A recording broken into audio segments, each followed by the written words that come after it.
What if I told you the devil is closer than you think, and it's not actually a real person, force, or spiritual entity outside of you, but a being and an aspect of your own mind and psyche? In this video, you will learn exactly what the devil is and the true esoteric meaning of the devil. The first thing we need to understand is that the universe is a mental universe. Look around you. Every action, every building, everything you see around you was begun first as thought in the mind, then manifested. We use the mind to build and shape our reality. The universe, the world, only exists inside of our mind. Therefore, God and the devil exist inside of our own psyche. So first of all, the devil is not a literal being, but a symbol of the lower self. It represents the unmastered, ego-driven part of the human mind, a symbol of destructive thoughts, emotions, behaviors, lives in realms of chaos, fear, hatred, lust, and ignorance. This is why we see the devil as red, because red is the lowest vibrational color on the color spectrum. It also corresponds with the root chakra, which is all to do with survival instincts. Red represents chaotic and intense emotions like hatred and anger. When we are angry, our face turns red. The devil represents our animalistic fundamental needs, our instinctual needs, our survival state of consciousness. We have a survival state of consciousness and a godly state of consciousness. Our godly state of consciousness is creating, not just experiencing in the animal state, but consciously creating reality. This is why we see the devil with a goat head, an animalistic head, and the head is where the brain is. The animal head represents living off instinct, the part of our mind that lives on urges, impulses, and instincts, eating, sex, power, ego-driven actions, and ego-driven thoughts. Animals are only aware of themselves. Animals live on instinct. They have no ability to consciously create like humans. This is our lower desires for the material world. That's not to say the material world is evil. However, when our consciousness is only seeking material things, this leads us down a path of self-destruction, because nothing material can ever satisfy our soul. Everything material is temporary. Therefore, the devil represents the part of us that seeks only material desires, only material fulfillment, the ways of thinking where we only think about ourselves and ego-driven thoughts. It also represents the unchecked, unconscious self, where we have no mastery over our thoughts, over our emotional impulses, and no mastery over our actions. We're living in instinct and impulsive states, which causes chaos, selflessness, destruction, and keeps us bound to our lower material 3D state of consciousness. It's important to recognize that the word devil was never present in the earliest Gospels. Instead, what was mentioned was a spirit of evil. This distinction is crucial because it underscores that the idea of the devil, as popularly conceived, does not actually exist as an independent entity. Rather, it is a personification of the lower aspects of the human mind, a facet of our own consciousness. The term spirit of evil was not meant to denote a specific deity or being, but rather any force of negativity, whether it manifests as a destructive thought, emotion, or action. A spirit is a force, an energy, and we have three forces that create our reality: thoughts, emotions, and actions. We have full control over these three aspects, which transform and mold reality. A destructive thought, a destructive emotion, a destructive action is a spirit of evil, and it originates from the darker aspects of the human psyche. So now, because we're on the topic of the devil, we have to look at the pentagram, which is obviously connected to the devil heavily. The upright pentagram represents spirit, air, water, earth, fire. Upright, which represents spirit, the most important element on top of the earthly elements, showing spiritual principles over material principles. As spiritual beings as we are, we have to put our spirit first, our higher self first, and material things second. Why? Because material things never satisfy us long term. Seeking material fulfillment will leave us feeling unfulfilled in the long run and very unhappy, and we can lose ourselves in illusions. We have to put our spiritual principles first, seeking wisdom, knowledge, connection to the divine, and connection to our higher self is what gives us true fulfillment in our hearts and souls. But when we see this pentagram inverted, we now have spirit on the very bottom, which now represents earthly principles on top of the spiritual principles. We're putting our earthly elements on top of our spiritual element, which this inverted pentagram represents no longer caring about spirit, no longer caring about our invisible internal world, and only caring about this external body, food, sex, material things, cars, money, and all the things outside of us, the world outside of our mind. This is what true Satanism is. Satanism is not worshipping an external deity, but it is worshipping the self, only fulfilling the ego's desires. This is what true Satanism is, and we have all been conditioned to live in this state. Satanists want us to believe that there is an external deity called Satan or the devil, and the reason they do this is because they trick us, making us believe that we are not Satanists, while they are actually conditioning us to be self-seeking, ego-driven people, where we only care about sex, food, material things, and money, which is actually conditioning us to be Satanists. 80% of the population today are unknowingly involving themselves in Satanism, which is ego-driven thoughts, actions, and emotions, dwelling and living in this state where we only care about ourselves. When we are spiritual, we realize we are all one. We are all one consciousness family, and we need to do things that help and contribute towards our collective experience, helping others instead of seeking to serve only the self. The angel is depicted with wings, which represents elevation, higher self. The devil is represented with an animal horns, which is on the ground. A goat is on the ground, which represents the lower self. This is the elevated mind and the lower material mind. Horus, the bird, higher self. Set, the ground animal, lower self. Jesus and Satan. These are two forces, two characters that exist within the human psyche, not real entities. They are forces of our minds, and there is a battle between our higher self and lower self all the time within our own minds. There's always a part of us that's telling to do one thing and another thing, to do something bad and to do something good. There is this battle inside of our own consciousness. Here we have the human spinal column. The human spinal column is showing you the higher and the lower self. The higher self represents the head. The head is where the mind is. This is the creative essence of the universe. This is where all material things begin as a thought in the mind. We create with the skull, with the brain. This is our higher self, the heavens, connected to the heavens, the sky. And the lower end of the spinal column is where our reproductive organs are, where our gut is. Our reproductive organs and our gut is all to do with survival. The lower end of the spinal column, lower instinctual 3D based consciousness. The lower end of the spinal column is where our lower self dwells. Eating, consumption, power, and sex, lust. These are all emotional forces and instinctual based organs that are not inherently evil, but when we dwell and live off this lower end of the spinal cord, it keeps us in low states of consciousness. Our goal to raise to our higher mind is to balance this, not to overeat, not to abuse power, not to abuse sex and lust, but to master these organs and gain the ability to say no to these organs so that we can raise to our creative side of consciousness. Instead of dwelling in our instinctual nature, we can turn to our creative nature and consciously become a builder and constructor of reality. This is the true way of raising consciousness. This is the stairway to heaven, out of the animal consciousness to the higher consciousness. To wrap all of this up, it's all about gaining control over our instinctual lower nature and allowing our spirit to rule over our body and not our body ruling over our spirit or mind. The moment you let a thought become instantly an action is the moment you are an impulsive person. We are all trained to be this way. It is okay if you are in this state. The moment you let a thought turn straight into an action without questioning, that is the mind controlling you and you not controlling the mind. We need to gain control over the mind, and we do this through many different ways, through meditations,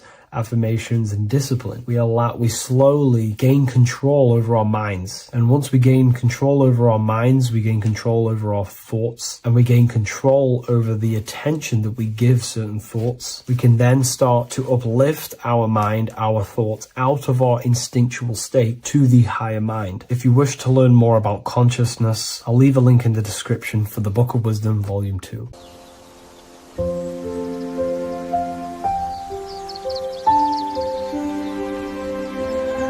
bookofwisdom.com. Visit today.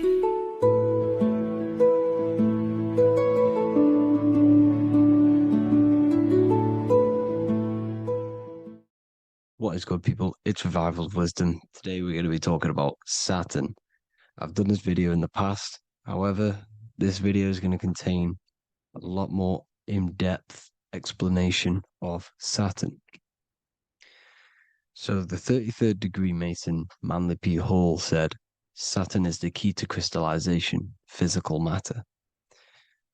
Light is matter, matter is light. They are interchangeable. Low vibrating light turns into matter, high vibrating matter turns into light. And Saturn is the god of this world, this physical world. He crystallizes light into matter. This is symbolized as the Masonic checkerboard, matter and spirit, matter and light, light and matter. He's also the god of time, destruction, justice. He creates and destroys, because all things in time die. He creates and destroys you. So, because we live in this physical world, which is the electric world, this is why we say electricity, because it comes from the root word of El, Saturn. They used to call Saturn El, E-L. This is why we used to say Elohim is God. The real God of this world is Saturn, but it's being hid. This is being hid. Jesus is Saturn. All of this is Saturn. It's all Saturn worship. It's the real God of this world, So, physical matter is a result of two opposing forces equalized on the plane of inertia, because everything is created out of electromagnetic toroidal fields.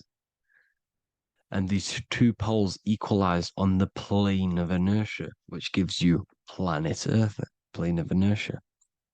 The plane of inertia is what Saturn is. It's the ring around the center of the plane of inertia. Thank you to Walter Russell saying, physical matter is a result of two opposing forces on the plane of inertia. This is what Walter Russell says, so please check out his work. He's got many books, many books on light and electromagnetism and stuff like that. So I advise you to check him out.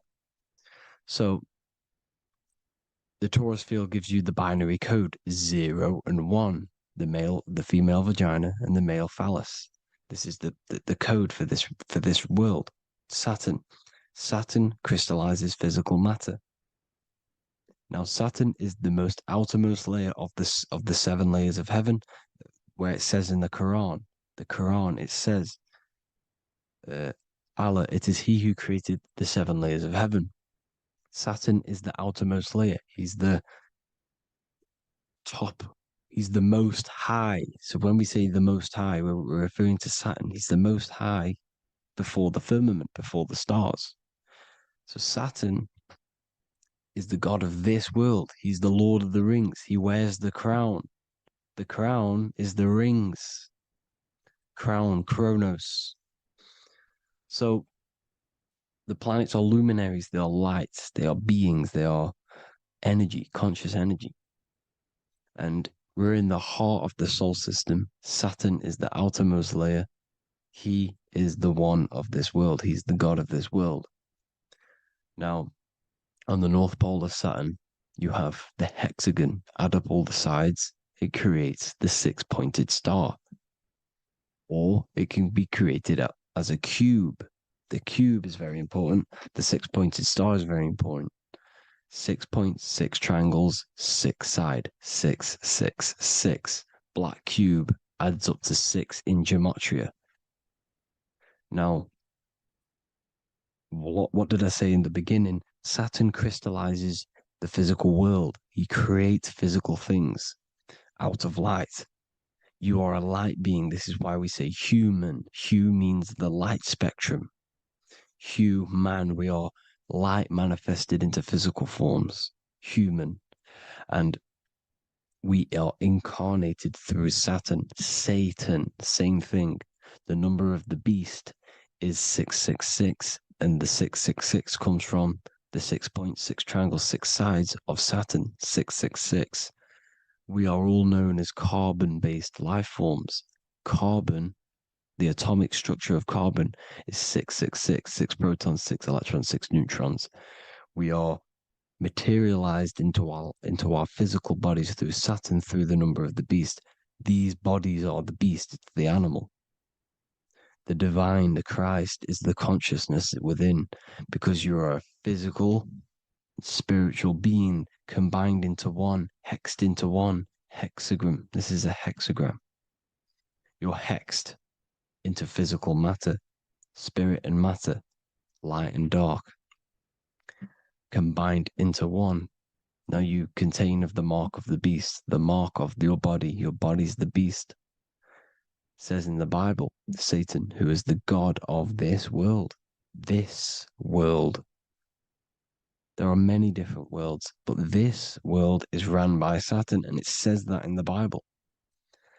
Saturn is Satan. It's the same thing. And look at the crown of thorns are wrapped around the heart. The soul is in the heart. The mind is in the brain. The soul is wrapped around the rings of Saturn. You're wrapped in physical matter. This is what it's showing you. This is symbolizing the rings of Saturn wrapping you. And the cross on top is the cross of the cube. The cube, the black cube of Saturn, unfolds into a cross. So Satan, who is the god of this world, Corinthians 4:4 in the Bible, Satan, who is the god of this world, has blinded the minds of those who don't believe. Saturn blinds your mind because the god of this world materializes you, and he blinds your mind when you incarnate into physical matter. When you enter this soul system, not the solar system, you hit Saturn first. He materializes you. And look at the symbol for Saturn. This is the symbol for Saturn. All of the planet symbols are created out of the Holy Trinity. The Earth, Moon, and Sun. Body, mind, and soul. The sun is your soul, the moon is your mind, the earth is your body. Your body's made out of the 5 elements.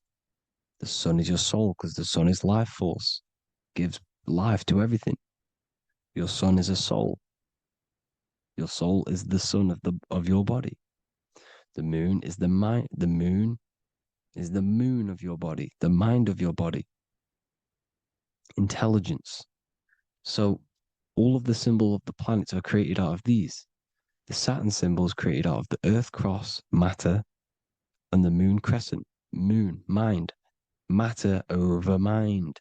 This is why Satan, who is the god of this world, has blinded the minds of those who don't believe. He blinds your mind. Look at the symbol, it's showing you. The Saturn symbol is matter over mind when it should be mind over matter. So we descend into a soul system, into our 666 Saturn carbon suit bodies, and we are matter over mind. Then we have to move up the spine to go back up to spirit, to mind over matter, where you manipulate your own reality. Now look at this. It creates the number 5. 5 is the number of change. You're moving from this side of the number sequence over to the right side. You're moving from the spiritual into the physical world. You're incarnating into the 5 elements, the 5 senses. So the cube, the black cube of Saturn, is another major symbol.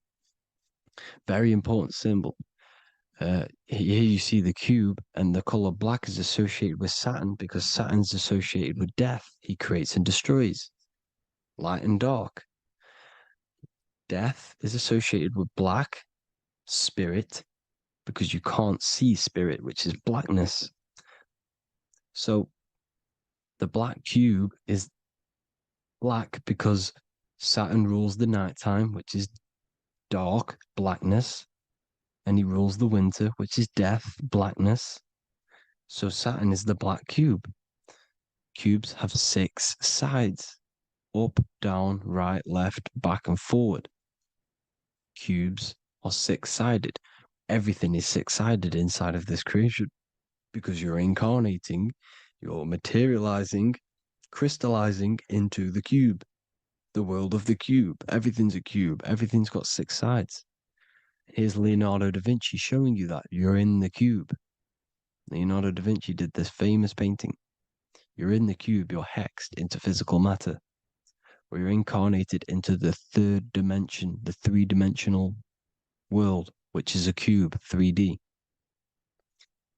And black cube adds up to 6 sides of the black cube. The Kabbalah means cube god in Arabic. And look at what they do. They worship the cube, the black cube, and they stand in rings like the rings of Saturn. Australia, Denmark, Manhattan, Santana all have these black cubes. You go to New York, you will see the black cube there as well. These black cubes are everywhere because it is the real God of this world, So look at the cross. The cross unfolds into the cube. Xbox, Nintendo GameCube, Sega Saturn, anything to do with a simulated gaming reality, they put Saturn in it because we're in the simulation of Saturn. This is a simulation. And this is why they reflect this through the Xbox, GameCube, Sega Saturn, anything to do with gaming, simulations, is all Saturn. Because we're in the cube of Saturn, the black cube. We're in the GameCube, the Xbox, the Sega Saturn. As above, so below. So they reflect it through the simulations that they create inside of this simulation. Cubes have 8 points for the 8 points of time and space. 8 is the number of time. Everything's cycling, infinity.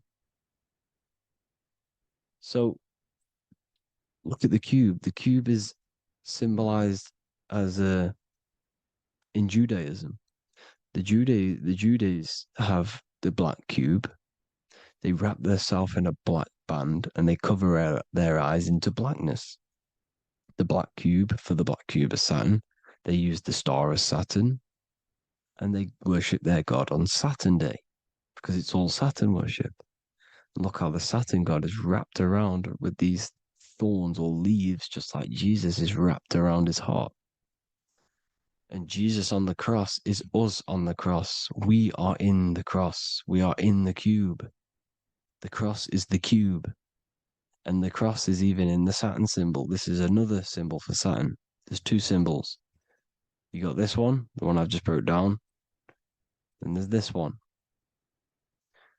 This is the cross of Saturn, the cube god, the simulation, the game cube. Now, Chronos is another word for Saturn. Chronos means time. When you clock into work, you go to the Chronos machine. Well, I did anyway. And I tap my card on the Chronos because Chronos is time. Anything to do with time is Saturn. He creates and destroys. Look at the artwork of Saturn with the sand, the time. Look at this, how he's cutting off the baby's wings. He's crystallizing the spirit into matter. He's cutting off your wings. Satan, in the Bible, he falls from heaven into earth and he loses his wings. He becomes a serpent. You see that's it's all symbolic for us. We are the fallen angels, fallen angles of light. We're fallen angles of light. We are light beings. Now we're fallen into physical matter. Saturn's chopped off our wings. He's chopped off our spirit wings because when you astral project, you can fly. You will fly around. He's got the Reaper staff here, always depicted with the Reaper staff. Now look at the clock. Saturn Day is the 6th day. The number of the beast, 666. Look at the clock. 6 take away 12. Sorry, 12 take away 6 equals 6. 7 take away 1 equals 6. 8 take away 2 equals 6. 60 seconds in a minute, 60 minutes in an hour, 24 hours in a day, 2 plus 4 equals 6. That's 666. Everything's 666 because it's time. Saturn. All goes to Saturn. He's the god of time. We're in time now. We're in time. We're in the time, which is God, the god of this world, the god of time. Now look at this. The Reaper is also depicted as the Reaper with the staff, the black cloak, black symbolizing death, spirit. Judges wear black because Saturn is the law. He's the god of this world. He's the law. This is why they wear black cloaks. When you graduate from university, you wear a black cloak and a black cube on your head. You've been hexed. Funerals, you wear black because it's all to do with Saturn, Father Time, Father Crystallization. Now, Saturn, here's another one of him cutting off the wings of a child because he cuts off the wings. He creates and destroys your body. We're in the electrical world. Everything that is electrical vibrates. All vibrations have to come back to a standstill point, which is death. This is why your body dies. Your atoms stop vibrating. Corona. Look at the crown. The crown is the corona. Corona means crown. And look at this is an alcohol brand for beer. You can see the staff of Saturn in the symbol with the moon crescent. Corona, which is the crown, Saturn, the crown on Saturn, the rings. And then you've got the staff. It's all Saturn worship.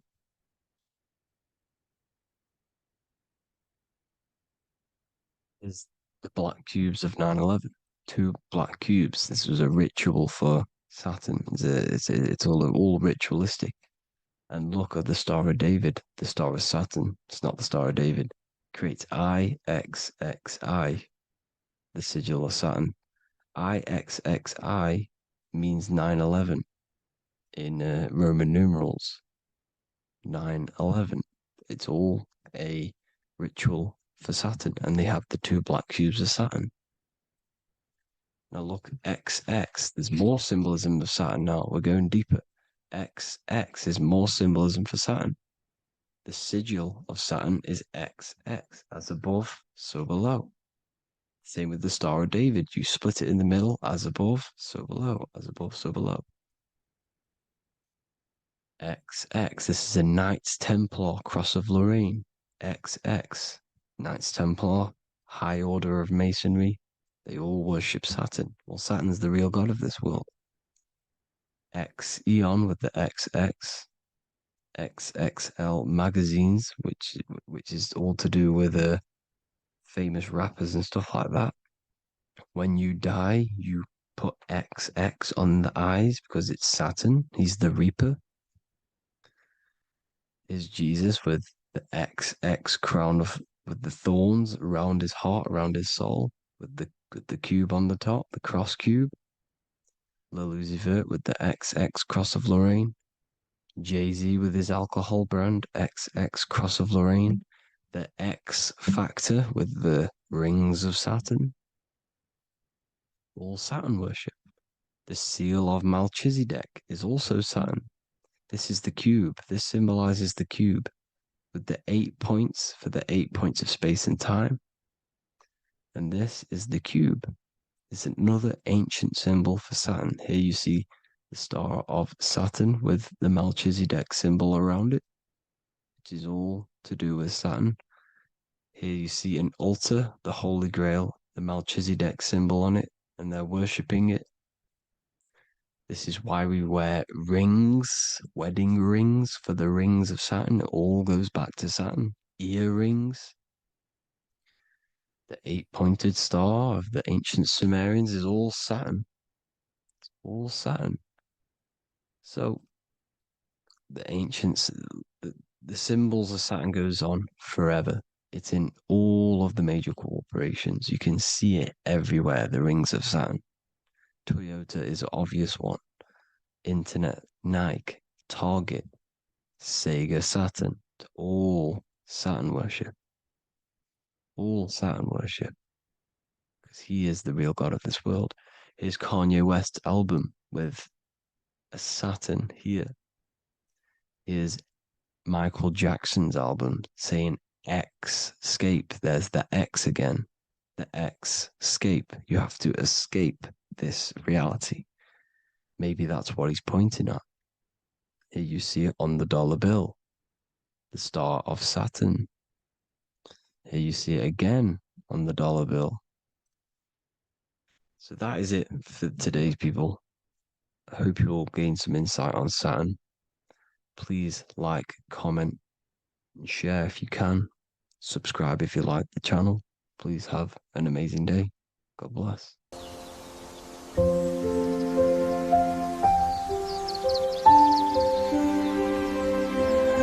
bookofwisdom.com. Visit today.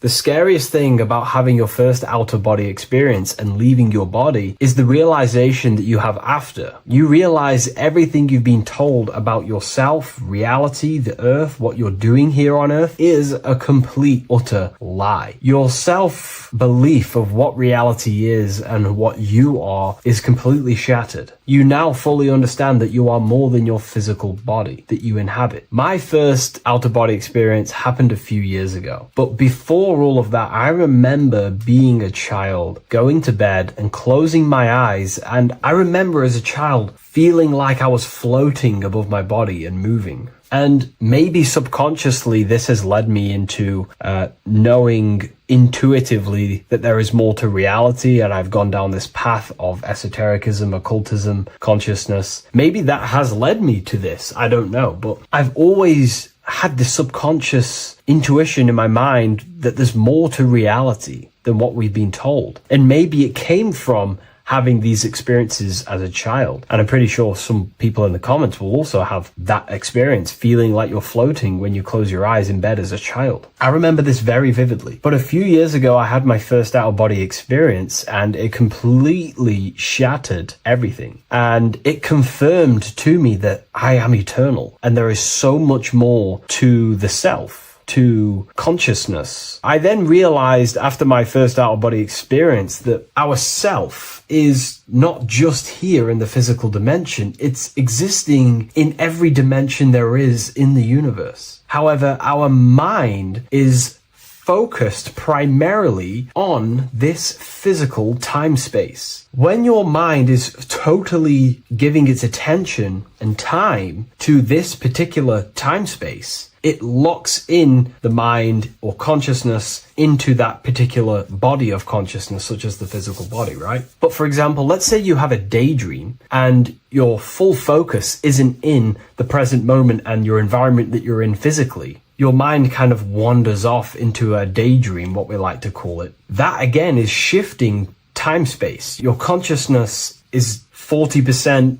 here in the physical plane, because your body's there, but then the other 60% is in this daydream, this imagination. So you're shifting time space, and what an out-of-body experience does is allow your mind to reduce that attention to the physical body and access attention to this altered body or dimension of consciousness. So I'm going to give you the story of my first out-of-body experience, because I know when I was researching this, I was always looking for personal stories about someone's out-of-body experience, and there's not many out there, to be honest with you. Well, based off my research, I couldn't find many. You know, you find a few, but I'm going to give you my experience of my first out-of-body experience that happened a few years ago. It was early in the morning. I kept on waking up and falling asleep to my alarms. I went back to sleep after waking up for like the third time in the morning. When I fell back to sleep, that is when I had my out-of-body experience. It's also good to mention that I have been listening before that about podcasts, books about out-of-body experiences, astral projection, and things along them lines. So this was stored in my subconscious, this topic. And I had a desire in my heart to actually experience this for myself. Long story short, I went back to sleep early in the morning because I kept on waking up, and it began with this tingling sensation, a high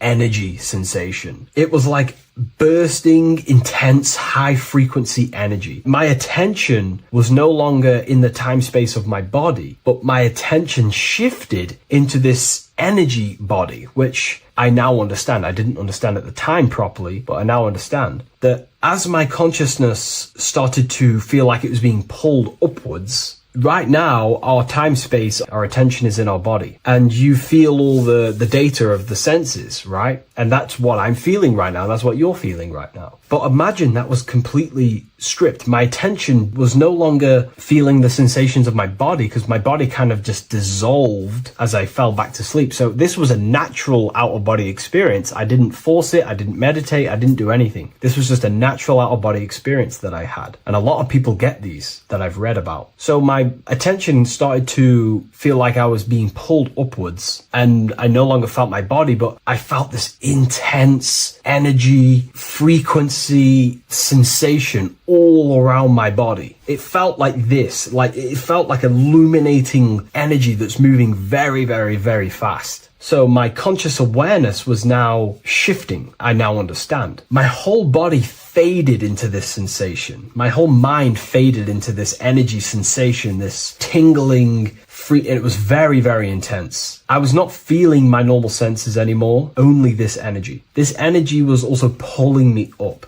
The more I was lifted up, the more intense the frequency became. So think of it like just a frequency resonator, how it just goes up and down, up and down. But then imagine the frequency resonator just going higher and higher and higher frequencies, and it would just get more and more and more intense. The energy was moving faster. This tingling was faster and faster and faster as I was being pulled up. Part of my mind began to fear this. My arms and legs grew very tense. I started to tense up because at this moment in time of the experience, I was very vaguely conscious. I was half there, half not. And as I was being pulled up, my physical body started to tense. And this is again when I started to feel my body again. But then I remembered what I heard out of body experiences is that you have to submit to the process. If you try and force an out-of-body experience, it will never happen, because an out-of-body experience is not truly out of body. What we're trying to do is trying to find a needle in a haystack. If you're trying to find a needle in a haystack, you don't go rummaging through the haystack to find the needle. What you do is you burn the haystack and then the needle reveals itself. It's the same with an out-of-body experience. We dissolve the senses of the body, so the body falls asleep, but the mind stays awake. As soon as I let go of this fear and I let go of the tensations in my body, I started perceiving through another state in this energy body, but I didn't see my body. It was just like perceiving and seeing, but no body, like a camera. When you look at a camera view, you don't see what the camera looks like. You're just seeing through the camera. It's the same as that. I had no form, but I was just seeing. I was just like a floating eyeball, seeing into this altered state of consciousness. I was just seeing. I first saw my street outside my house with lots and lots of people walking on the street, but I could not see the people directly. Everything was black and green. The background was black, but I couldn't see the people. I could just see a glow of light around people, like an egg shape. They were just walking on either side of the road, other directions. I could just see more and more people moving faster and faster and faster. I didn't realize then, but then I did start to realize later on in my journey that that was more than likely the etheric plane that I saw. The etheric plane is the plane of life force and vitality and electromagnetic auras. So that was my awareness shifting from physical into then the etheric plane, the plane of life force and energy. Now, the etheric plane is very, very, very difficult to actually access consciously. The etheric plane acts as a bridge between the physical body and the astral body. To actually access the etheric plane alone is very, very, very difficult, and only certain trained individuals can do that. The etheric plane is not really a conscious plane where you can stay there and be conscious. It acts as a bridge between the physical and the astral plane. I could see the glowing auras around people moving along the pavement. The people moved faster and faster until the scene started to just dissolve as these people were just moving faster and faster. It was not very clear at first, but I subconsciously knew that I was having an out-of-body experience. This is when I really started to realize that I'm being shot out my body. When I realized this, I submitted even more. I started to just let go. The more and more I let go, I kind of like split through a veil, and everything became super clear. Before, in the etheric plane that I think it was, the ethereal plane, things weren't very clear. I could only just see glowing auras. However, as I split through the veil of the etheric, this bridge, this place that I was going to, I then split and everything just came super, super clear. I was floating in the sky. I subconsciously knew that I was having an out-of-body experience when I realized this. As I was still being lifted upwards, I then split through the layer where everything just suddenly became super clear. But then I was awake, fully conscious, but I was not in my body. I was just like a camera in the sky. I had no body, no form. I could just see. When I entered this plane, there was some sort of voice guiding me through this whole process. It was a male voice, and it was basically guiding me where I was going. It was telling me what I can do here. This voice was pretty much saying, you can fly, you can think things into reality, you can do this, you can do that. While he was saying this voice, there was no being around me, but I felt a presence of another being. But this voice was just speaking to me mentally. Like, you can't hear it, but I just knew what it was saying. It was so weird to describe. It was like telepathy. You couldn't hear it, but I just knew what it was saying. But it was a male voice. It's so hard to describe. I still could not see any form of myself. I was not seeing my astral body or any shape. I was just perceiving a point of awareness like a floating eye, like I said earlier. While this voice spoke to me, I saw fractal patterns as he was saying, you can do this, you can do that. And while he said, you can fly, I remember just seeing this line like splitting and creating fractals. It was like this black line that was just splitting off into duality, creating fractals. But then my physical body just went through this line, split, and then split into fractals again. So strange, very difficult to explain because it's four-dimensional. To explain it in physical language, it's very difficult to actually explain what was going on. So as he was saying what you can do, I was seeing these fractals dividing and then creating fractals. When he says you can think things into reality or something along them lines, my awareness just did a full 360 as if I did a backwards flip. I had no conscious control over this. That's something that you later develop as you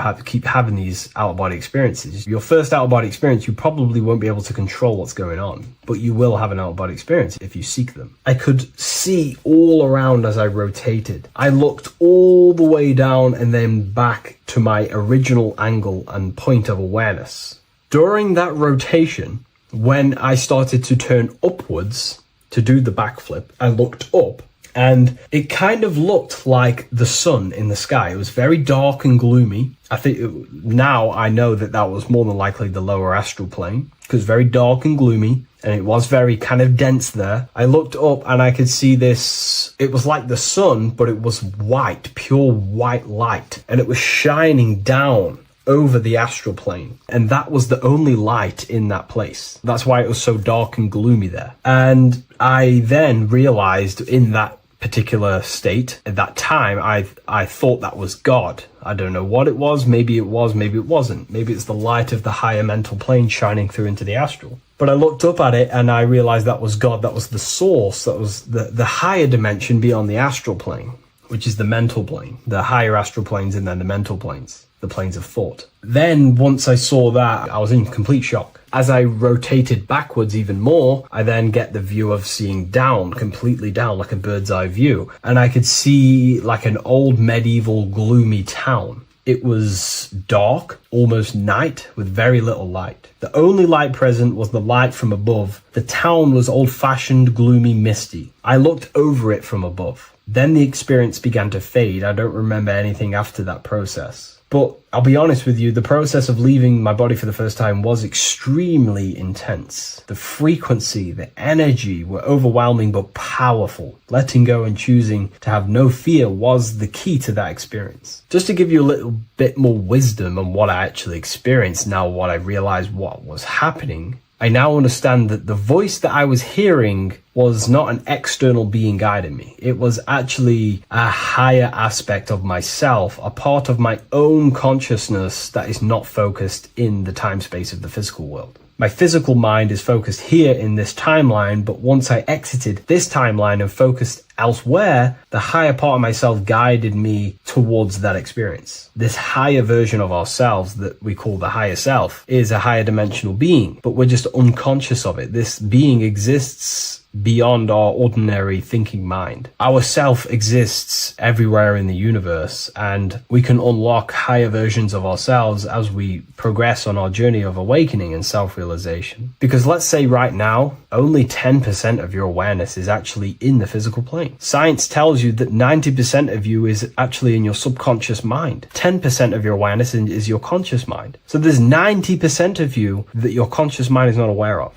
But our conscious mind becomes so addicted with the physical world and distracted with the physical world, it just gets totally locked in with the physical. And we never pay attention to the hidden aspects of ourselves, the unconscious aspects of ourselves. And that's why everyone in the esoteric and occult space talks about gnosis, seeking knowledge of self. Gnosis is not knowledge, it's knowledge of self obtained through direct experience. So gnosis is about rediscovering who you truly are. And another bit of wisdom that I could give you from this is that the observer is the same observer that is observing this video right now. You're watching this video, but who is the one seeing the screen? Who is the one seeing the screen of your reality, of what you call life? There is an inner witness consciousness within you who experiences and observes your thoughts, emotions, and actions, experiences and observes the screen you call reality. And that witness also witnesses your dreams. When you shift your awareness from your time space of this body into your dreams, that same witness is witnessing your dreams. So when you meditate, connecting with this witness aspect of our consciousness really does help to excel the process of having an out-of-body experience. Because a lot of people have out-of-body experiences, but they don't understand what's actually going on. They don't understand the nature of it. But it's all mental. You move mentally in that dimension. You create mentally in that dimension. The same that you do in this dimension, but just on a quicker scale, because things manifest in the astral plane instantly as soon as you think of it. Just like the screen in your mind, you think of something, you have a screen of an object in your imagination. That plane, it manifests instantly, but down here, it takes a longer time for things to manifest and condense. Once you understand that thought rules the universe, thought is the creative force of the universe, you start to understand,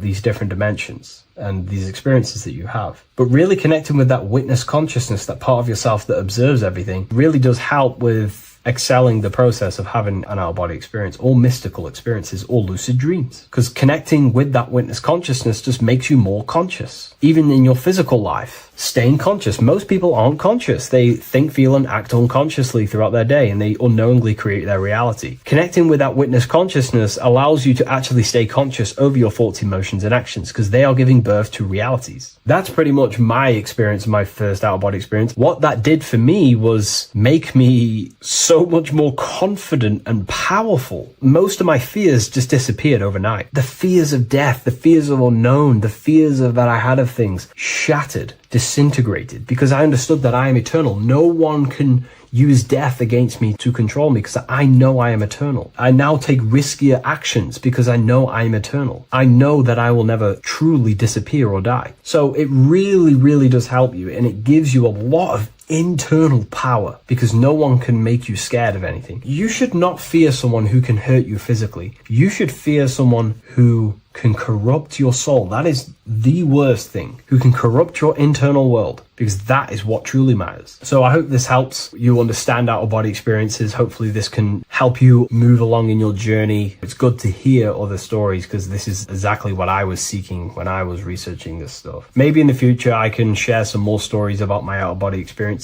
now I'm a bit more advanced. But yeah, please leave a like, comment, and subscribe on the video, and thank you all for watching.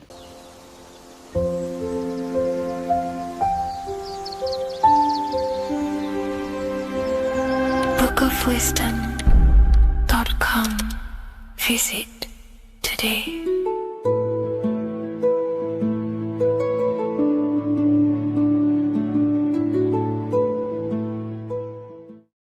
Hello, Seeker. Welcome to Revival of Symbolism, a channel devoted to the language of esoteric symbolism, guiding you to discover yourself and expand your consciousness into deeper realms of thought. I'm Harry B. Joseph, also known as Revival of Wisdom, and today we're going to be discussing the symbol of an eye inside of a triangle. So the first thing we need to understand about symbolism is that symbolism is a subconscious language. We don't just look at these symbols and get a basic understanding. Like a word, for example, if I wrote the word hello here, you look at this and you have an instant understanding of this word in your mind. It has no deeper meaning, or veil, what we like to call it. There's no deeper meaning of this beyond a veil. It's simply just a very logical thing to do and understand. But symbolism, on the other hand, goes deep within the subconscious mind. It forces the individual to go inward on themselves. This is why symbolism is so powerful. It makes you turn inward. When you look at this eye in a triangle, you're not just looking at a word, you're looking at a picture. And this forces you to go inward so you can start to try and figure out what this symbol means. You start to think critically. You also start to follow the chains of thought. This is very important inside the occult. Symbols have many layers and veils of meaning. They don't just have one layer or meaning. On the surface level, it has a surface level understanding. But then as you follow the deeper chains of thought, you start to unveil and unravel its deeper meaning. As you awaken in your journey, the deeper levels of consciousness you access, the higher levels of understanding you access, the deeper meanings of these symbols start to reveal themselves. So studying yourself and studying symbolism go hand in hand. So when you're studying symbolism, you're actually studying consciousness. This is what we need to understand, is that these symbols represent forces of consciousness and aspects of consciousness. So what we need to do is to follow the chain of thoughts. Now, what do I mean by the chain of thoughts? If I think of a triangle, it instantly in my mind, I get the number 3. Then if that number 3 leads to another thought, for example, father, mother, child, father, mother, and child. Father, mother, and child then leads to another thought, then another thought, then another thought. So this is the chain of thought that we have to follow. This is why symbols must be meditated upon. We meditate upon symbols to unravel the deeper meanings of these, so we can unlock deeper levels of awareness. Okay, so we're diving straight into the subconscious mind with the language of symbolism. That's why it's so powerful, because it forces the individual to go inward and actually use their mind. Symbols train you to think critically. They train you to think in a subconscious way, unlike words. So these symbols represent thought vibrations or thought forms within the individual's mind. So let's jump straight into this symbol of the eye in the triangle, and let's go, very surface level, and then towards the end, we'll go deeper into the deeper mysteries of this symbol. On this channel, I don't give spiritual fluff. I give very deep esoteric teachings. Okay, so it would be amazing if you could show some support. Simply just leave a like, comment, and a share on the video. Share this video to a friend. So, first of all, let's look at the number 3, because this triangle symbolizes the number 3, okay? 3. We have a father, we have a mother, and together they unify to create a child. So that's a triangle. So what does this actually represent? Father, mother, child. In order for creation, it takes 3 steps. We are born, we grow, we die. So this is how creation unfolds in a 3-step process. In order for you to have a child, you must have 2 people and then give birth to another. Number 3. Then when you are given birth, you give birth, you grow, you die, then you return back to your original state. So the number 3 symbolizes this transformation or creation itself, how creation is a 3-fold. We see this in Brahma, Vishnu, and Shiva.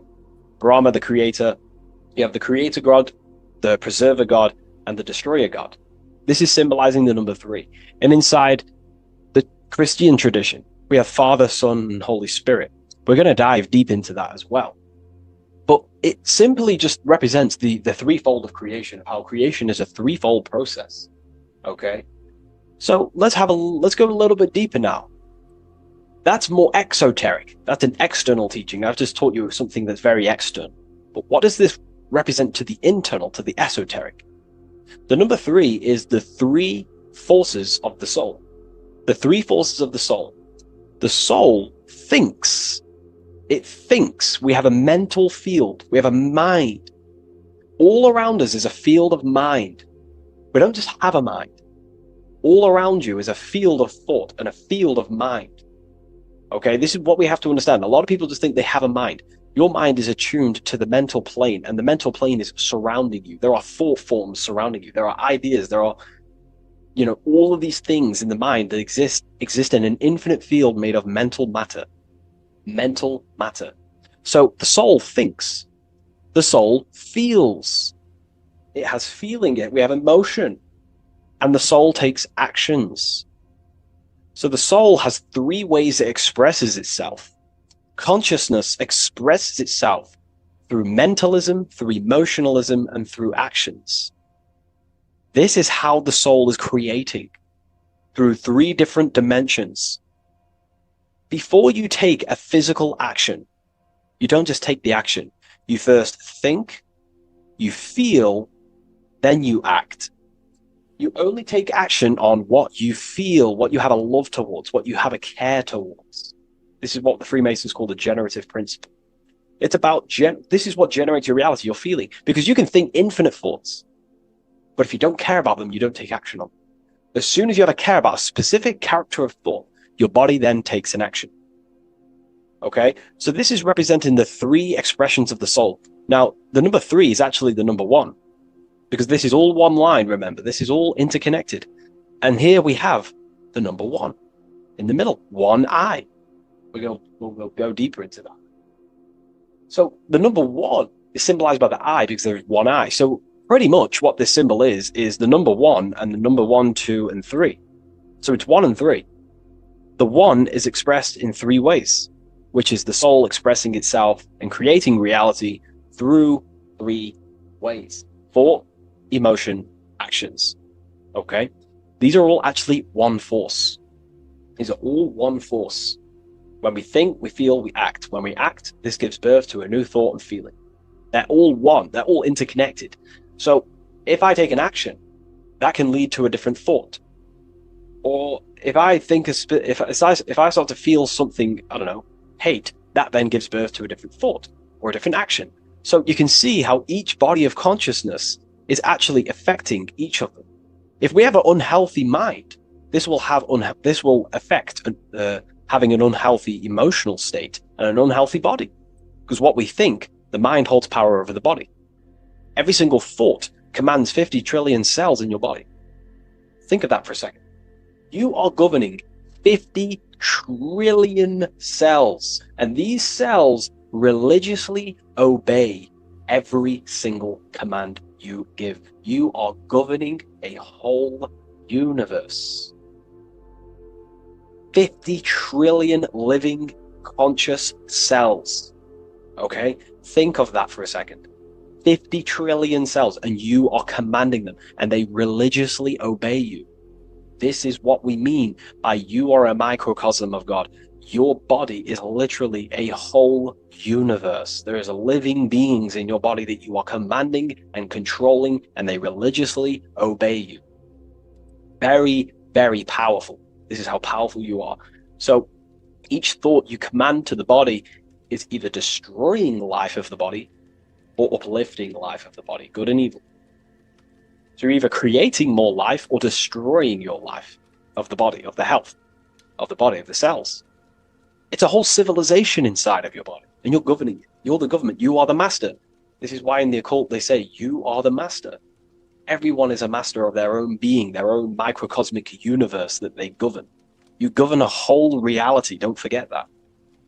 But we've lost this knowingness and understanding, and we're now giving our power to the external government, man-made government. Okay? So that's what the word government means, government, governed mind. mind control. But you are the government. You control your own being. You control your own universe. You control your reality. So, you are the creator of your reality.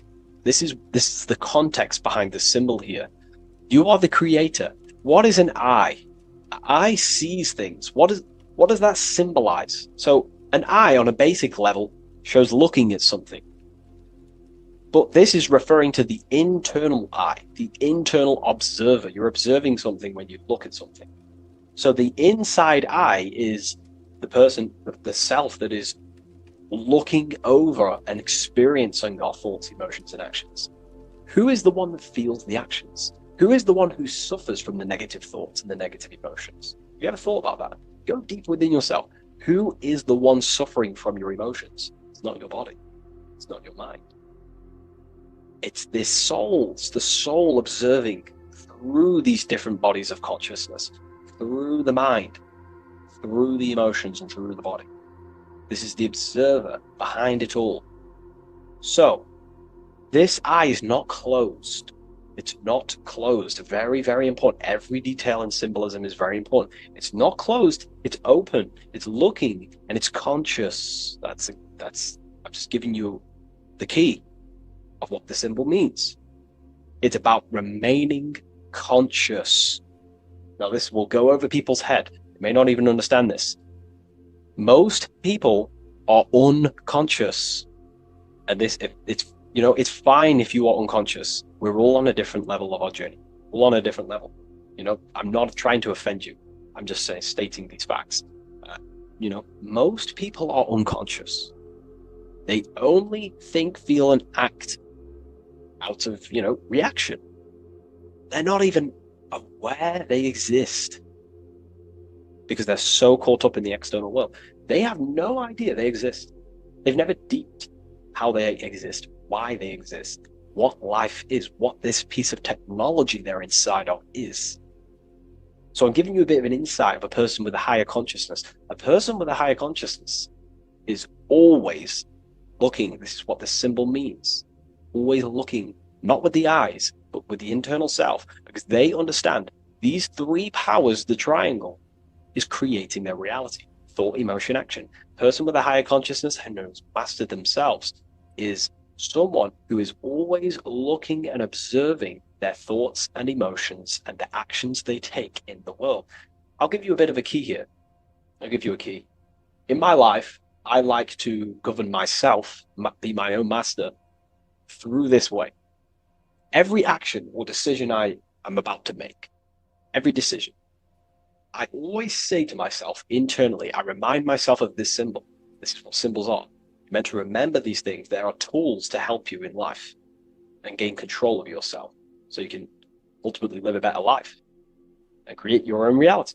I remind myself, if I take this action, what is the effect that's going to come from this action? Is this action going to benefit me, or is it going to pull me away of what I'm supposed to do? And through that, I live through this law of polarity, law of cause and effect. We cannot escape that law. You have to deeply understand this. You cannot escape the laws of cause and effect. They are always infinitely creating your reality. Cause and effect. Every thought is producing an effect.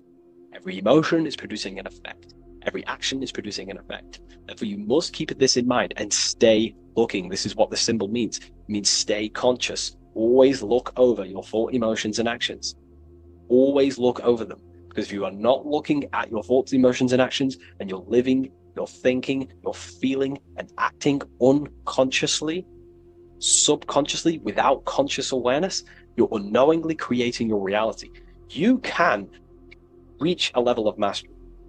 There is a level of mastery. I'm not fully there yet. I'll openly admit that. But it's a goal in mind. There is a level of mastery that one can achieve where they are conscious of every single thought, every single action, every single emotion they feel throughout their day. Very, very difficult because we think around 7,000 thoughts a day, But this is ultimately the goal of mine anyway. It's completely up to you what you do. I'm just giving you this insight that's helped me in life. So it's about being conscious. This is a very overlooked thing in today's world. No, most people are unconscious, that they're walking around as zombies. They don't even realize they think. They don't even realize they have a mind. They think their mind is their brain. If the mind was the brain, then how can the mind go in the past, present, and future? Which means it exists outside of time, but the body remains in the present moment. If the body remains in the present moment, that means it exists underneath time, underneath the law of time, but the mind transcends it, which means the mind operates outside of time, space, and matter. So, that is a key. You are a higher dimensional being manifesting in a physical form, and you're looking into the world. This is also another veil of the eye. The eye symbolizes your higher dimensional being. You have no true form. This is one of the biggest secrets. You have no true form. You form what you think, feel, and act. In the astral plane, you become what you think about. You can become an owl. You can become an owl with goat heads or, T-Rex arms. You can be anything you wish. Anything you think about, that's the form you take in the astral and imagination. But beyond the very causal plane, the higher dimensions, you are formless. You are nothingness. But that formless is connected to God. That is the unmanifest. That's the source of all creation. So you are something but nothing. Very difficult to get your head around, but essentially you emerge out of darkness. Emerge out of nothingness. Okay, and that's what the mental plane is. The mental plane is kind of like the first dimension that basically expands into infinite realities. The mind can think anything. There's nothing impossible in the mind. Nothing. But there are things impossible in the physical plane, because the physical plane is more dense and it's governed by more laws. So, again, this is symbolizing staying conscious of your thought, emotions, and actions. Now, another veil, if we go deeper on this symbol now, another veil, another chain that's connected to this symbol, a chain of thought, is that this symbol represents unity consciousness. Person who thinks, feels, and acts in unity. Their soul is operating in one force. Their soul is operating in one force, which means they think, they feel, they act. For example, I'll be writing my book sometimes. The book of symbolism, my third book, is coming out very soon. I'll leave a link in the description for you can sign up to the email, the waiting list. We've got a lot of people in there already. This next book's going to be insane. But yeah, you can get notified when that comes out. I'll put a link in the description. When I'm writing my book, I'll get an idea to, go play Call of Duty or go play the Xbox. But then I instantly remember this symbol, thought, emotion, action. Instantly, I then unify my consciousness, my three powers to create reality. These are your powers. These are your rights. These are your things that you have full control over. These are the biggest gifts in life. This is so overlooked. So overlooked because people are so unconscious. These three things are your biggest gifts. They're so beautiful. You have been given the gift of creation. You can mold a whole world, your own world. You govern it. You can think infinite thoughts, no impossibilities, no limitations. You can feel. Feeling is a life essence. Without feeling, you'd be an AI robot. And you can act. These are your three gifts. These are your three creational powers. You hold the power of creation. You hold the power to kill another life, or you hold the power to spread love in the world, to spread the light. So this is why you see the light emerging out of this eye. This is the light of the soul. That's what consciousness is. It's light. And this is creation unfolding from this through these three powers.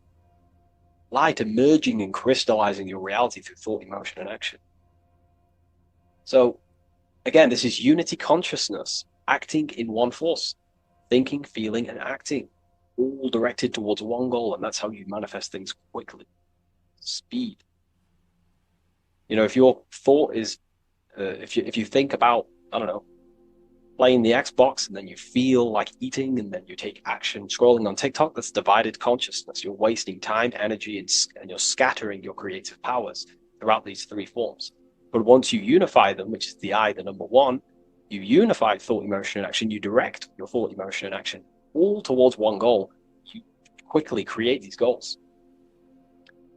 So this ties in with time and attention. These are your two spiritual currencies. You spend time and you pay attention. These are your two spiritual currencies that pretty much create your reality, your experience, thought, emotion, action. And this is what the Holy Trinity is on the deepest level. This may trigger some people, but if you believe in religion, then maybe this account to YouTube isn't for you. But religion is an esoteric. It's esoteric. It's not meant to be taken literally. The Bible is an encrypted allegorical text talking about human consciousness. Jesus is a person and a master of consciousness that we should achieve within ourselves. We should aim to become like Jesus, not worship Jesus, because we are all God. We're all governing the microcosm. So, also, this symbol represents the movement of the spirit, the movement of the soul. The soul goes through this triangular process, and the soul always remains, returns back to its original state. The soul is given birth into physical reality. We live, and then, we grow, then we die. Then it moves in this three triad form. The soul, wakes up in the morning. It grows throughout its day. Then it dies at nighttime to return back to its original state, to its spiritual state. And everything goes through this process. Birth, growth, decay. Birth, growth, and death. And everything returns back to its original state. So, ultimately, this is what this symbol represents. Okay? If you want to go deeper on this, we have an amazing community. We have hundreds of hours of lectures, practical lectures, where you can gain mastery of yourself. The occult goes deeper than you could possibly imagine. So I hope you gained some insight from this video. Please leave a like, comment, and subscribe to the channel if you're new. And let me know any symbols you want me to break down in the comments section, and I'll hopefully get them broken down for you so you can understand them, deeper, on a deeper level, and you can understand yourself on a deeper level. So yeah, all the links in the description for everything that I mentioned, the community, and the Book of Symbolism waiting list. And I'll see you in the next video. Take care of yourself, everyone.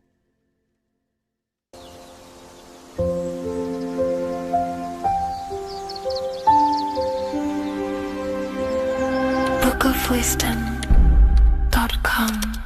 Visit today.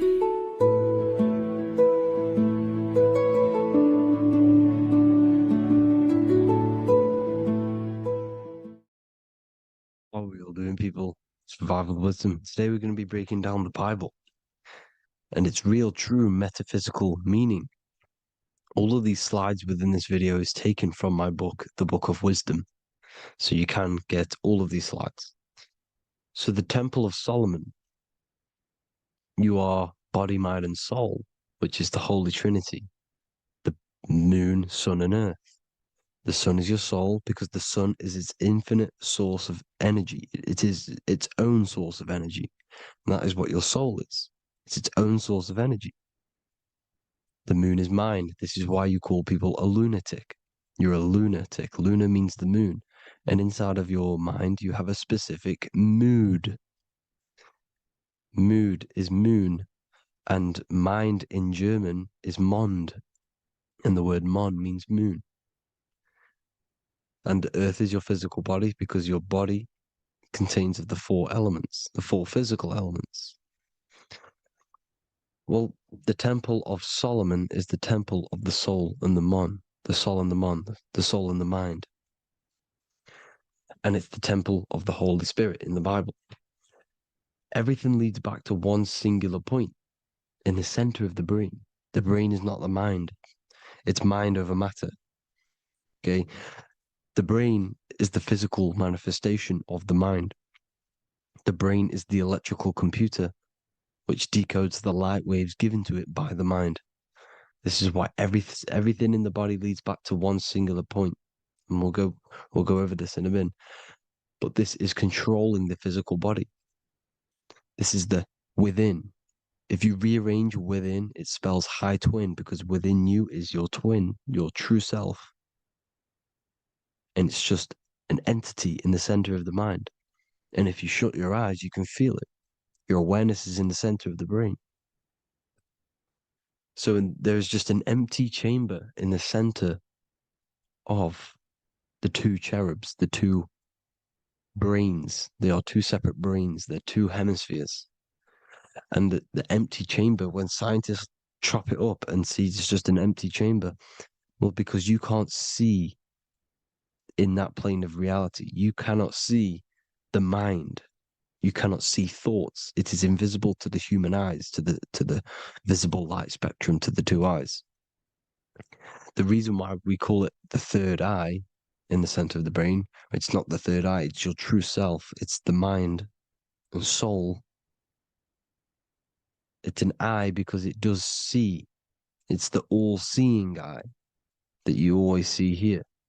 There's some Masonic artwork showing the two pillars, the two cherubs, the two hemispheres of the brain, and the inner eye. This is the eye that sees all things.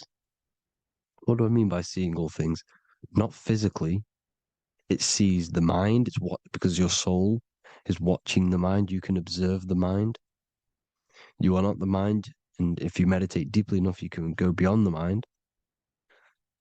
It's the all-seeing eye. It sees the mind. It sees what emotions you're feeling. It sees what you're thinking. It sees what you're seeing with the two eyes. It's the all-seeing eye. It sees all things. It's omnipresent. It's everywhere. Because the mind can be anywhere.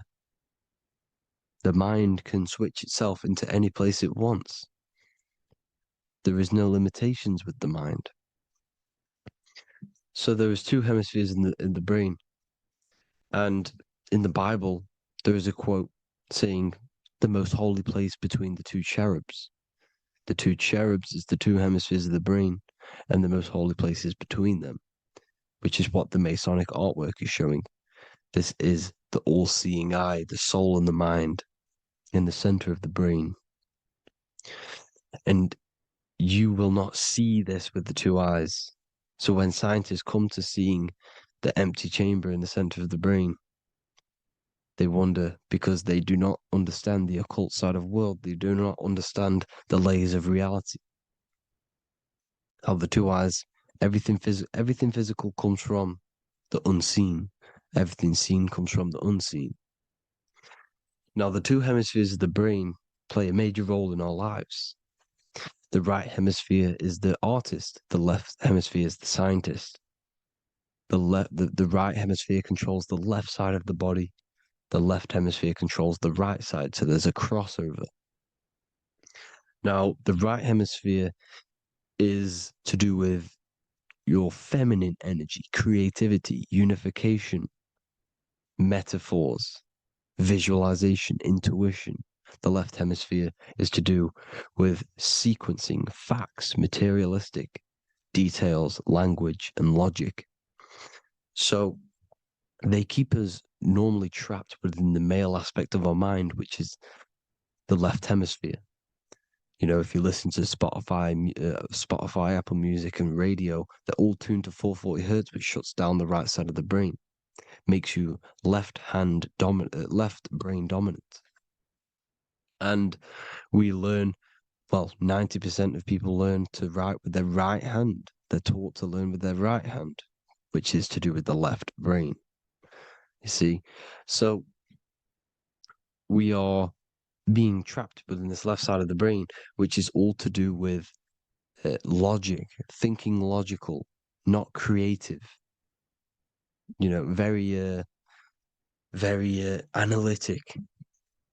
But the right side of the brain is to do with your creativity. So the right side of the brain is perceiving reality as a holistic perception. Now, what do I mean? If you're riding through a woods, for example, if you're riding through a woods, your right hemisphere is seeing the whole woods as one unified woods. The left hemisphere's job is to break down the perception given to it by the right hemisphere and break it down into individual trees. So what am I saying? The right hemisphere is seeing humans and everything in creation as one unified consciousness. The left hemisphere is seeing individual egos. This is why the left hemisphere is the place of the ego, the right hemisphere is to do with the higher self. They're both needed, though. I'm not saying one's better than the other. It's balance. Now, they don't want you to see the unified picture, perception of creation. They want you to think everything is individual, everything doesn't come from the one, because all things come from the one. And we experience the two in this reality, dualism. In order to understand the one, we have to experience the two to advance. So, anyways, let's get away from the two hemispheres. The right hemisphere, like I said, is to do with the higher self. And this is why in John 21:6, it says, cast the net onto the right-hand side of the boat and you will find fish. Meaning, cast your energy, cast your perception into the right hemisphere of the brain, and you will find God, unification, and higher self. You will see things from a unified perspective. How we are all one, because we are all the same consciousness. The same spark that is in me is in you. This is why I am you and you are me. We are all the all-seeing eyes of God, just split up into individual bodies. We are all made up of the same essence, consciousness. And that consciousness, that mind and soul, is in the center of the brain. You are just in different avatars. And until we see this, we'll forever be divided and conquered. Until we figure this out as a collective consciousness, we will forever be divided and conquered and ruled over. This is why the Bible says, ye are gods. You are the sons of the Most High, because we are. We are the Word made flesh. We are God made flesh. Mark 16:19. So then after the Lord had spoken unto them, he was received up into heaven. Head is heaven, H-E-A, and sat on the right hand of God. God is the consciousness in the center of the brain. Heaven is the head, and the right hand of God is the right hemisphere of the brain, meaning he sees things in unification, creativity, intuition, the higher mind, the higher brain. When Moses crosses the Red Sea is the corpus callosum, moving from the left to the right hemisphere of the brain to see unified perception of reality. Head, H-E-A, heaven, same root word. This is why the ancients always depict God in the center of the brain. Here you see ancient Christian artwork showing God in the center of the brain, the light. Here you see it here. Here you see Ganesh, an Indian god, which is the brain. Here you see the Father, the Son, and the Holy Spirit in the dome, the brain. This is the brain, because you are God made flesh. That's what consciousness is. The upper room where Jesus meets the 12 disciples. It's the upper brain on the upper room.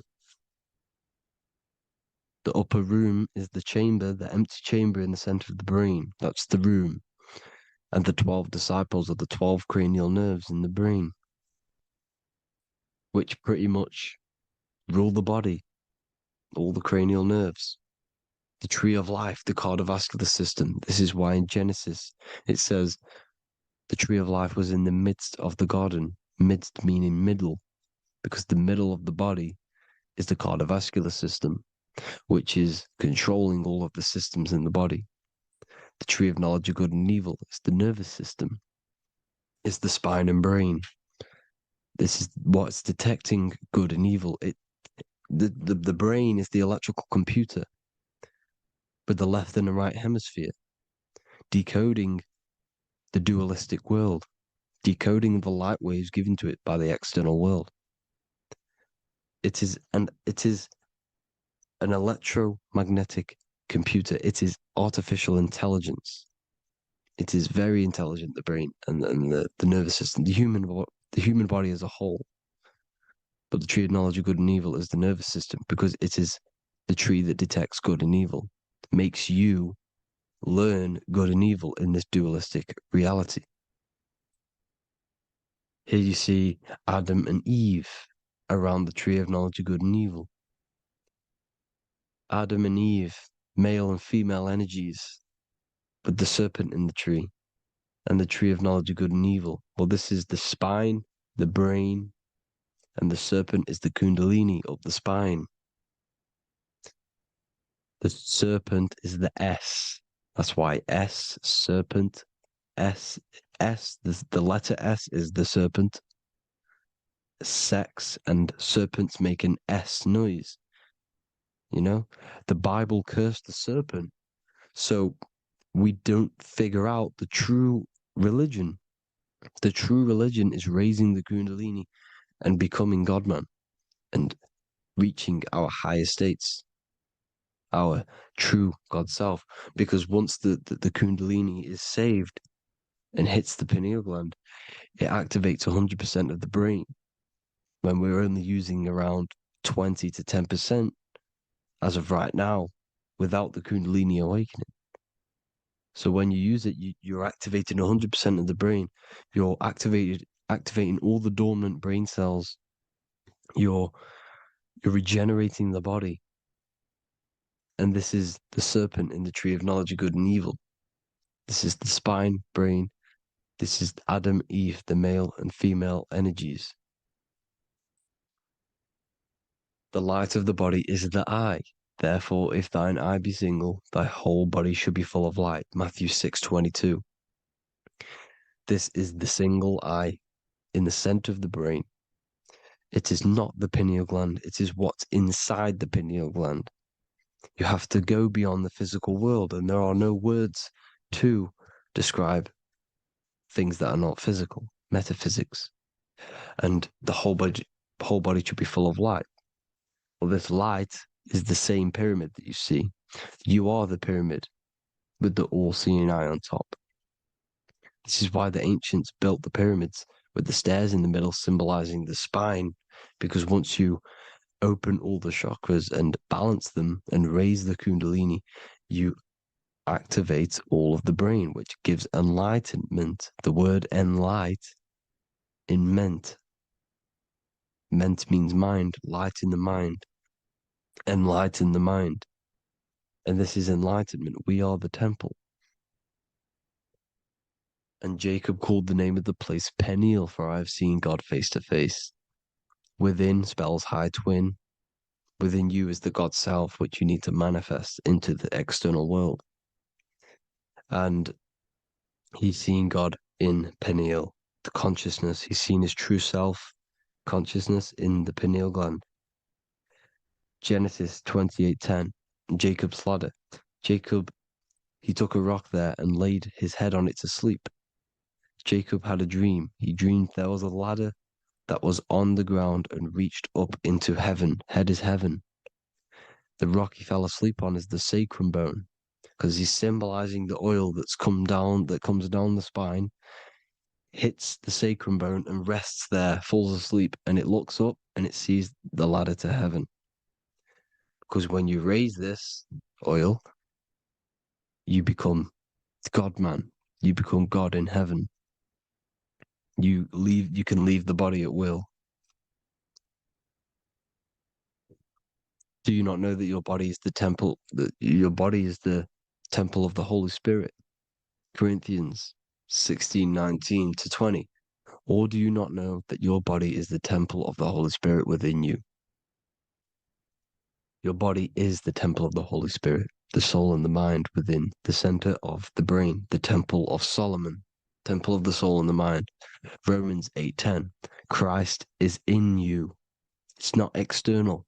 When you give where attention goes, energy flows. When you give your energy to external things, your attention, your worship to external things, you're giving energy, meaning it's draining you, and you're feeding something within the astral plane, a mental thought within the astral plane. So with you realizing that the Christ is in you, that you don't have to worship anything outside of you, this means that you're internalizing your energy. You're not giving your energy, because where attention goes, energy flows, which means you become more present. You become healthier because you're not giving off all of your special electromagnetic energy that's charging you. This is why the religions ran by the Vatican is all external. They're exoteric. Exoteric means external teachings. The esoteric is the internal, the hidden teachings.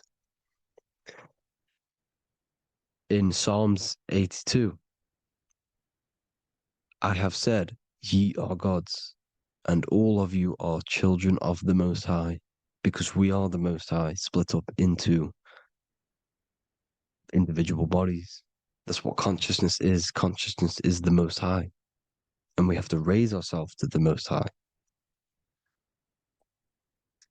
Brahma, Vishnu, Shiva, the Father, the Son, and the Holy Spirit. Why is it always a trio? It's a trio because it symbolizes us, the soul, mind, and body. The mind is the bridge for the soul to be in the body. What is the soul? It's the life force. It's the watcher. It's the all-seeing eye. The soul sees into different realities, and it gives life to the body of every reality it goes in. This is why you always see light around the all-seeing eye, because it is the energy, the life force, the light, life, L-I. Life is light. And it's the eye because it sees into the different realities. It sees into the dream world. When you're going to sleep at night and you dream, it's not a dream. It's another reality. You're a multi-dimensional creature. We live in a multiverse. There's infinite amount of yous. And there is a version of you which is the highest self in a reality somewhere. And this I has the ability to switch realities, which is exactly what astral travel is. Astral travel is the ability to switch reality beyond the 3D construct of this world. The Father, the Son, and the Holy Spirit, Brahma, Vishnu, Shiva. Brahma, the soul, inhabits different bodies. This is why they have different heads. Vishnu, the mind, symbolizing gnosis, meaning knowledge. This is the serpent. The serpent symbolized knowledge. Shiva, the body. Father, the Son, and the Holy Spirit. The bird, the soul, because the bird symbolizes the soul. This is why you have here the Egyptians showing you the soul leaving the body. Here you see here with the twin head, the same head, and it's a bird. This is the soul self. This is the ego self. The Egyptians knew this. They knew all of this. Of course they did. Now the whole story of Jesus is all metaphorical for the process which goes on within your body. Your neck and head is the holy grail which the sun and the moon creates. Sorry, the sun and the moon creates the fluid within the holy grail, the brain, the skull. And the moon creates the milk. Sorry, the moon makes the milk. The sun makes the honey, the land flowing with milk and honey in the Bible. The land flowing with milk and honey is the center of the brain in the Holy Grail. Here you see the Masonic artwork showing you the sun and the moon creating the fluid in the spine. Here's the serpent. Serpent symbolizing the two Kundalini channels, the Ida Pingala up the spine.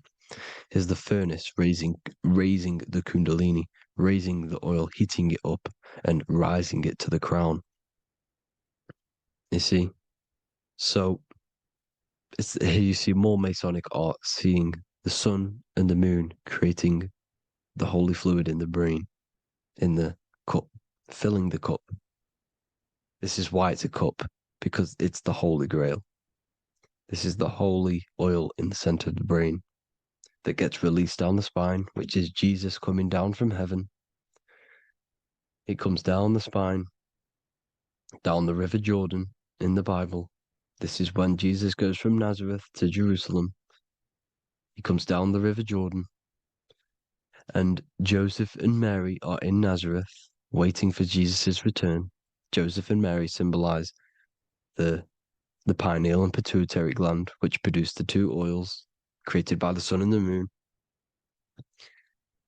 And he returns. When he returns, he gets crucified at 33, because there's 33 vertebrae at the back of the spine, and it crosses the vagus nerve. the crucifixion of the oil past 33 vertebrae creates God-man, and it creates your higher self, and it activates 100% of the brain. And you turn into spirit, you turn to your spirit self. This is why Jesus dies. He didn't physically die, it metaphorically dies and becomes his higher self. The ego self is left behind. It's the same with the whole story of Jesus. Jesus comes down from heaven, which is the oil. He dies in a cave for 3 days, which is the oil hitting the cave. Here's the cave. And resurrects after 3 days. If you resurrect the oil, comes up and gets crucified at 33 in Golgotha. Golgotha translates to a place in the skull. The 3 wise men from the east.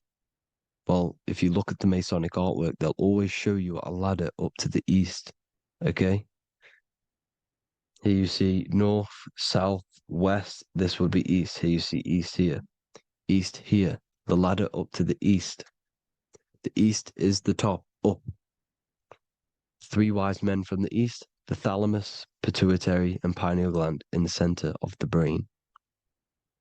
The most important glands in the body. Here you see the Egyptians with the spine, the sun, and the 2 hemispheres of the brain. What did I say at the beginning? The sun is the soul. The sun is its own source of energy. It's the life force, which gives life to anything it inhabits. The soul is the same thing. That's why sun and soul mean the same thing. So, what I'm saying is consciousness is God. And this is why when it refers to as God in the Bible, it means your higher self, pretty much. And returning back to this higher self, because God is something that you need to manifest. Consciousness is God, and your body is a reflection of the creation by God. This is why everything in the body corresponds with the stars. The stars rule the body. We are an image of the stars. This body is an image of the whole of creation. Aries rules the head. This is the cerebrum, the ram in the brain. Here's the ram, Aries. And we have something called the cerebrum, Aries, the ram. This is the Lamb of God moving to the higher mind. Taurus, which is the lower brain and neck, the cerebellum, the bull Taurus, the lower mind, and the cerebrum and the cerebellum, the ram and the bull, is what makes you ramble on. Ramble meaning walking. The higher mind and the lower mind working together makes the body ramble. Ramble is what makes you walk along. Thank you to Santos Bonacci. Gemini, the 2 twins, rules the 2 arms, the hands, and the lungs. These are the 2 twins of the body.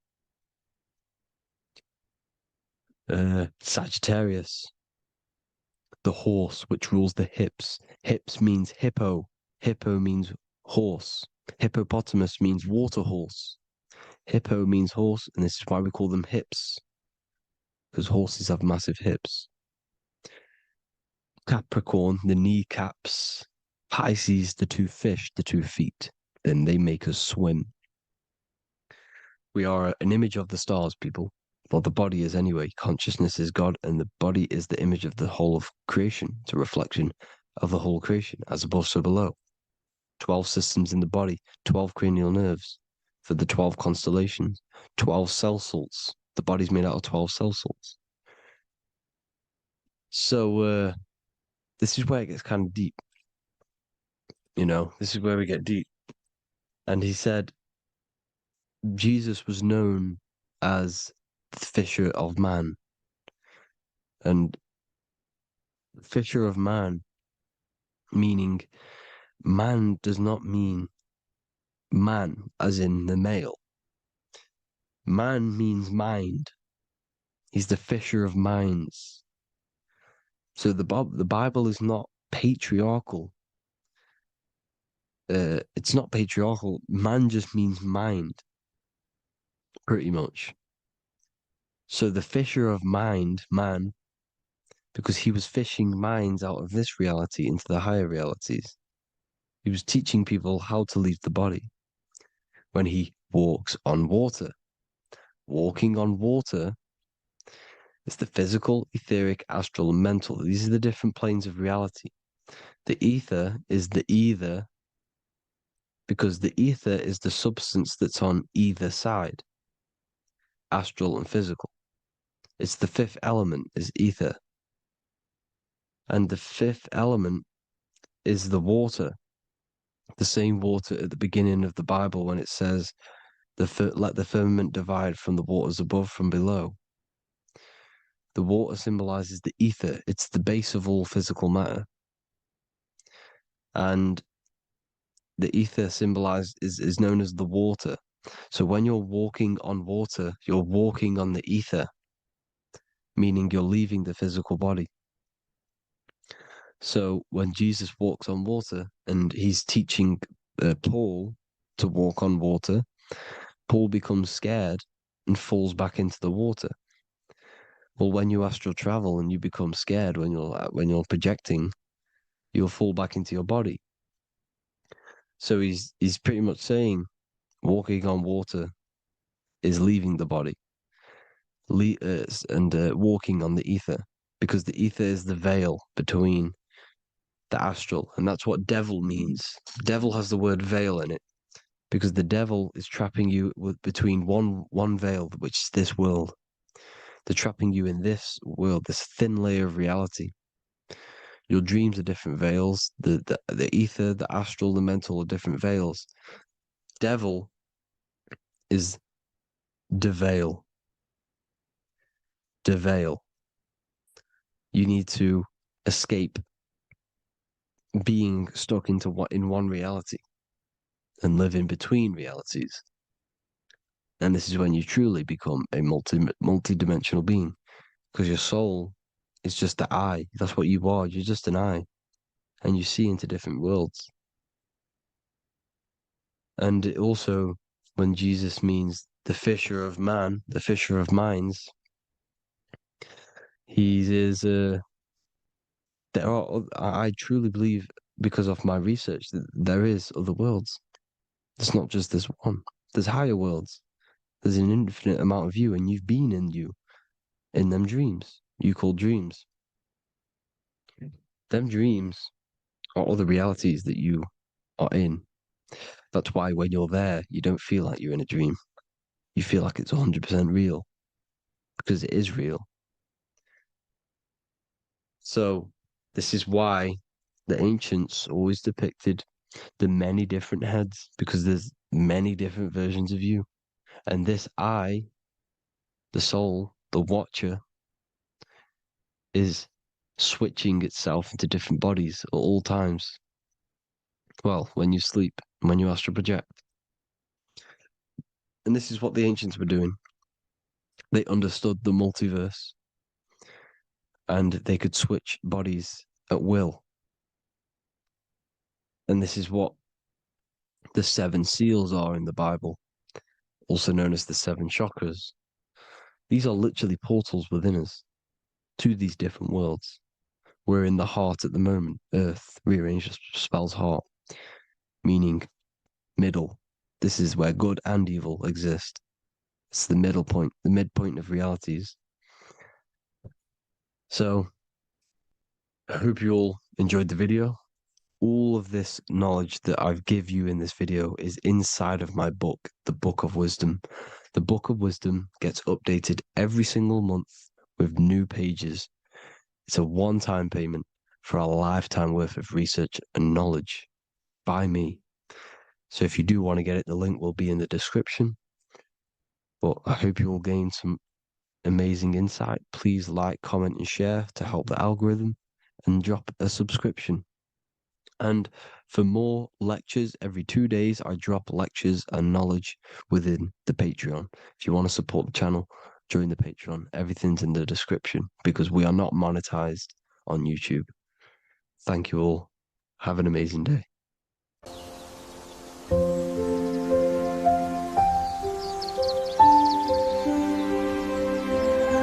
bookofwisdom.com.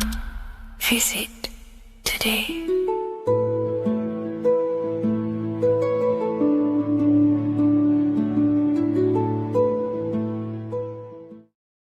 Welcome to Revival of Wisdom.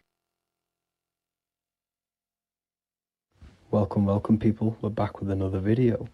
In this video we're talking about how Jesus Christ and Christianity is all sun worship. The Holy Bible of Christianity is not meant to be taken literal for history.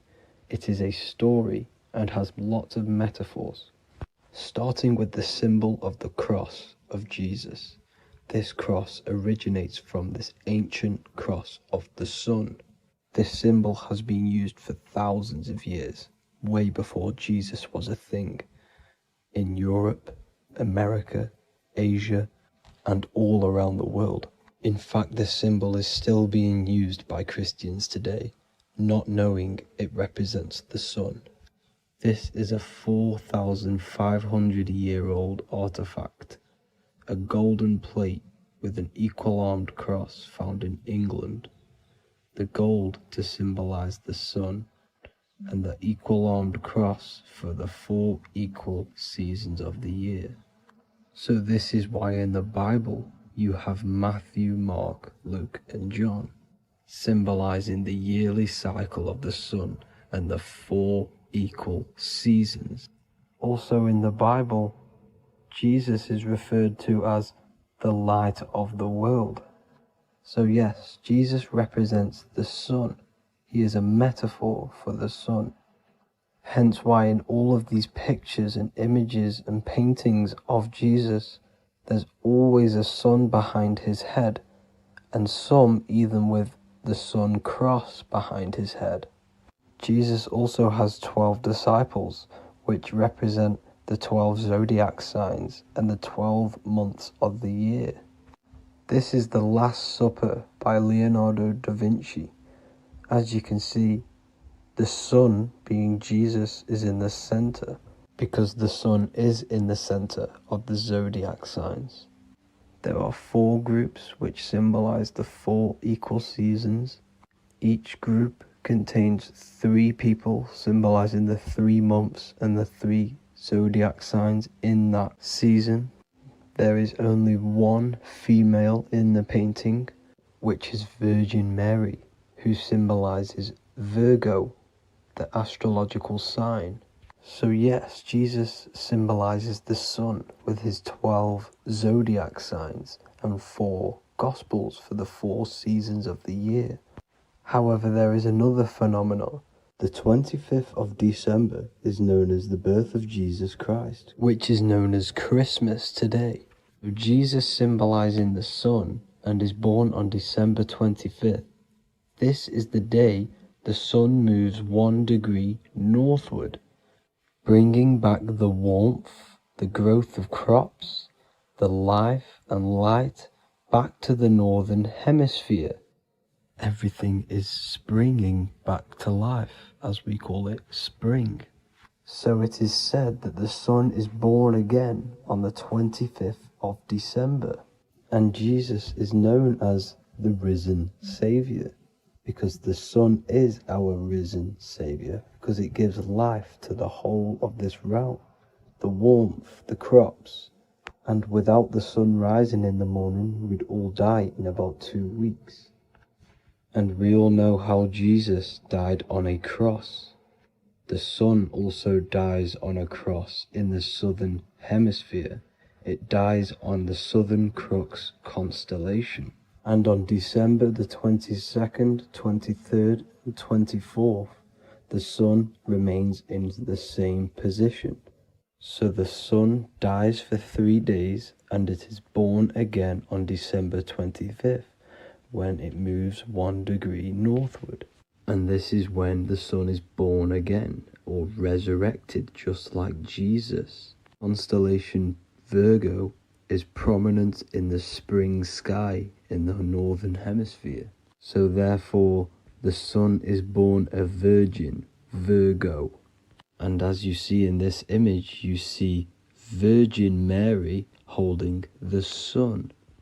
Us as humans do not own the sun, so therefore God owns the sun.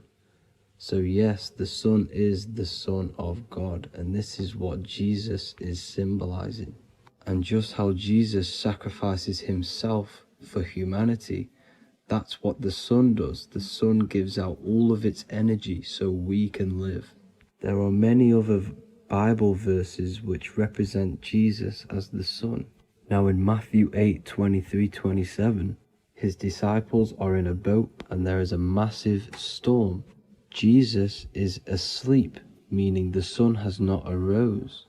And the disciples say, "Save us, Lord, we are perishing."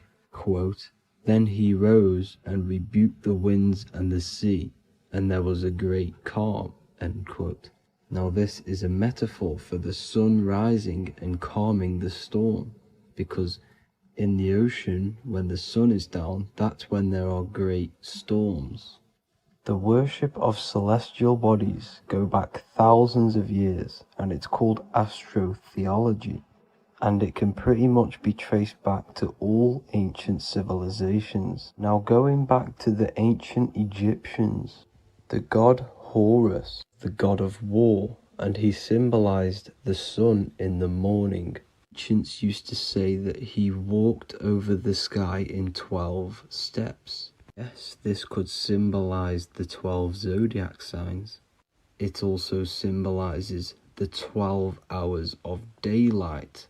So we have 12 hours of Horus, but now they've rearranged the word to hours. Horus and hours. And when the sun rises, Horus rises, we say horizon, which is Horus is rising. That's the etymology of horizon.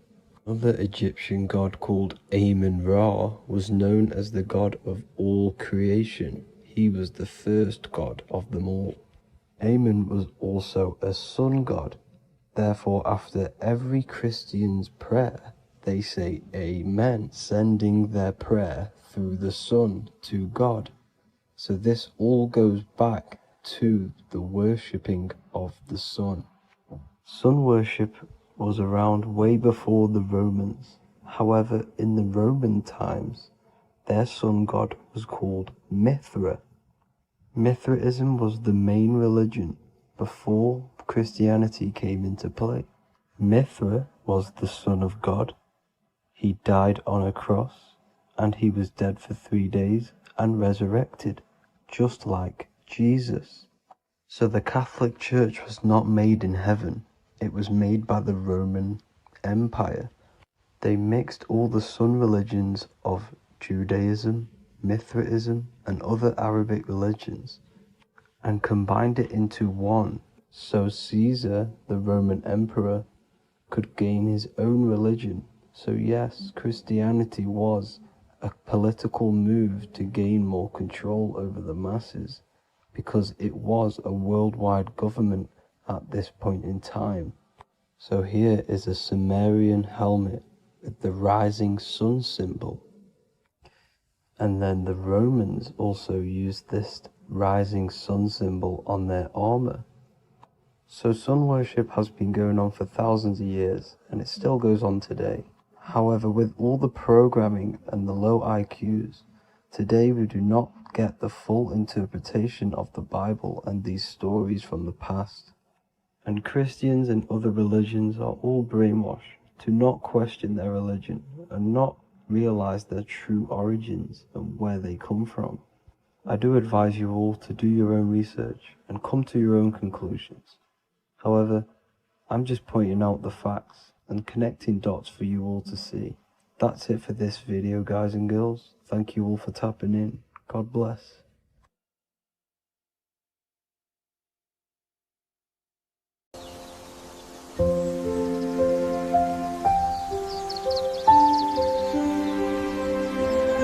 bookofwisdom.com. Visit today.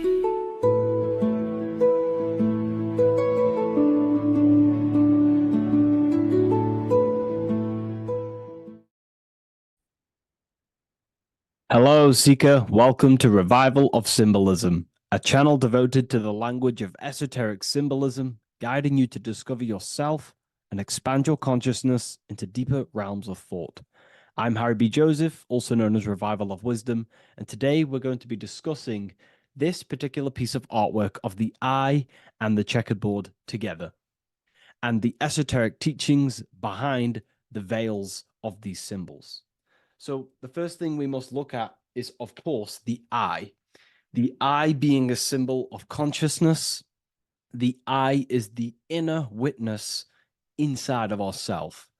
This eye is referring to the internal eye of perception inside of our mind, the mind that gives us the ability to perceive and to understand things internally. This is also the eye we use to vision things through our internal vision, what we like to call imagination. The screen in our mind that allows thoughts to be projected into a particular form. So this eye is talking about the internal eye of perception inside every single individual and form of life. Dogs, cats, squirrels, humans. Every single form of life has this internal dialogue, the inner being that no one else can listen to but themselves. This is a symbol of consciousness. And together, these two symbols reveal a grand teaching and understanding of the world and the universe, of how the universe is one consciousness, one observer. This is symbolizing the observer witness consciousness. Consciousness holds many vehicles and many dimensions that it exists in. As I've talked about previously in my previous lectures, we have a physical vehicle of consciousness, which expresses physical actions through the physical body. We have an emotional vehicle of consciousness, which is our emotional body or the astral plane. We have a mental vehicle of consciousness to express thoughts inside of, the thought body of consciousness. We also have a witness side of our consciousness. This internal witness, like who is the one seeing the screen of your reality right now? Who is the one seeing it? Not looking, who's perceiving the screen of reality through your eyes? Well, that would be the inner witness. And that inner witness is also perceiving your thoughts. A lot of people become identified with their thoughts, and they let the changes, the ever coming, unfolding changes in their mind, world, become a part of who they are. And they get caught up in the world and the changes that happens to them. And a great teaching that I've come across this last year is to never identify with the ever-changing circumstances that happen in life. When things are tough, when things are bad, always remind yourself that you are the witness of your thoughts and you are the witness of this reality. You are the one witnessing your thoughts, emotions, and actions. You are the one behind them. So when things get tough, try not to get too indulged in these negative things. The eye is the witness. Connect with the witness. And this is the same eye that perceives, sees the screen of your reality, and it also sees the screen of your dreams. So this witness consciousness is transcending your physical day life and reality, and it's also witnessing your dreams. It's the same observer who's observing your reality now, but also observing your dreams. So this witness consciousness transcends all forms of bodies of consciousness. It is essentially the highest aspect of ourselves. And it is literally the thought voice, the inner thinker, because you are not the external body. You are not the being outside your mind. You are the being inside your mind who is actively thinking. I like to call what you are, what we are as consciousness is consciousness in action. We are the thinking inner thinker, the inner being. And it's about becoming into contact with that inner being again to unveil who we truly are. If we sit back and truly have a thinking session of, closing your eyes and going inside yourself, and you ask yourself, who am I truly? Who am I beyond all of my beliefs, memories, my body? Who am I beyond that? And it will lead you to the inner voice, the inner dialogue. But again, you are not the voice, you are the one hearing the voice. You are the silent, invisible one, the one behind the veil. So this is ultimately what the eye is representing. It is representing the inner self shining, looking down upon the earth, upon duality, right?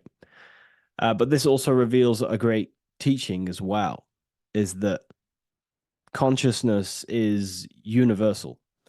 It is not something uh, solely given to you. It is universal. It is a part of a greater whole. Consciousness is personal and also impersonal. We have our personal sense of self. We have this inner voice. We have this sense of who we are in this world. And that is our personal sense of self. But you can also transcend the personal sense of self by turning off the mind and fading into the collective impersonal consciousness, which is ultimately what you call transcended states of consciousness, altered states of consciousness, or astral projection. When you astral project, you are simply accessing this impersonal aspect of consciousness. And this is ultimately what the symbol is representing with the checkered board floor, because the checkered board floor is duality, division. There is many, many different forms, but the I is singular.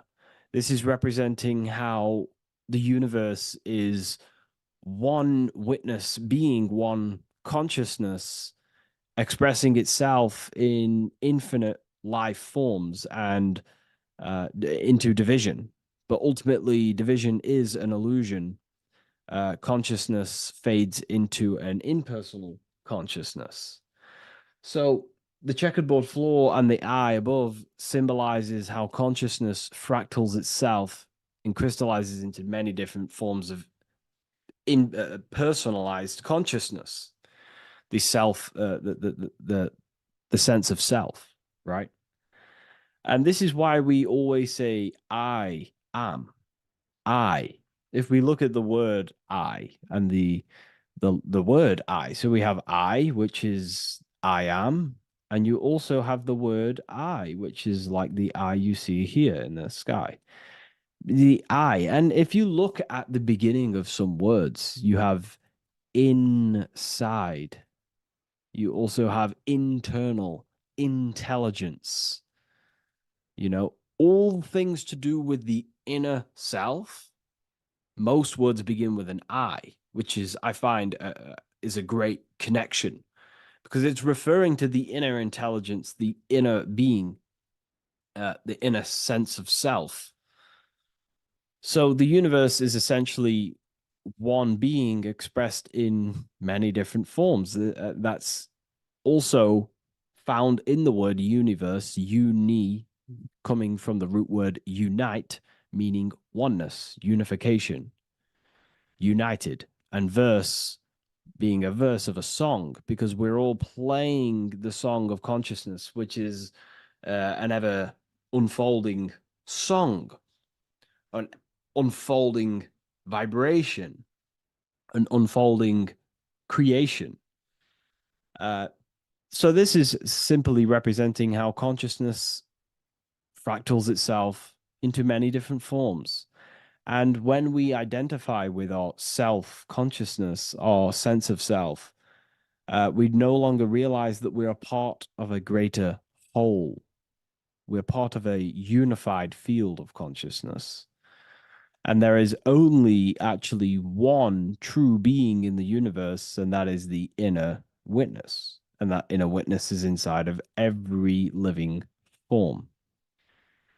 And in order to truly process that, it takes a lot. You have to disintegrate who you truly think you were before you wake up to this universal truth.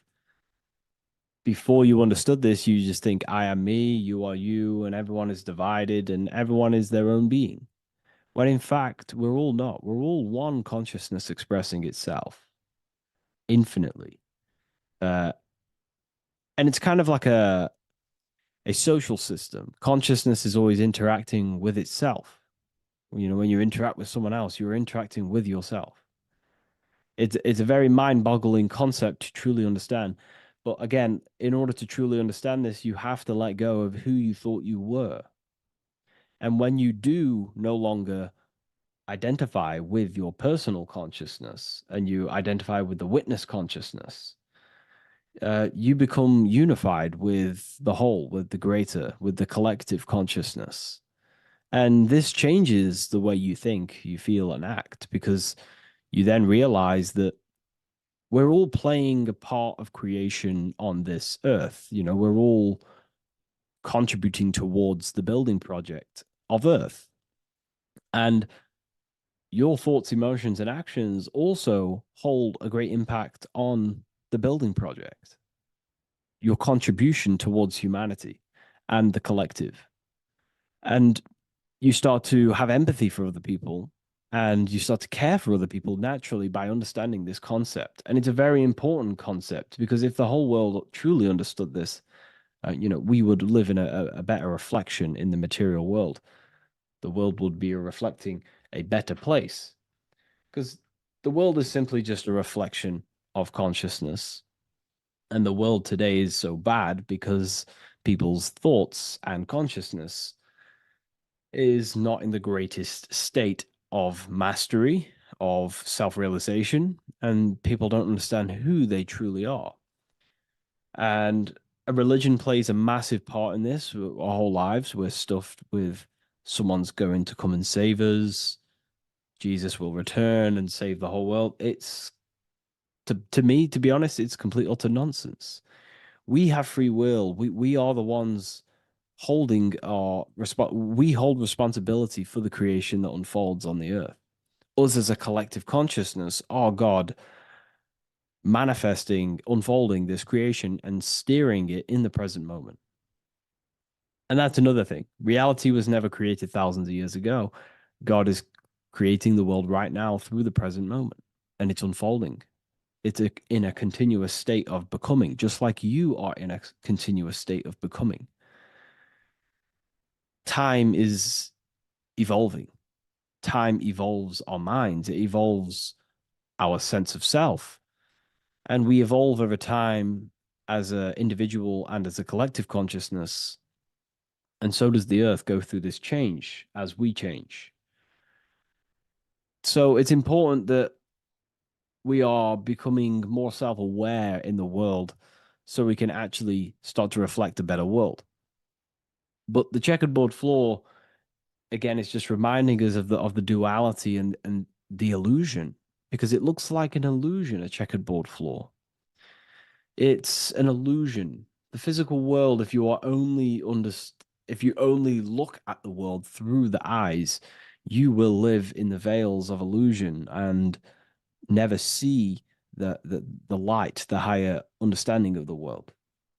You will see everything as divided. You will see everything as I am me, you are you, and live in division. But in truth, we are all one. We all come from the same source, and we're all the same infinite witness expressed in different forms. And this brings me back to the concept of love. Love is the force that unifies consciousness. It unifies yourself. It unifies your relationships with people. If you love your partner, you love your brother, your sister, whoever it is in your life, it unifies. If you have a care for someone, it brings you together and you grow the relationship by expressing care into the other person, and it grows. So love is a very expanding, it allows things to grow, and it unifies things. And when you start to love yourself, you start to unify with yourself. And when you start to when you start to love nature, you start to unify with nature. So if we understood this, the world will be a better place. And love is the force that unifies the collective consciousness. If we truly hold love for ourselves, for others, other individuals, nature, then the world will become more unified. It unifies consciousness. This is the force of love. It's a very, very powerful, powerful force. And I do truly believe and come to understand now that love is the reason of all creation, which is the generative principle. All action is coming from a place of love or care. We only take action on what we care about. So even the sun is a symbol of love. It just expresses life, gives away all of its light, life, and energy to the earth and asks for nothing back. It is love. It is the expression of care. And that is what unifies consciousness. So, again, this is just talking about the inner witness and how consciousness expresses itself in many forms. And the checkerboard floor also transcends that idea that I've just described of how it's consciousness divided in many forms. It also represents a state of an individual's mind. The checkerboard floor is symbolic of being divided, you versus me thinking, walking down the street and thinking everyone's a threat. It also represents their thoughts, emotions, and actions not being aligned, not being unified.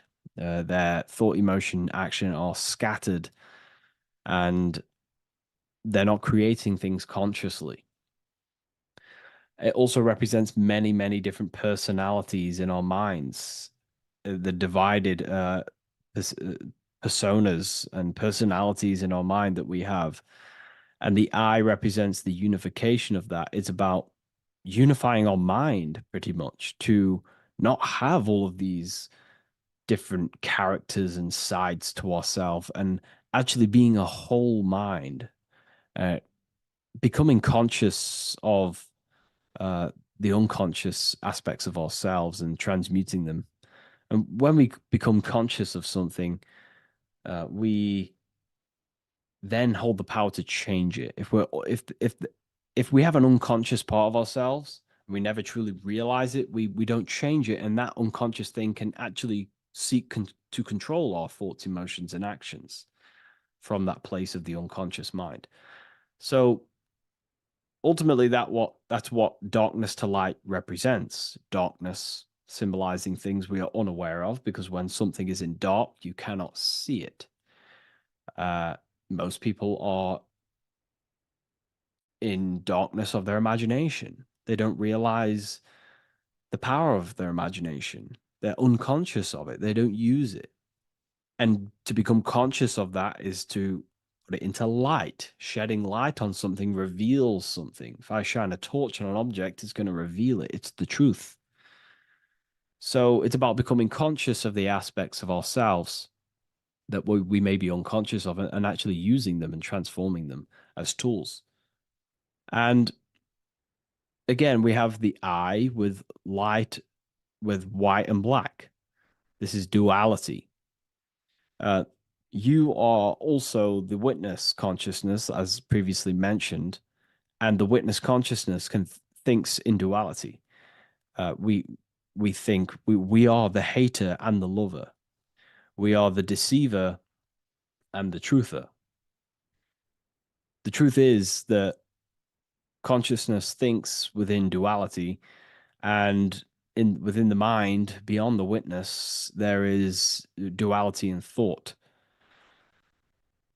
But in truth, you are not either. You are neither the positive or negative thought. You are the witness of it. There's a great saying in the Gospel of John, and I can't remember exactly the words, but it goes something along the lines of, lift the wood, I am there. Lift the stone, I am there. It's basically saying that everything is the I am, everything is the same consciousness. No matter where you go in the universe, you're talking to self. You're talking to the same thing. You're seeing the same thing. It is the same consciousness that is everywhere. So consciousness thinks within duality, and it is the light and the dark, and we have the ability to transform between them. And some people think that, darkness is all evil. Darkness is not inherently evil. Darkness is not inherently evil. There are dark aspects of the world that help you actually progress into the light. Without the darkness, consciousness can't move into the light, into knowingness. Without bad, there is no evil. They are needed. Both of them are needed. So, in order to understand the light, you have to understand darkness. And there are some forces of some forces of darkness in the universe that are purposely there to cause certain things to then push you and activate the good or the light. Some Gnostic texts talk about how there are beings that, very powerful beings that purposely descend themselves into darkness on purpose to make things happen in certain people's lives, so it actually pushes them towards the light, towards the good. So, this is ultimately what the whole allegory of Satan is. Satan was created by God, and Satan is necessary, which is symbolic of darkness. Is symbolic of evil, the evil forces of the universe, because the universe is simply just one force of consciousness, and that one force can express itself in good and evil. The power of the mind can be used to kill, or the power of the mind can be used to create amazing things. So there is only one force in the universe, symbolized by the one eye, the one force of consciousness, and that one force can be used for light and dark, which is the checkerboard. It's also symbolic of the checkerboard being on the ground, symbolizing the earth, which is base awareness, duality thinking, base consciousness, stuck in division consciousness. And the one eye symbolizes unification of the mind, a balanced internal perception. We're rising from the ground to the sky, symbolizing from heavy to the light, from darkness to light. The eye is also symbolizing perception, what we perceive, and this is ultimately the end goal of all occult and esoteric research, is to gain more light, to gain a higher perception of the self, to gain a higher eye, a higher perception. That's why the eye is always raised above, symbolizing you're chasing the eye, you're chasing a higher perception of yourself and reality and the universe. It also reveals the teachings of the eye that is always watching you. There is an eye always watching you, and then that eye is the laws that governs consciousness. Consciousness, or your mind, is governed by certain laws that your mind cannot escape, such as cause and effect, vibration, mentalism, correspondence, rhythm. The 8 universal principles that pretty much crystallize consciousness into a reality. Your mind cannot escape the law of cause and effect. That force is too powerful to escape. Therefore, this is the eye watching you. This is the eye that has governance over you. It is the laws. But then again, on a negative context of the eye can then become a symbol of surveillance. Hence why certain organizations and companies in the world use the symbol of the eye, symbolizing surveillance, gaining, manipulation and surveillance over humanity and certain things and data. So there's light and dark of every symbol. It's just depending on how you use it. But ultimately, that is the teachings of the checkerboard and the eye in the sky. If you wish to learn more about yourself, because that is the only thing that matters in the world, learning about yourself. The only thing you take with you after death is the knowledge that you hold in your mind. You can't take your car, you can't take your possessions, you can't take your money. The only thing you take is your consciousness, your level of mastery, and the things you know. With that being said, I'll see you inside Ethereal University if you decide to join, and I'll see you in the next video.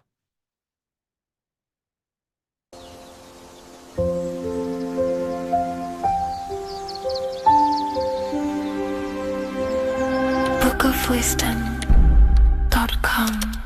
Visit today.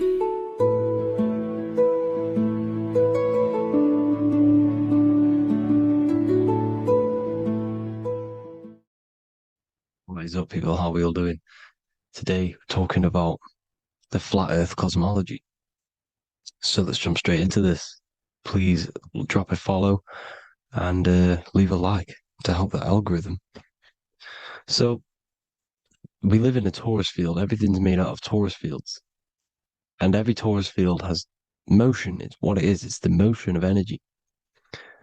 And every torus field has a center, which is the black hole. It's a womb of creation. It's counter space. Now, this is why the North Pole is magnetic, because the center of this torus field is the most magnetic part, the strongest part of the field. So this is why all compasses will point you to the center. And the Earth's magnetic field is spread across the whole of the Earth. And it's spinning, as you can see here. It's like a tornado at the center. And this tornado is the force which is spinning the sun and the moon around us. You got the sun, the moon, Polaris, just like in the Masonic cosmos here. The sun, the moon, Polaris, the all-seeing eye. Now we'll get into Polaris a bit later, but the sun is the magnetic force. Sorry, is the electric force, because every field is electromagnetic. Now, the sun is electric. It's positively charged. It's gonna give you energy. It's feeding energy. The moon is more magnetic energy, which is taking your energy away from you. And this is why you become sleepy when the moon comes out, because it's taking away your energy. So these two forces is the balance. It's the yin and yang. It's the balance. Everything in this creation is balanced, because the torus field is the Earth is the plane of inertia, the 0 point within the field, because physical matter is a result of two opposing forces equalized on the plane of inertia. And that is where matter crystallizes into physical results. And this physical plane is the plane of inertia, planet Earth. And at the center of this plane is the black hole, the womb of creation. And outside of this black hole gives birth to light. So the torus field is constantly rotating, going into counter space, the black hole, and then out of counter space gives birth to the white hole, white light. You see? So it's going around, black hole, birth again, black hole, birth again. And it just keeps going around. It's an infinite cycle of energy. And this is where the infinity sign comes from. This is the motion, this is the force which is creating everything to spin inside of this circle. Okay? And it's making the stars spin. It's making the sun and moon spin around us, around this center point. Now here you see Horus and Set putting their feet inside of this dome. This is the royal arch, the arch of the dome above us, which is like you see in the Masonic cosmos, the royal arch of Freemasonry. This is the dome above us, the firmament that the Bible talks about. You see, they're putting their feet in because Set symbolizes the moon and Horus is the sun. Horizon, Horus. Horus is rising, the sun. So they're both putting their feet around this center magnetic pole, which is the pole, North Pole. And above the North Pole, you have Polaris, the pole of electromagnetic energy. You see? And this is how we get the sun and the seasons. Because the sun, for us, when it becomes summer, it's on the Tropic of Cancer. Then it spirals outwards, going out and out and out, then goes to the Tropic of Capricorn. That's winter for us. Then it comes back in and creates summer again. So it's constantly spiraling around this center magnetic North Pole. You see? So this roof above our heads is the firmament, and this is what they've taken off of us. They haven't physically taken it, but mentally they have taken this away from you. It's a female energy, and this is what the Egyptians called Nut, the sky god Nut. And this is the womb. We are inside God's creation, God's womb, and the woman's womb when she has a baby is a microcosm of this, because everything inside of this creation is micro, macro. It's a reflection of the bigger things, as above, so below. So the dome above our heads is the dome we are in when we are a baby. And you can see the sacred geometry of it is the exact same. It's the dome. And when we are inside of the womb, the woman, the sacred maker, which is the M, the Masonic M, this is the Gmail symbol. The Masonic M is maker, mason, matter, male. She delivers the male, you see. She delivers the male because it's the maker, the female, the magnetic. The woman is magnetic in nature. The male is electric in nature. So when we are in this womb, the female, we are being fed by the center umbilical cord, by the center of the mother's stomach. We're connected to the center of the woman's stomach, just like we are when we are in the earth. The center is where the aurora borealis is being emitted from, the electromagnetic aurora borealis, the northern lights. This is our spiritual umbilical cord, connecting us to counter space, connecting us to the realms beyond this world. Because at the center of every torus field is counter space. And at the center of the earth is our spiritual umbilical cord. And this is the earth's belly button, as you see. As above, so below. We had a physical umbilical cord. We have a spiritual umbilical cord. And this gets cut when we die, when we're cut away from the physical reality. You see, here's the ancient Egyptian tablet showing this female. You can see the hair, it's a female above us, because the female energy is nurturing, helping, looking after. And that's exactly what the dome is. It's protecting us. It's the Ark of the Covenant, the Ark covering us, you see? And this is what they've taken away from us. By you believing in space, it completely destroys the idea of this being a sacred creation. They've taken the roof off your head, whether if you believe in space, you believe that there's chaos, there's planets, there's asteroids about that could kill us at any moment. But this isn't true. They've made you fear your own creation that you're inside of. They've made you fear what's above you. You see, and it's to hide the power of astrology, the power of the lights in the firmament, which are constantly flowing through the ether.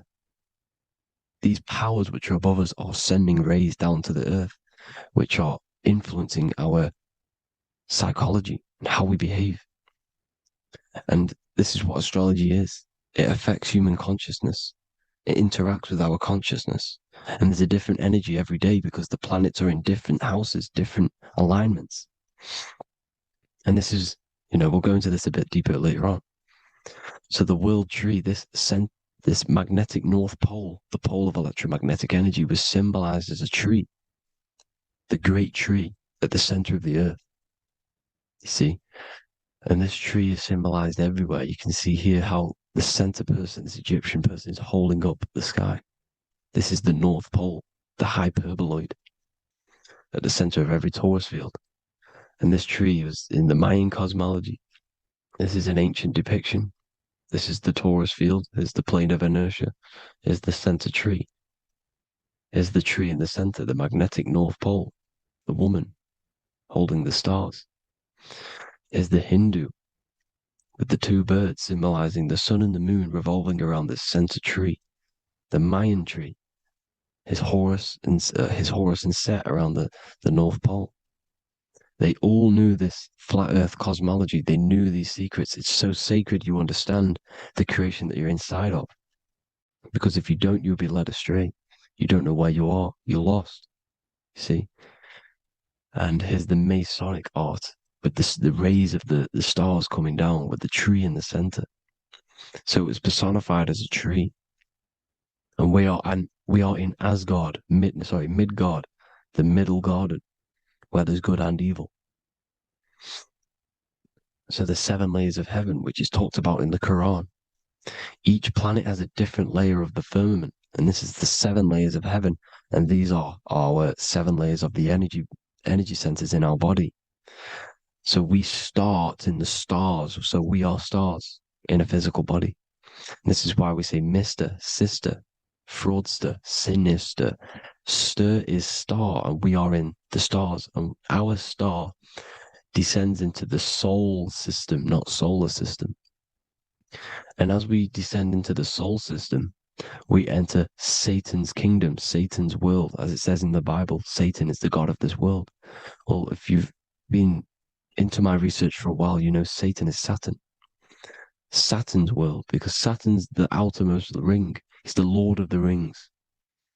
And you enter his kingdom, the kingdom of time. And this is why Saturn's the time god. As soon as you go past the rings of Saturn, you're now in the soul system. You're now in time. You're now bound by space and time. And you're bound to the earth plane, the heart. Earth is heart. It's a rearrangement, it's an anagram for heart.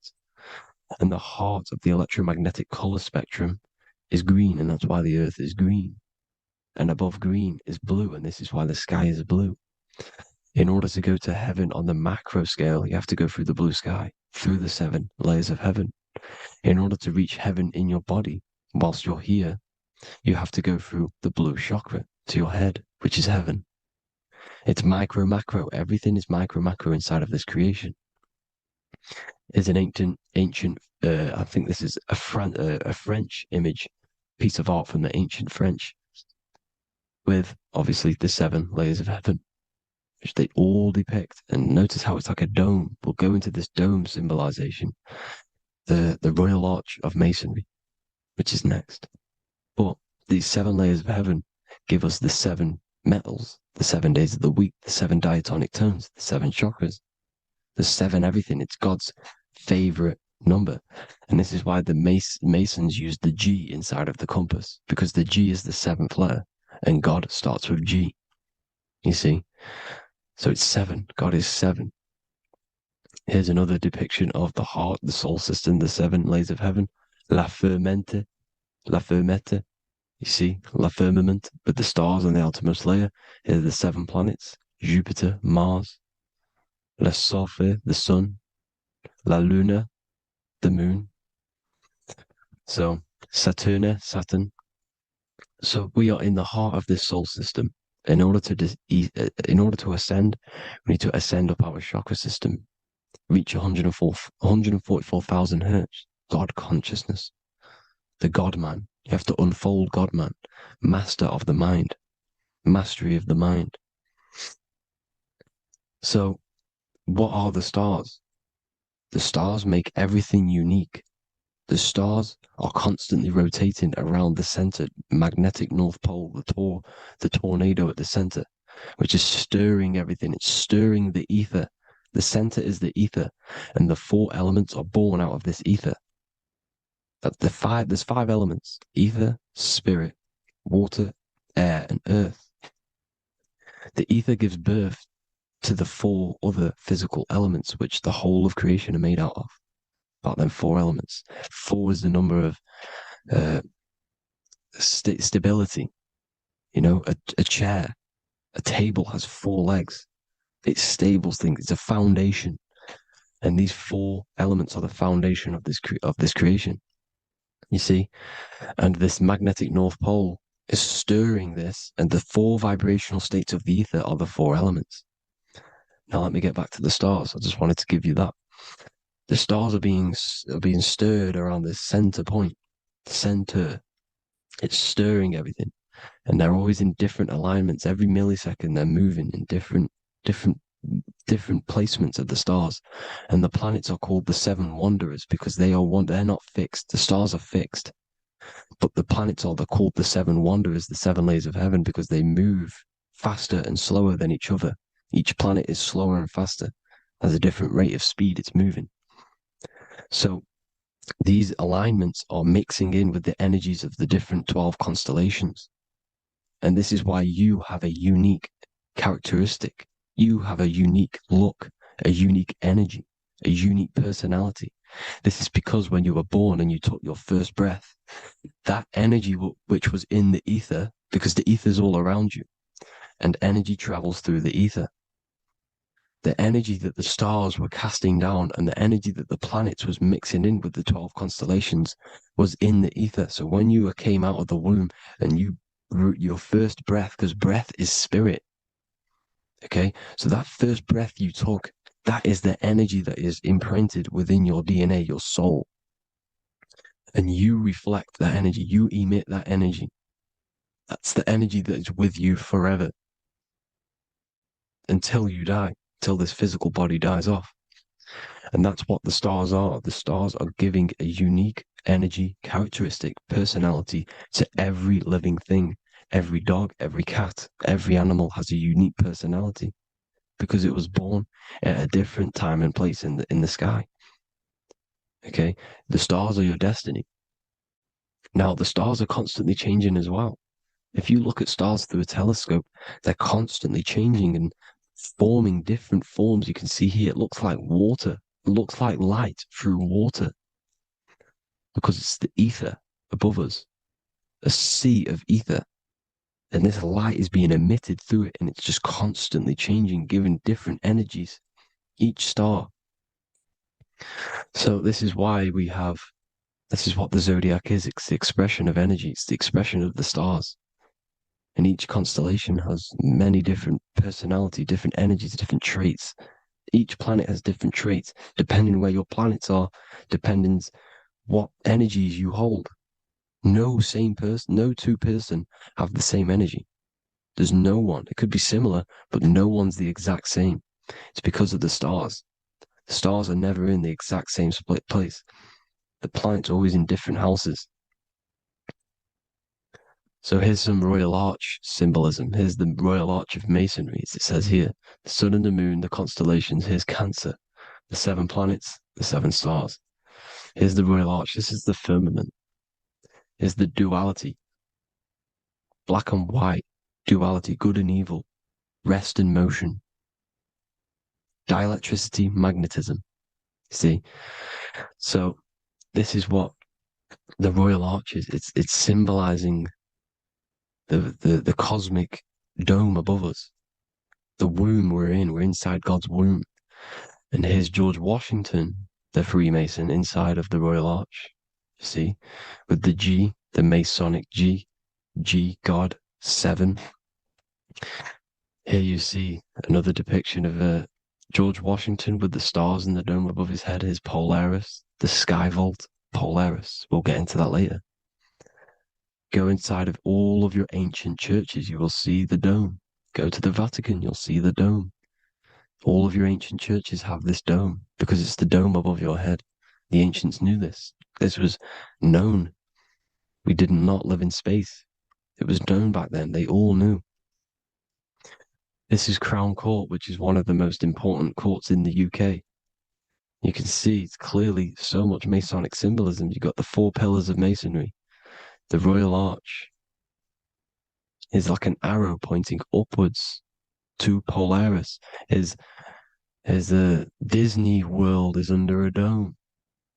In his Polaris, the sky vault. You see? And also 666 in the symbol. Here's more 7 layers of heaven. Here's an ancient depiction. The firmament. Here's the astral plane outside of the firmament. The Royal Arch. You see? It's everywhere. Here's Polaris, the 8-pointed star. Polaris is in between the sun and the moon. It's at the center of the Taurus field. And Polaris corresponds with the pineal gland as well because it's the all-seeing eye. See? So is Polaris, the 8-pointed star, which is at the very top. It's the very center. It's on top of the North Pole. And it's an 8-pointed star that's always symbolized as an 8-pointed star. Here you see the Vatican. The Vatican is a giant key with an 8-pointed star. See, it's a key. Here's the dome. Here's the Space Delta, the USA Space Delta logos. Here you see the Egyptian god looking from the center of the North Pole, looking upward to an 8-pointed star, Polaris, an arrow pointing up to Polaris.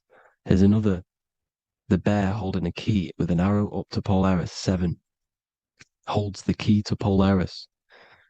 Here's an eagle holding a key above the North Pole to Polaris. Polaris, and here's another one. There's another bird, like a dragon, holding a key to Polaris. Because Polaris is definitely something to do with leaving this creation.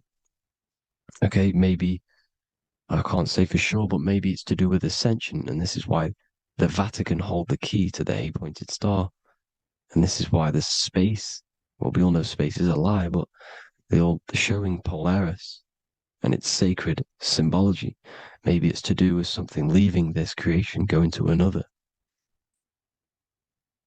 Here's some North Pole symbolism. As above, so below. You see the four seasons of the Big Dipper constellation going around Polaris. This is Polaris, this is the Big Dipper constellation, and this is the swastika. This image gives us the swastika, because all the symbols we use are created in nature. They're created somehow in nature. This is how we get them. As above, so below. This is the map of the North Pole with the 4 rivers looking like the Big Dipper constellation.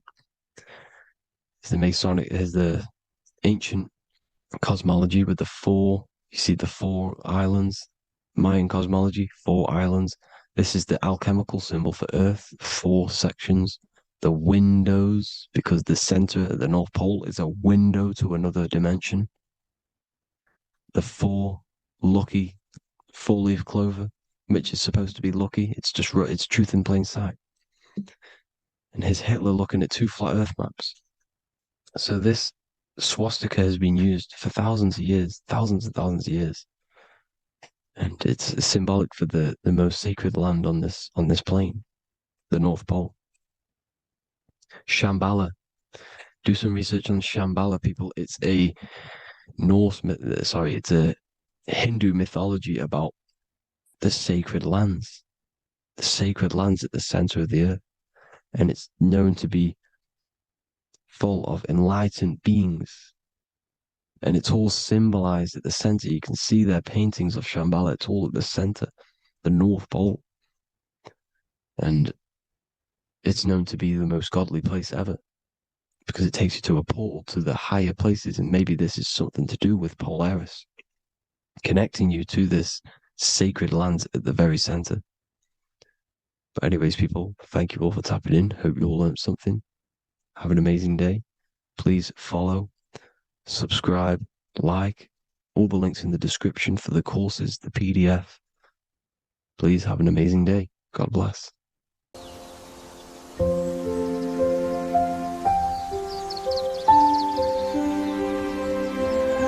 bookofwisdom.com.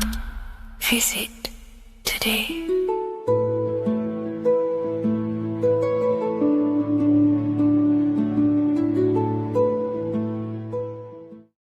Welcome to Revival of Wisdom. Welcome people, we're back with another video. Please make sure to hit the like, the subscribe button, and turn on notifications to never miss a video. The Vatican is a giant key from a bird's eye view, and it also contains an 8-pointed star. The Anunnaki Sumerian gods also depicted this 8-pointed star. The sky god Anu from the Anunnaki also uses the 8-pointed star for his symbol. And even Freemasons depict an 8-pointed luminary with a ladder and a key. This is symbolizing the key to ascension up to the 8-pointed star, which is Polaris. Polaris is always depicted as an 8-pointed star. Polaris is the standstill star at the very center of our realm, which is perfectly aligned with the North Pole. The Earth is a giant torus field, and at the center is where the most electromagnetic energy is stored. This is why all compasses point to the north. Hence why a compass is an 8-pointed star, because it points you to Polaris, which is the North Pole, the center of this realm. The 8 points of the 8-pointed star symbolize the 8 points in space and time. So yes, Polaris is the portal which you ascend through if you outgrow this consciousness by aligning your chakras. Our earthly realm is a macrocosmic reflection of us, and we as humans are the micro reflection, with the earth containing its 7 chakras as well as us. The North Pole is the 7th chakra, which is the crown chakra. So the key to ascension is held by the Vatican, hence why it's a giant key, because they mislead the masses through their religions, which teaches the masses to look outside of themselves. As stated in the 20,000-year-old emerald tablets, written by the Egyptian god Thoth.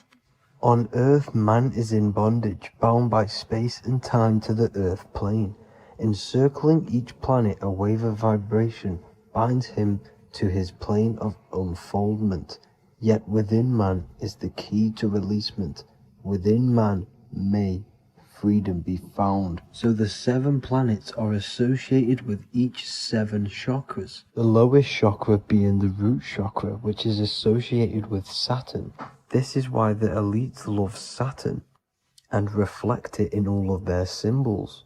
Because the chakras are an ascension of spiritual principles, starting from the material and ascending up to the spiritual, the crown chakra.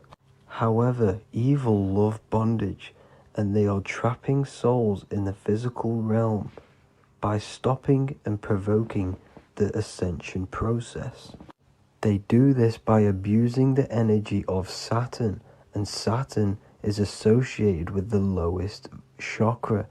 The lower 3 chakras are associated with survival mode, which keeps the consciousness in a constant state of fear and only aware of its surroundings. Once you start to ascend up your chakras, you become more consciously aware of spiritual deeds. And this is the process of returning back to your true spiritual form. Going back to Polaris and its connection to ascension, Kanye West symbolizes this on his music video 24. As you see him rise up into the sky, you see an 8-pointed shape around him, which symbolizes the 8-pointed star, as you see the beam of light. And even NASA symbolize this in their Space Delta logos, a bear holding a key with an arrow up to Polaris, the 8-pointed star. Here's another NASA logo of an arrow from the Earth to Polaris. The series Lock and Key on Netflix is all about portals and doorways, and they have the Kundalini energy as one of their keys. Kundalini energy is the energy which rises up the spine, the 33 vertebrae, and activates the third eye. The third eye is the spiritual gland which connects humans to other spiritual realms. We are not the body. Our spirit, our soul inhabits the body. We exist physically, spiritually, and mentally. Therefore, we are multidimensional. The intellectual and spiritual inhabit the body. Therefore, this is just an avatar within this timeline. However, within each and every one of us, we all have the key to releasement, as says in the Emerald Tablets. This releasement is ascension up until higher states of consciousness. As stated in the Emerald Tablets, man is in process of changing to forms that are not of this world. Grows he in time to the formless, a plane on a cycle above, and another one saying, Man is a flame bound to a mountain, but we in our cycle shall ever be free. Know ye, O man, that when ye have progressed into the cycle that lengthen above, life itself will pass to the darkness, and only the essence of the soul shall remain. That's it for this video. I hope you all enjoyed. Please feel free to leave a like, subscribe, and comment any subjects you want me to talk about. God bless you all.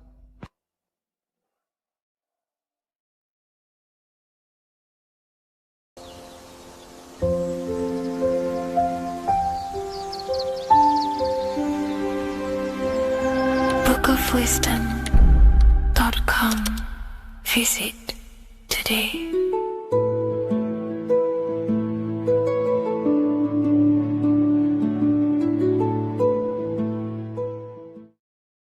In this video, we're going to be talking about the evolution of consciousness. You are born human, however, you possess consciousness, which is the awareness behind your being, the awareness behind your thoughts, the experiencer behind your five senses, the experiencer, the observer behind your thought, emotions, and senses. You are an eye, an invisible consciousness looking through a lens which is your body. Your body produces this physical world that you experience. Your brain produces this world. Your brain and body is a technological computer. However, you are an infinite, ever-expanding consciousness behind this physical body. And there is an evolution of consciousness, a cosmic journey of expansion. And this is why we see so much pyramid symbolism in the occult and esoteric world, and especially within Freemasonry. Because the pyramid represents climbing, an evolution, a raising state of consciousness, a journey. Steps symbolize a journey upwards. This is the raising and the evolution of consciousness, our inner world. The transmutation of our inner selves, of our souls and consciousness and our minds. So when we see this pyramid, we're seeing a evolution, a way up to source consciousness. And the eye in the pyramid represents your source consciousness. It represents illumination. It represents divine guidance through this evolution of consciousness. This is why we see the ladder. Consciousness is ever expanding on an infinite journey of evolution. Each individual is a part of this cosmic process, contributing towards the ongoing expansion of both mind and awareness. As we evolve, we collectively explore deeper levels of existence, expanding the boundaries of thought and consciousness. The mind has the ability to expand infinitely into new realms of thought, into new dimensions of mind. The mind cannot be filled up. It is not a physical substance. The body can be filled up because it is a physical thing, but you cannot fill the mind. Therefore, the mind is constantly expanding, ever expanding into new fields of thought. So what we see in Freemasonry, the ladder, is again a journey, an elevation of consciousness. When we are born with an infant consciousness, and as we gain older, we gain an adult consciousness. Our inner world, our inner mind, and our emotional intellect changes and evolves. We are significantly different from when we were very young as an infant. It's because our consciousness evolutes, it changes, it alters like water. So just like this evolution of your own consciousness as growing up, there is consciousness of beings existing in cycles beyond our own. And their consciousness is unimaginably different from ours. They operate on a higher level of understanding and knowing, experiencing reality in ways that transcend our current comprehension. Our minds right now cannot comprehend the highest states of consciousness. There are entities, there are beings beyond our own, existing in higher dimensions of consciousness that we cannot comprehend because they have expanded. They are on a further way up the ladder of consciousness. However, we are all on the same journey. None of us can take the same journey. There is one ultimate goal, reaching source consciousness. However, this is always ever expanding. However, we are all on a different journey. There is one truth, one source, one goal. However, there are billions in different ways of reaching it, and we are all on these different paths to source consciousness, to this ladder, this evolution of universal evolution. Okay? Their awareness is attuned to new dimensions of existence, reflecting a more advanced stage in the cosmic journey of consciousness evolution. So when you take DMT, you are shot into these higher realms of consciousness where you meet these beings who look similar to these images. They are not speaking to you physically. They don't speak to you three-dimensionally through vibration and words. They speak to you mentally. If you have done DMT, then you know this. And if you have met these beings, then you know this. You might have even met some of these types of beings on mushrooms or any psychedelic drugs. Because ultimately, when you take these mind-altering substances, it's altering your consciousness. It's merging your consciousness with the spirit of that substance. And you are essentially attuning your mind to higher dimensions of consciousness. That's why we say we're getting high when we take these substances. Therefore, when you meet these beings on DMT, you are essentially meeting beings who are attuned to higher dimensions of consciousness, and they speak to you mentally. They speak to you telepathically through thought, because the universe is mental. Everything exists within the mind. The way you are now, your physical existence, is a state of mind. Mind, thought creates matter. Spirit and matter are two opposing ways of thinking. If we have a very spiritual mind, we have an expanded mind, we are a spiritual person through the mind. However, if we have a very low state of consciousness where we think about food, sex, lust, and all physical things, then we have a physical consciousness. Matter and spirit are two opposing forces, two ways of thinking. The mind attunes itself to different levels of understanding in different dimensions. So, essentially, this is what we're looking at. The body is a vessel for the fluidic, formless consciousness, a temple that houses the essence of our awareness. While the five senses are limited to perceiving only the physical plane, the mind transcends these limitations, capable of perceiving the full scope of reality. It is through the mind that we access deeper truths beyond the material, tapping into boundless nature of existence. Physical existence is a thin band, a thin layer of reality. It's like 0.001% of reality. And your five senses are only tuned into this layer of reality. But the five senses are, by design, only allowed to perceive physicality. But the mind has the power to expand beyond this physical five sense state. The mind has the power to expand and evolute. It is a conscious decision whether you want to take this path or not. You can stay in a three-dimensional way of thinking, or you can expand your consciousness from within. It's not an external journey. There is no God going to save you. You must save yourself. Therefore, behind every single one of these eyes is the same source consciousness. However, we are all different cells in a different journey. The organs in your body, the cells in your body are all alive. They all possess same consciousness, universal consciousness. However, we are all on a different journey of evolution. As above, so below. As the baby is in the mother's womb, when the baby becomes conscious, there is a world outside of its mother. What does it do? It presses and seeks a way out to be born in the other world outside of its mother. It is the same with your consciousness, your mind. When your mind becomes aware that there is realities beyond the immediate surroundings, it seeks a way out. And this is exactly what I'm doing to you now.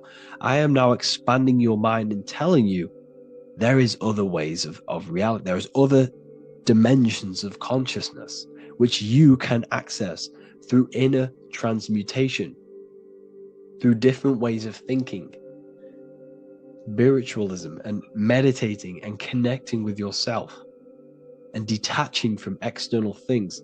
We can upgrade our consciousness. Your body is a womb. Why Jesus says you must be born again to see the kingdom of God, because you are born physically and then you must be born again spiritually, awakening your inner consciousness. So like I said, as the baby is in the womb, it's the same principle. As above, so below. You were a baby, you were in your mother's womb, and you figured out there is a world outside of your mother, so you seek to weigh out your mother to be born in another world. It's the same now. You must do this now. This is your spiritual evolution. This is the evolution of consciousness. It's ever expanding. When you die, this is a transition. You must learn to not fear death. This is another part of your spiritual journey. You must master death. Therefore, like I said before, the mind has limitless capacity to expand into new realms of thought, continuously exploring uncharted ideas and concepts without boundaries. The mind can ever expand. It can never be filled. It can never ever know everything. There is infinite fields of knowledge, infinite fields of thought. Your current state is just one stage on an infinite pathway. You won't remain human forever. The human experience is a crucial phase where we learn to balance polarities, master the fundamental laws of the cosmos. It is a period of growth and transformation, preparing us for the next stages in our cosmic evolution. The goal is to strive for perfection, yet the true perfection is unattainable. It's like a tunnel, and there is a light at the end of the tunnel. And as you walk through this tunnel, the light is ever moving backwards. You should forever seek to meet that light, but you will never meet that light because consciousness is ever expanding. You should strive for perfection, yet knowing that perfection is forever unattainable. The journey is endless, with each step revealing deeper layers of understanding and experience. The pursuit of growth and expansion is itself the essence of our evolution. You can find all of this knowledge in the amazing book that I have read for years. I have read this book, The Emerald Tablets of Thoth, the Atlantean, by M. Dorial, translated by M. Dorial. I'm telling you now, this book, now that I've told you this, you have some context on the book. The whole book is about evolution of consciousness. He's talking about higher dimensions beings. He's talking about how you can transcend this physical plane. It is truly the most amazing book you will probably read. One of the best spiritual texts you'll see. It's hard to understand, so you must read it over and over again. And the more your mind progresses, like for me, I read this every couple months. And the more I learn about consciousness, the more I expand my own consciousness. And every time I read this book, I pick out something new that just completely blows my mind. Because you can only understand this book to your level of consciousness, to your level of understanding. So now that I've told you all this information, go and read this book and it will absolutely blow your mind. And so will the Book of Wisdom Volume 2, which is now available. I released it the other day. I'm just going to read a page out now. This page is called Spirit and Matter. The Earth is not merely a dense, lifeless rock drifting through space. It possesses spirit, a living essence that animates its form. But what do we mean by spirit? Spirit in esoteric terms refers to the energy, the life force, animating the principles infused in matter. So essentially, what this page is talking about is how everything has spirit, consciousness within it. You are the middle, you are spirit and matter. You have the ability to expand your mind to the God self and raise above our animal instinct, our material self, and know the divine and expand. Animals cannot do this. Animals are not self-aware. Humans possess self-awareness. We can observe our consciousness. We can say, why do I exist? We can look in the mirror and know that we need growth. And this is what Anunnaki means. Anu means above. Anu was the supreme god of the sky, which is a metaphor. He represents spirit above, heaven. Anu came down to earth and married Ki, the goddess of the earth, which represents matter. It's a myth, it's an allegory. Anu married Ki and gave birth to the Anunnaki. Spirit came down and infused with matter and gave birth to the human, which is you. You are spirit infused in matter, Anu and Ki, Anunnaki. You are the Anunnaki. And this is what just one of the teachings in my book. Honestly, this book is absolutely amazing. If you truly, truly want to expand your consciousness, give this book a read. And obviously, if you're inside the university, I give you this book for free. A paperback version. If you join the university, follow the steps inside of the general chat. You'll be able to download this book. Sorry, not download it. Order a paperback for free.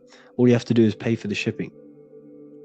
You'll also gain amazing knowledge inside of my library, where your mind will just be overblown with the amount of esoteric books. There's over 45 rare occult books, plus you get a PDF of the Volume 1 and Human Health Guide. You get reoccurring updates where I expand on symbolism, occultism, where you will just feel absolutely amazing once you understand esotericism in yourself. You'll also learn how to create the dream reality that you want with the Manifestation Mastery course, where I teach you how your consciousness creates reality. You'll have a real lectures where I post lectures on symbolism, occultism, esotericism.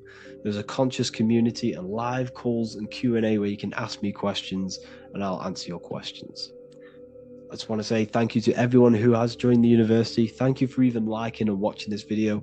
Any support I just appreciate every single one of you. Please, if you can, leave a comment and a like on this video and let me know any videos you want me to make in the future. And I will start uploading a lot more to the YouTube. So yeah, thank you all for tuning in today. Have an amazing day.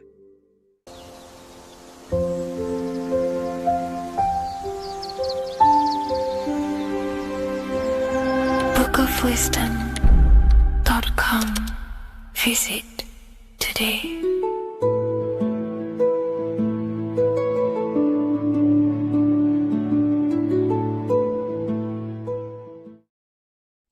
Today's topic is the binary code behind the universe. You will learn the fundamentals of the binary code, deeper understanding of reality, which will give you more of a connection to the universe, evidence supporting the existence of this code, and how to use the binary code to shape your reality. This is an important one. We have 0 and 1. This is the binary code of the universe. It underlies everything. It is the source of all creation. The universe is binary in nature, meaning it exists as both something and nothing, on and off, male and female, light and dark. Everything has its polar opposite. At its core, all that exists is 0, representing nothingness, infinite potential, and 1, representing something, order. 0 represents the feminine, vast, formless, and infinite potential. It is the space from which all things emerge, the womb of creation, the receptive and expansive force. 1 represents the masculine, structure, form, and order. It is the active principle, the initiator, the force that defines and shapes reality. Together, they create the fundamental duality that underlines existence, the balance between chaos and order, the void and creation, yin and yang. We see this in the masculine and feminine bodies. This is deeply encoded into the fabric of reality. And once you see this, you will never unsee this. So please leave a like on this video if you love my content and you love the wisdom that I share with the world. So we see this with the masculine genital areas. Remember, this is the genital area. This is all to do with creation. These are the generative principles, the generative organs in the body that allow creation to continually outfold into new life. The genital areas are all to do with the code. The male is the one, the action. He's the initiator. The feminine is the zero, which is the infinite potential, the womb of creation. 0 and 1. This is why we have 10 numbers. 0 and 1. Masculine and feminine. We even see this in the bodies. The feminine body is made out of curves, which is 0, curves. And the masculine body is made out of lines. So please leave a like and comment if you love this. And if you have any lecture ideas, feel free, and I can make a lecture on any suggestions that you have. So look at the word masculine. Masculine, line. Line is just one line, which represents order. 1. Feminine. 9. 1 and 9 equals 10. 0 and 1. The binary code of all creation. Why is feminine? Why the number 9 for feminine? Because the moon has to go around 9 times to create a human in the feminine's womb. And look at this image of nature. All nature is zeros and ones. Now you can tell. The stick is a one, it's a line. And here we have curves. It's curves and lines. Curves and lines create reality, creates matter. Everything is 0 and 1. We even see this with the sky. The sky represents zeros. They represent curves, the heavens, the heavenly bodies, the sun. These are circles, the moon, circles, the planets, circles. Down here is matter, representing the square. We have the Freemasonic square and compass, representing lines and circles, masculine and feminine. We see this with Leonardo da Vinci, with the circle representing the spirit, the void, the womb of creation, and matter, which is the body. This is the soul in matter, infinite potential in matter. This represents spirit over matter. This represents the architect of reality, zeros and ones, spirit and matter. This is all the same thing. Understanding this binary nature of the universe, where 0 feminine represents the infinite potential and 1 masculine symbolizes order and structure, can benefit you in several ways. Manifestation and creation is the first way it can benefit you. Now that you understand this, you understand that everything comes out of infinite potential. 0, infinite potential. 1, action equals manifestation equals creation. So you must pull things out of infinite potential. If you have ideas but don't take action, too much 0, nothing materializes. You'll never materialize if you sit there imagining all day, visualizing all day. You have to take action. They both come hand in hand. If you only take action without tapping into intuition and creativity, too much 1, your actions may feel hollow and misdirected. Using both effectively leads to greater success in life, work, and relationships.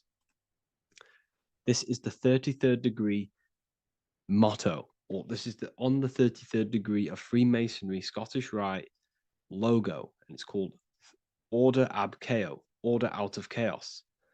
Chaos is the 0, infinite potential. Chaos is the dimension of the imagination. This is where this all ties in now. Imagination is the dimension of infinite potential, pure potential, formless creativity, and the realm of infinite possibilities. It is the void, the unmanifested energy that contains all that could ever be. That is the imagination. The imagination is the dimension that you are connected to, and you can pull any idea out of and materialize it into a reality. Matter, on the other hand, is order brought out of the imagination, chaos. It is when raw potential is structured, defined, and crystallized into form. This is the fundamental principle of order out of chaos, the process of turning the unseen into the seen, the abstract into the concrete, the dream into reality. That's why we say dreams into reality. Dreams are in the imagination, infinite potential, and the human mind is connected to high dimensions of consciousness, which we can pull ideas, things out of, and materialize it into our lives. Whether that's good or bad, that's completely up to you. But we have access to higher dimensions beyond the physical plane. And this is the secret that the human mind is connected to, and that you are not just a physical body. Okay? The universe itself was born from chaos. Before form, there was only energy and potential. Our minds function the same way. The mind is a microcosm of the universe. Our thoughts exist in an infinite field of possibility, but they only become real when we take action and give them form. If your inner world is filled with chaotic thoughts and impulsive emotions and negativity, then creating order within is essential for balance, clarity, and growth. What do I mean? Order out of chaos, 0 and 1. All creation comes out of infinite potential. The mind, the imagination, is the infinite potential. The material world is the order. It's the effect. Therefore, if your material world has chaos, if your room is messy, if your body is out of shape, if you do not look after yourself, everything in the physical world is just a reflection of what's going on inside of you, what's going on inside of you. So if you have a messy room in a messy house, this reflects as a messy mind, a chaotic mind, and we must create order in our mind. So this applies to all realms of your life. This applies with your mind. It applies with your emotions. It applies with your manifestation. It applies with the physical world, with the masculine and feminine. 0 and 1 is heaven and earth. It's everything. It's duality. It's on and off. It's everything. So it applies to all realms of your life. Okay. So in order for this to benefit our lives, we must, one, have awareness and observe the chaos. Step back and observe your thoughts and emotions without reacting to them. Recognize that you are not your thoughts. You are the observer of them. You are the soul. You are in between them. You are the midpoint between the left and the right, the 0 and the 1. You are the soul. Journaling or meditation can help you identify patterns and negativity and impulsivity. So it's important that we recognize these patterns, we recognize the chaos within us, and we transmute it. 2, implement structure, mental discipline, mindful practices, meditation, breath work, and slowing down your reactions. Cognitive reframing, replace destructive thoughts with constructive ones. This is so important. For every negative thought that you place attention to, place your attention onto 5 more positive. Never think about something that you don't want to manifest, because whatever you're placing attention on inside that mental field of consciousness, you're giving attention to, which then can manifest into your action, and that will materialize into your world. Routine and ritual. Create daily habits that anchor you. Morning routines, exercise, or creative outlets bring stability. We must master the inner world of thought and emotion. We must bring chaos into order. In order to create anything in your life, you're turning chaos into order. Order out of chaos. You're turning 0 into 1. This is the binary code. All things underlie it. 0 and 1. So it's so important that we master our minds, we master our emotions, we master our inner world so we can produce effect in the outer world. We cannot create consciously and effectively if we have chaotic thoughts and impulsive emotions. So I hope this has made more clarity to you so you can implement this into your life. I know I haven't given you much strategic things to implement into your life, but now that you have a better understanding of how this world is pulled out of infinite potential, you can use that. Everything in your life is pulled out of your imagination. Every text you send, everything you think of, oh, I'm going to do this later, that is your imagination thinking about the future. So you just have to do this on a mass scale to create something big in your reality. So I hope this gives you a better understanding of how the universe works and has benefited your life. If you have any comments or any suggestions or how this video made you feel, let me know in the comments section. I would really appreciate it. And I'll see you all inside of the Symbolism Masterclass on March the 8th.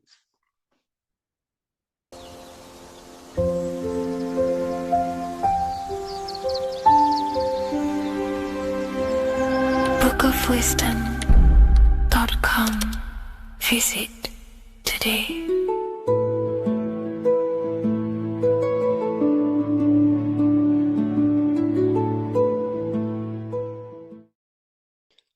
What if I told you you don't have one body? You in fact have four. There's a secret hidden right in front of you, and most of you overlook it. And by learning these teachings today, this will change your perspective on life, on yourself, and completely change the conception of yourself.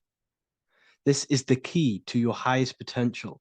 If you stay with me today, you will find secrets about yourself that will change your life. But I warn you, once you step this path of esoteric knowledge, there's no going back. Once you see, you can't unsee. So stay with me, and we will discuss the four bodies of your soul and how you can master yourself to reach your highest potential. The first thing we must understand is that there is a sun. And just like the sun gives life to the earth, there is this life force within the sun that gives life to all matter. We must understand that that matter itself is dead. It has no life potential. It has no ability to create or destruct anything. All of the life comes from above, from the sun, from the life-giving power of this infinite energy source we call the sun. No matter what model you believe, the sun still gives power to this physical realm, giving life to all of the crops, giving life to animals, giving life and growth to all things that the rays come in contact with. This is a macrocosm process. We must understand the teachings of as above, so below. This means that the macrocosm repeats itself in a microcosm form. Now, what do I mean?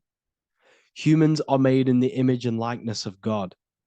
You are a miniature version of God, a spark of the divine consciousness made in human form, in physical form.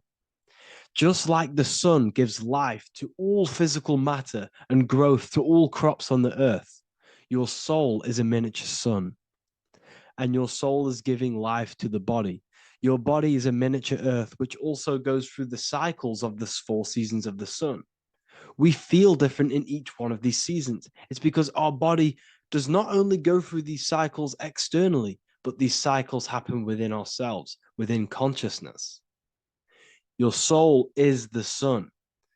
The sun you see in the sky is an externalization of your soul. Your soul is the life force. You are the soul, not the body. And like the sun gives power to the earth, the soul gives power to your body. So first, let's look at the etymology of the word sun. The word sun comes from it's a Latin word solis or sol, which means the sun. Sol then became soul, sun, soul. And in fact, S-O-N and S-U-N in the old etymology dictionary mean the exact same thing. They are interchangeable. So when we look at the symbol of the sun, we look at a circle and a cross, which represent the 4 aspects of the sun, the 4 seasons of the sun: summer, winter, spring, and autumn. These are the 4 states of the sun.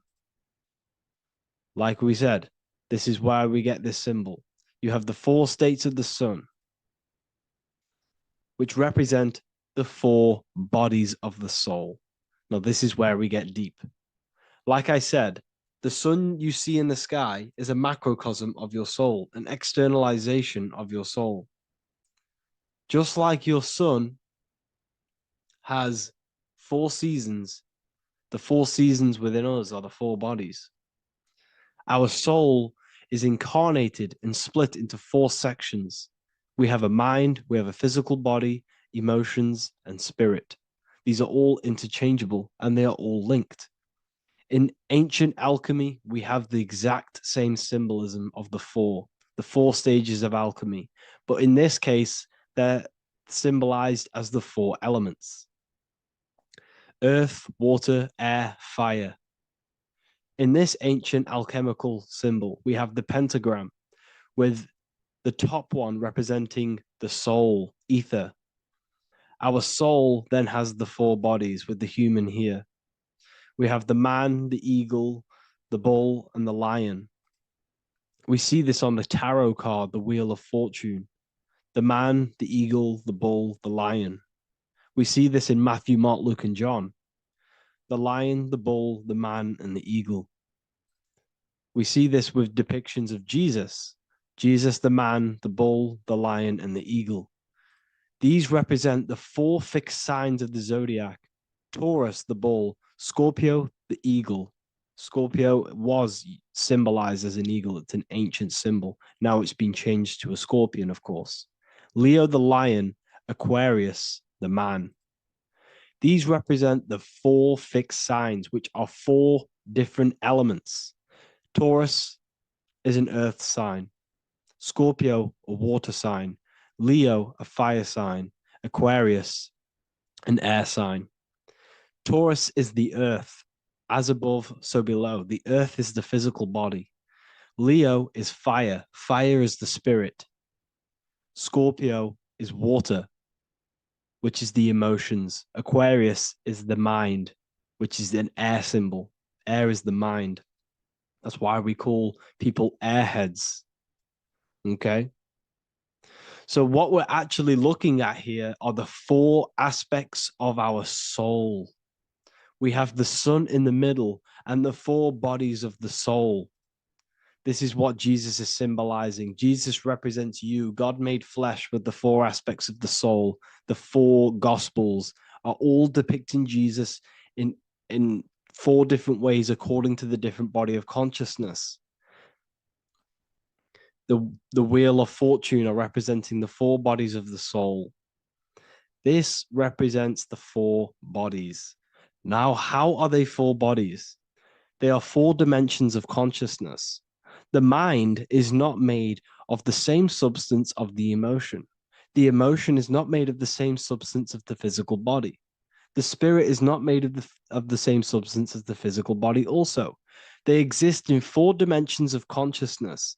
They are four bodies of our soul. And the most important teaching here is what I'm actually getting to, is the powerful one. This is what gives you power. Most of us live in chaos. Our mind is thinking of doing something. Our emotions are feeling something else. Our body is lusting and wanting to do something else. And our spirit's energy is completely off. Most people live in unbalance. None of these four bodies are working together. This is why we produce chaos in our lives. When these bodies are in balance, are not working together. So in alchemy, they symbolize the four elements, which are the four bodies of consciousness. These are the furnaces with the fire. They represent transmutation of each body. We have to sync these bodies. We have to sync the mind with our emotions, and our emotions with our actions, the physical body, and with our spirit. These four key bodies need to be in line in order for us to create consciously in our life. Because each one of us is a creator, a miniature version of God, creating our own earth, creating our own material reality. And in order for us to create consciously and with effect and power, we must have these bodies unified so that we can create consciously and not create chaos. So this is very, very important. And this is a secret teaching found in all ancient societies. But this is what the hidden symbolism of astrology actually is. The sun is our soul, and the 12 zodiacs are 12 aspects of our soul. And we have the four aspects of the four main bodies. This is what we're looking at.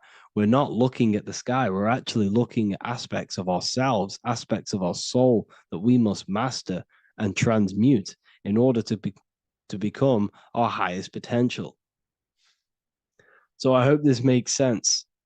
And it may take a while for you to fully understand this, but the key knowledge in order for you to understand any of these teachings that I've gone through today is the major teaching of as above, so below. What is above is below. What is within is without. Your inner reality projects the outer reality. What is inside of you is outside of you in some form or way. Whatever trees, whatever roots that go down will always shoot up. When you throw a bouncing ball, you shoot it down, it will go up. As above, so below. As within, so without. God did not make a creation separate from himself. We are all extensions of the divine made in physical form. And we are incarnated into 4 sections. Our soul is separated into 4 sections. These are the 4 corners of reality.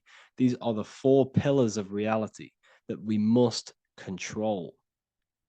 So in order to access our soul in meditation, we must turn off these 4 things.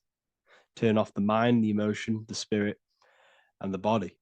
And then we access the soul. So I hope this video helps today. And you can learn all about this in the Book of Wisdom, Volume 2. This book is a revolution in consciousness.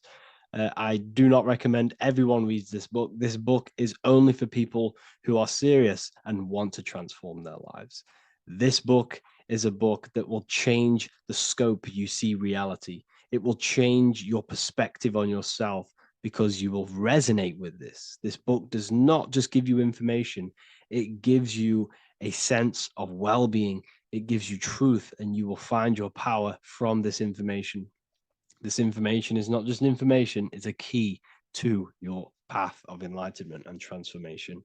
So you can find this book in the description of this video.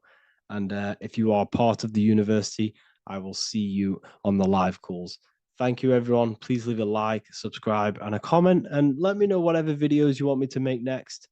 Anything that you fail to understand or have any confusion with, I can make a video on it. So let me know in the comment section any reviews or anything I should do. Thank you all, people. Have a great day.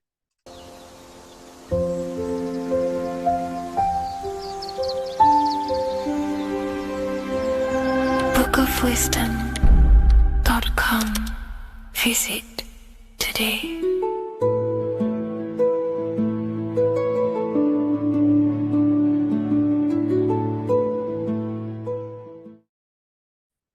You are not breathing correctly. 98% of people only use 1/3 of their lungs capacity, which is shallow breathing, which ages you, lowers your brain capacity, and also lowers your state of consciousness. So it's essential that you breathe consciously on a day-to-day basis, because this is what truly elevates your consciousness. I am going to give you the key for you to raise your consciousness just through breathing alone. Such a simple thing, but yet the most effective way for raising your state of consciousness and becoming more spiritually and mentally advanced. So tune in for this video, and I'm going to show you exactly how to do it and the symbolism behind breathing. Air is more than just air. It carries electromagnetic energy. So now I'm going to give you the science behind this spiritual truth. This invisible force is what sustains all physical life, providing the life force energy essential for existence. Electromagnetism. Everything is fed off electromagnetism. Your body is an electromagnetic battery. Now, we can prove that air carries electromagnetism just by doing a simple test, a simple scientific experiment, by getting liquid oxygen and pouring it between a north and south magnetic pole, two polar opposite magnets. We see that the liquid does not fall straight through it. It is sucked. It is magnetically attracted to these two opposing forces, opposing magnets. This is proof that air, liquid oxygen carries electromagnetism. When you are breathing electromagnetism, the essential life force behind all living beings. This is known as energy or prana, chi, ether, or spirit. This is all the same thing. Air is not just empty space, it is energy, it is prana, it is life force, it is spirit, it is ether, chi, prana. You are an electromagnetic being. Your consciousness is in direct correlation with your electromagnetic aura or biofield around your body. Your state of consciousness is mirrored within this field around your body. Now, your breath, when you breathe in, you're breathing electromagnetism or life force. Breath is the vital link between the physical and the spiritual, bridging the body with the soul. Through breath, we connect with both tangible world and deeper, the unseen realms of energy and consciousness. Breathing deeply and properly elevates our consciousness, enhancing the brain's functions, heightening the sensitivity of our five senses. It also brings a profound calmness to the mind, creating a state of clarity and inner peace. Like I said earlier, breathing properly is the fastest way to elevate your consciousness. It is the fastest way because breathing, when you stop breathing, what happens? You lose physical consciousness. Your body will shut down if you do not breathe in this vital electromagnetic energy in the oxygen. If your body does not get this for 5 minutes or however you can last without breathing, this makes you lose physical consciousness. Your body will not survive without this essential life force energy. Therefore, air is one of the most overlooked things. This is why we see the symbolism of Buddha having a big belly. Why does he have a big belly? Because it's symbolizing breath work, proper spiritual breath work, the certain teachings of breath work, of when you breathe in through the nose, you have to breathe in through the nose. You don't want to breathe in through the mouth because the nose acts as a filter which catches dust particles and filters out the air before it enters the lungs. The mouth does not do that. The nose is for breathing inward. We breathe in through the nose, and when we breathe in, we breathe into our belly, not our lungs. When we breathe into our belly and our belly expands outwards, we are then moving this energy down from the nose down the spinal column.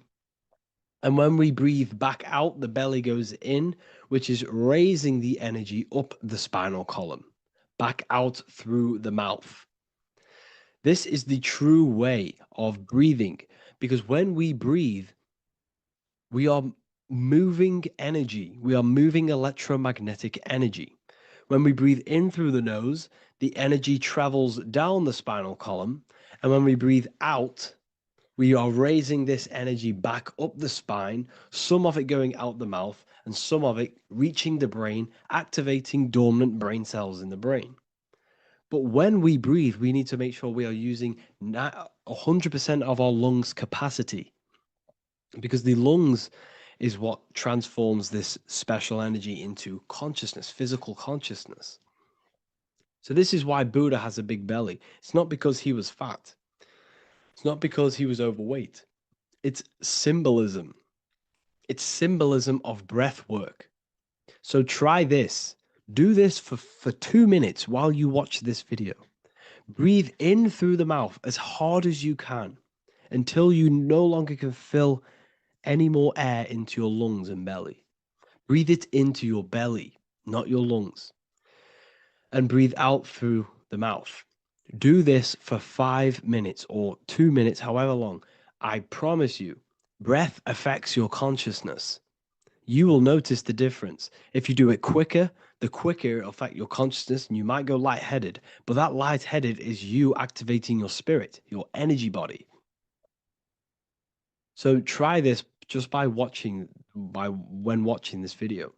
When you breathe consciously, you are renewing both your energy body and astral body, aligning your consciousness with a higher state.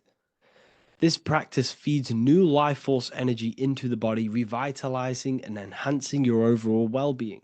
Like I said, your brain requires the most amount of oxygen. When we have shallow breathing, this is reducing the brain's capacity. Because when we are not breathing properly, which 98% of people are only using a third of their lungs capacity, we are essentially only using a third of our consciousness, because your breath is directly correlated to your consciousness, your state of consciousness. When you breathe in through the mouth, out through the mouth, out in through the nose, out through the mouth, consciously and deeply for 5 minutes, you will notice that your senses are more powerful and sensitive. Your brain is quicker.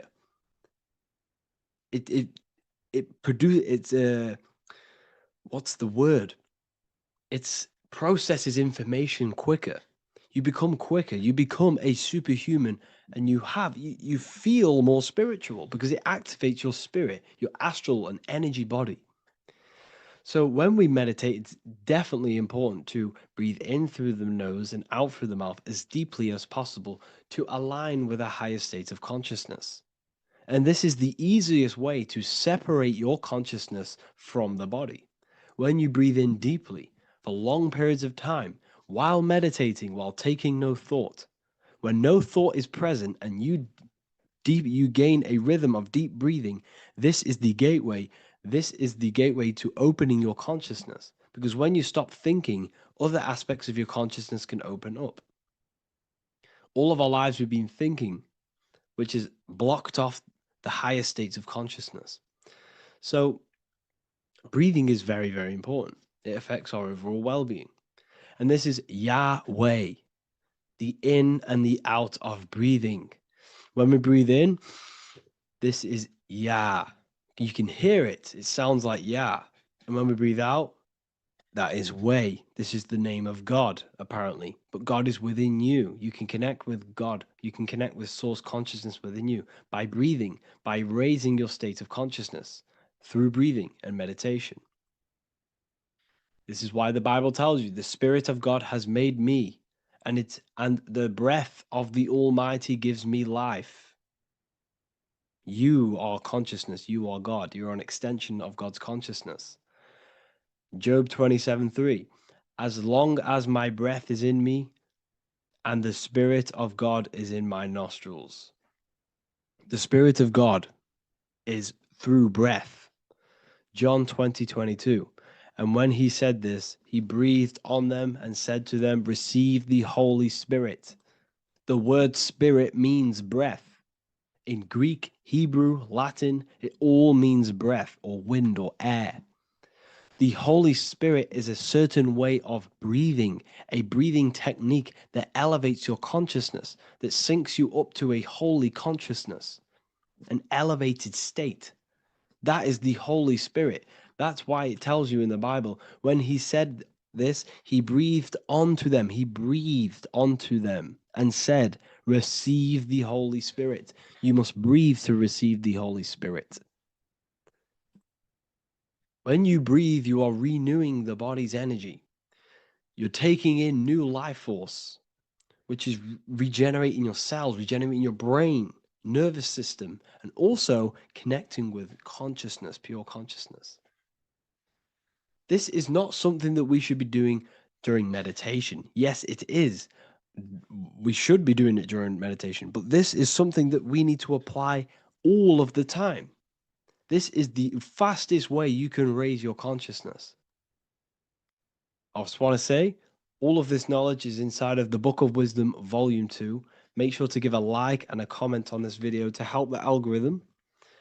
And let me know what you think about the last book or this book if you have read them, to let the new people know what they're looking at with this book. This is truly life-changing, the Volume 2 and Volume 1 is truly life-changing. You can get them in a bundle also. Learn hidden knowledge inside of the Ethereal University. This is where truth seekers belong. I'm not here to try sell you this, but this is the place for truth seekers. And if you are serious about your spiritual journey and serious about gaining knowledge, which gives you the advantage over life, join Ethereal University. This will definitely help you. Thank you for watching this video. Please leave a like and comment. Make sure to give me any suggestions on videos you want me to make in the future. Thank you all.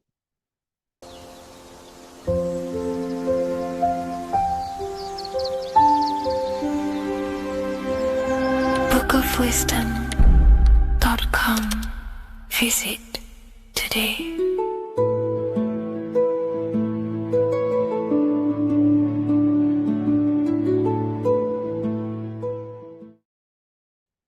What if I told you many people around you have probably sold their souls?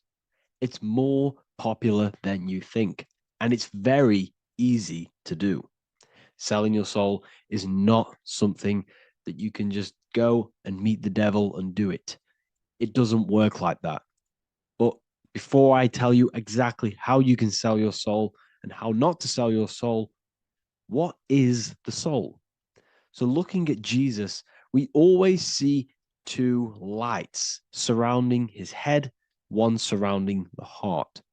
And as of course, if you've been watching my channel, you know Jesus represents you. He represents the divine essence of the universe made in human form. Each one of us possess a fractal of God's infinite consciousness. We are all God. We are all God experiencing himself in a three-dimensional divided form, separated from his oneness. God wanted to experience himself, so he made this world. So each one of us possess a soul, and the soul is the spark of God's infinite loving consciousness, filled with God's loving moral law.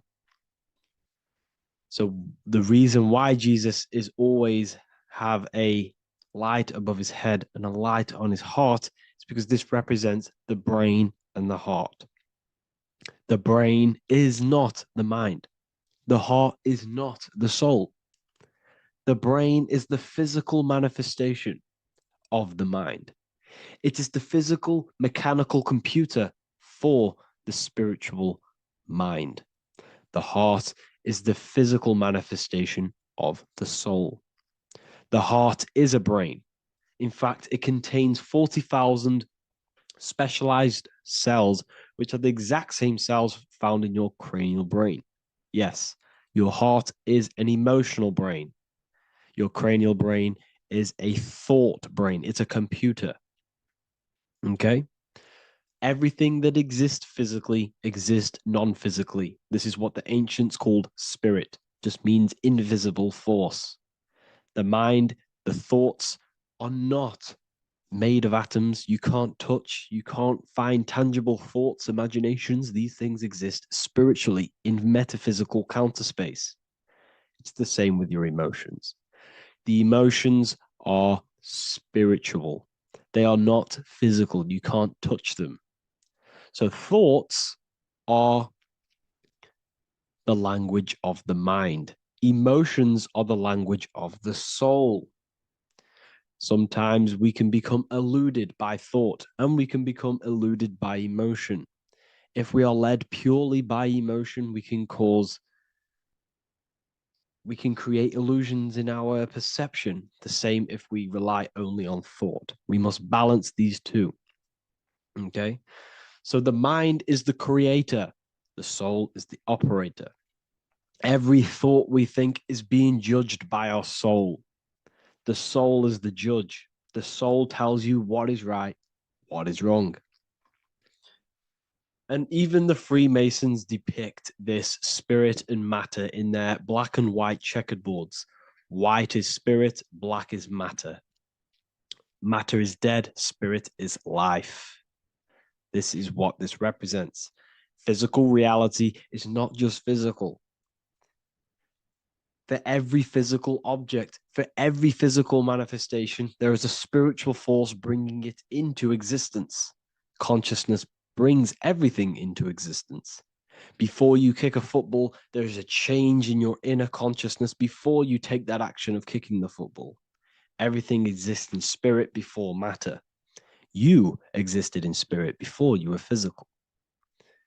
We also see this in alchemical Freemasonic artwork. This represents the clouds. This is the mind. This is the heavens. And then coming down into the heart, which represents the earth. The light entering the mind into the heart, because every thought we think is being judged by the heart. The heart speaks to you through emotion. The soul speaks to you through emotion. Every thought you think, your heart is telling you that is right, or it's telling you that is wrong. Why? Why is this? Emotions can guide us, okay? Emotions are the language of our soul. Our soul guides us to our soul purpose. Each one of us contains a purpose in this physical life. There is a reason you are alive. There is a reason why you came from spirit into a material reality. Your jealousy reveals where you need to be in life. If you are jealous of someone, this is your soul saying you need to be there. That's where you need to be. Your fear reveals your greatest growth in order for you to reach your life's purpose. If you fear something, this is your soul telling you you need to overcome this in order to reach your life purpose. This is the next obstacle. The soul, your life purpose is not found in your passion. It's found on the other side of your greatest fear. The soul's always seeking, it's always seeking truth. It's always seeking to expand, to learn. The soul must go through pain in order to overcome, in order to grow. That's why we are here, to grow and expand and create. We also see this in alchemical artwork. Again, the mind in the clouds, the heart and the soul. They must work in unity. Each one of us contains the spark of the divine, which is the soul. Okay? Which is the soul. This is the operator. G-O-D, generator, operator, destroyer. The generator is the mind. The operator is the soul. The destroyer is the body. Everything will generate, everything will operate, and everything will die. That's the Trinity, the Father, the Son, the Holy Spirit. There's always a Trinity, Brahma, Vishnu, Shiva. Okay, so each one of us contains God's law, and it's encoded within our consciousness, within our soul, within our heart. That is what's judging everything you do. Every time you hurt someone, you can feel it. If you've ever punched someone, you can feel it. You know it's wrong. If you've ever stole something from someone, it doesn't matter what you've learned in the past. If you steal something, you know deep down within your soul it's wrong. This is because each one of us are encoded with God's law of love and integrity. I don't care how tough you think you are and how hard you think you are and what you've done in your life. I don't care. You know what is right, what is wrong, because you are encoded with love.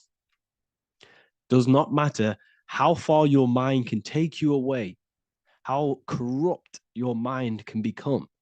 There is always a spark of love and empathy in your heart, in your soul. You know this when a child. When you're a child, you're not racist. You don't want to hurt anyone. You don't want to steal. As a child, you're pure love, you're pure awareness, you're pure. You would never think about being racist. It's the corruption of the mind that leads us to corruption. Our soul always wants to do good. So the soul is encoded with God's law. And when we go against this law, this destroys our body. Yes, because your body is electromagnetic, and that's being casted from your heart. So every time you go against the heart's guidance in moral law, we weaken our electromagnetic field, which weakens our body. If you've ever looked at someone who's very negative, you can see them. You can see that they are aging quicker. You look at Scrooge, for example. If you ever watched Scrooge, look at how corrupt he looks. That's his heart. You can see the people's hearts on their face. People who do negative things and have negative thoughts, negative emotions, you can see it in their eyes, in their face. It's because it corrupts you. It corrupts the body. It ages the body. Goodness is life. Okay. So can you sell your soul? You cannot sell your soul physically. But what you can sell is your conscience. What you can go against is that moral law. And you can exchange physical material things such as money, fame, cars, houses, business, in order for you can exchange that to go against your inner dialogue. For example, these rappers, celebrities, what are they doing? They're not selling their soul. You can't sell your soul to some entity on the astral plane. But what you can do, you can take money to say, I'm going to go against my heart. I'm going to go against my inner moral law. I'm going to take that money and I'm going to do something wrong. It's basically going against your soul. It's selling your soul's guidance of moral law. That's what selling your soul is. And that's what these rappers are doing. That's why they're so sad. You know, this is why all these rappers are on drugs, doing all sorts of things to escape, to short-term escape what they've done. They're going against their inner guidance for money. And yes, short-term pleasure may be happy for now, but in the long run, it will leave you feeling voidless because nothing material can ever satisfy your soul. Nothing. You could gain £1 million tomorrow, guaranteed within 2 weeks, you'll be back to the exact same position mentally, emotionally as before, because nothing physical can ever satisfy you. Guaranteed, if you received $1 million in, yes, if you received $1 million now, in a week's time, you'd be hunting for the next million because it does not satisfy you. There's a reason why these billionaires don't stop working, because they're so addicted to earning and earning and earning. It doesn't satisfy you. The only way you can satisfy yourself is through Christ consciousness, is through self-love, is through loving thyself, knowing thyself, and becoming balanced internally in consciousness instead of seeking external validation through material things, which end up leaving you feeling voidless, empty inside, and sad and depressed and anxiety. Everyone's looking outside of themselves for validation, when true validation comes from within. True satisfaction, true happiness comes from within, reaching Christ. Christ is a state of being, a state of consciousness that we must cultivate within ourselves so we can live a happy, balanced life. You can have all these material things when you're satisfied inside, but don't rely on them. Me, I enjoy material things, but I don't desire them. I don't chase them. I don't rely on them for happiness, for validation. You can have big cars. You could have your favorite watches. You could have Lamborghinis. Yes, it's fun, but don't let it give you your happiness. As long as you're happy on the inside, it's okay to have these things. You should seek balance with your inner world and outer world. Okay, so this is what they are doing. Rappers, celebrities, actors, Hollywood. This is what they've done. They've exchanged their inner integrity, their inner law, their inner moral compass for exchange for material wealth, fame, money, and cars. That's what they've done. And power. It corrupts you. They slowly corrupt you. So yes, you cannot sell your soul. And if you wish to learn more, I'll see you inside Ethereal University with my community, where we are learning every day to master ourselves, to expand our consciousness. If you want to lucid dream, astral project, master yourself, create the desired reality you want, learn about human consciousness and your full potential, then Ethereal University is for you. And I'll see you inside. The link will be in the description. Thank you for watching.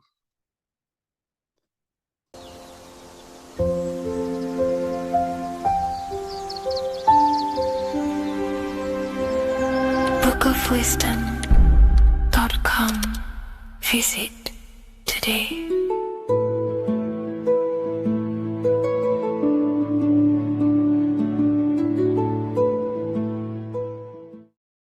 Before you call the Baphomet evil, make sure that you watch this video until the end so you gain a full understanding on what the Baphomet truly is. No, I am not a Satanist. I am simply an esoteric and occult researcher. I've been looking into symbolism for a very long time, and I can reassure you that this symbol does not represent the devil, does not represent any negative figure. It's a very deep, occult, esoteric symbol. What we first need to understand about the Baphomet, it is indeed a symbol. Every symbol we see around us is neutral. The pentagram, the Baphomet, is neutral. It depends how you use it, whether it is used in a good or bad way. Everything is neutral. It's your mind's perception that gives it a positive or a negative charge. First of all, let's break down the Baphomet symbol. Let's look very closely at the Baphomet. We have clearly the 4 physical elements corresponding to the Baphomet.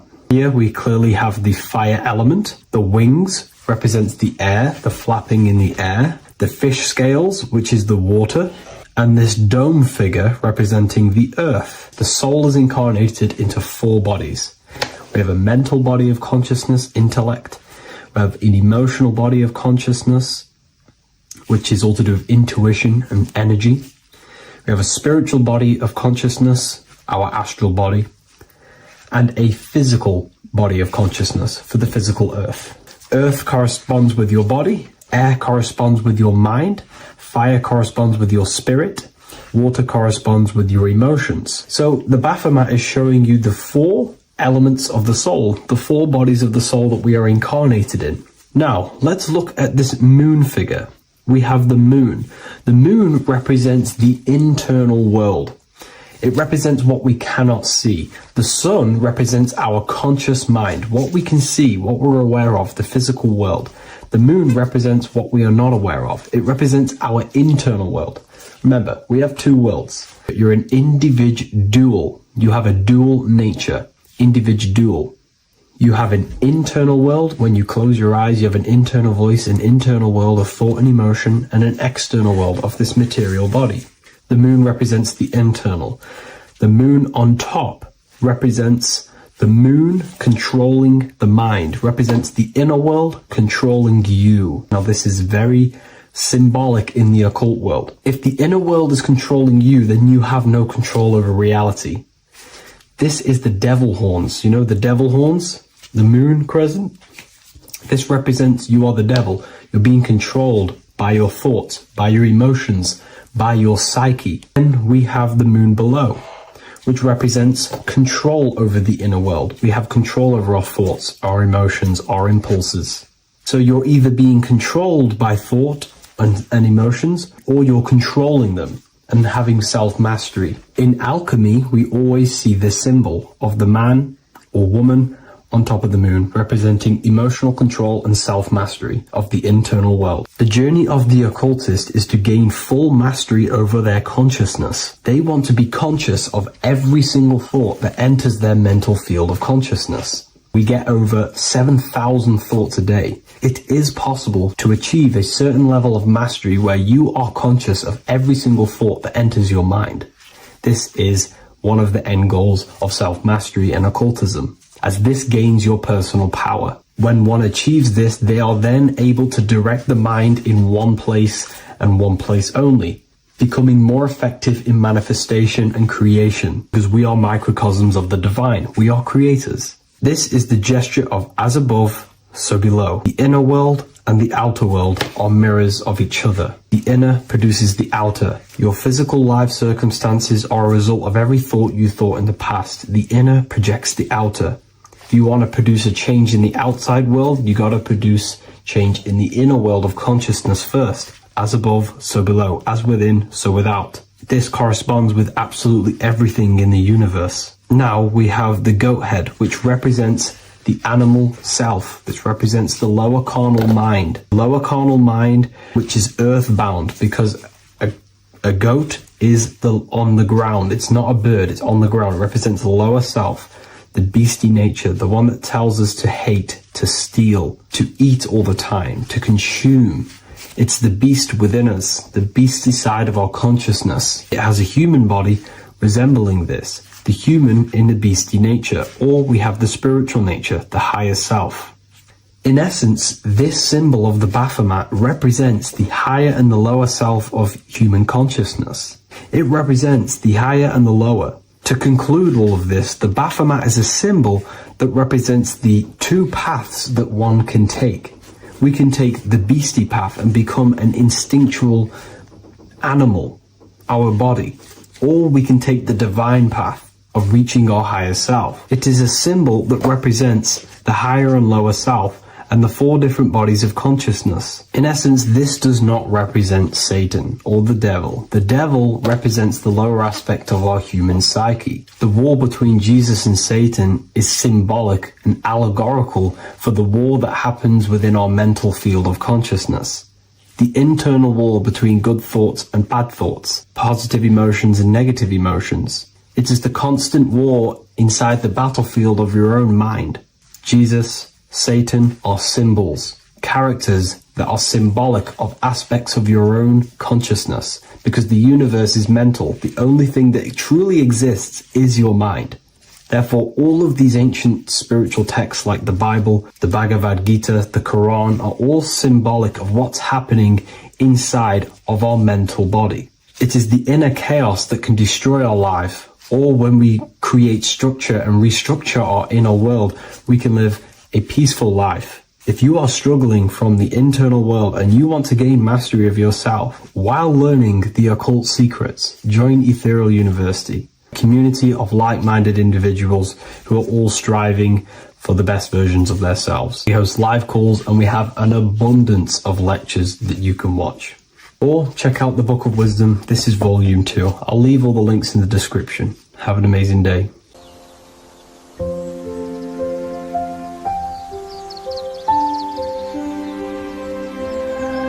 bookofwisdom.com. Visit today.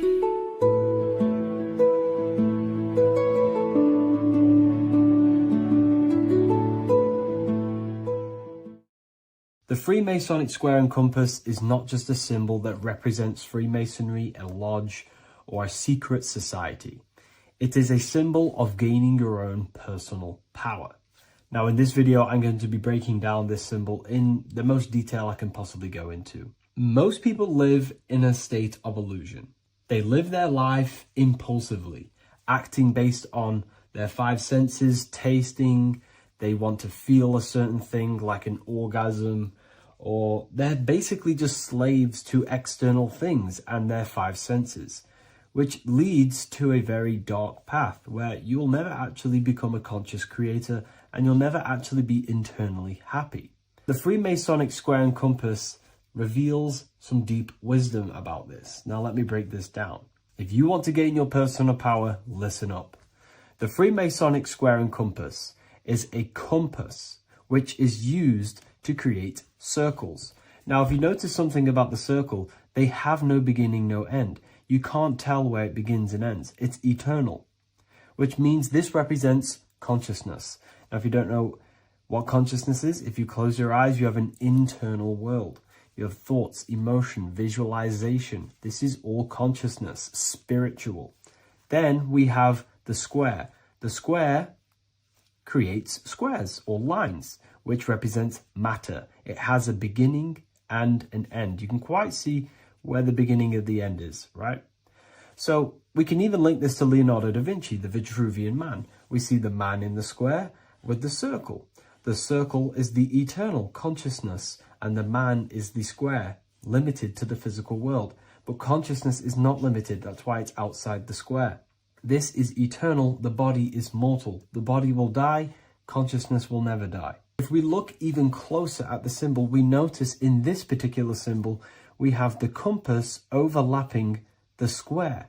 This is very, very symbolic. This represents spirit over matter, also known as mind over matter, consciousness over matter, the circle over the square. Like I mentioned earlier, most people are slaves to their senses. They go through their day and all they do is chase validation and feelings. They eat all day to feel good, which means they're slaves to their taste. They're slaves to their feeling. They masturbate, which means they're a slave to orgasms and external things. They're literally being governed by the external world controlling their internal world. They're literally living life on autopilot. And don't get me wrong, I was guilty of this too. We're all guilty of this when we join this world because we're not taught this sacred knowledge. Until you actually stop and recognize this, you'll be living life on autopilot, literally not even living. You'll be running off subconscious programs, seeking external validation and being ruled by these 5 senses. The square underneath the compass represents consciousness on top of matter, which means the internal world is controlling the external world. It is the mind controlling matter and not matter manipulating the mind. In the occult and esoteric world, it's very important that you are conscious of every action that you are taking in your day-to-day life. Never act subconsciously. Always be conscious. What are you thinking? What are you acting? What are you giving your attention? All of this is contributing towards creating because you are a creator. Consciousness is a creative force. You need to make sure that the compass is on top of the square, that your inner world is controlling the outer world and not the outer world controlling the inner. As I've mentioned in many videos before, the internal world of consciousness is what's producing the external world. Your life is just a result of every thought and emotion that you felt in the past. Everything you own, everything you possess, your friends are all reflections of your consciousness. They're all reflections of what you are thinking about.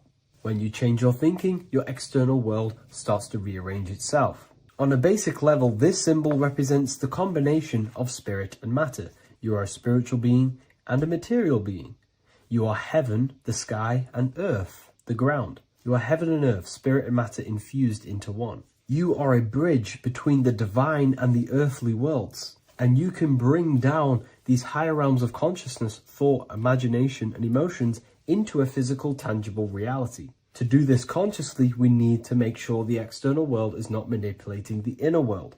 Because if your internal world is being controlled by external circumstances, for example, you have a circumstance happen in your reality, an emotion triggers inside of you, and that emotion is a command to create more of that. And the thoughts that you think are creating more of that negativity. So it's a constant cycle of negative manifestation if you let the external world control your internal world of consciousness. So we need to make sure the compass is on top of the square, that the internal world are commands and not reactions to create your external reality. And not only just to create, but to actually enjoy life. If we let the external world bother our internal world, this means that we have some sort of mental or emotional attachment to the external world.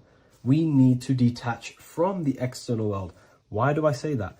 Because it's temporary. It's an illusion. We are going to die one day, and none of this will matter. You need to understand that everything in this world is temporary. You have to be okay with losing things, losing family, losing things in this world, because it's guaranteed to be temporary. We need to make sure the internal world is order and not chaos, commands and not reactions. Now, at the back of the Book of Wisdom, Volume 2, the book that I've wrote here, I go over the different meanings of the different arrangements of the square and compass. Sometimes we see the square overlapping the compass, which is the opposite of what we've just broken down. Or sometimes we see one leg of the compass on top of the square and one leg of the square on top of the compass. These are all highly symbolic. When we see the square overlapping the compass, this pretty much represents the beginning of the Freemasons' journey. When their internal world is being controlled by the external, they have a lot of spiritual growth and a lot of learning and inner work to do. Now, when we see half and half, one leg of the square on top and one leg of the compass on top, this represents the Masons' gradual emergence from the material realm into the spiritual. This interplay of symbols reflects the process of gaining greater light. and knowledge as the Masons ascend from material concerns towards spiritual enlightenment. And of course, we've just broken down what this means. This represents spirit over matter.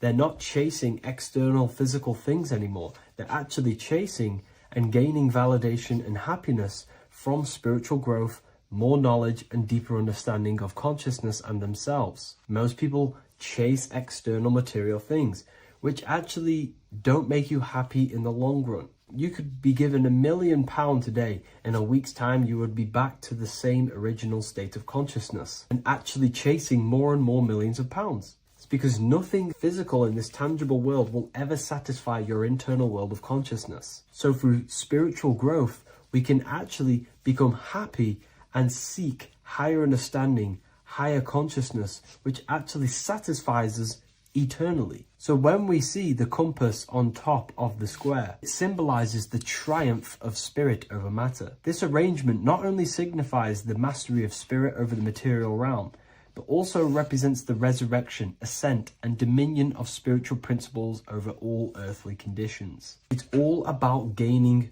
personal power and spiritual growth. It's all about spiritual evolution, going from matter to spirit. The external world controlling the internal world, to the internal world ruling over the external world, where the mind becomes a powerful tool to actually create and command reality. The mind cannot create and command reality if it's being governed and tossed all over the place by external circumstances and thoughts. Here's a quick tip on how to know if your mind is controlling you. If your phone notification goes off and you're working on something, and you instantly go to reach and pick up the phone as soon as the notification goes off, that is an indication that your mind is controlling you and you are not controlling it. The mind is the direction of consciousness. The direction, it directs the flow of your attention, your energy, your consciousness. So to practice to gain mind over matter is simply just meditation, allowing the mind to sit still and focus on one thing for long periods of time. And over time, this will gain mastery over your attention and your mind. If you are on your spiritual path, this should be your goal. Your internal world becoming the master. The mind becoming a vessel for you and not a vessel controlling you. It needs to become a command center and not a reaction. Please like, share this with a friend, and subscribe to the channel if you're new. Leave a link in the description for the Book of Wisdom Volume 2.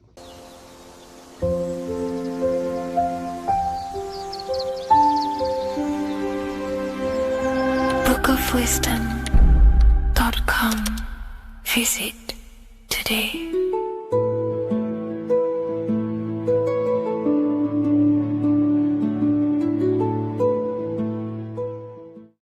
What if dreams aren't random at all, but messages from a deeper part of yourself, trying to show you things? In this video, you're going to learn exactly what dreams are from an esoteric view, how to control dreams, and how to dream more frequently. Dreams are not nonsense. They are expressions of the subconscious mind. In the daytime, we're using our conscious mind, what we are aware of. This represents the daytime, the sun, the external world. We're operating in the external, outside the body in the day. But when we go to sleep, we return inward. Everything does this breath. We breathe in through the nose and out through the nose. Everything does this in and out process in the universe. We live, we die every single day. We wake up, we express things in the external. Then at nighttime, we return back to darkness, back to the internal. This is the breath of the universe. We have summer, we have winter. This is the breath of the sun and the seasons with the earth. You have an internal world and an external world. External is physical, the internal is spiritual. Like I said, when we go to sleep, we are returning back to the internal world of your own consciousness and subconscious mind. Your subconscious mind holds everything about you, your memories, your traumas, everything you've ever learnt, your language, your name, your job, everything you identify with is stored within this vast network of the subconscious mind. It is your own personal consciousness. Therefore, when we dream, we return back to the subconscious mind, and we are in fact thinking, but in a subconscious way. The subconscious does not speak the same language as the conscious mind. The conscious mind uses language, thoughts, and all things that are very logical and very easy to understand.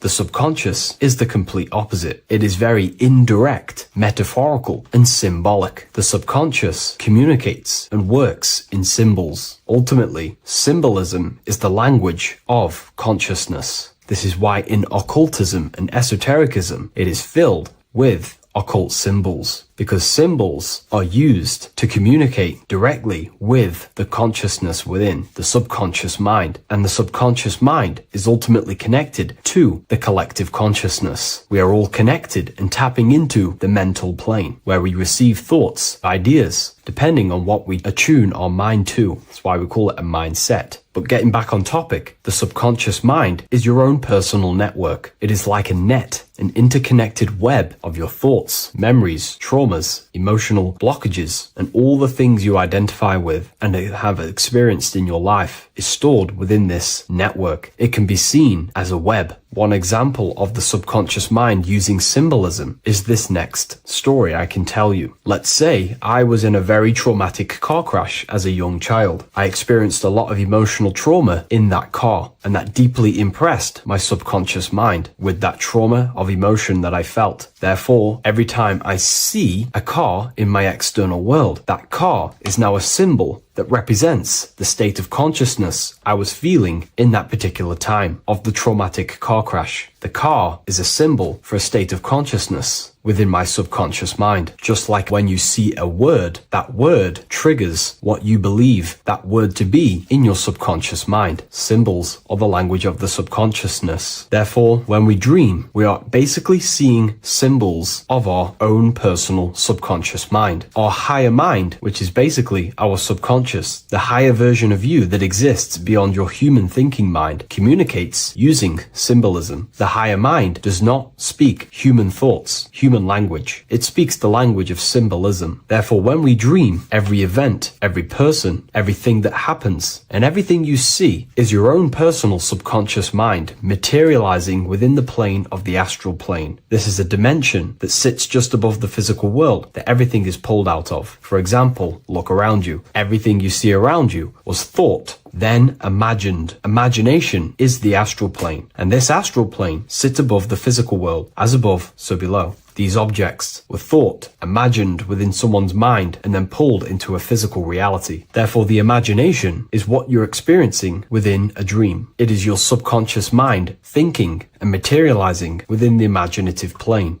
For example, let's say you are a Christian, you believe in Jesus your whole life, you have lots of emotion towards Jesus. This deeply impresses your subconscious mind. You believe in him so much, you go to sleep, you have a dream that you meet Jesus. You did not meet directly with Jesus. You met with your own belief. It was your own belief materializing within the imaginative plane and revealing itself to you. Dreams are materializations of your memories, your subconscious beliefs, traumas, and anything that could be inside the subconscious mind. It is your subconsciousness revealing itself to you in a material form. Let's say you have a nightmare. There is a big dark figure chasing you and you are running away in fear, away from this dark figure chasing you. That dark figure is not an external entity. It is not a spirit or a jinn or a demon. It is in fact an aspect of your own mind. It is a symbol that represents maybe a fear, a trauma, or something you are running away from internally inside your subconscious mind. Something that you are not addressing, but something that is fearful, something that can be controlling you on a subconscious level. Let's say you have a fear to address something in your personal life. You want to address someone who is getting on your nerves at work. You continuously put this off and you fear doing that situation. Over a long period of time, this can slowly control you subconsciously. You start to avoid the person, avoid any contact. It is subconsciously controlling you. This is not the best example, but you can see what I mean. Hidden fears and traumas in the subconscious mind can subconsciously control your actions and ultimately lead you to low states of consciousness, keep you from reaching your higher potential, and ultimately create blockages within your own consciousness. That figure in the dream is a materialization of something that you are fearing and running away from and not addressing. This is why people always have dreams of traumas that they have experienced as a child or when they were younger, or maybe from a year ago or two. It's because that emotion is deeply impressed in the subconscious, and the subconscious is always trying to reveal things to you, communicate to you that you need to change, purify, and maybe heal within your own consciousness. This is how the higher self communicates communicates to you through the language of symbolism. Once you understand this, dreams can become a very powerful tool, not just entertainment at nighttime. Your consciousness never rests. Your consciousness is eternal. It is the very spark of the divine. Your body needs rest. Your consciousness is not physical. It does not need rest. So this is a way you can identify what your dreams are trying to show you is by writing them down. A dream journal. Every single dream that you have a book placed near your bed. Every time you wake up, first thing you should do is pick up the book and write every single detail that you can remember about the dream. The people that you met are all symbols or aspects of yourself. Maybe it is a friend you saw in your dream. That friend represents a state of consciousness that is within you and is trying to reveal something to you. It's about making the subconscious into the conscious, to become conscious of the unknown. Write down every detail, everything you saw, every event that played out, even the details of the clothes that they were wearing. Everything is symbolic within dreams. Write everything down and then analyze the dream. Don't analyze it from a logical mind. Analyze it with the right hemisphere of the brain, which allows you to see metaphors, read between the line. Try and gain the message that it's trying to show you. What does this overall mean to you? And what could this reveal about aspects of yourself that you need to heal or maybe take action in your life and world? Because your higher self is always guiding you towards awakening and fulfilling your mission in the manifested physical world. Dreams speak in symbols, not logic. Ask about your dreams. What is this trying to tell me? Don't take things literally. Look for an emotional tone and symbolic resonance. With practice, you'll begin to understand the personal language of your subconscious mind. Now that you understand that, again, please leave a like or a comment on this video. This is now a technique for lucid dreaming and dreaming more often. This is not going to happen overnight. This is not an easy method. It simply takes practice and dedication. Every morning, choose 3 time slots. For me, I choose 4:30, 5 a.m. and 6 a.m. 3 alarms that are going to go off at these 3 times, half an hour apart from each other. Each time you wake up, stay awake for 5 to 10 minutes. Turn off the alarm. Try and keep your conscious mind awake, but drift back into sleep. There's no other better way for me to explain that. It's very difficult, but try and keep the mind awake, but the body falling back asleep. More than likely, you will drift off back to sleep. Then the next alarm will go off half an hour after. This will wake you up again, guaranteed. You will probably drift back to sleep by repeating this process. After the 3 alarms go off, each one of them times, you're either going to have a dream or a lucid dream, but definitely you will have a dream. And if it doesn't work one time, keep trying it. I've been using this method for a very long time, and I can tell you 70-80% of the time it triggers a dream, and a very vivid dream. And it's ideal for lucid dreaming because keeping the conscious mind awake while letting the body fall asleep, you can become conscious within these subconscious realms of your mind. But when you are conscious inside the dream world, you can do what you want, but you also want to let the dream naturally unfold. If you try and take too much control, then you will wake back up. If you feel any fear in your dream, you will wake back up into the material world. Another tip to dream more often is to meditate before bed. Simply close your eyes and think about nothing for 5 to 30 minutes. Detach from everything outside you, your name, your job, work, thoughts. Mentally detach from the world and the physical pleasures and become pure awareness before you try and go to sleep. This will help you become conscious while being within the self. If you wish to learn more about consciousness, yourself, the Book of Wisdom Volume 2 can definitely help you. I'll leave a link in the description. Thank you for watching this video, and I'll see you in the next one.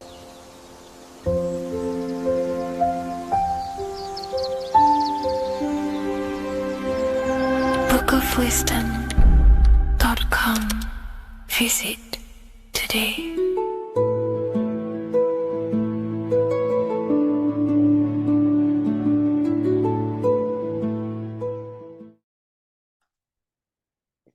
In this video, you're going to learn exactly what Christ consciousness truly is and how to cultivate this into your life so you can live a better life, create the things that benefit yourself and humanity, and ultimately to bring heaven on earth.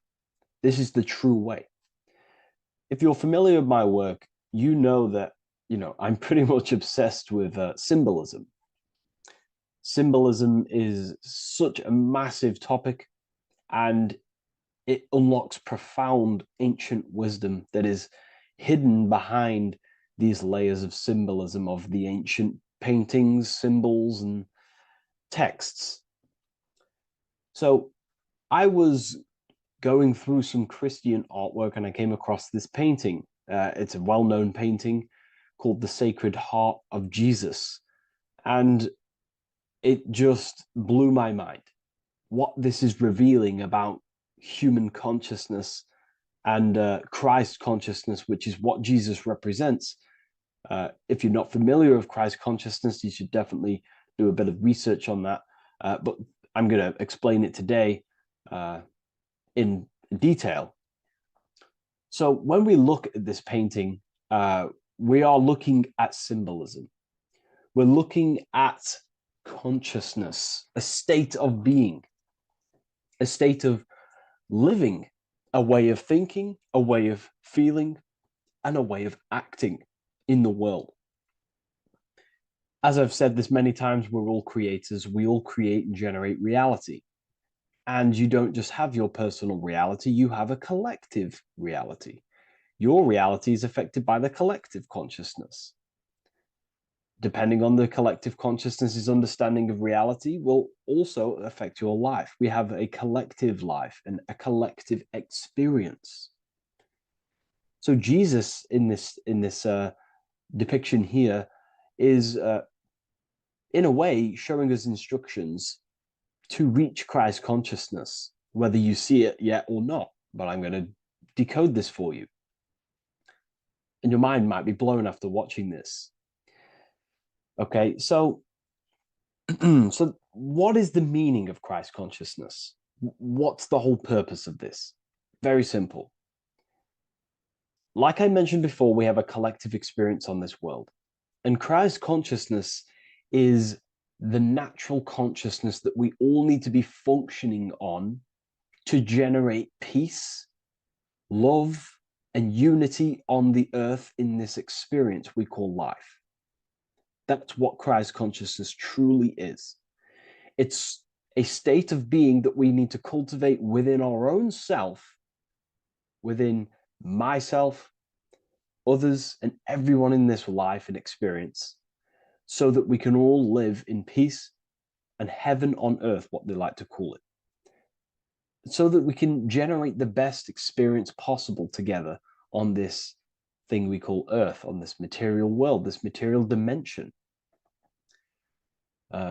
The material dimension is simply just a physical dimension of thought. It's a physical outcome of thought, but that's a whole other lecture. So please leave a like, leave a comment if you have any topics to talk about that you wish for me to cover, and definitely leave a subscribe if you like my content and channel. So to go deeper into this, right, we've explained what Christ consciousness is and what it actually, will do to the earth and what it will do to reality in our collective experience. And it's also representing a profound understanding of self, a deep understanding of the true nature of self, the true source of self, what the self is, pure consciousness, pure God. We are all Jesus. Jesus is you, a physical manifestation of the divine made manifested physically. A physical manifestation of consciousness, okay, of spirit descended into matter. However, Jesus is a symbol that should not be worshipped, but something that we need to cultivate, maybe look up to, and cultivate within our own mind and hearts and actions. So he is someone that we should embody into our own very own being. We need to reach a level of intellect, the mind, a level of emotional understanding, and ultimately this creates Christ consciousness. Okay, and now I know that was very, very vague what I just said, but I'm going to explain it a bit more. I don't want to give it fully away yet because you need some more information, more keys. So let's observe the top end of this painting. Jesus with this circular light emanating around his head is symbolic of the mind, of the our thinking aspects of consciousness, the way we generate thoughts, ideas, You know, the mind is also good at also ruling communication. It also rules what we give attention to. Okay, so this is symbolizing the mind of every human being. The mind is a very powerful center of consciousness located in the head, of course. This is why Jesus is the head at the top with the circle around it, representing the mind. Now, to reach Christ consciousness, we need to purify our minds. Purification of the subconscious mind. The subconscious mind is the hidden aspect of our mind with all of our memories, belief systems, and everything we've ever experienced is stored within there. We have traumas there, we have bad belief systems that hold us back. So it's about reprogramming the subconscious and aligning the subconscious with higher consciousness, with higher understanding of self, removing any mental blockages from the mind. Because in today's world, most people's minds, including myself, before I, purified myself, and I'm still continually purifying myself. That's not to say I'm perfect, because I'm definitely not. But what I was saying was purifying the mind so we can have a powerful mind. Because, like I was saying, most people's minds are not their own friend. They let their mind control them.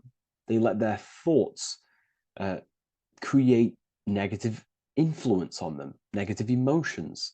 They let their mind destroy their confidence, destroy themselves.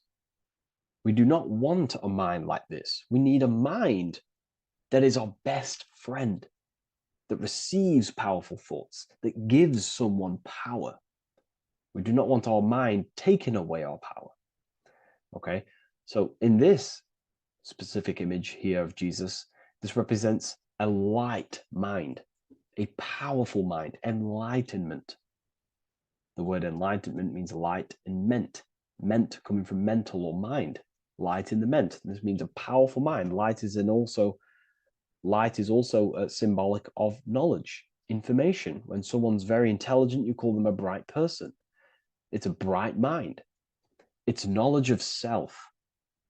So the mind is conscious of self. That's another thing. We need to be conscious. A lot of people are not conscious, including myself before I did this, before I woke up.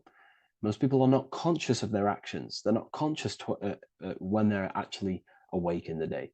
They do things unknowingly. Are we conscious of our thoughts, emotions, and actions, what we're giving attention to in our mind? Because ultimately this shapes our experience. There's a great quote, I think it's Julius Caesar or one of the Roman emperors, who says the quality of your life is dependent on the quality of your thoughts. Something along them lines. I don't know if I'm 100% correct there, but it's very true. Our thoughts dictate our happiness.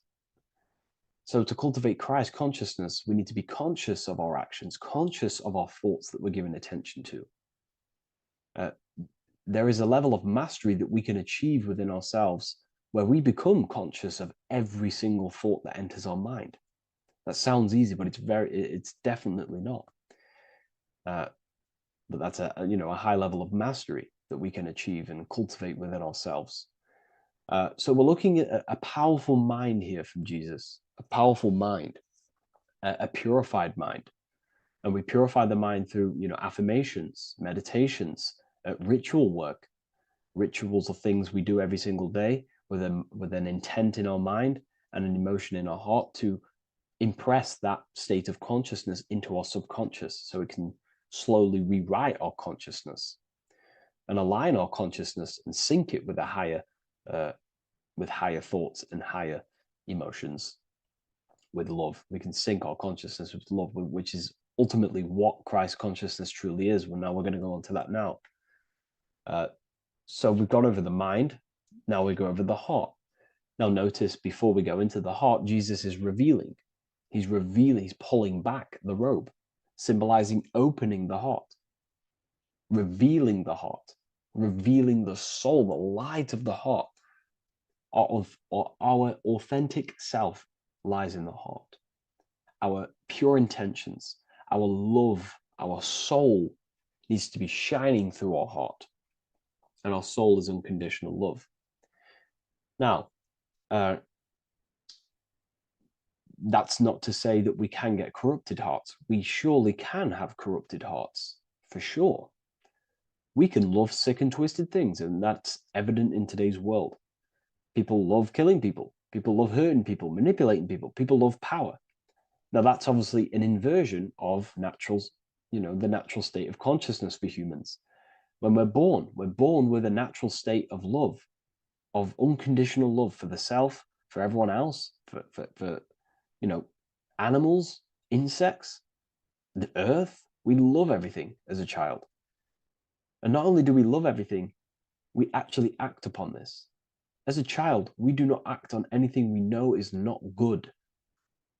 And I'm talking early stages of being a child, before we're indoctrinated, before the mind and heart become corrupted. We are pure. This is symbolizing this. Light represents also purification and truth, because when you shine light on something, it's the truth. You see it. You shine it through the darkness. It reveals. So light, this is symbolizing revealing the light of the soul, of love consciousness, holding love in the heart, true love, not love for sick and twisted things, but true love for the self, the body, and for everyone else and all things. Holding love in the heart. There's a famous saying of keeping the sun in your heart. Keep the sun in your heart. It's a very famous saying. What the sun is a symbol of love. What does the sun do? It gives abundantly. All it does is give light, give energy, power, light to the earth, and everything is feeding off this source. The sun expects nothing back. It just abundantly gives. It's a symbol of love. This is the love principle of creation. Now, the heart is also governing our actions. What we think about, okay, in our mental field of consciousness is directly corresponded and observed in our hearts. What we think about directly corresponds with what's going on and what we feel in our hearts. Okay? Thoughts produce emotions. So if we give attention to negative thoughts, there's no wonder we're having negative emotions in our hearts. So purification of the mind is also having an effect in purification on the heart. Because when we purify our thoughts and only give attention to powerful thoughts and positive thoughts that uplift yourself and humanity, then we're going to also see this change in the heart, see this emotional change in our consciousness. Okay, so this represents the purification of, a purified heart, the light emanating around the heart. Love for the self, love for one another. And you're revealing this, you're shining the heart on others. This represents, revealing your true self to everyone without suppressing aspects of self. Revealing the light, not holding back the light. Because people in darkness will look at people who are spiritual and say, oh, he's into the woo-woo stuff. It's about revealing that and not caring about others. Because when you shine a light, you're also planting seeds in other people. Now, I'm going to tie this together with the hand gesture. Now, what we're looking at here, we're looking at a hand gesture with two fingers up. We have the middle finger and the index finger upwards. And notice how they're crossed over. They're crossed. They're not separate. They're crossed, representing unification. Unification here. This is a unified two fingers. Two represents division. Crossed over represents oneness. It's the unification of the mind and the heart.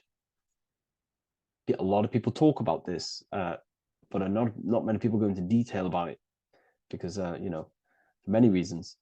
But this is the unification of thought with emotion. This is how we truly reach Christ consciousness. And ultimately, when we do gain the love in our hearts, and we do slow, it's a gradual process of cultivating love for the self and everyone else in the world, because we're so programmed to be divided. But it's a slow progress. But when we do cultivate love in our hearts for the self and one another, love is a very, very nurturing and growing force. Like I said, the sun earlier, that is pure love energy. It makes everything grow on the earth. While love in your heart grows connections with people. It grows care. You go out your way to do things to people and give people things. It's a very nurturing and growing energetic force. And me personally, I think the whole universe is built upon love. The whole thing. Without love, without the love, there is nothing. Nothing is, love is the only true emotion that truly exists. Everything else is either an opposition of love or a different degree and branch of love. Love is the only true emotion, and everything is built upon that principle. Okay, love is what guides us to a higher consciousness. When we cultivate love in our hearts, we become a vessel for light, more energy, more vibration. Our electromagnetic field expands, or biofield, when we hold love in our hearts. It's a very powerful force.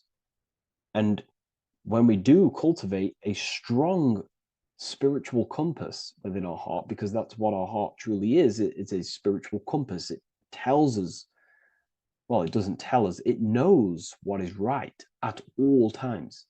If you think something, your heart tells you whether that is right or that is wrong, whether you should act upon it or whether you should not. The heart knows what's good and evil. No one told you this as a child. As a child, you already knew this. You came into the world, you knew what was right and wrong. You knew it was wrong to hurt people. So this unification that he's doing with his hand symbolizes thinking with the love of the heart. Represents thinking with love of the heart. Thinking with love of the heart for the self and the collective. Now, ultimately, what this does is gives birth to perfect action. Why? Why does this give birth to perfect action? Think about it. Every time you've taken an action, why did you take the action? You would have thought about it, you had a feeling towards it, a care energy, and you took action. Why do we go to work? We care about paying the bills and staying in our house. We go to work to earn money. We think, we care, we act. Everything you see in front of your reality, on the screen that you're seeing right now, you called your eyes. Everything is in front of you because you care. It's the heart energy that leads the body. Okay? And that's even present in the body. Have a look at the body. We have the head, thought, then emotion, then our feet is at the bottom, and our feet take action. Thought, emotion, action. Thought, emotion, action. So even the body is basically a blueprint of how creation is manifested. So we receive thoughts from the divine planes, from the higher planes of consciousness. We receive them. That's another thing that I missed. If we purify our minds, we're basically attuning our mind to a higher part of the mental plane, and we will receive higher thoughts. We will receive thoughts that are more genius, what we like to call today, or better quality thoughts. We receive good ideas when we attune our mind to a higher consciousness. Okay, so we are like a radio. We receive thoughts based on what our mind is set to. That's why we call it a mindset. So, like I was saying, we receive thoughts through the head. We feel the emotion, then our feet take action. Thought, emotion, action. So the body's a blueprint of creation. It's beautiful when you really notice this. So this unification is about thinking with the love of the heart, which gives birth to perfect action in the world. And this is the state that we need to cultivate within myself and everyone in the world so we can give birth to heaven on earth through action. because ultimately the world is molded through action, physical action, and them actions are molded from thoughts and emotions. Now,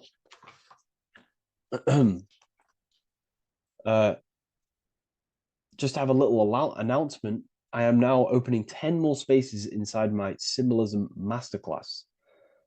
With 10 more spaces, you're going to learn about a lot more about symbolism. It's very affordable. I'll leave the link in the description if you wish, if you care about gaining more information and learning the ability to read symbols. So, what is the inversion of this? What is the inversion of this consciousness? Well, that's what we call satanic consciousness. Satanism. Satanism on its true level is the opposite, the opposing the natural state of consciousness that we are born into. It's about thinking with no emotion, thinking and acting. This is what the Skull and Bones represents here. So the Skull and Bones Secret Society, this is their main logo. Again, we have the skull, which represents thought, and the bones, which represent action. The bones take action in the physical body. We're looking at thought and action with no emotion, no empathy, no love for one another, only love for the self, the inverted love. Okay? We're looking at gray. Gray is a symbol of dullness, death. There's no emotion in gray because colors provoke emotion. When we look at a color, it invokes an emotion. Gray has no emotion. So we're looking at dullness of the emotions. I'm not going to go too deep on this subject. I'm going to create a whole new lecture for that. In fact, I think we have a great lecture inside Ethereal University on Satanism. We're going very into depth of what Satanism is and what Satanism consciousness truly is. And again, it's just the cross inverted. Satanism is just it's the invertation of, I don't know if that's a word, but it's the inverse of natural law, natural consciousness, of love consciousness that we are born into. Okay, so ultimately the message in this video was to create love in our minds, love in our hearts, think with the love of the heart, think with the care for one another, and that gives birth to perfect action. And when we align, when we do truly act out what our heart is telling us, and I know this from first-hand experience. This is what happened to me. I woke up, I started to follow my inner guidance. I always took action on it. I was saying yes to it every single time. And it led me, this is, I'm getting goosebumps actually saying this.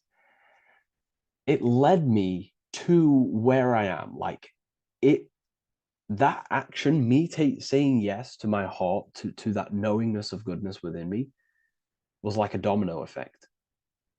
And that domino effect, every time I did it, it was just opening more and more doors, not physically, but mentally. I was receiving more information.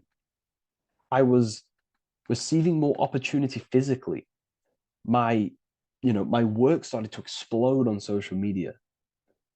Like, when you follow your heart and truly take action on what you know is good, it's like a domino effect that leads you step by step to where you're meant to be. And it's so profound and it's so, beautiful. And I'm telling you this from firsthand experience. This is ultimately how you kind of unlock your purpose in this physical world as well.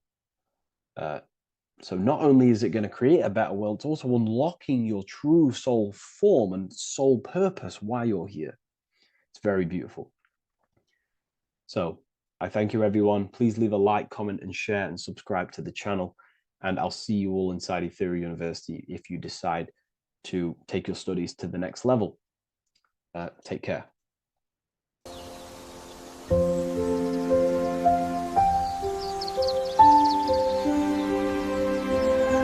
bookofwisdom.com. Visit today.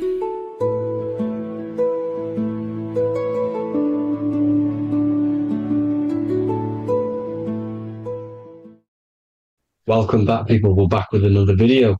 Let's jump straight into this. Make sure to tune in till the end because this It's got so much information in this video. So sit back and enjoy. So everything's torus fields. The Earth's a torus field. Everything's torus, which is electromagnetic field, electric and magnetic.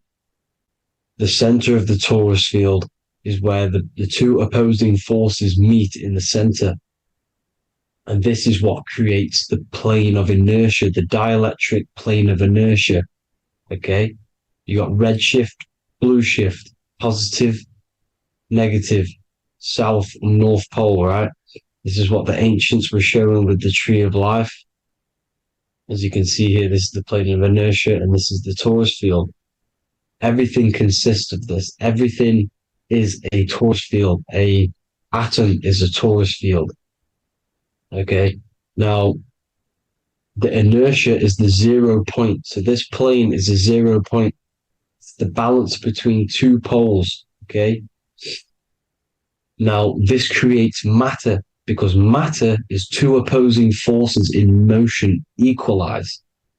So these two forces coming together is what creates matter on this physical plane. And this is why we can't see the electromagnetic field, because it consists of one of the elements, which is either electric or magnetic. But when they combine together, it's what creates this physical plane, which is physical matter, which is light in motion. Now, everything is one. Don't get confused by duality. Duality is two opposing forces, but them two opposing forces are created by the same substance. It's two aspects of the same substance. So, for example, water and ice are the same thing, you know what I'm trying to say, but it's two aspects of the same substance, because all is one. The whole universe is one. All goes back to the one, which is God, the creator, or magnetism, whatever you want to call it, because magnetism pulsates. Electricity has two poles, red shift, blue shift. Okay. So red shift, blue shift is electricity, and electricity vibrates, and all vibration always comes back to a standstill point. But magnetism is what pulsates. This is why your heart pulses. You breathe, which is a pulse. This is the breath of the universe, magnetism. Now, this is why the earth is green, okay? Earth can be spelt heart. If you just move the H to the beginning, it spells heart, okay? Because the heart is the center of the torus field, which is the heart chakra for us humans. Okay, we consist of the same field, as you already know. Heart being the center, which is green, which is the center of the seven colors. The center of the seven colors. This is the most powerful chakra in your body. People think it's the crown chakra, but it's the heart chakra, because it's the center of the torus field. You must align them all and combine them all into one, which is the heart chakra. Now, Earth is green. Nature's green. Okay, this is because we live on heart chakra, the plane of inertia. It's the center of the torus field. Okay, and this is what the Egyptians called Isis, which is nature. Nature is balanced, and nature is female, Mother Nature, because it looks after us with the fruit it grows with abundance, and the water. It's a female energy, Mother Nature. And this is the symbolism of an equal, balanced arms. This is the scales, it's balanced. Mother Nature is balanced. This is why the sky is blue, because what comes after the heart chakra? Blue. Sky is blue. We live in Midgard. This is what the ancients called Midgard. You don't have to take this tree literally. It's a metaphor. We live in Midgard, where both positive and negative duality here. Now, Mount Meru. Mount Meru was known as the center of the earth, okay, or known as Hyperborea. And this is the North Pole, the electromagnetic North Pole. But when I say Mount Meru, it's not an actual mountain. They weren't saying there was a real mountain in the center of the earth. a magnetic rock. No. The plane of inertia, okay, there's something called a hyperboloid. That's what it's called, a hyperboloid. And this is the center of the torus field.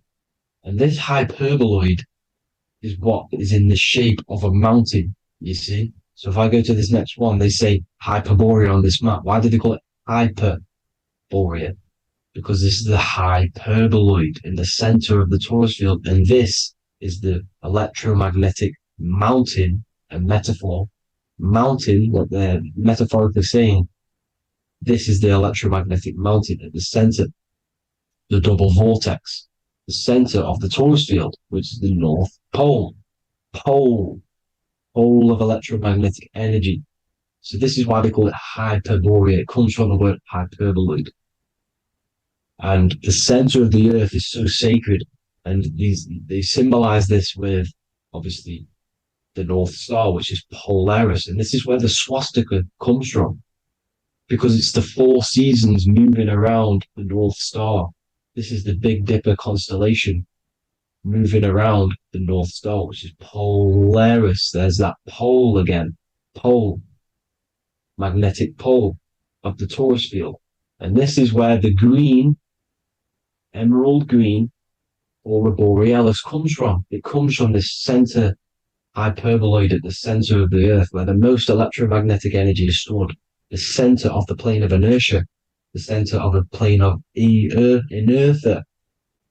This is the all-seeing eye as well. As you can see, they got the sun, the moon, this is the Masonic cosmos, the sun, the moon, and the all-seeing eye, because the eye is Polaris, the eye of the stars. It's all a big eye.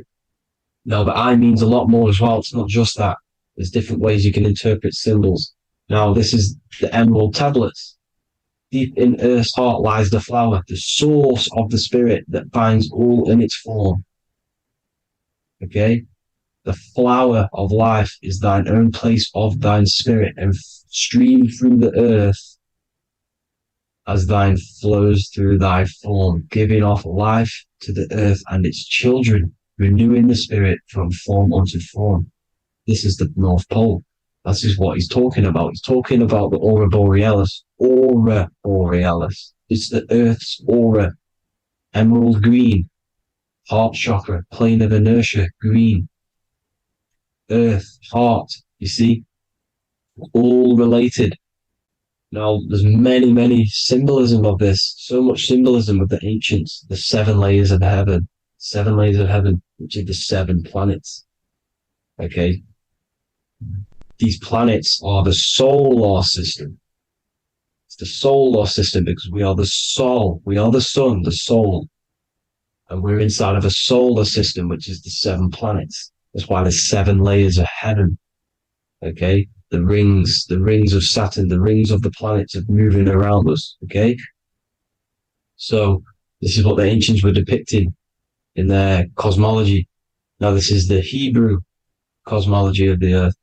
This is the Mayan cosmology of the earth. You see, it's all an enclosed system. We live inside of a giant torus field. All is atum. It's what the ancients said, ancient Egyptians said. All is atum. Atoms are torus fields. Don't be tricked by the modern science today with the current model of an atom. It's completely wrong. They're hiding the torus field. They're hiding the electromagnetic field, which is in everything. Absolutely everything is in motion, and motion comes from this field.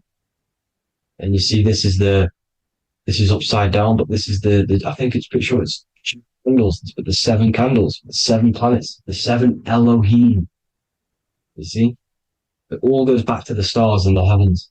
Now, this is how the earth really works, with the stars on the outside of the cosmic egg, and then the torus field spinning around the sun and the moon, the positive and the negative charge. The sun gives you energy, the moon takes your energy. The moon controls monthly cycles. Moon is mon. This is etymology. Mon, month, money, demon, monster. Stir is star, moon star. We are all stars. Youngster, minister, superstar, Hollywood star. We're all stars. We come from the stars, which is heaven. Our soul comes from the stars. You see, we are the universe. The image of man is made in the universe. We are a microcosm of the universe. The universe is a macro. We are micro. We consist of everything: the body, mind, and spirit. The sun, the soul; moon, the mind; earth, the body, mind, and spirit.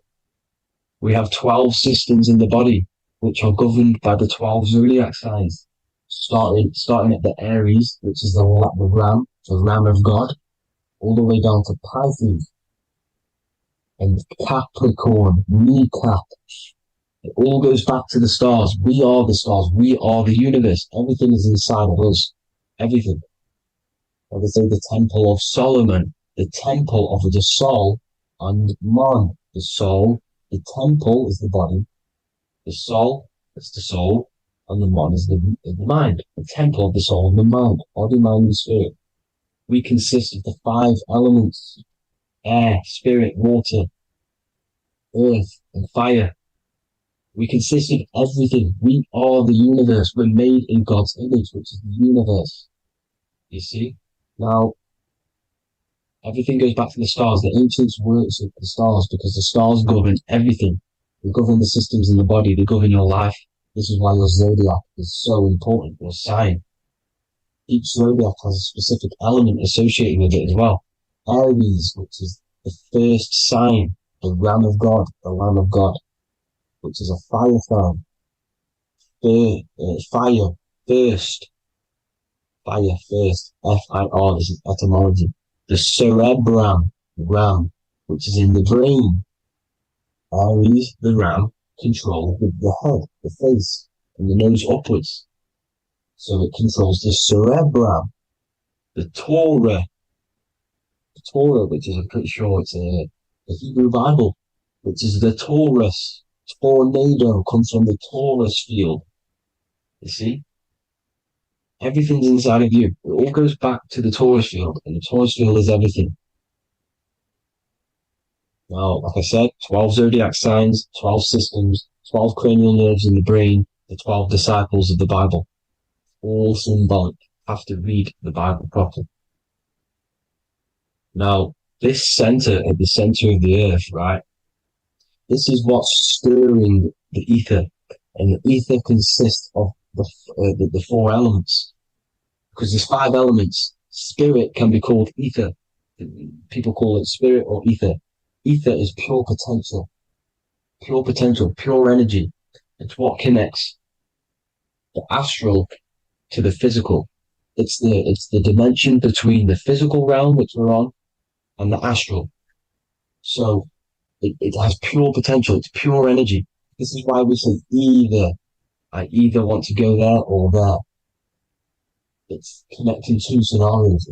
That's what the ether is. It's connecting the 2 worlds, the astral and the physical. The center is like the cosmic womb. There's a black hole in the center. This is the center of the Taurus field. This is the womb of creation.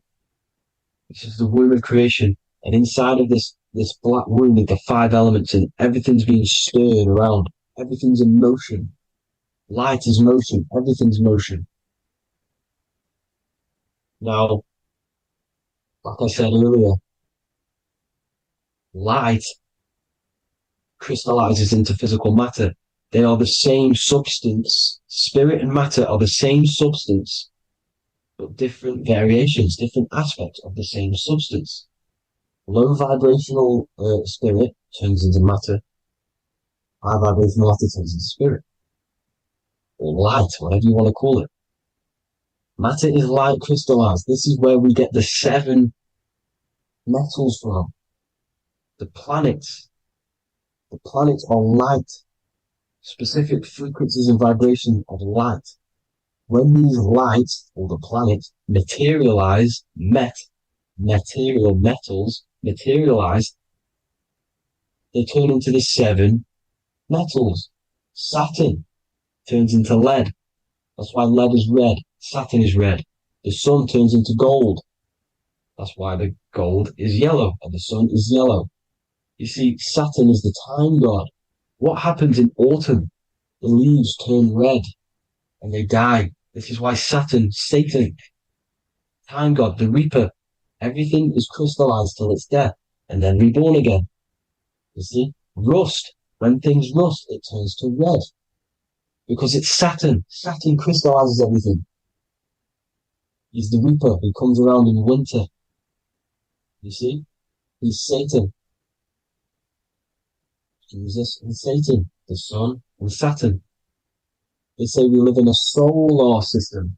The solar system. I think I've already just broke this down. The 7 planets are the 7 chakras. Everyone already knows this. But I'm going through it anyway. This is where we get the 7 planets from. And the 7 metals. You see, all the ancients knew it was an enclosed electromagnetic system. It's not a spinning ball in the middle of space, people. They want you to believe this so you get stuck in this material world. Because if you believe everything's material, you can never affect this plane effectively. You can never create your life effectively if you don't understand the planes of existence. Because the mental plane is a higher plane. And it breaks down and it controls the planes below it. The mental plane, hold on, I've got it here for you. The mental, the astral, etheric, then physical. Etheric connects the physical to the astral, but the mental is what's above them all. You see? Now, it's important to understand this. It's important. However, the ancients always talked about the enclosed system. Only NASA, which is introduced around the Roman times, not NASA, but the globe Earth was introduced around the Roman times. Okay? By these Masons. These Masons introduced this because they wanted to take over the minds of the masses and control them. These people worship the physical realm. They know how it works. They know the ins and outs of it. They know how to do the magic. They know how to do it all. They understand it all. That's why Masonry have to take the oath. The oath of not speaking. You're not allowed to speak about anything you learn about in Masonry. Because they're discovering the truth about your mind and how it creates reality and stuff like that. So, this is the Masonic cosmology. The 5-pointed star, the 5 elements. The checkerboard for duality, positive and negative. The 2 aspects of every substance. This is another ancient painting depicting the firmament. The stars inside the firmament. The sun. You see, the ancients worshipped the sun because it's so important for sustaining our life. It's the only reason we're alive is because of the sun. But then people think it gives you cancer today. They brainwash you to think the sun gives you cancer when it's the #1 source of all life. They want you to believe it's a big, spinning, dangerous ball in space. It's not. It's here to give us life. It's God's Son. That's why Jesus is known as God's Son. It is the Son of God. God created that to sustain us. You see? So it's important you understand the true cosmology of where you are, because if you don't know where you are depleted of all of your morals. You're depleted. You're demoralized. You're lost. You don't know where you are. You don't know where you exist. Okay? Once you accept the globe model, the heliocentric model, you will subconsciously think that you come from nothing. This is why they implemented the evolution theory just after the globe model was introduced by Charles Darwin. Charles Darwin came in after the globe model. He's a Mason. He was another Freemason, and implemented evolution where we came from monkeys, because they want you thinking less of yourself so they can manipulate your mind. You see? They want to manipulate your mind, and they have done since you got here. Since you came through that portal, you were manipulated from that day to believe this, believe that. The true cosmology, the truth will set you free. You will understand things better.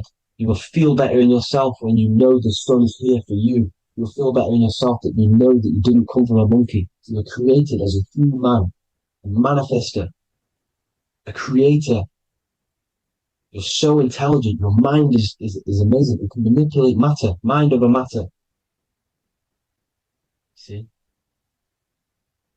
Thank you all people for tuning in. Tap in with yourself. Love yourself. Find the truth. Spread the truth. Nothing dies. Nothing in this creation dies. Everything's energy. Everything's light. Light can never die. You're a light being. That's why it says Q.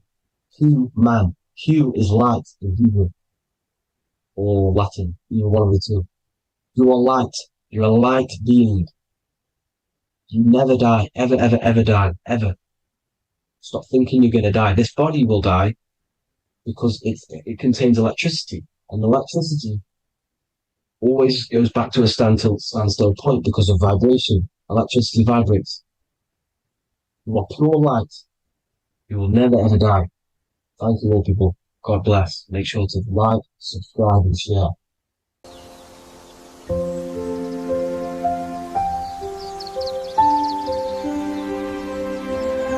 bookofwisdom.com. Visit today.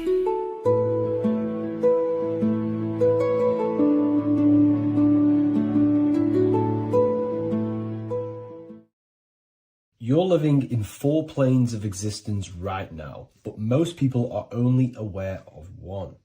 And that's why they feel lost, disconnected, and stuck in cycles they can't explain. If you don't understand the blueprint of reality, you'll keep trying to fix the physical, while the real causes lie in the unseen dimensions that you have direct access to.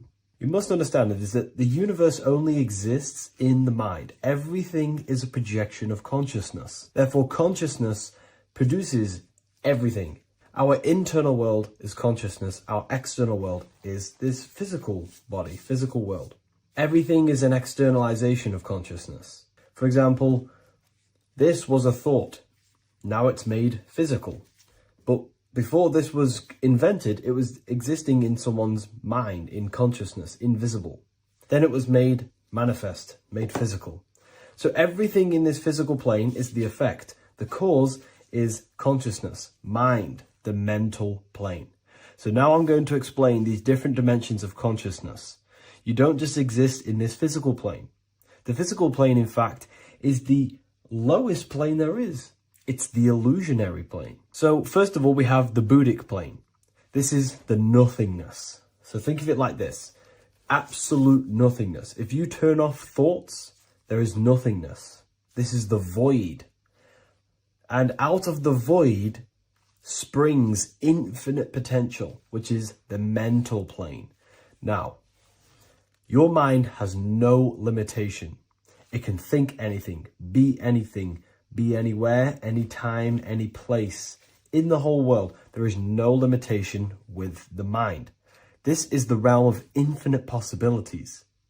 This is the realm of thought. Thought is a dimension, information and thought.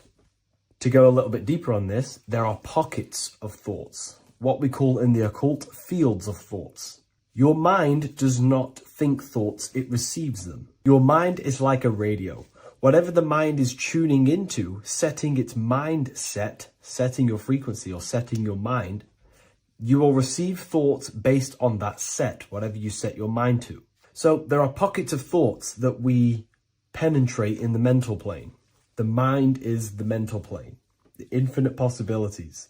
This is the spark of creation. This is where all things begin to manifest as an idea in the mind as a thought. So if you want to gain certain information, you need to meditate or do thought exercises where you are penetrating that dimension of thought, that pocket of thought. For example, if you want to find a way on how to make financial wealth, you would use your mind, set your mind on wealth and money and think, close your eyes and think about that specific topic and see where your mind takes you. And you will expand your mind into different pockets of thought and gain information. So this is the mental plane. This is how you can use the mental plane. You can use the mental plane to do this. Then we have the astral plane. We have higher, middle, and lower astral plane. The astral plane is the body for thought. So every dimension, physical, etheric, astral, mental, Buddhic, is a body for a dimension above. Each dimension below is a product of the dimension above. So for example, the astral plane is imagination. This is the lucidic realm of imagination. This is where thoughts begin to manifest into some sort of form. It's not a physical form because this is physical, but imagination is a lucidic form. It's not really physical, but it's there. It's a projection of light. It's astral matter condensed by the willpower of the mind. So depending on the vibration of that thought will depend whether it manifests in the higher astral plane, middle astral plane, and lower astral plane. If you think about more material things and visualize material things, this will manifest on the lower astral plane because material matter is low vibration. Now, that does not mean it's evil. That does not mean it's bad. Okay? It just means low vibration just means more material. But if you think and imagine more spiritual things, this manifests on the higher astral plane. So the astral plane is the screen in your mind that allows you to vision an apple, that allows you to vision anything. It's that mental projection that's inside of your mind. Now, this is what we call the third eye. It's an eye because the eye is the mind, and the mind can see into the astral plane. It perceives this spiritual world, this lucidic realm that we have access to. This is where also infinite potential takes place. This is the realm of spirits, demons, jinns, whatever you want to call them. Spiritual entities exist in this because this is where thought forms manifest into form. This is where thoughts create bodies. Think of it like this. The mental plane is a thought of a chair. The astral plane is the imagination of that chair and all of the different possible chairs that could possibly be. The etheric plane is the energy double of that chair. And the physical plane is the physical chair. So as you can see, the higher we go up, the more formless and lucidic it is. The lower we go down planes, the more dense it becomes. This is formless and this is form. Everything manifests through this process. This highlighter is down here in the physical plane, but the idea began in the mental plane. Everything begins in consciousness before it creates a physical body. It goes through this process. Therefore, if you want to start to mold and create your own reality and create things in your world, you can use these planes to your advantage. You can use your mind to do mental thinking exercises by closing your eyes and expanding your mind into a different pocket of thought to gain wisdom, gain information, gain downloads. The way you do that is simply get into a meditative state, close your eyes, pick a topic that you want to think about, and see where your mind takes you, but always remain centered on that topic. And you can do this for maybe an hour or two or half an hour, and your mind will take you places where you will unlock information. You can even use this to make decisions in your life. Think of the topic and see where your mind takes you. You'll gain information. This is how you use the mental plane for ideas. The astral plane is imagination. You have to reconnect with your imagination very vividly. Your imagination, your consciousness is infinite. It's not a three-dimensional plane. It's an infinite plane. You can think and make form anything in your consciousness, in your imagination. You can think anything and you can imagine anything in the most vast details. You just have to reconnect with your imagination. I have a free book on my website. I'll leave the link in the description. It's an ebook. It's called Activating the Inner Eye. This is going to help you reconnect with your imagination. It's a practical guide on how to imagine. So once you know how to use the mental plane and astral plane, thought and imagination, you pretty much need to use the physical plane to take physical action with this physical body that you have and start to manifest these desires you have in the higher planes. Now, it's very important that we master the mind because the mind is the very fabric of reality. We become what we think about. Your life is a product of every thought you thought in the past. It is the mind that directs the flow of consciousness. And wherever this consciousness is flowing is what you will create in your life. Consciousness is the most potent force in the universe, and the mind is pretty much the universe in a microcosm form. It is infinite potential, and your mind will continue to expand into new realms of thought forever and ever and ever. You are eternal. You are not this physical body down here. You are consciousness, literally dreaming that you are in this physical body. So everything begins with the mind. We need to be conscious of the thoughts that enter our mental field of consciousness. There is a level of self-awareness that you can reach where you can become conscious of pretty much every single thought that enters your mental field. Now, we have over 7,000 thoughts a day. You can gain such mastery over your mind where you can become conscious of every thought you think. And that is when you gain superior power. Because when the mind is fully under control of self, you can direct the mind's potent force into a specific goal. Most people's minds are dualistic. They want something, but their mind is thinking something else. They have limiting belief systems. They have the little voice that comes in and says, you can't do this, you're a failure. That is a fractaled mind. The mind needs to be singular. It needs to be on your team and not an enemy. Do not let your own mind take away your power. Your mind should be on your team, giving you power, giving you the best possible thoughts and the best possible beliefs. When the mind is in this condition and on your team and not taking away your power through the destructive thoughts, it becomes a potent, powerful force used for manifestation to create anything. And the way we get the mind on your team is through constant meditation to learn how to control the mind and turn it on and off. Subconscious reprogramming through visualization, affirmations, cultivating emotions associated with your goal. All these three ways we can reprogram the mind slowly over time so that it becomes powerful and becomes on your team and doesn't give you negative contradicting thoughts. When the mind is fully aligned on one thing, it can create massive empires and things in your physical reality. So I hope this video helps, and I'll see you in the next one.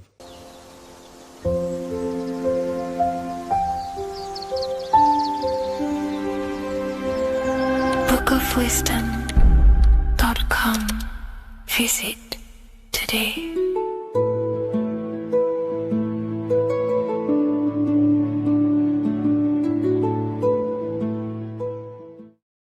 What is good, people? We're back with another video, and this is going to be talking about the connection between the micro and the macro.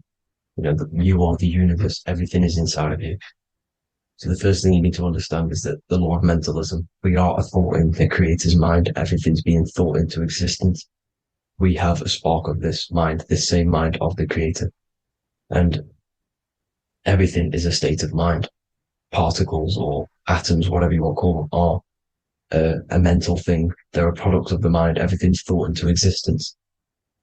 Thoughts influence everything. Thoughts are energetic effects which send out waves into the quantum field around you. And your consciousness is actually the universe experiencing itself, expressing itself, and viewing itself. So we are the creator, but viewing itself in separate bodies. And this is why they call the material world the world of illusions. Because everything's separate here, but we all forget that we're not all one. We've all been brainwashed to think we're all separate, but we're all one. We're all the same mind, the same consciousness, everything. So everything's created out of toroidal fields. God created the toroidal field. That's the only thing that exists because the atoms are toroidal fields. And it's the basis behind all creation. As you can see it in the owl's eyes. It creates the infinity symbol. And this was the apple. That apple is a toroidal field. And the toroidal field is made out of dielectricity, which is ether. Ether is black light, and this is counter space. This is another realm. This is what creates God to be omnipresent, to be everywhere at one place at all times. He is everywhere because ether is everywhere. Ether is infinite potential. It connects everything together, and that's what energy moves through. It moves through the ether. And that's black light. Everything is light, as it says in John 4:2. God is light. Everything's a vibrational state of light. So the torus field is made out of dielectricity, ether, black light, magnetism, which is white light, which is the center of the toroidal field. and magnetism radiates, it has no vibration. And then when white light splits, it turns into electricity, which is physical material, and that has a vibration. This is the Holy Trinity: the sun, the moon, and Saturn. Saturn, the god of materialism. If you've watched my videos on Saturn, you know that Saturn is crystallizing everything into physical matter. And that's why his old name was El. The ancients called him El. And this is why we get El electricity. This is where El electricity comes from. Because El electricity is only a product of the physical world, which is redshift, blueshift, Adam and Eve. And this is what creates the redshift, blueshift is what is a product of magnetism. When magnetism, white light splits. And this gives us vibration. And this what creates the toroidal field, which is the basis of all physical creation. The sine wave is created out of the magnetic wave and the electric wave. The electric wave is the blue wave, and the magnetic wave is the straight wave, which is radiation. This is vibration frequency. So the magnetic wave is straight, and then you have longitude and amplitude, which is depth, which is dimension. You see how the electric wave has depth and a dimension. This is why you get the cross. This is the cross of Earth. This is the symbol of Earth, of bondage, of physical matter, because it consists of magnetic wave and depth, which is electric wave. And this is where you get the sun cross or the Earth cross, whatever you want to call it. It's the cross of physical matter, and the ancients knew this. This is why they used that symbol. Redshift, blueshift, which is the toroidal field, is the basis of all creation, physical creation. And this is why you have the police siren is red and blue. The Matrix movie, red pill, blue pill. You have red blood and blue blood in your body.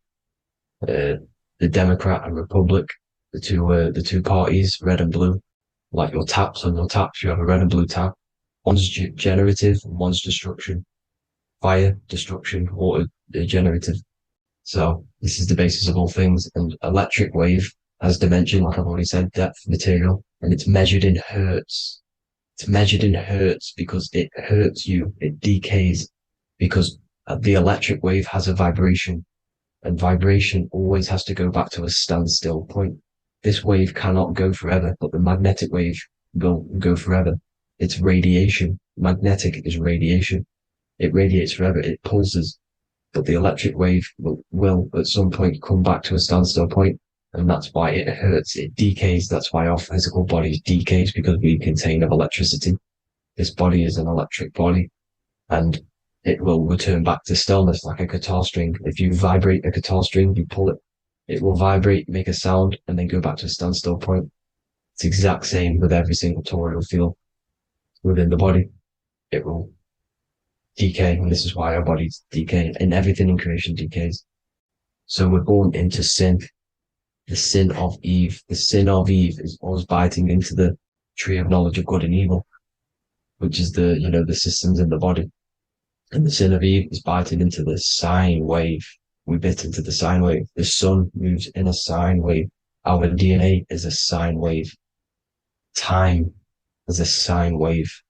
Everything in this creation is a sine wave. This is why the dollar bill is a sine wave.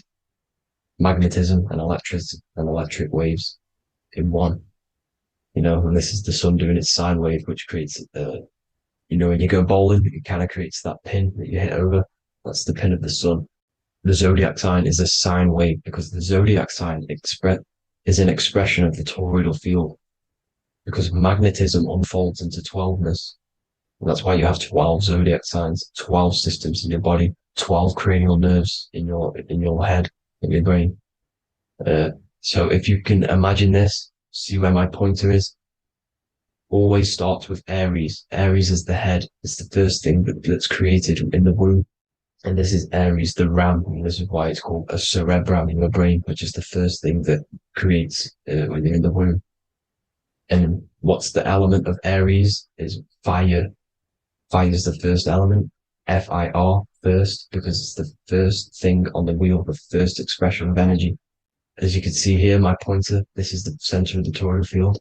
It would go Aries, Virgo, Capricorn, Pisces, Scorpio, Cancer. Then we go back to Libra. Libra would be center. But you see how The toroidal field is the expression of the 12 energies. That's what the constellations are, the energy expressions of the toroidal field. So it would go outwards, starting from Aries here, all the way back to Pisces, which is beyond the bottom half. But Libra would be the center. That's why Libra is the equinox. It's the equinox. Libra is when it goes from summer over to autumn. It's the equal. It starts to transition into the winter side. Equinox, equal, which is Libra. And that's why Libra has the two scales. It's symbolized with the two scales.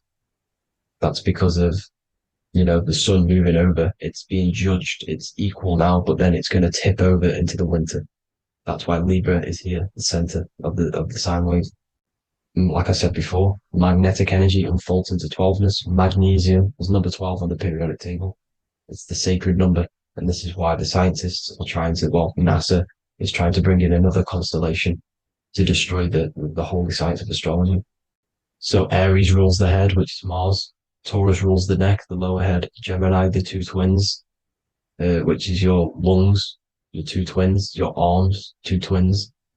Cancer, the breasts, or the chest area. Leo, the heart, which is the sun, which is fire, the center of the toroidal field.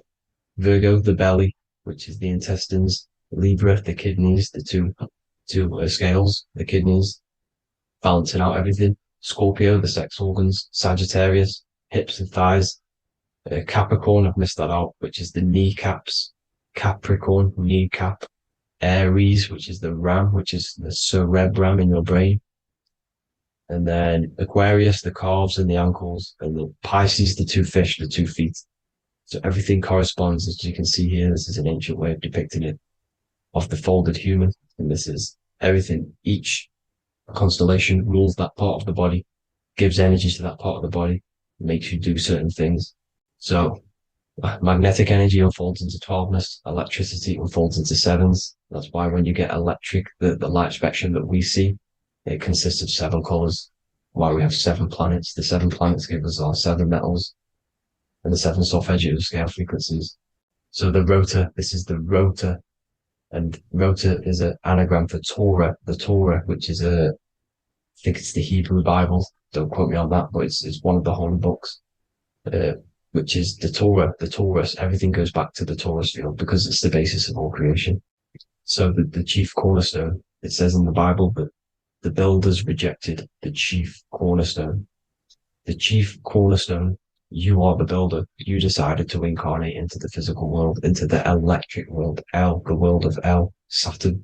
When you are created in the womb, it takes you 9 months for you to be created. So for example, if you went into the womb here, it'd take you 9 months. So let's say you're born in Scorpio.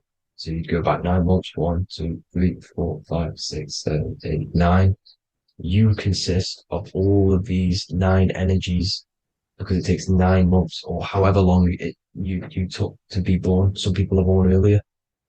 You'd have to find out how many months you were in the womb for. But you consist of these 9 energies, and each constellation has a cell salt associated with it.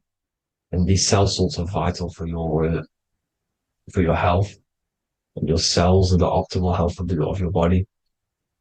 So the chief cornerstone that you rejected is these 3 cell salts, these 3 constellations. So you're mineral deficient in these 3 constellations. For example, fluoride, magnesium, phosphate, and potassium sulfate. So that's the chief cornerstone. And a cornerstone, people always get it rejected with the cornerstone. The cornerstone is not, it doesn't say the cornerstone in the Bible. It says the chief cornerstone. The cornerstone is a cornerstone of a building, but the chief cornerstone is the top of the pyramid.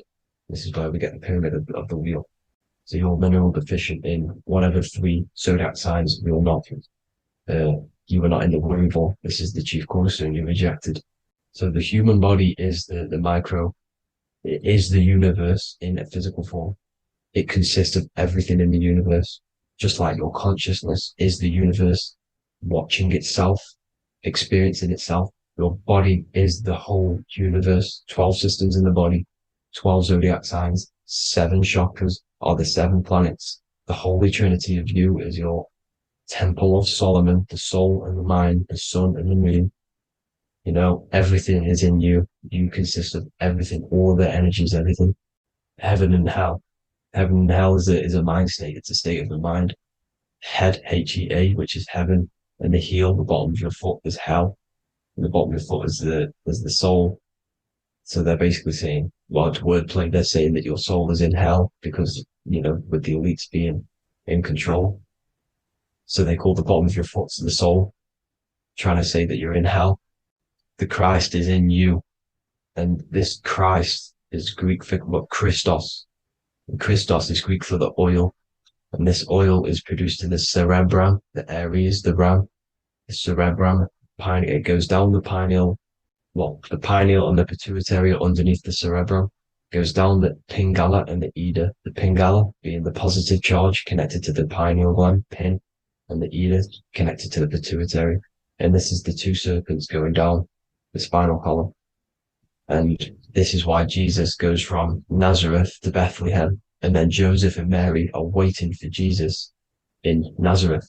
Joseph and Mary are the pineal and the pituitary gland waiting for Jesus to come back up the River Jordan, or spinal column. So this is the oil. This is the story of Santa as well. Santa comes from the North Pole. Why? Because the North Pole of the Earth is the center of the toroidal field, and the North Pole of you is your spinal column, which is the North Pole of the toroidal field. The North Pole, he comes from the North Pole. This is the North Pole. This is the South Pole of the toroidal field. Comes from the North Pole, which is your mind. And he goes down the chimney and then back up the chimney. This is the chimney. And he drops off the present, which is the Christos, the oil. And this is why Jesus is crucified at 33, because he crosses over the vagus nerve at the top of your spine. When this oil comes back up the 33 vertebrae, these are your vertebrae here. When it goes up the 33 vertebrae, it gets crucified at 33 because it crosses the vagus nerve, and he's crucified on a cross at 33. This is the story behind Jesus and Santa. The Ark of the Covenant in the Bible is the two hemispheres which cover the vital parts of your mind, the brain side, which is the cerebrum, the pineal, the pituitary, etc. So the two hemispheres are the two angels, the Ark of the Covenant. This is the Ark of the Covenant covering the two vital parts of your brain. So these are the optic thalamus is another part, and it protects the Christ oil, which is inside at the center of the brain. See, the Bible is all a massive metaphor about yourself because you are the universe. You are a microcosm of the universe. Your consciousness is experiencing itself, and the universe experiencing, and your body is the whole universe. Your head's heaven. So Moses crosses the Red Sea. These are the two hemispheres of your brain. This is the corpus callosum, the Red Sea. So he's pretty much saying that he's uniting the two hemispheres of your brain, because most people in this generation are stuck in the left brain, which is just logic, reasoning, science and maths, writing. You know, this is what school teaches you to do. It keeps you stuck in your left brain. And you want to cross over to you want to cross the Red Sea, which is the corpus callosum, to the right brain, which is awareness, art awareness, creativity, imagination, intuition, insight, you know, using the higher mind, creativity, imagination. If you don't have intuition, then you can't read energy, you can't pick up on bad things. This is what Moses is symbolizing by crossing the Red Sea. And it's also the upper room where Jesus met the 12 disciples. 12 disciples are the 12 cranial nerves in your brain. It doesn't just represent the 12 zodiac signs, the 12 disciples. It symbolizes many different things. It's like I said, the universe consists of 12ness. So you have 12 cranial nerves in your brain, and that's the 12 disciples as well. And they want you stuck in your left brain, which is the five senses, materialism. So they say in the Bible that Satan blinds the mind. Satan is Saturn. If you've watched my videos, Satan is Saturn. And you consist of the Holy Trinity, which is the sun, moon, and earth. The soul, moon, the soul being your sun, the solar, the moon being your mind, the earth, your physical body. And Satan blinds the mind. Why? Because we enter a soul system. This is a soul system, not a solar system. And Saturn is the Lord of the Rings, which is the outer ring. When your soul enters the soul system, your soul starts to materialize. It hits Saturn. Why? Because Saturn starts to materialize you. You take on the 7 virtues, which are the 7 planets, which are your 7 chakras. And to get out of this soul system, you must get out of your lower nature, your animal nature, which is lust, desire, greed. You know, the number of the beast, 666, which is Saturn, Satan. So you enter the soul system, you take on the 7 energies, which you turn into physical matter. And this is your descension from heaven to, well, to say hell. And then you must raise back up from matter to spirit. They say Satan blinds the mind. Why? Because your mind gets materialized. Your soul and mind get materialized. And when you get materialized, it's an intense experience. You lose the divinity within you. You forget the divinity. So Satan, which is the first planet, the first energy you take on, the material body, he blinds the mind. He makes you forget everything, your divinity. Then you must remember, ascend up Jacob's ladder, the 33 vertebrae, to heaven. And this is a microcosm of the macro, because you will ascend back up to heaven if you do this, when you leave your physical body, when your body decays. So when it talks about in the Bible, completely destroy them, the Hittites, the Amorites, the Canaanites, all the ites, this is what God says to the Israelites. It says completely destroy them. It's basically symbolizing saying destroy your lower nature. The Canaanites, cannibals. We're under a Canaanite system now, which is cannibalism. And this is flesh eating, lust, greed, all the demonic stuff, all the lower vibrational stuff, you know, the lower nature, eating, sex and survival, the lower 3 chakras. You must get out of these lower 3 chakras and return back to spirit, which is heaven, which is spirit, love, being holy, being truthful, being passionate. Going back to Satan blinding the mind, all of the planets are made out of these 3 symbols. Satan blinds the mind, and that's why Satan's symbol, this is the symbol for Saturn, Satan, the symbol for Saturn is the cross, which is physical matter, the earth, over the moon is your mind. So the Saturn symbol saying matter over mind, he blinds the mind, Satan blinds the mind once you enter the soul system.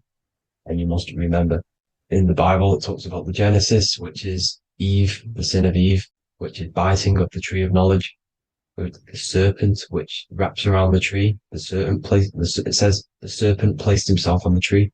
Well, the serpent is the spinal column. It's the serpent telling you eat from the tree of knowledge of good and evil, which is your nervous system. And eating from the tree of knowledge of good and evil is doing bad things. For example, over-sexualized, overeating, eating the wrong food. That's eating from your nervous system. It's decaying you, and it's preventing you from achieving the God self, the God consciousness. This is the symbolism of, you know, the tree on the serpent, telling you to eat from the left brain, with the left brain being the sinister. Sinister is Latin for left. That's sin. Sin is left. And left is lefty Lucy, Lucifer, right, righteousness, right, God, godly. The tree of knowledge of good and evil, which is your nervous system, because it determines good or bad. You know, that's the only thing you experience in this world is your nervous system. And then the tree of life is the cardiovascular system, and the Garden of Eden is your body. So that's it for this video, people. I hope you've got a greater understanding of how you are the universe and everything is inside of you.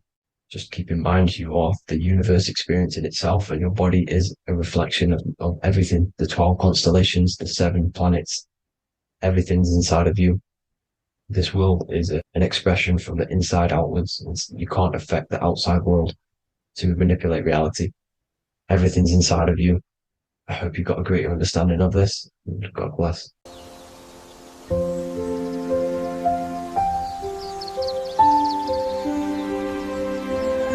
bookofwisdom.com. Visit today.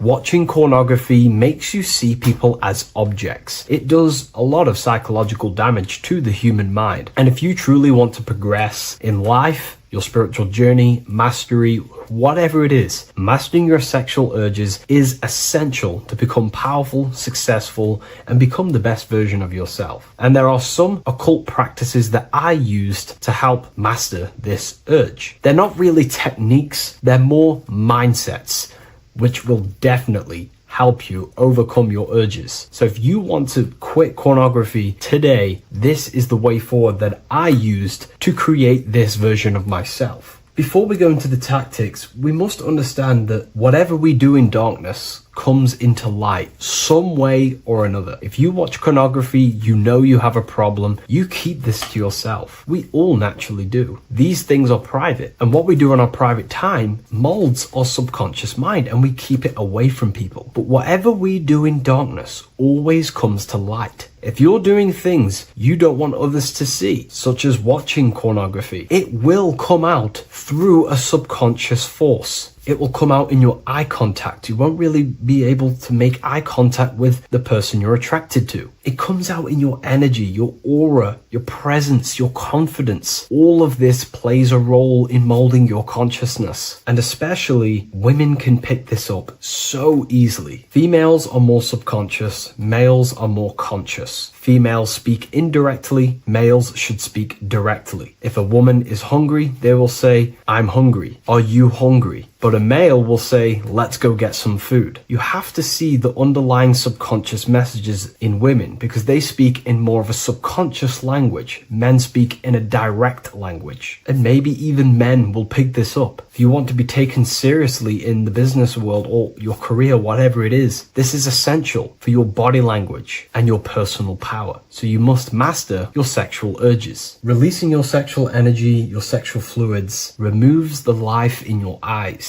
A lot of people get dark bags underneath their eyes. I used to have them years and years ago. My eyes were always half shut. There was no life in my eyes. But as you purify yourself, the life and the energy comes back into your glaring eyes. The first tactic on mastering your sexual urges is understanding that thoughts produce emotions. Whatever we think about inside of our mental body directly corresponds to what we feel in our emotional body. What we see here is a piece of alchemical artwork showing you the light of the mind shining down into the heart. This represents the mental body with the clouds. This represents the human heart, the emotional body of consciousness. What we think about, if we think about sex, or if we watch things that are stimulating to us on Instagram, TikTok, that thought goes into the mind and the feeling gets then produced in the heart and the body becomes aroused. What we think inside of our brain becomes emotional energy in our heart. As above, so below. And what becomes in our heart is what we take action on. We take action on emotion. Human action, human behavior pretty much comes down to what we feel. We only act on what we care about or what we love. If you love that feeling of watching pornography, that is the reason why you're taking the action. So keeping this in mind at all times is very important in your journey of self-mastery. What you think is what you feel, and what you feel is what you act upon. Remove stimulations that can possibly produce that thought of watching pornography. Unfollow the people. Purify your environment so these thoughts do not enter your mind. And if you do become stimulated, remember, thoughts produce emotions. Change your thoughts. Think about something else instantly. The more you think about it, the more you feel, and the easier it is to take action upon it. And the second tactic that I say to myself is that it's all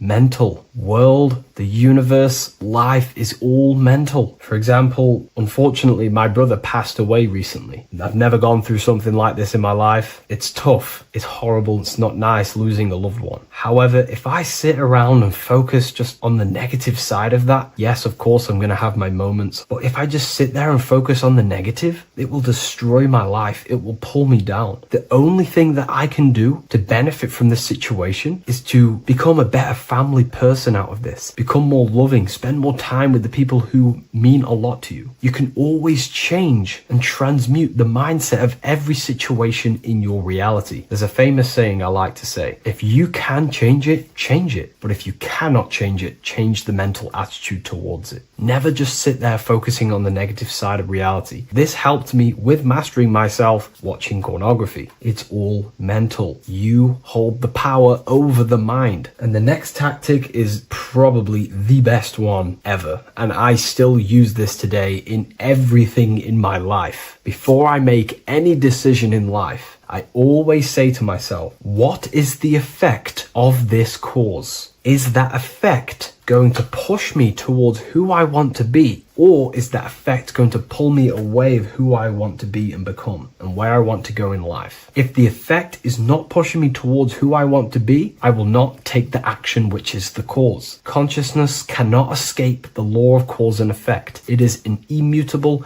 inchangeable law that is governing your consciousness and your mind. You have to keep this law in mind because it is the law that is creating and crystallizing your reality. Any decision you make, what is the effect of this cause? The law of cause and effect is a force that you cannot escape. So you have to work with this law and become conscious of the law. So before you do take the action, what is the effect? Is watching pornography going to push me towards who I want to be and where I want to go? If it's not, do not take the action. That's where willpower comes in. You can do little exercises for willpower, meditation for 30 minutes of not thinking. You can do rituals that strengthen the connection to your mind with your willpower. At the end of the day, the willpower is the most essential force in the consciousness. Another thing is remove any music that talks about it. Even the words will be producing thoughts in your mind. What you feed your consciousness is ultimately what you project back outwards. Don't listen to the rap music. Don't listen to any music that talks about it. Try and remove this from your environment. These tips that I've given you don't just work in quitting pornography. These work in every aspect of your life, and they will dramatically change your life if you become conscious of them and actively use your mind. Don't fall under the spell of becoming unconscious. Never act unconsciously. Never think unconsciously. Never feel unconsciously. Stay on top of your mind. Be the observing eye in your mind. Never fall unconscious. Of course, we all need to sleep, but I mean in the waking times. And this is why learning about yourself or consciousness is essential for every aspect of life. Business, your career, money, whatever it is. Whatever you're doing in your life comes down to understanding human consciousness. And that's why I wrote these books, so you understand yourself, so you gain your understanding of the functions of your own mind, body, emotions, and how you are creating reality. That's why I wrote the book of symbolism, because symbols are not just symbols. These symbols represent forces and aspects of the human psyche themselves, and they are veils, they are keys that help you remember and become conscious of what has fallen unconscious in your mind. We're simply just becoming conscious of what we are unconscious of and becoming conscious of them and using these powers. You want to take your life to the next level? Feel free to get the book of symbolism. I'll leave a link in the description.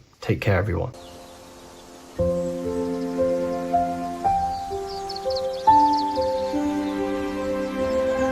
bookofwisdom.com. Visit today.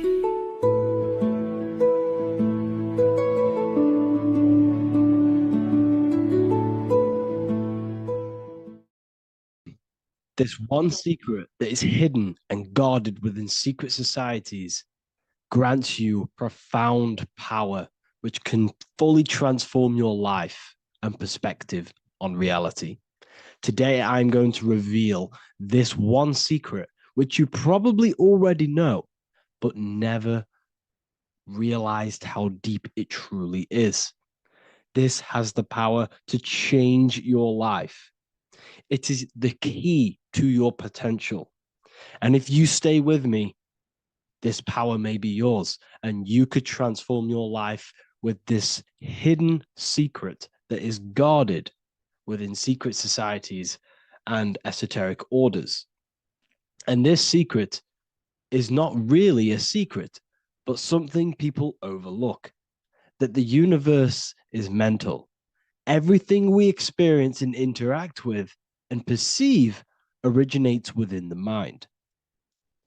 The universe is a boundless field of consciousness, a mental construct molded and shaped by thought. We do not just live in a physical world, as they want you to believe. There are hidden forces that mold the material world. They want you to believe that you are only a physical being inside of a physical universe. But this is completely wrong. You are the architecture of the universe. Your consciousness is the very fabric of reality. And you create your own universe. The universe is an infinite field of consciousness, a vast and limitless mental construct, intricately woven and shaped by the power of thought. It is a dynamic and ever evolving field where the interplay of awareness and attention gives form to existence. Within the boundless realm, every idea, perception, and belief contributes to the creation and transformation of reality itself. Each thought holds the power to transform reality. Your consciousness is the very fabric of reality. And this is shown in the symbol of the flower of life. The flower of life is a symbol. It symbolizes the interconnectedness of all existence, illustrating how every thought is not merely a fleeting moment, but a ripple that reverberates across every layer of reality. Each action, like the intricate overlapping circles of this pattern in the symbol, extends its influence far beyond its origin, weaving a web of interdependence where every choice impacts the whole. It serves as a profound reminder that everything is connected, bound by an unseen field of consciousness. This symbol represents how one action, one thought is a ripple in the whole vastness of the ether of consciousness. To master your mind is to master the universe, because your mind is a miniature universe. The mind is the very fabric of reality. So if we gain the hook, if we gain the power and the mastery over our minds, we have now gained the power to create reality to your will and intent. You see, most people live in a cycle, and this cycle is the outer world manipulating how they feel on the inner world. People's external circumstances are creating their thoughts and emotion in the inner world of consciousness, which is producing a constant cycle of negative manifestation. For example, let's say something negative happens to me in my external world. Then I start to think negative and feel negative. What that is actually doing is manifesting and projecting more negativity, because our thoughts hold the power to control and weave our own life. Your life is a direct correlation of every thought you thought in the past. What we need to do is stop and not let the mind control you in your reality. You need to control the mind so you can control reality. So what does this actually mean? Reality is an externalization of consciousness. Consciousness and matter are one. They're not separate. They are inseparable and interconnected.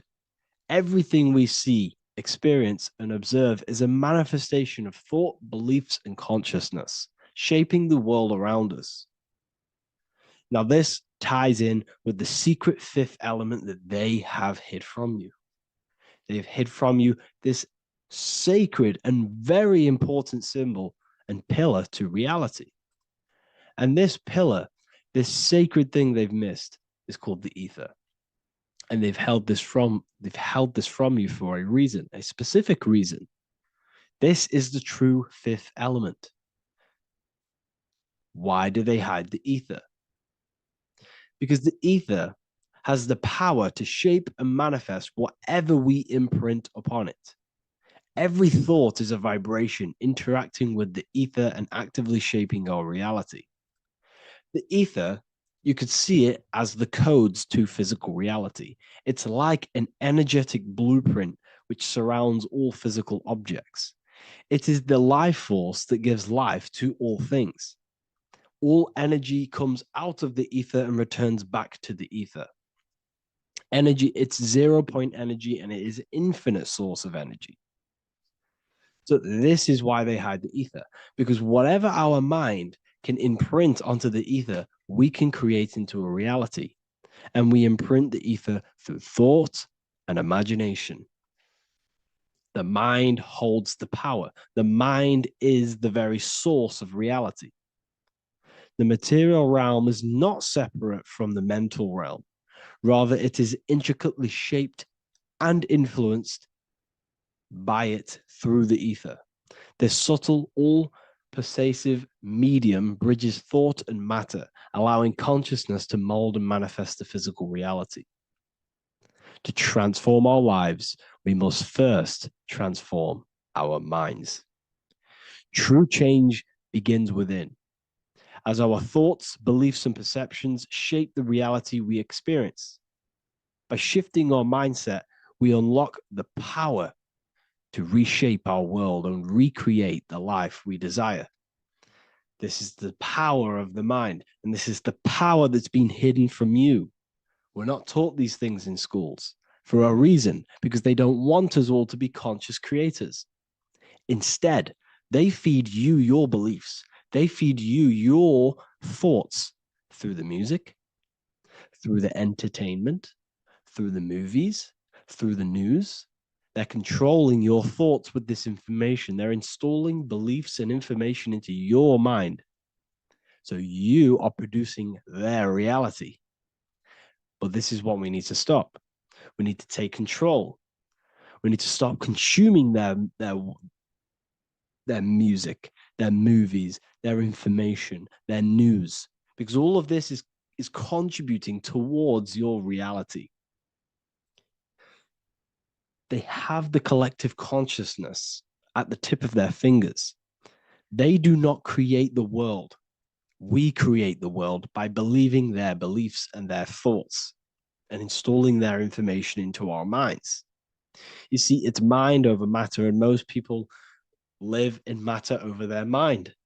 Most people let matter, the external circumstances, dictate their mind, when it should be the other way around. It should be mind over matter. This is the mental plane. This is the astral. This is the etheric. This is the physical. The mind holds power over the emotions, over the imagination, over the physical, and over our spirit. It holds power over everything. It's mind over matter. It's the mental body that we must transmute and change. Most of us live in a chaotic state of mind, and this is what we must change. Turn chaos into order. So we need to be mind over matter. We need to install this belief into our subconscious. I, Harry B. Joseph, have created the ultimate esoteric school on the earth. As a member, you'll gain access to live mentoring calls twice a week, along with new lectures, books, and exclusive content released every week. Additionally, you'll have a full access to all my life-changing programs. If you're ready to transform your life and start your journey today with me, join Ethereal University. These are the campuses. We have the real lecture sections filled with lectures that you can watch. Manifestation Mastery, which teach you exactly how to reprogram your subconscious mind so you can live that reality. Sexual Alchemy, the path to empowerment of how you can transmute your sexual energy. The Real Library, where you gain access to powerful esoteric books, PDFs. Symbols of Secrets, an amazing course. The course that allows you to see beyond the veil that has been pulled over your eyes, the language of symbolism that secretly rules the world. I teach you how to read symbolism. Esoteric Exchange, live calls. You get to rewatch all of the old live calls. Mindwave Hub, this is a place of binaural beats where you can listen to infinite amounts of binaural beats. So you can meditate to them. Meditation section, numerology, health section, and electromagnetism. This is a life-changing place. And if you are serious, we only accept serious about changing your life and studying the occult and esoteric, this is the place for you. I've been there. I've been on YouTube looking around for valuable information, trying to find good accounts, good channels. It's very hard. I had to go through years of trying to find good information on YouTube. But what I've done is, instead of you searching around everywhere for bits of information and connecting the dots, I've put it all into one big place. You get your binaural beats, you get all the programs you need to walk the path of enlightenment to transform your life. I will connect with you on the inside, and I hope this lesson, this lecture, you gained some information, you gained some power from it. Please like and comment, or don't. It's up to you. If you have any reviews, if you have any ideas of lectures that you know, if you don't understand certain things, make sure to leave a comment and I can make a lecture about it. I can make a video about it for sure. I don't mind taking recommendations for videos. So I thank you all, people. Have an amazing day.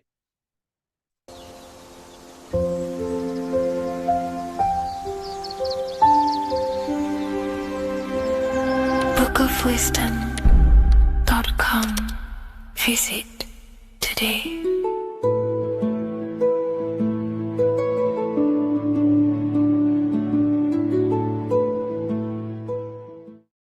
Welcome back, people, to another occult lecture by Revival of Wisdom. Today we're going to be talking about magic and how it's being used on us for the New World Order. Magic has the word mag within it, which is magnetism. Magnetism is the force. Magic is influencing forces, natural or supernatural forces, and using it for a certain agenda to gain something out of it. Now, magic is not what everyone's being thought. It's not some sort of fantasy thing. It's actually very common, and we all do it, whether you believe it or not. Magic is all to do with the mind. As I said, always say in my lectures, your mind is what creates matter. Your mind is what creates your external world. So it's all about manipulating and planting seeds within the mind, because your mind is a garden, and thoughts and words are seeds which are being planted in that garden. Your life, your physical life, the people you have in your life, your friends, your car you own, the job you have, is all a reflection of the thoughts that you've been thinking in the past. You are where you are in life because of the thoughts that you've been thinking. Therefore, your life is a direct reflection and manifestation of your mind, the Garden of Eden. Okay? The mind is what they are targeting. What you see, say, and hear has a direct effect on your mind. Me talking to you is influencing you. The words I'm saying is planting seeds within your mind. Now it's up to you to consciously act on these thoughts or these words, or to maintain these words. As above, so below. As within, so without. What's inside of me is outside of me. What comes into the storehouse comes out of the storehouse. You have the left, you have the right, you have the up and you have the down. As above, so below. Whatever is in your mind will be expressed in some sort of way, consciously or subconsciously, spiritually or physically. The mind is what manifests everything. And this is what we need to understand. We need to understand is that the mind is not physical. All things spiritual manifest physical. All things seen come from the unseen. The words you're thinking, that everything you have is coming from the unseen. The actions that you do come from the unseen mind. Another expression for as above, so below is you are the universe itself. You are a universe, a mini universe. But just because you are mini does not mean you are the whole thing. If I take a little piece of infinite, let's say there's an infinite light source. Let's say I take a little chunk of that infinite light source. That little chunk I took is still infinite because it's been taken from infinite. You are the universe. Your awareness, your mind is the universe. It's information. You are the universe experiencing itself. This is why we say we are all God. As above, so below. What is in me is outside of me. The sun, the physical manifestation of the sun is your soul. The 12 constellations are manifested in the physical body. The 5 elements are manifested in the physical body. They're manifested in the 5 fingers you have. As above, so below. This is manifested, well, this is a symbolized in Freemasonry and secret societies as the 2 pillars. The mirroring reflection, the reflection of reality, the mirror, as above, so below. What happens in the mind, what happens in the astral, happens in the physical. This is Aleister Crowley. This is all symbolism. This is the 2 pillars with the all-seeing eye and the triangle at the top. Aleister Crowley was a master magician, very powerful dark magician, black magician. There's 2 types of magic. You have white and black, just like the checkered board, the Masonic checkered board. You have white and black. You have good and evil. White magic is influencing natural forces to gain something that will help the collective consciousness, help the collective, help the earth, help other people. Black magic is something you manipulate something so you can get something personal out of it. Doesn't matter if it's good or bad. It's still considered as black magic because you're being selfish. Everything you do should be contributing towards the collective consciousness and helping others. And this is why the ancients lived in a system where everything was in unity. We understood that I am you and you are me. What I do to you happens to me because I am you and you are me. We are the same mind substance on the inside. We're all the same mind substance being expressed in different bodies.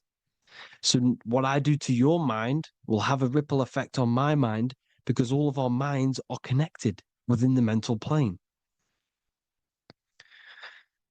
So this is why they know all this knowledge. They know all this knowledge. So yeah, this is the mirroring effect of reality, the 2 pillars, or symbolizes the number 11. The number 11. We'll go deeper into that. The technology we're using is magic. It's a form of magic. Television is tell a vision. They're telling a vision into your subconscious mind, into your memory. And when you turn on the television, you get a program because they're telling a vision to create a program within your subconscious mind. You see, the conscious mind is only 10% of your mind, which is to do with your, what you're aware of, your 5 senses. What are you consciously aware of? Well, I'm aware I'm here, I'm talking. I'm aware of what I'm wearing, the 5 senses, what I can hear, taste, smell, hear. What I'm wearing, I'm aware of what I think of. But the subconscious mind is the 90% of your mind. It's the hidden part of the mind, which is telling your heart to beat, telling your body to breathe.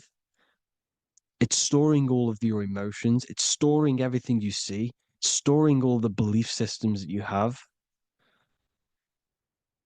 It has everything. It stores all of the habits you have, the values. It stores everyone's name that you know. All the words that I'm speaking right now is all coming out of the subconscious. Everything is subconscious.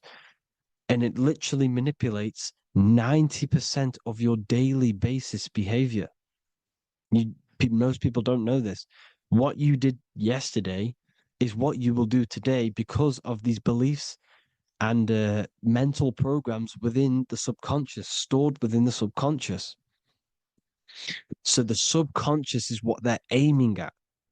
They're trying to create programs within the subconscious because the subconscious manifests 90% of your thought patterns, 90% of your actions and words. They know all this stuff.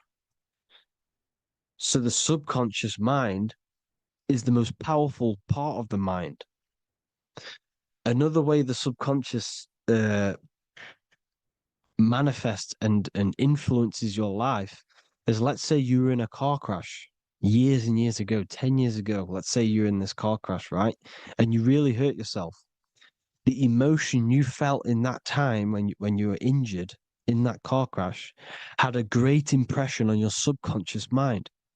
You see, the stronger you feel something emotionally, the stronger impact it has on the subconscious. You can remember and recall that moment and very vividly because of the impact it had on the subconscious. Another, for example, you become that terrified of cars that it manifests into your life today that you are wary to go in certain cars. You don't want to go into cars at all, maybe, because of that moment that stood within the subconscious. And it will manifest into anxiety. It will manifest into not going into cars. It will manifest into depression, maybe.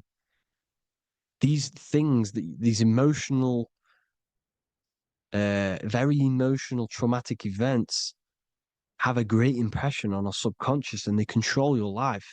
This is why you need to meditate and let go deep within yourself and let go of these internal, deep emotions that you may have repressed and keep pressing down and ignoring. But you need to address it and let go of these subconscious impressions you have, which are controlling your life, like anxiety, depression. All of these things are stemming from things that are stored within your subconscious years and years ago, more than likely. Broadcasting. They're casting spells to a broad audience, to news, north, east, west, and south. They're casting spells. No, if you watch the news, everything's red. Breaking news in red writing or the red background, everything's red. Why? Because red's the root chakra, which is all to do with survival. They want to stimulate this root chakra because they want you down there in survival mode. They want you in survival mode because you're easier to control. They control out of fear. And not only they're casting these spells as if, because most of the things they cast in the news hasn't already happened. They're constantly bombarding you with there might be a war breaking out, war this, war that, kill here, kill there, murders. It's impressing, it's casting spells on your subconscious mind.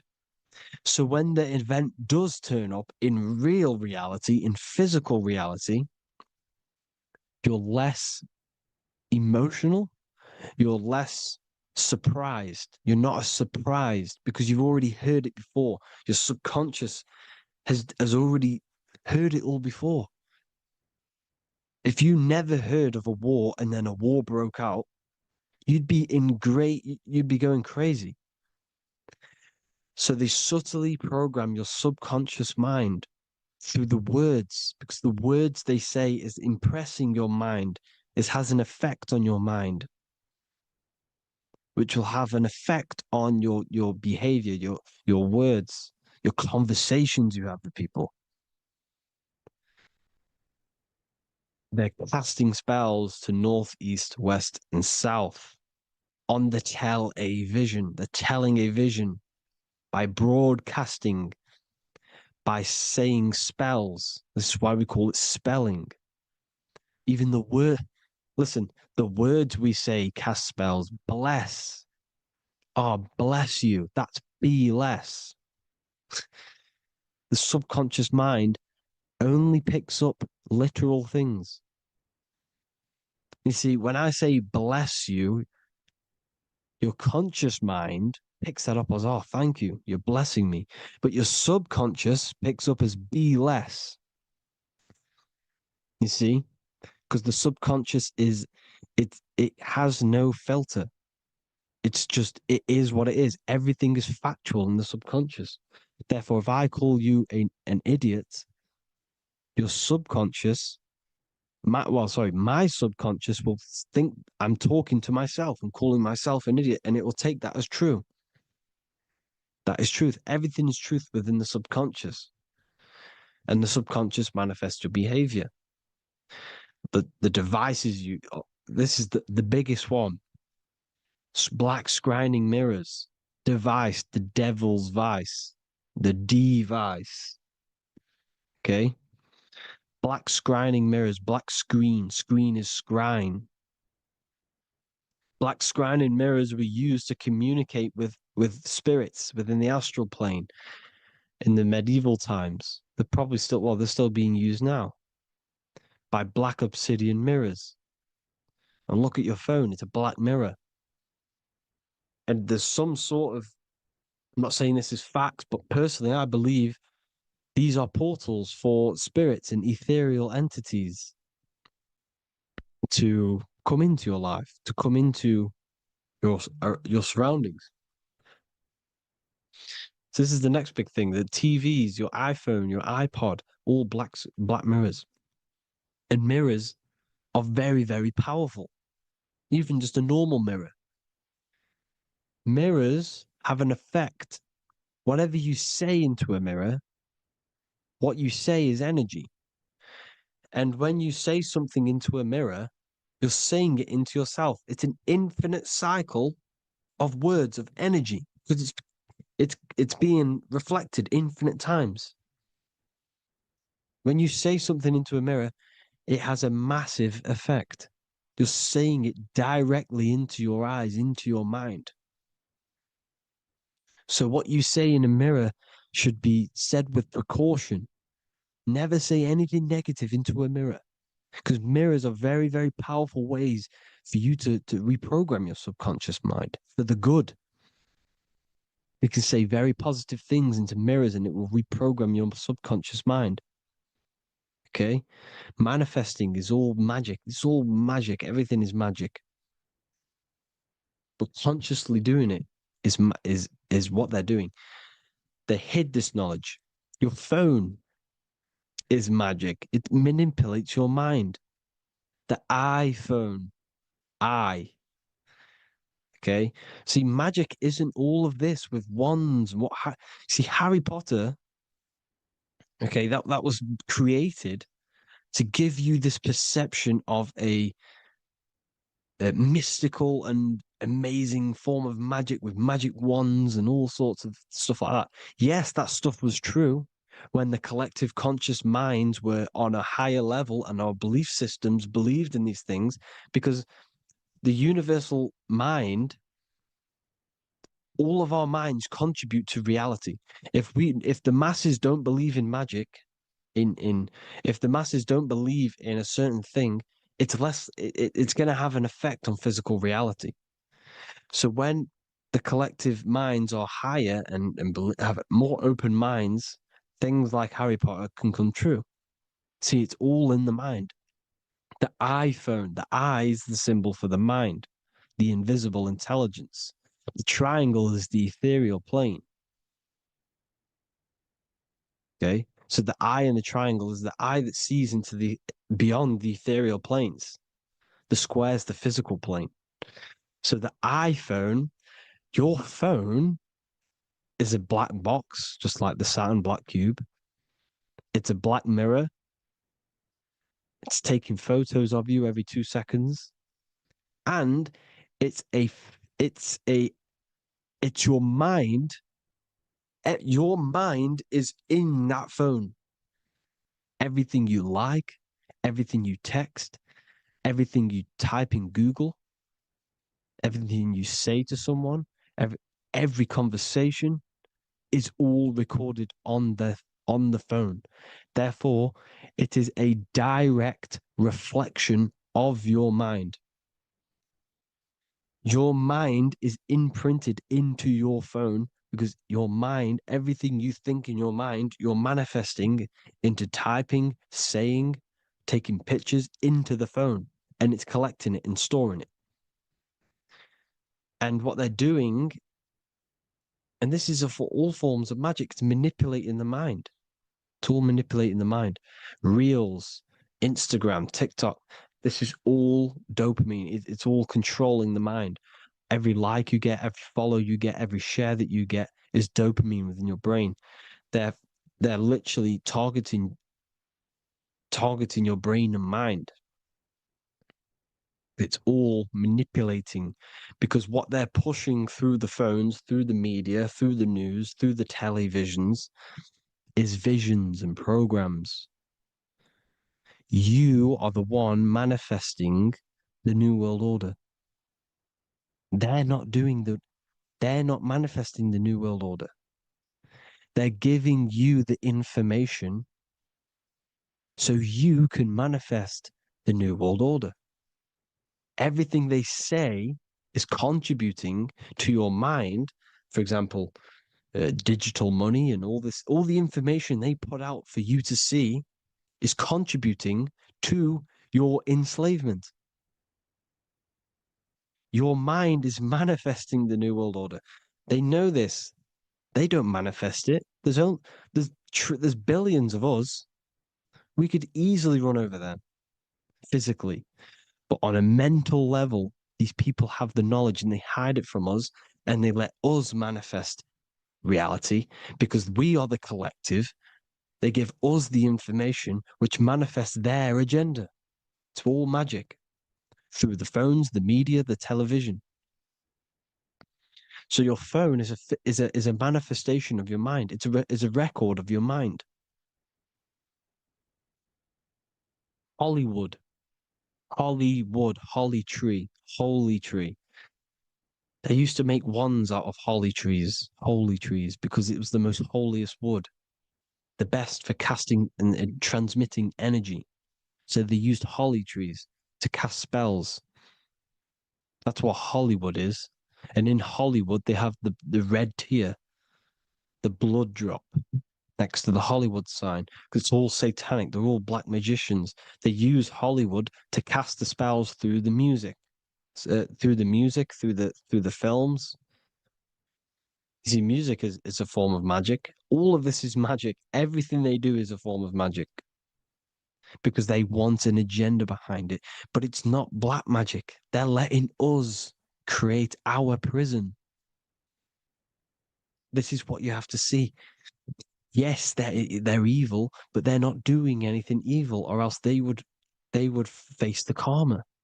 They let us manifest this agenda through giving in the information by telling you what's going to happen in the movies. Everything that happens in a movie, it's all there on purpose to program your subconscious, to plant a seed within your garden, your subconscious, your mind. Because when the mind is already seen something, when it comes up and turns up in physical reality, you will be less shocked and you won't rebel. So they lure you slowly. They make you aware of these things over time. They make you gradually think it's okay. Like the technology, we never used to use these phones. How did we become so addicted and reliant on them? Well, because first they gave you a little flick phone. Well, no, sorry, they gave you a phone in your house. And then once you got used to that, they say, oh, here's the newest version of a little flick phone. You started texting your friends. Everyone was loving it in high school. They could now meet up without saying, let's meet on the weekend at this point at this time, like your parents probably did. Or maybe some of you watching this, you probably had to tell your friend to meet on the weekend at a certain time because you had no way of communicating. So everyone got these phones and got addicted to them. Then they slowly got addicted to the new iPod with the touch screen. Now they invented touch screen. Then everyone got addicted to touch screens. Then because all of this is producing dopamine in the brain, which creates you to become mentally addicted to things and physically addicted, chemically addicted. Because dopamine's a chemical. Your subconscious becomes a program within your subconscious, and your body becomes chemically addicted to these phones.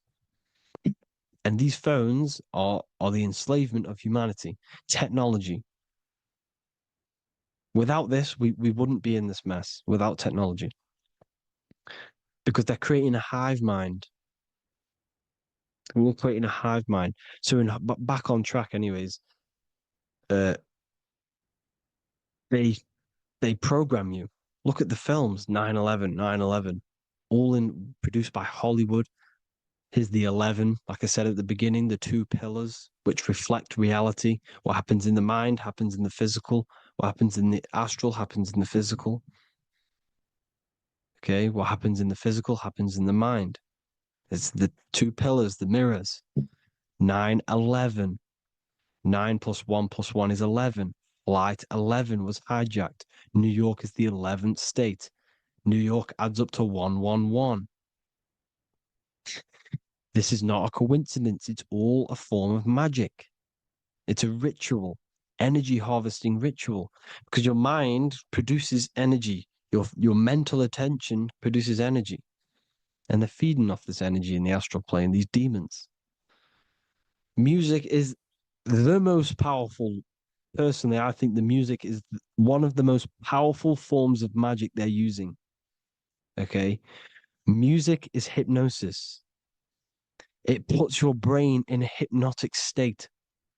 It influences your electromagnetic field through vibrational energy. It reprograms your subconscious mind. Why do you think you remember the lyrics? You see, your subconscious stores all of the memories. Remember, the subconscious manifests 90% of your behavior. So therefore, the music you're listening to is manifesting your behavior.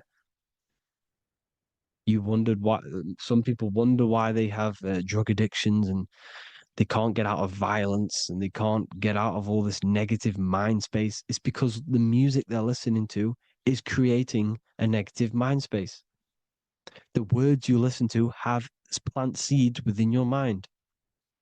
So the reason you remember the lyrics is because that song created a program within your subconscious. Yes, that is what happens. You can use magic to reprogram your mind, but you can use music to reprogram your mind because it's all forms of magic. It's using natural mental energy forces to manipulate the physical reality. You manipulate your mind, you manipulate reality, physical reality. Okay? So the music, another very, very big one. When you turn on the radio, it's just all talks about alcohol, drugs, and sex because they want you down in the lower three chakras. They want your mind attached to matter when it's mind over matter. Your mind's not physical. You see, the word spirituality is the new trend. It's not about your spirit.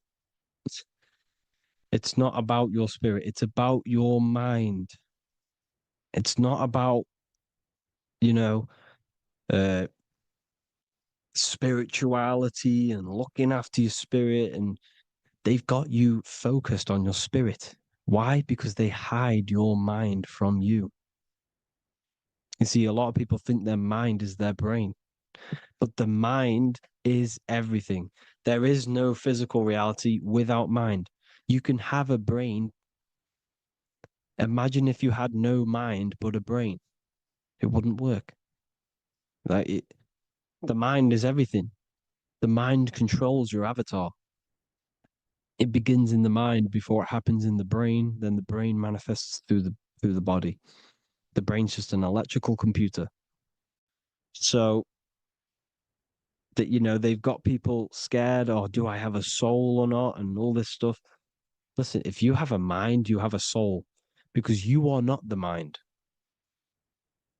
This is why everything is sort of an illusion, because beyond the mind is your soul. But what is the soul without a mind? You can't have a soul without the mind. But if the mind didn't exist, the soul doesn't exist. You are the person listening to your mind. I shouldn't say person because you're not the body. You're the entity behind the mind. But if you didn't have that mind, you couldn't understand what you even were. You would just be an observer who couldn't think.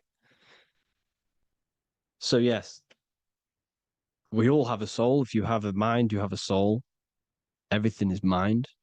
Everything has mind. Mind creates everything. God is mind. And then manipulating your mind through TV, your phone, uh, every little thing, the school, it's all about the mind, people. Control your mind, you control your reality. Just the last thing, here you go. Aleister Crowley, the dark magician, Kanye West doing the exact same thing because they're implementing magic in the music. Here's the Beatles with Aleister Crowley in the background. Bet you never noticed that. Aleister Crowley was influencing music and placing magic within the music to influence the subconscious. This is what Baal worship was. This is why they kill children. They sacrifice these children. Why? Well, because in order to ascend, in order to raise your consciousness internally, godly, by being good, God, or being in order to be good and raise your consciousness and to get something in the physical world, you have to sacrifice yourself. And what do I mean by that? In order to raise your consciousness and ascend, you have to sacrifice the lower nature of yourself. You know, you got to abstain from having sex to retain your sexual energy, to transmute it, or staying away from some poisonous foods like meat. So, staying away from blood. We shouldn't be consuming other animals' blood. We should be keeping our blood pure. We are humans. We shouldn't consume chicken blood, chicken germs. We are the most divine creatures on this creation. We are the most intellectual creatures in this creation. Therefore, we should keep our temples pure. We are not animals. If you want to associate yourself with an animal and go out in the wild, go and find a wild boar and go and try rip its guts out with your bare teeth because you can't do it. You're not a cat. You're not a carnivore. Okay? So in order to ascend, you have to kill and sacrifice your lower part of yourself to ascend up to your spirit self, your mind self, the highest version. And the elites don't want to do this. So they sacrifice other things like babies to kill them, to exchange their life over to the astral plane so these demigods in the astral plane can give them something in return in physical. They don't want to sacrifice their lower self, so they sacrifice other things for exchange, for physical pleasure. But the godly person sacrifices their lower self for their higher self to do good and ascend. So this is what all the Baal worship is, people, and this is why they're doing it. Hope you all had an amazing lecture. If you haven't already, go and get the Book of Wisdom for more information. You know, I don't go into dark stuff in this book because all I do is enlighten people in this book. You can get it in Spanish, English, German, Italian, and French. Worldwide shipping, you can get the PDF or paperback. Or there is also a new one called the Human Health Guide 2.0. It gives you a list of all the foods, grains, oils, nuts, you know, everything that's alkaline and positive for the body and not man-made and hybrid. It tells you all the products to stay away from, how to fast, how to improve vision, how to improve everything, literally. So the Human Health Guide has been released. If you want that, I'll pull all the links in the bottom of the description. Hope you all enjoyed the lecture, people. God bless you all.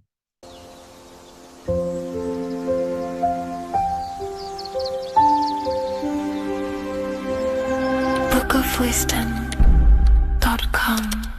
Visit today.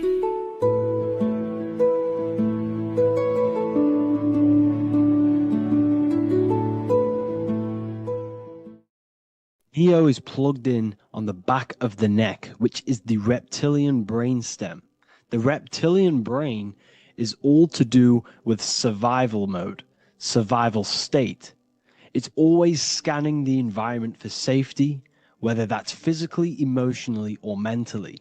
It does not think. It is instant. For example, do I smack the guy or run off? If something happens to you, like a car's coming really quick to you, you do not think about this. The reptilian brain is the animal instinct that will instantly move your body on the instant reactions. Hence why it's the closest brain to the rest of the body. It has instant access to the electrical nervous system to control the body at instant reactions. Now, Neo is plugged in on the back of the neck, which is the reptilian brain. Therefore, the matrix is the body itself. It is the lowest state of consciousness. This is what it represents. The word matrix means womb. It translates to womb because your body is a womb. Your body is a vessel for universal consciousness, for God consciousness. And the body is also a womb where you can be born again outside of this body by raising your consciousness, by awakening the neocortex. This is why Neo is called Neo, because it represents the neocortex. This is the higher aspect of our brain. This is all to do with new things, higher reasoning, higher thinking, new learning. You see, the brain is a receiver for universal consciousness. Now, what do I mean? It is a radio receiver. Think of it like this. You have a radio tower which emits frequencies. And each little frequency, 00.1, 00.2, 00.3, each 00 point is a different person. We are all the same universal consciousness, encapsulated inside of a different vessel. This is why our body is the temple of God inside of the Bible. Your body is a sacred temple of the divine essence of the universe. However, consciousness is controlling this physical body. And I'll show you this diagram here. Consciousness consists of imagination, emotions, thought, and memory. All of these things are not physical. They're not made out of atoms. You cannot think with atoms. If I split open your brain while you are thinking of a cheesecake, I would not see a cheesecake. It's because these things exist metaphysically within consciousness. They are not physical. The body is physical. It's part of matter. It's part of time. You see the Leonardo da Vinci, the circle and the square. The square represents limitation, beginning and end, because when you draw a square, there is a beginning and end. It represents the body, the mortal self, the ego, the echo. Then you have the spirit raised above, which represents spirit over matter, mind over matter. Invisible forces create physical forces. Everything physical exists in non-physical. This is also the Freemasonic square and compass, why the square is below the compass, because the compass creates the circle, which is spirit or mind. Then you have the square, which is matter. Mind and matter are the same substance. Mind creates matter through thought. Everything in this physical universe manifested through thought. Everything began as thought. So you are spirit and matter. You have a material body and a spiritual body. And you are right in the middle. This is why humans are very, very important. Because we have an animal nature, the reptilian brain, and a higher consciousness, the neocortex.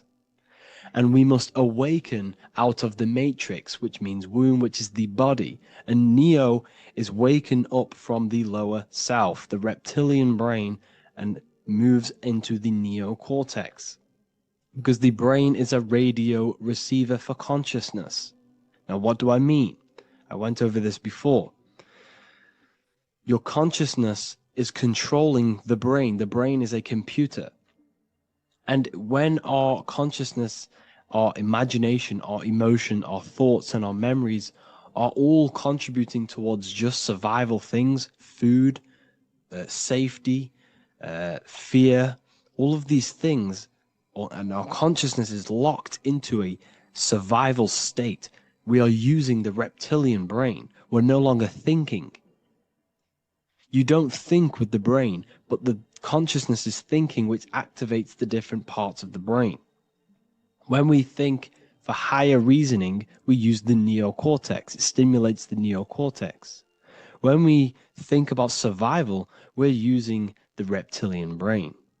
So therefore, when Neo wakes up, he wakes up to the higher aspects of consciousness, which is only utilized by the neocortex, by learning new things, and expansion of the mind and expansions of consciousness. Okay?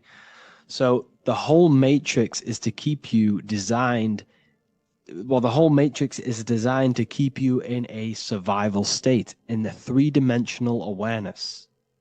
They want you constantly scanning for safety, scanning for food, scanning for emotional safety in relationships in other people. You see, they do not want you to think. They want you stuck in that reptile, that animal state, that beastly state that most people are in. Most people, all they do is eat, listen to music, consume, have sex, lust, desire. This is all the reptilian brain. So when we say the world's being ran by reptilians, it's symbolic. There is no physical reptilian humanoid beings controlling, manipulating human consciousness. We are all the same consciousness. However, there is a corrupted state of consciousness running this world. And this consciousness worships the physical plane, and they control the physical plane. So by doing that, they keep you stuck in a reptilian way of thinking, the animal state, to keep you stuck in the lowest state of consciousness. Now, this is the god Osiris, which represents the reptilian brain. None of the Egyptian gods ever existed. They are all symbolic for the brain and anatomy of the human body. Osiris represents the reptilian brain. As you can see, this anatomy compare to the brain stem and Osiris statue found in Egypt. And we also see an ancient artwork of Osiris with green skin and two reptile crocodile alligators next to him, which also symbolizes the reptilian survival state of human consciousness and the activation of the reptilian brain. This is what it symbolizes. Now, this is what the Matrix is all talking about. It's talking about the awakening, the expansion of consciousness. The word divine is dive in because you connect with the divine by diving inward. There is no man in the sky going to save you. You must connect with the self. Know thyself. Truth comes from within. All of these things I'm telling you comes from within you. I'm just pointing it out. All of this is self-realization. A lot of people say, well, what are my sources? My sources is knowing thyself, observing thyself, using the neocortex of critically thinking, sitting down and thinking about yourself and having deep realization of yourself. You can realize that your thoughts are not of this physical world. It's quite simple. The brain does not think. The brain does not imagine. The brain does not hold memory. All of these things exist in consciousness, the one consciousness, but we are all fractal, infinite parts of. This is the eye on the triangle, consciousness being given down to the rest. This is separate. Consciousness is separate from the rest of the pyramid. The pyramid is your body. Neo is the one consciousness. This is the Egyptians symbolizing the one consciousness giving Ankh, which is life. to all the different life forms. However, you can see that the central sphere is giving a big onk to the humans, because humans, like I said, possess the advanced consciousness, an advanced brain that allows us to turn above our reptilian animal self. For example, we can go against our reptilian lower animal nature and turn to our godly nature. Animals cannot do that. They are stuck in instinct. They are stuck in a reptilian animal way of thinking and operating. Everything they create is to survive. We can turn against our lower nature and create for amazing things like buildings, architecture, technology. We can use our creative consciousness for anything we wish, not just survival needs. And it's the same with your spiritual journey. You can raise your consciousness beyond this animal state that they try to keep you in through fear, consumption, food, and the reptilian brain. We must awaken, start to think critically, and awaken to our divinity, because the mind, the consciousness within you has infinite potential to expand. There are infinite fields of knowledge that you can explore. The mind can never be filled. It can never ever be full of knowledge. It always expands, and that's why you are alive. That's why you are part of this universe. That's why the science always says the universe is always expanding, because the universe exists in your mind, and the mind is always expanding into new fields of thought, new fields of knowledge and information. And that is your whole sole purpose, of expansion of mind and expansion of consciousness, and the exploration of the mind of God. We are living in the mind of God. You are a thought in the mind of God. You must awaken out of this body. This is why Jesus says you must be born again to see the kingdom of God. You must be born again. You must raise your consciousness beyond physical limitation and awaken to your divinity. And this is pretty much it for this video.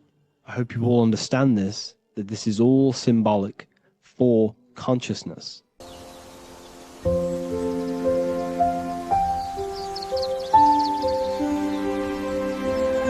bookofwisdom.com. Visit today.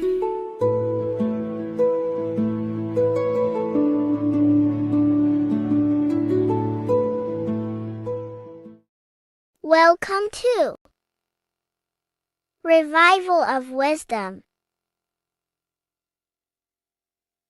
Welcome people, we're back with another video. Please make sure to hit that like button, subscribe, and turn on notifications to never miss a video. The Earth is a giant torus field consisting of a positive and a negative pole. The Sun being the cathode with a positive charge and the Moon being the anode with a negative charge. This is why the Sun rules over the day, giving you lots of energy, and the Moon taking your energy from you, making you go to sleep. Now, the plane that we live on is called the plane of inertia, and at the center of this plane of inertia is the North Pole. This is where the two electromagnetical energies meet. Now, this is where the most electromagnetic energy is stored. This is why all compasses will point north, because it's the most magnetic place in this reality.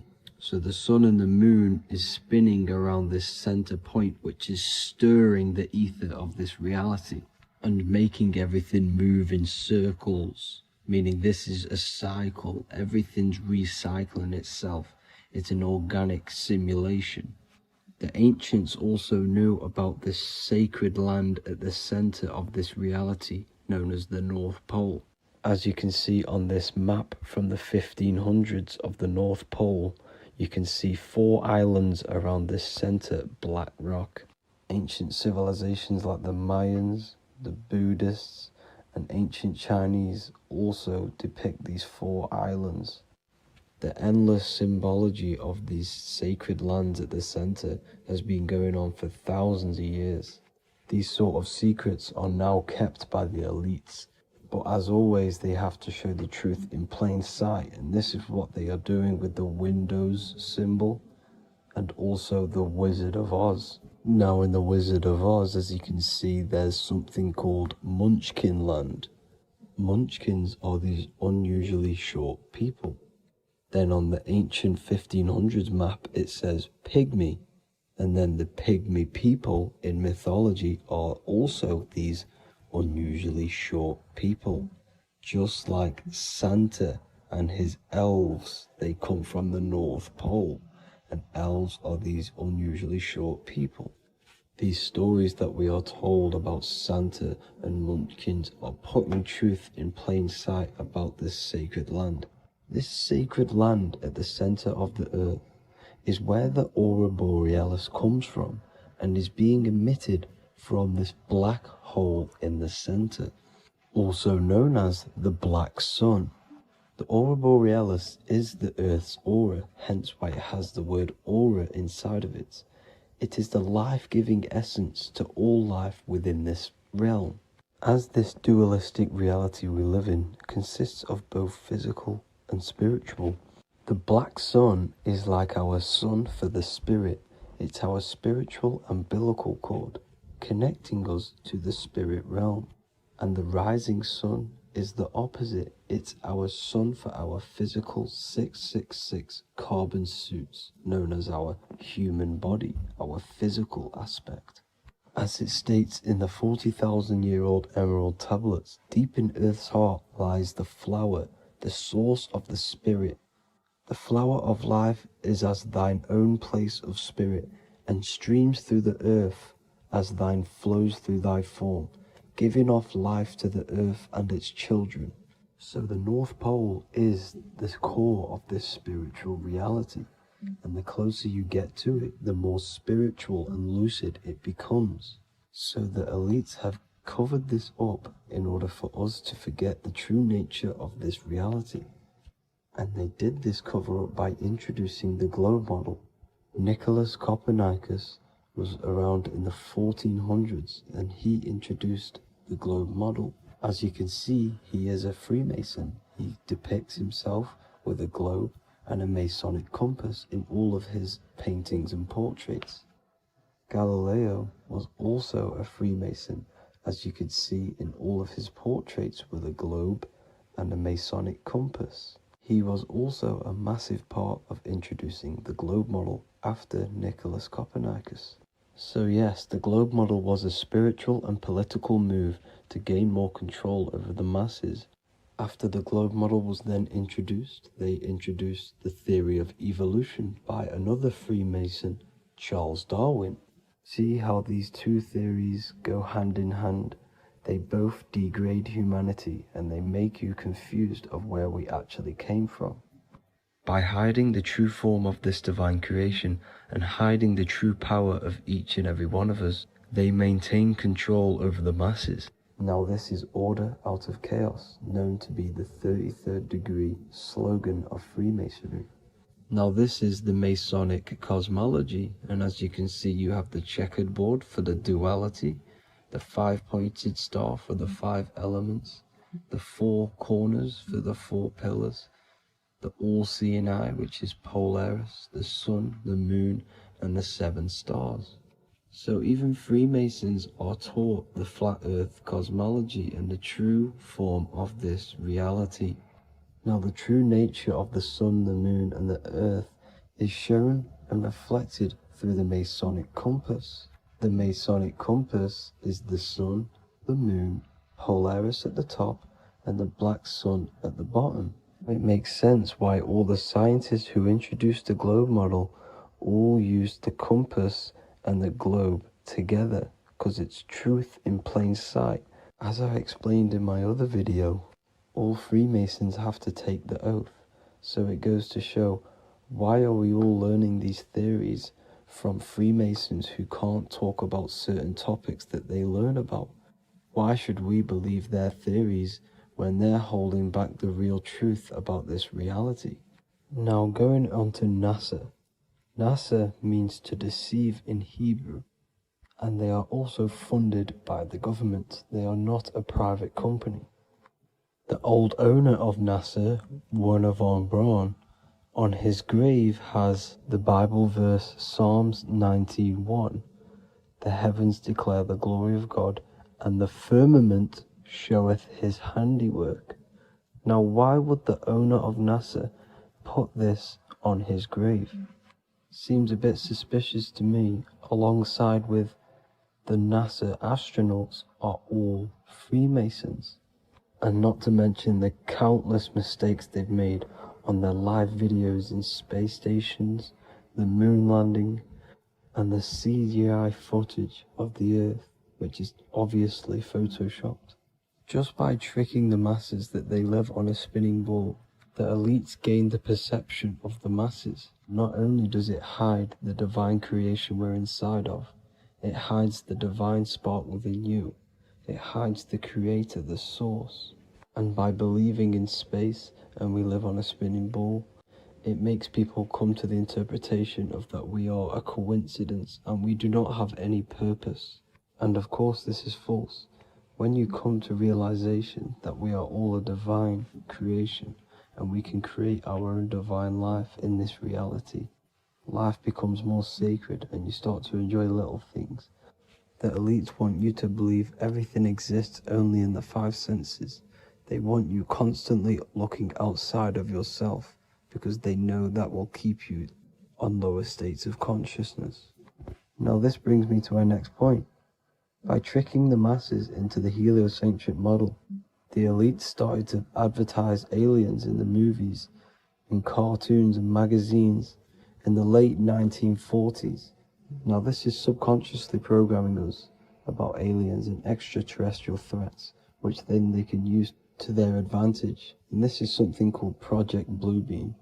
They are more than likely going to fake an alien invasion to push this 2040 agenda, which is for one government and one ruling currency. That's it for this video, guys and girls. Hope you all enjoyed. Please make sure to leave a like and a comment. God bless you all.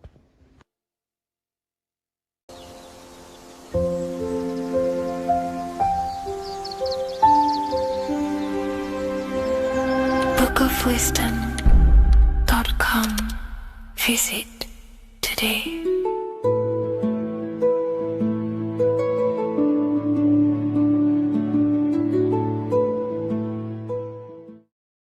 This isn't just spiritual fluff. Your words are vibrational commands that teach your subconscious what to believe and what to create in your reality. Now, I'm not going to sit here and tell you how words are these vibrational things that create reality. In fact, they are. However, the power of words does not hold in the vibration of the word. Yes, it has a little effect on plants. Yes, every word is a vibration that speaks to every cell in your body. However, this is not the main power of words.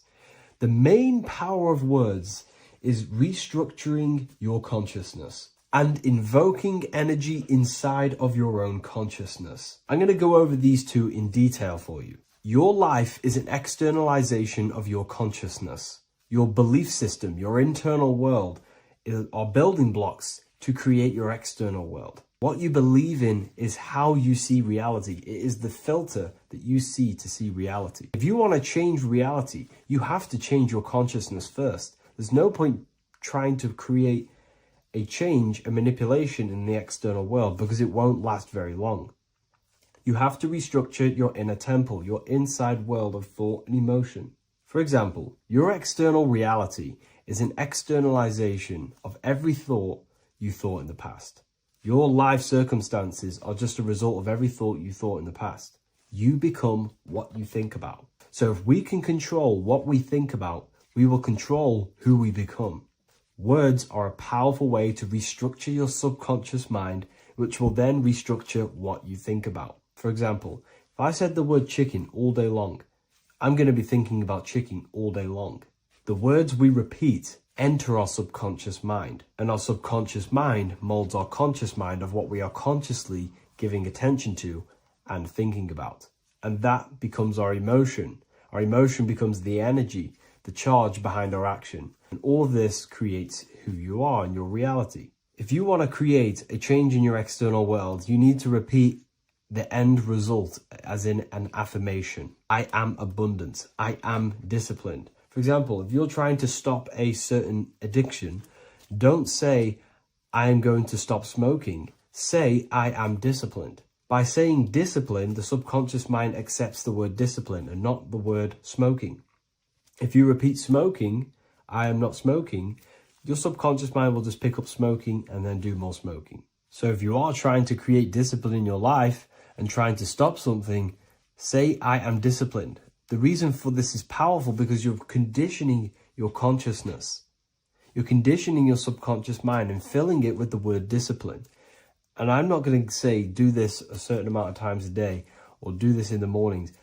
I want you to do this as much as possible. I did this as much as possible. Whenever I had free time, whenever I had a free minute, I would say these words either physically or mentally, just to condition your consciousness. Words are the most powerful way to restructure your belief system and restructure your inner world, which will then mirror in your outer world. Words are also a powerful way to invoke energy. This is why when you see these magic occult rituals, you see people chanting and doing these things. It's because if you slowly chant a word, you can actually invoke the emotion. There are 3 aspects of creation: thought, emotion, action. Emotion is energy in motion. By repeating a word over and over again, you can actually begin to invoke that energy, that emotion inside your heart. And you can start to feel the reality as if you are already living it. And this is just another powerful way to condition your consciousness to become a certain thing before you have it. This is what magic is. Magic is all to do with reprogramming the subconscious mind, aligning the subconscious with a certain belief or reality, which will then produce an effect in our thoughts, our emotions, and our actions, which will then create that reality. So if you want to create something in your life, literally just repeat, I am something. I am is referring to your consciousness. I am is the highest aspect of you. It is the true self. Whatever you condition your consciousness will be mirrored in your external reality. I am abundant will condition your consciousness to feel and believe you are abundant, which will then seep into your thinking. And then you will start to act more on this because you are thinking about it, which will then change your external reality. Words are vibration, and vibration is powerful. However, if you truly want to change your reality, you have to change your inner world of consciousness. And words are the best way to invoke feelings to become the reality you want. And words are the best way to condition your consciousness to a certain belief or a thought. And by doing this, you're actually creating a root cause. The cause is your consciousness, your mind, and you have to restructure the mind to create that reality. Words are a great way to restructure your consciousness and create reality.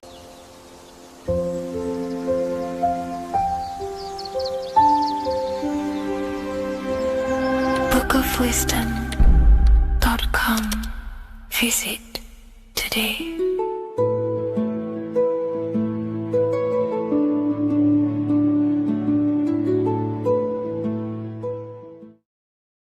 So depression doesn't actually exist, and in this video I'm going to show you how depression is actually a choice. And I'm going to give you some solutions on how to deal with it. And this is probably going to change your life forever just by doing this alone. Okay, so the first thing you need to understand about depression is that it exists in your conscious mind. It exists in your thinking mind. So what is inside your thinking mind? You have your body, your name, your reputation, your trauma, your memories, your family, your worries, your interests, your bills, your passion, dislikes, goals, right? Most people identify their lives with this. They identify their lives with their thinking mind. They think they're their name, their job, their reputation, their memories. But this is not who you actually are. Who you actually are is the observer of that. What happens if you stop thinking? What is left? You're left with unconditioned consciousness. You're left with the self, which is what we refer to as I. We are the consciousness, not the thinking consciousness. You are not these labels. You are not your thoughts. You are not your job, your name, your reputation. Okay? And the reason why I'm telling you this is because it's very important. is that we are something beyond this body, beyond this name, beyond our thoughts. We are the consciousness. So depression exists inside of the thinking mind, the conscious mind. Okay? So if you want to get rid of depression, you must learn how to escape the thinking mind. And not only just escape, but that's step one. In meditation, you do meditations, right? We sit still and we have to learn how to control the mind and turn off the thoughts. And when we turn off the thoughts, depression goes out the window because there's no thought present in your mental field of consciousness to be depressed. Okay? You must understand, who is the one suffering from the negative thoughts? Who is the one suffering? Your mind is not suffering because the mind is producing the thoughts. Your body's not suffering from the negative thoughts. You are suffering. And who is you? You are a soul. You are that feeling. You are that person beyond the thoughts, beyond the feelings, beyond that. You are the one experiencing. You are that. Meditation gives us the ability to turn off the thinking mind. This allows us to escape our thoughts. Okay? And it gives us, over a long period of time after meditation, you'll be able to turn this switch. And this switch will be able to turn off your thoughts. And by doing this, we will be able to control our conscious mind directly by the hand. So when you notice yourself gaining them negative thoughts, we can then turn off the switch of turning off the conscious mind and rising to our authentic self and knowing the thoughts are just illusions. Now, let me tell you something that's very powerful. Most of your thoughts are coming from beliefs. Most of your feelings are coming from beliefs. So if you have a feeling of lack, this is coming from a belief that you don't have much. If you are feeling alone, this is coming from a belief that you are alone. So what we must do is restructure ourselves. We must restructure the subconscious mind, and we do this in many different ways. We can do this with meditation. We can do this with visualization, visualizing our desired reality as if we are living it. We can do this with affirmation. Now, a lot of people think, oh, I'm trying to speak something into existence with affirmation. No, you're not using vibration to try and change reality with what a lot of these new age people will teach you. Vibration, your words will not have much an impact on reality. That's the truth. But what they do have an impact on is reprogramming and recrafting and refining your mind. If you repeat, I am wealthy all day long, your subconscious mind, that word will be lingering inside your subconscious, and you will start to mold that into your conscious. You'll start to be consciously thinking about this. Most of your thoughts are coming from your subconscious. So if you want to get rid of depression, you got to figure out the trigger. What are you depressed about? What are you feeling? What are the beliefs that are making you feeling and thinking this way? And that's what you must restructure. You must restructure your subconscious mind through visualization, meditation, and affirmation. You do these all the time. You do these every single day, and you will slowly, if not surely, restructure your subconscious mind. While by doing the practice of meditation, you'll gain the off switch as well. Sometimes depression comes from not living in your authentic self. You're not doing the things that your soul is telling you to do. We all know what we should be doing at all times. I don't care what you have on. We all know we should be doing something. We all know that we have there's a higher aspect of our mind that tells us, oh, we need to be doing this, but I'm actually sat here on my phone. Oh, I shouldn't be eating this, but I'm doing it anyway. There's always that higher voice. And that is the voice that has to be connected to. And when your body's not acting out the voice of the soul, then the soul becomes sadder, and suffers more and more and more. There has to be a connection between the soul, the mind, and the body. They have to work in unison. Okay? So I hope this video helps with depression, with whatever you're going through mentally.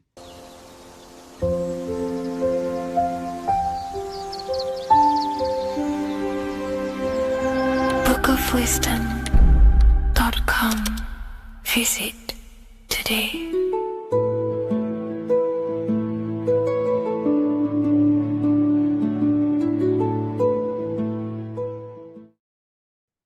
Left and right hemisphere, and what are they doing? How does it contribute towards your perception in this world? And this is what we're going to be talking about in today's video.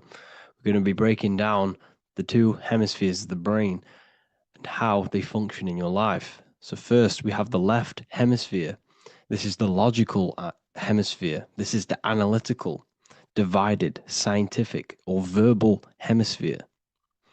The right hemisphere is creative, wholeness, artistic, symbolic, and metaphorical. The right hemisphere does with non-verbal things. It produces a holistic perception. It is more to do with creativity. Because what you must understand is that we are not in the external world. The world is produced by our brain. We see with our brain. Our eyes are a part of the brain. What we touch is the brain's interpretation of electrical signals on the nervous system. What we smell is the brain's interpretation of smell through the nose. What you taste is your brain's interpretation of chemical reactions on your taste buds. So what you are experiencing is the brain. The brain is a computer creating a simulation. And you have two hemispheres which breaks down this reality. So essentially, the brain is the perception creator. It creates perception. So if the brain is creating this, who is the one experiencing the brain? Well, that is you, the consciousness, the mind, the all-seeing eye. You are the all-seeing eye experiencing the brain, the observer behind the brain, behind reality, behind the emotions. So if you're walking through a woods, this left brain sees individual trees. The right brain sees the whole woods. It sees the biome. It sees the bigger picture. So when you are walking through this woods, the right brain picks up a holistic perception of reality. It creates the woods as one unified woods. The left brain's job is to break this down and analyze it so that we can see individual things. And this is also necessary for humans to have the ability to break things down and manipulate things in this world. So without this left hemisphere, we could not manipulate things and break things down. So this right hemisphere is important because it sees the whole woods. It sees humanity as one unified consciousness. However, the left hemisphere sees individual egos. So the left hemisphere is the place of the ego because it only understands it sees the world very divided. Okay, so for example, here's another example of the left and right hemisphere. If someone pulls out in front of you in traffic, your left brain is going to start going crazy and analyzing them, calling them names. The right hemisphere, however, sees the bigger picture. Maybe he didn't see you. Maybe it's just a mistake. Maybe he's in a rush. You see how the two brains are very different. They do the same thing, but they function in different ways. The right hemisphere is feminine, the left hemisphere is masculine. So, like I said, this person pulls out in front of you, you start to think with the left. If you start to perceive that in the left brain, you're going to start analyzing them, you're going to start going crazy and calling them names because you're analyzing it. You're not seeing the bigger picture behind it. You're not seeing it from his perspective. So there is a crossover. So the left hemisphere of the brain controls the right side of the body, the right ear, the right eye. Everything to do with the right side of the body is connected to the left hemisphere. And the right hemisphere controls everything on the left side of the body, including your eyes, your arms, your legs. So everything is crossed over, and even your visual field is crossed over. So this is your visual field, as you can see here, and even the left side of your visual field goes to the right brain. There's a crossover. No one really knows. There's not really a reason for this. However, this is how the human body is designed. As we all know, the human body is the most advanced piece of technology on the face of the earth. They cannot replicate the human body. And they tell you it has no creator. This is crazy. people are that brainwashed, they can't even understand that their body is the most advanced piece of technology. Your body is so advanced, the computers that you use are mimicked of the body. Everything they create is mimicking nature, but they don't show you how intelligent nature is because they don't want you to understand you're in an intelligent design. So, anyways, let's get back on track. There is a crossover in the brain, and this is why they teach you to write with your right hand.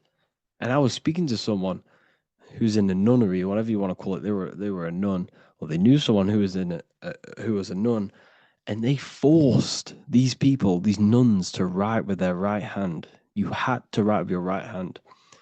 This is why, I'd say at least 70% of the world or 80% is right-handed and right-legged, because they taught us this to activate the left hemisphere more because of this crossover that happens in the body. So when we are using this right side more, we are using that left hemisphere more. Why? Why are they doing this? Well, they also called it writing.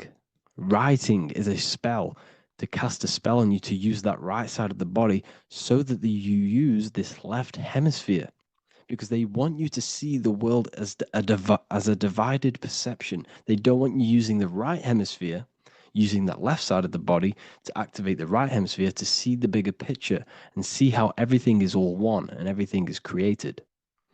This left hemisphere domination keeps you from seeing the connections between everything, because that left hemisphere analyzes, it breaks things down. So when we are left hemisphere dominated by using the right side of the body, we are essentially seeing everything as divided. And this is why so many people will not understand my work, because my work connects dots and connects fields of knowledge, and makes you see the bigger picture. So people who are left hemisphere dominated will see my work and think this guy's crazy. But everything, it's all about activating that right hemisphere. So they called it writing because every word you say is molding your mind in some sort of way. The things you see is molding your mind. Everything you take in through the five senses is molding your mind. And language is a massive spell, especially the English language. They called it writing so that you use that right side. It's a spell because your subconscious mind picks up everything you say. And 90% of your daily basis behavior and thought patterns is produced by these subconscious programs within the subconscious mind. Essentially, your conscious mind is only the 10% of you. The conscious mind is just what you're aware of, what you're wearing, how you're feeling, what you're thinking. That's your conscious mind. The subconscious mind is controlling every system in your body. It's telling your heart to beat without you being conscious of it. So essentially, this is what they're programming. They're programming this system in the back of the mind, which is controlling everything through the words. And this is what spells are, because it's all about creating perception in the subconscious. So they want you to use that right side more. I truly believe the ancients, they were balanced. They used the left and the right side of the body. They didn't have a stronger side because they understood this science of the body and how the body works. So this is actually called phonetics. It's not etymology. Etymology is the study of root words. Phonetics is the study of how words sound similar. The way words are spoken. So phonetics, phone, is why we call them a phone, because you speak into a phone. So this is write and writing, to use that right side to activate the left hemisphere more. So your hands are a manifestation of your brain. The left hand is the right brain, the right hand is the left brain. And as a child, we were always taught that when you place your hands together like this is the size of your brain, which is true because your hands are a part of your brain. They're an extension of your brain. Every part of your body other than your brain is an extension of the brain. Everything's working and feeding back information to the brain because you're experiencing the brain. So another trick that you can do, or another exercise, is looking in the mirror and closing one eye at a time. If you close your right eye, if you take your top off, for example, you'll analyze your body if you close your right eye, because you're using that left hemisphere. Sorry, other way around. If you look at yourself through your right eye, you'll use that left hemisphere, which will analyze yourself. You'll see individual body parts. If you close the right eye and use the left eye, you'll see your body as a whole. You won't really analyze it. This is how you can analyze yourself using these two hemispheres. So this whole system is created to keep you thinking logically and to restrict you from creating and restrict you from understanding symbolism, allegories, metaphors, and teamwork. They want you stuck in a logical way of thinking and a logical way of seeing the world. This is why when you go to school, you are told exactly what to do. You're told to think this way and no other way. You're told to do orders, do this. It's a very left-brained system, because if we all started to open up this right hemisphere, we'd all see, wow, everything is all one, everything's all connected. And this is what my work is doing. I'm showing you everything is one. The physical world is an illusion of duality, but everything comes from the one source, the one mind. The universe is a giant mind. I am mind, you express mind. We all possess mind. Behind the physical body is the same mind consciousness. And we are all expressions and fractals of this infinite consciousness called mind. And this is what they don't want us to figure out, is that we are all just one consciousness expressed. It's an infinite consciousness. It's even in the squirrel, it's in the dog. All of these different animals, they're just different bodies, but behind the bodies is the same consciousness, which is mind. That's what the pineal gland is. The pineal gland is not the mind, and it's not the third eye. The third eye is your mind. If you have a closed third eye, it just means you have a closed mind. If you have an open third eye, it just means your mind has expanded from beyond physical things through astral projection and mystical experiences. This is how you gain an open third eye. It's just an open mind. A mind that has astral travel, that's explored the realities within the mind. So everything they do is to keep us in a divided state. Divide and conquer, right? That's their motto. All to keep you thinking how everything is divided. Everything they've done is division. Postcodes, countries, everything is divided. Like football teams and all this stuff. It's also a natural process when you grow up, because as you grow up, your brain is constantly analyzing the world. So this is sort of a natural process of how you become more left hemisphere dominated, because your brain is always analyzing. And unless something awakens you, you can awaken that right hemisphere where you can start to see the bigger picture. Even the music, all tuned to 440 hertz, shuts down the right hemisphere of the brain. 440 hertz, Spotify, Apple Music, the radio. Every time you turn on the radio, it's tuned to 440 hertz. This was specifically tuned. It never used to be tuned to this. It was in the 1950s. It was changed. The standard music tuning was changed to 440 hertz because it shuts down that right hemisphere of the brain. They don't want you thinking, seeing the world in this way and perceiving things as one. And I'm going to show you. It tells you this in the Bible. Cast the net onto the right-hand side of the boat and you will find the fish. What was Jesus saying? You see, people read the Bible and they don't understand it. If the Bible is not talking about you, then it has no meaning. The Bible, everything you read in the Bible is about you and how it can better your life. It occurs to you. So if Jesus says, cast the net onto the right-hand side of the boat, this is an allegory. The boat is your body. Cast the net. It's the awareness, the perception onto the right hemisphere of the brain, and you will find the fish. What's fish? What do fish do? They swim deep in the ocean. It represents the knowledge. Deep knowledge. Cast the net onto the right-hand side of the boat and you will find fish. You will find the wisdom. You'll gain understanding when you cast that your awareness into that right hemisphere.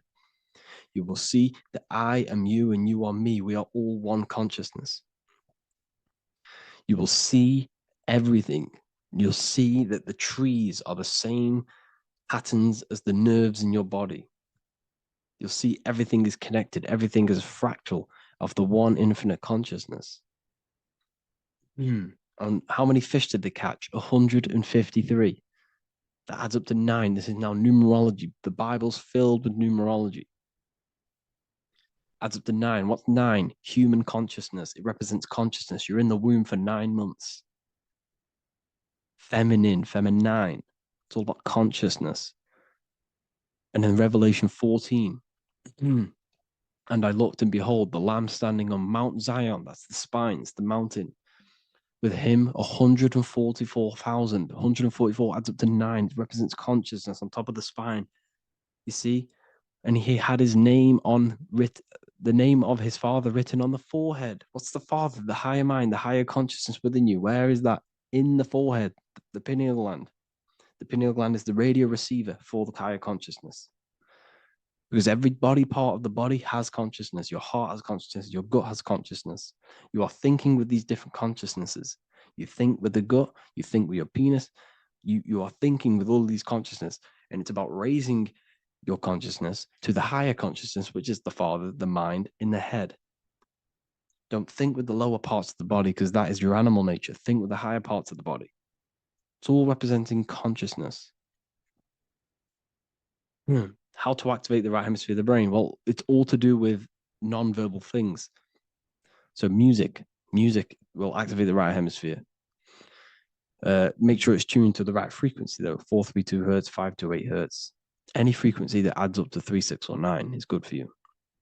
Meditation, turning off the thoughts, and you raise yourself to the higher brain.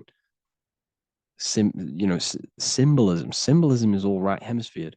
Reading between lines, metaphors, determining the Bible, it's all right hemisphered. Seeing the bigger picture, it's reading between the lines. So tithing in the Bible. These people in the churches are giving 10% of their money to the church. It's nothing but a scam. What these people have done is they have externalized the Bible. They have taken the Bible and literalized it so that they can make a business out of it.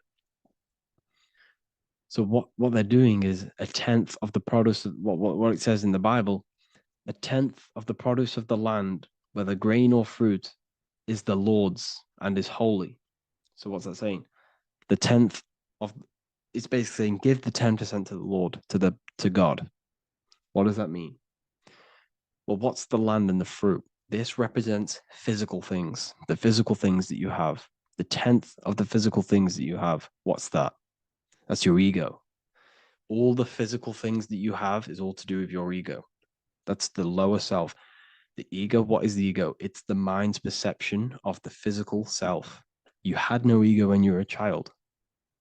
Okay, when you were a child, you had no ego. As you grew older, you created the ego. The ego is the full self. It's the echo. Ego, echo. It's the echo of the full self. So it's saying give the ego over. Take away the animal self. In that left hemisphere, that's all to do with the left hemisphere. That left hemisphere sees the ego. It sees individuality. It's divided. So it's saying give that 10%. Give that 10% of you over to the right hemisphere. The 90%. The 90% of you is in that right hemisphere. The higher self. Now, I'm not saying the left hemisphere is bad. Okay, I'm not saying that at all. But it sees it sees things divided. It's like I said, the left, the hands are manifestations of the brain. So when these Christians are praying, they're putting their hands together. What are they doing? They're syncing the brain hemispheres. What you're doing, because everything's an extension of your brain. So if you put your hands together, you're putting the two hemispheres together. And what's happening when you place the hands together? All the electricity in the body is now running in a circuit. But once you connect these two hands, the electrical energy is now running in a circuit. And energy can move around the body quicker and more efficiently. So when you pray, when these people are praying, they don't realize that they're engaging in ancient forms of meditation, of balancing the two hemispheres. So now we're talking about balancing the hemispheres, not the right hemisphere. This is what Israel is. Look at the symbol for Israel, the up triangle and the downward triangle. What's that? The up triangle represents male. The downward triangle represents female. Okay. This is talking about the brains. Israel is Ra. Isis, which is female, the Egyptian god. Ra. El. El means God. Electricity. That's the force of the physical world. It's the force that runs this world, electricity. It's the force of God. El, consciousness. It means God. Is Ra El. Isis, Ra, and El. It's the two hemispheres of the brain, the holy land of Israel. It's the holy land, it's the brain. Once these two hemispheres are synced, this is how you unlock your consciousness. This is the easiest way of astral projecting. Hemisphering, I forgot the word for it. Hemisphere syncretization, something like that. It's about syncing the hemispheres. This is how you unlock your consciousness. Once the brain is running as one electrical system, this is how you balance the two masculine and male opposing energies. Once these opposing energies are no longer in war with each other, the brain, they come together to work as one. You unlock your consciousness. You are born again. What happens when a male and female have sex? It creates a new child. It becomes one. You are born again. Once the two hemispheres of the brain, you are born again. You can then have an out-of-body experiences. So this is why the symbol of the Holy Land, Israel, is the up and down triangle back combined together, because it represents unification of the male and female, unification of the hemispheres. You're born again. You unlock consciousness. And you can get this for free. It's called the Gateway Tapes on my website. Basically, it's a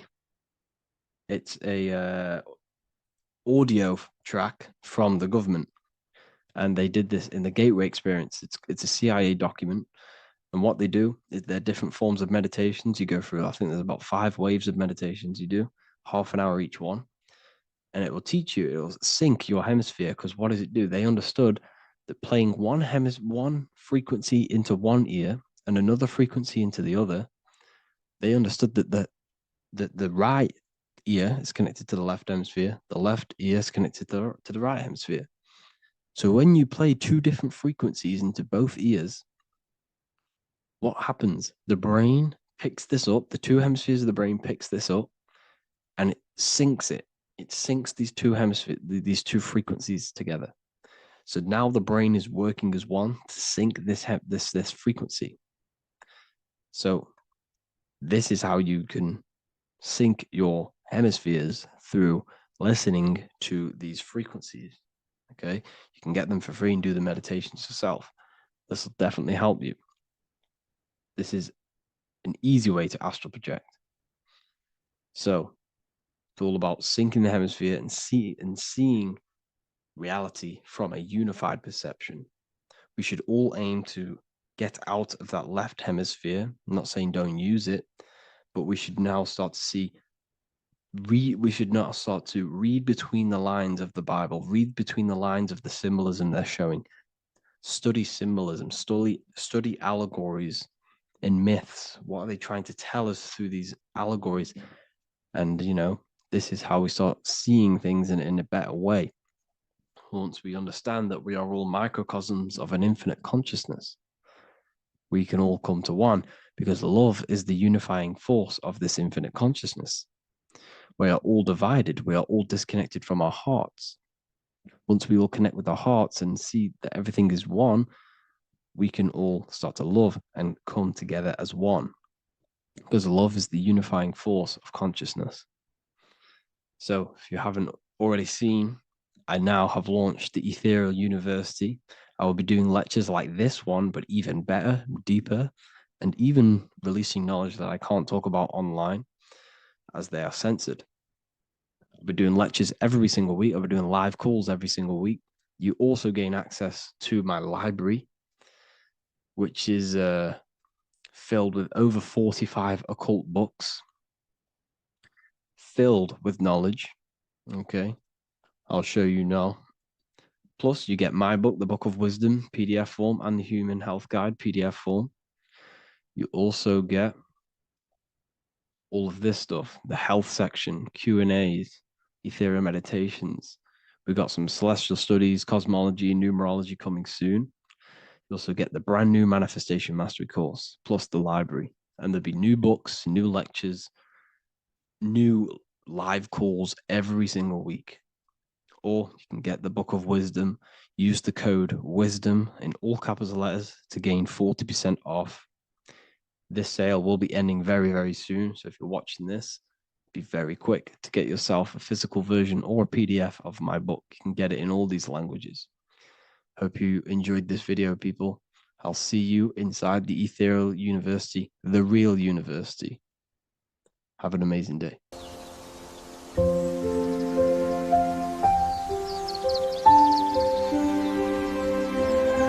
bookofwisdom.com. Visit today.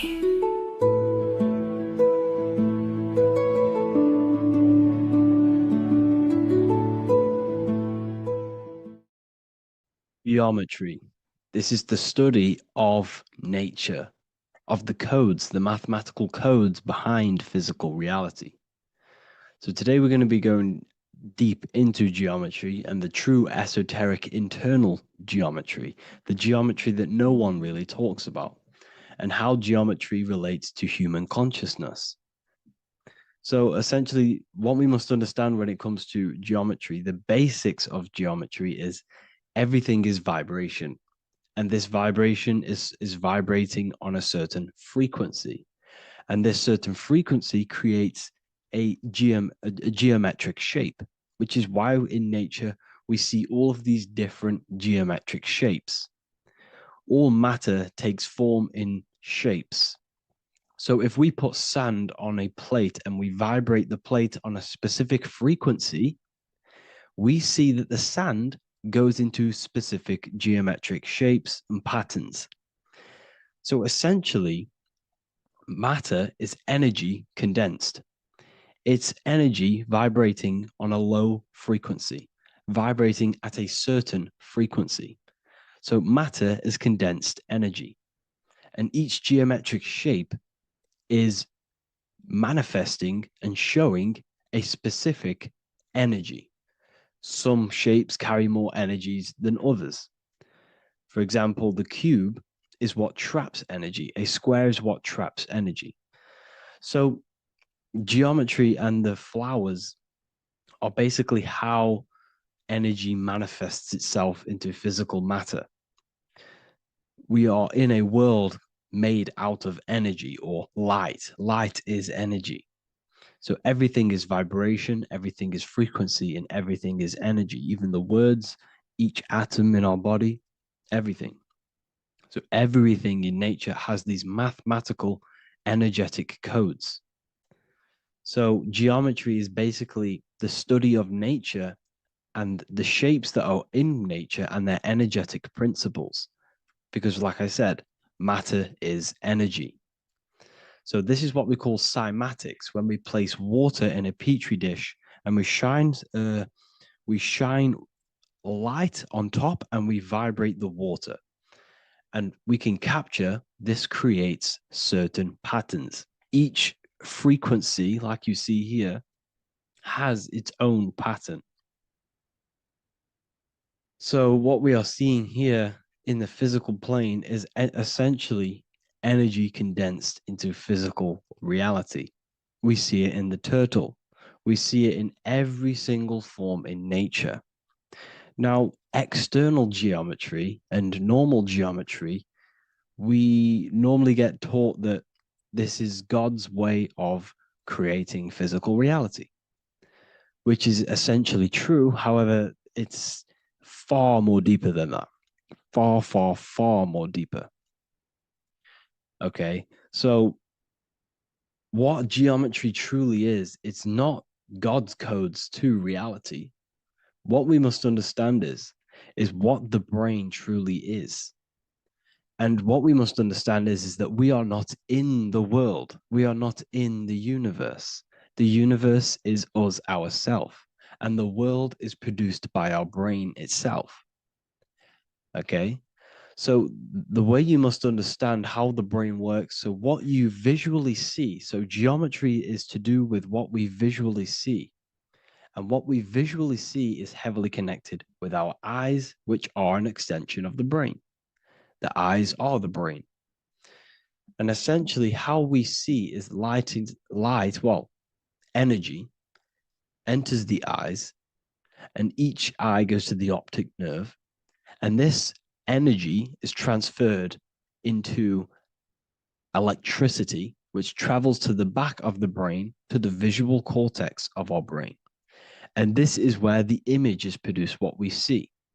Therefore, the world outside of us is truly inside of us. It's a projection from within the brain. The brain is an energy condenser, a decelerator, an energy decelerator. Everything outside of us is basically formless energy. It is formless energy vibrating at a certain frequency. So what the brain is, it's sucking in this energy, this light, and turning that frequency, that code, that light code, into a physical reality. It's condensing the energy and turning it into a visual image inside of the brain. Therefore, everything outside of you is not what it looks like. Everything outside of you is basically energy, infinite energy. And our brain is condensing this into a physical reality and projecting it outwardly, which you experience your visual field. Okay? And the ancients knew this. So this is basically called the sigil of Lucifer. Lucifer is known as the light bringer. Lucifer in Latin means to bring the light. This is the sigil of Lucifer, which shows the visual field and the brain. We also see this in the Google Play symbol. It's a powerful symbol showing you the visual field, which is basically a symbol that tells you that reality is inside of the brain. The brain is what produces reality, but consciousness is not produced in the brain. The brain is essentially a consciousness downloader. It's a computer, and it's a reality simulator. The body is a simulation of physical reality. You are inside of the body experiencing the body simulation. The body produces this reality. It's a piece of technology. So Lucifer is to bring the light. Lucifer is the light being produced in our brains. Okay? So this is why they say Lucifer can tempt you. Lucifer can be the devil because it represents physicality. It represents the false light. Lucifer can trick you because it represents the physical world can trick who you truly are. So now that you understand how the brain is basically an energy decelerator and it creates and simulates a reality to your consciousness, you are no longer a person in a universe. You are the universe itself experiencing itself. Therefore, geometry is heavily linked in with the brain. Geometry is essentially how your brain and how your eyes decode energy. So what you are seeing is the mathematical codes of your brain creating reality. So what they teach you is the external is that geometry is God's way of creating this world, and these are the mathematical codes God's created. But now I'm telling you the internal. This is the truth. Geometry is how your brain mathematically condenses energy and light into a physical reality. So therefore, your brain is a computer program. So now geometry is nothing outside of you. Geometry is not something created by something else. It's created by your brain. Your brain produces these patterns through mathematical codes by breaking down energy into physical reality. And this is why you see geometry in everything around you. This completely changes your view on geometry. It's in your ear, it's in your face, it's in everything. Geometry is everything. Okay? So now that you understand this, now, as we were talking about the visual field earlier, the ancients knew about this. The ancient Egyptians knew about this. We can see this symbolism inside of the casket, the Egyptian casket. See, this crossover represents the visual field. This represents the back of the brain. This is the left hemisphere, the right hemisphere. And now some of the most simplest teachings in geometry is that straight lines are masculine and curved lines are feminine. And we even see this in the human body. The feminine human body is curvy and the masculine human body is liney. And even with the genital reproductive area, we have a line and a curve, 0 and 1, the binary code of all creation, 0 and 1, because that's basically all that exists. Nothingness and one, nothingness and God, nothingness and consciousness. That's all that exists. Now that I've told you that, the basics of geometry and the line and the curve and the feminine and the masculine, what do we have here? You see this stick here? This is a curve. And what's the right hemisphere? The right hemisphere is the feminine, the feminine energy, the feminine aspect of our brain. Then we have a straight line. This is straight lines. Now this represents the left brain. So the Egyptians are showing you the left masculine brain and the right feminine brain because of the curve and the straight line. And this is the visual field, the crossover. So there's a crossover in the brain. The left eye is connected to the right brain. The right eye is connected to the left brain. Okay, so the left eye is connected to the right brain. The right eye is connected to the left brain. The solar and the lunar. So, like I said, everything outside of you is basically energy. Your body is basically a holographic avatar, condensed energy produced by your brain. There's nothing actually outside of you. Your 5 senses are electrical threads of light. And when you touch something, this is basically electrical signals in your nervous system, which are reporting back to the brain. Therefore, what you touch is actually, you're not touching. The feeling that you feel when you touch something is not the true feeling. That's your nervous system you're feeling. You're feeling your nervous system in the brain. It's electrical signals to your brain. So the 5 senses do not decode, well, what you're experiencing as the 5 senses is not outside of you. This is your brain interpreting electrical signals. You don't experience the world, you experience your nervous system and your brain. The nervous system is an extension of the brain. So this is the truth. This is not woo-woo spirituality. This is true consciousness science that I'm teaching you here. Okay? So nothing is truly outside of you. It is a universe. You yourself are the universe, the fabric of the universe itself. The only thing that exists outside of you is essentially energy. That is it. And your body and your brain condenses this energy into reality. So when we look into architecture, why is architecture, the ancient architecture, so important? Because what did I tell you at the beginning? Shapes and physical matter is condensed energy.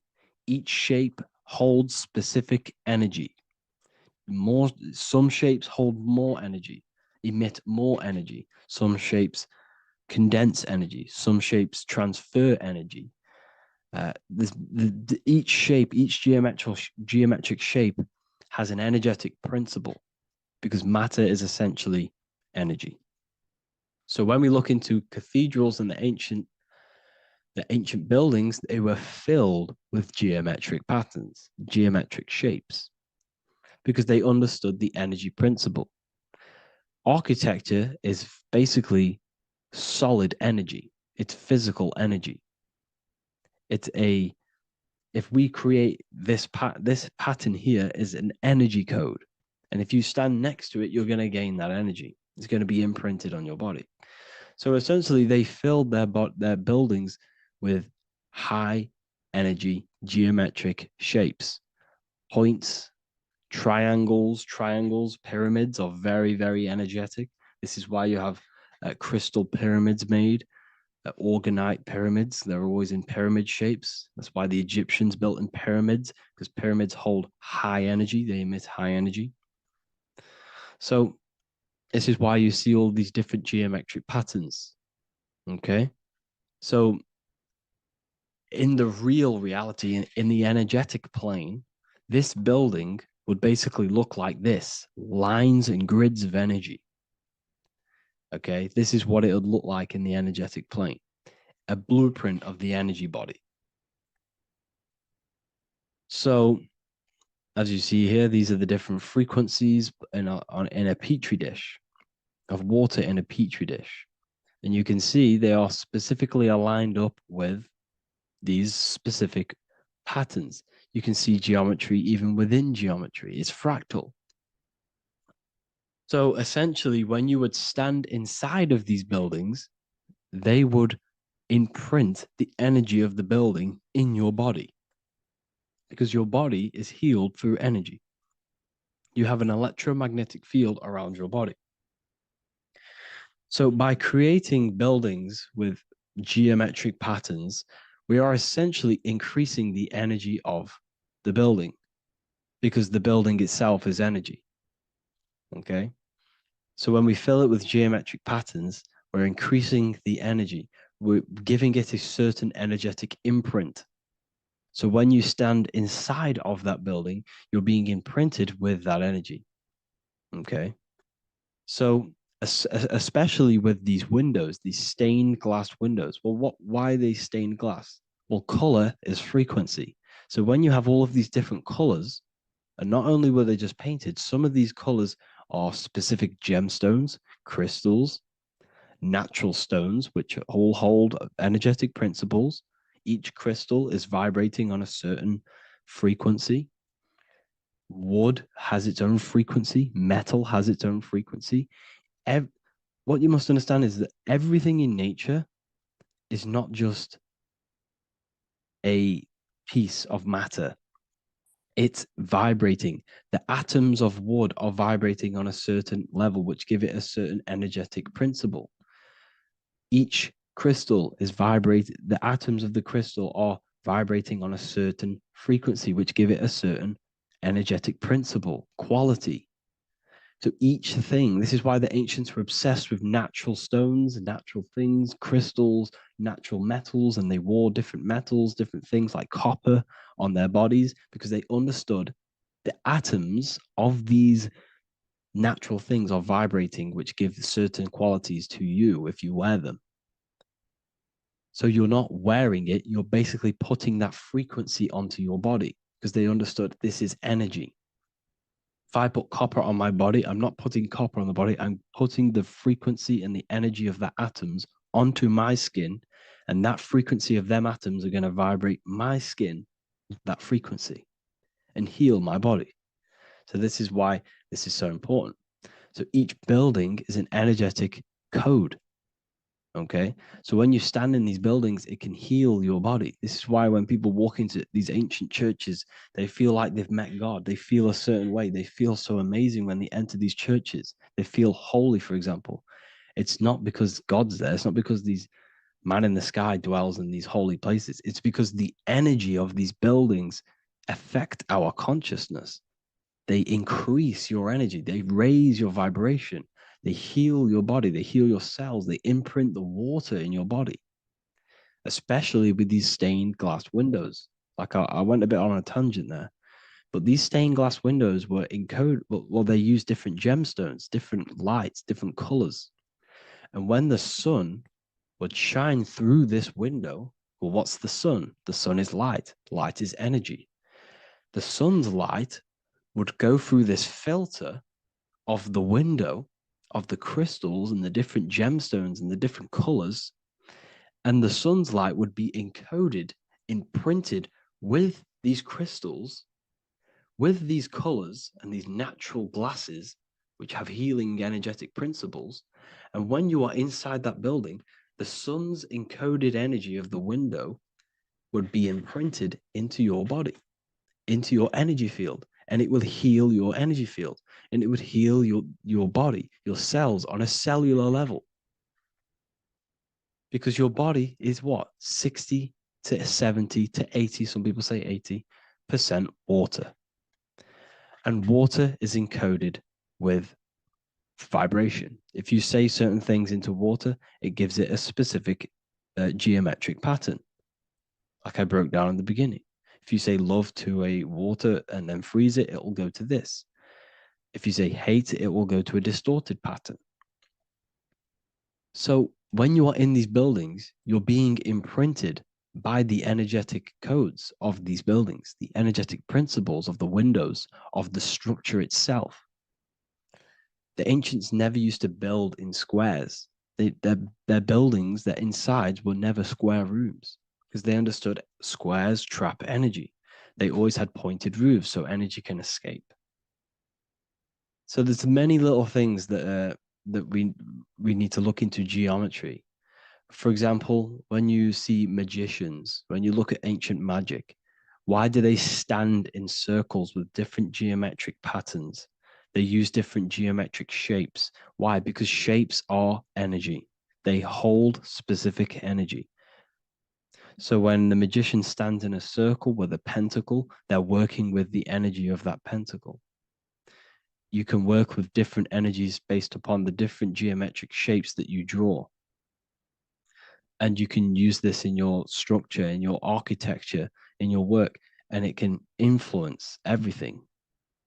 So this is the true geometry. I hope you gained a deeper understanding on geometry and how it relates with you and your consciousness. Like I said earlier, your brain produces geometry. It's basically how your brain decodes energy. It's not God, how God creates this reality. And no, you're in this reality. You are the reality itself. Your body produces the reality.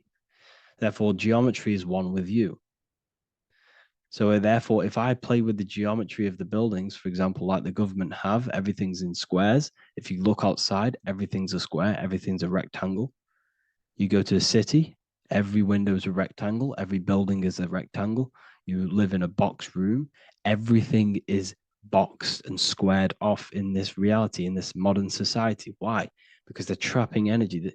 The box is the cube is the most simple geometric shape, which basically condenses energy and it traps energy. And if you subconsciously see squares all the time, your phone's a square, your TV screen, everything's a square, your keyboard, your desk. Go and look at the ancients. They never used to build in squares and cubes. And if you go into nature, you'll never see squares and cubes. Nature doesn't create squares and cubes. Everything in the modern society is squares and cubes to simple your consciousness down, to dumb your brain down. So the ancients built very, very complex structures. Why? Because they understood what we see affects our brains, because our brains decodes reality and creates reality. If you see a sophisticated building, this is going to give you a sophisticated mind and raise your IQ levels over time, subconsciously. I'm not saying if you look at this building, you're going to become smart. I'm saying if every single building in your environment, ment is mind, mental, every single building in your environment was this complex and complicated, it would increase your IQ on a subconscious level. It'd make you more complex, make you more intelligent. So they've dumbed everything down. They've dulled everything down. Look at everything. Everything is being dulled down. So anyways, I hope you all gained a better understanding on this. If you want to gain more occult knowledge and esoteric knowledge, make sure to read the Book of Wisdom, Volume 2. If you're inside the university, you can get this book for free. Go to the general chat area and follow the instructions and you can order yours for free. Truly life-changing stuff, because the issue is with the world is that no one really understands who they are, what they are, and why we are here. That is the issue for people's depression, for people's wrongdoings. They don't understand who they are, what their emotions are, what their mind is, what their body is, what reality is. This book gives you that. This book gives you the sense of understanding, the sense of well-being that will give you a better life because you understand life and what life is. And if you truly want to take your studies to the next level, we have the Ethereal University. This is the place for truth seekers where you can connect with like-minded people so you don't have to feel insane, because not many people think this way.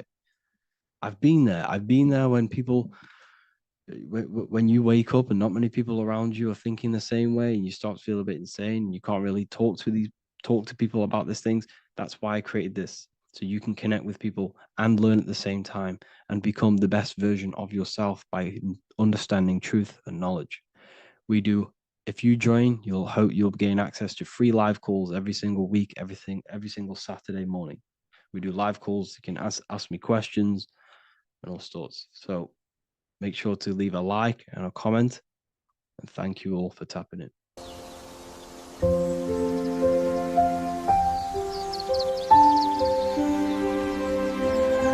bookofwisdom.com. Visit today.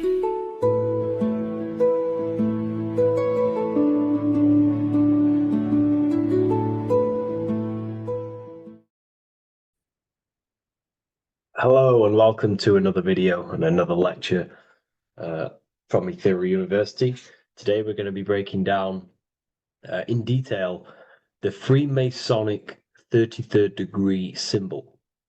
Now, of course, this is a complex symbol and it's composed of many symbols put together to create a greater meaning. So, as you should know from my previous videos, a bit of context behind Freemasonry, what it particularly is, and I will give you a brief overview before we go into this. It's definitely important to know what Freemasonry is before we break down this symbol, okay? Because without the knowledge of Masonry and what it is, it's difficult to understand what the symbol truly means. So Freemasonry is all about building.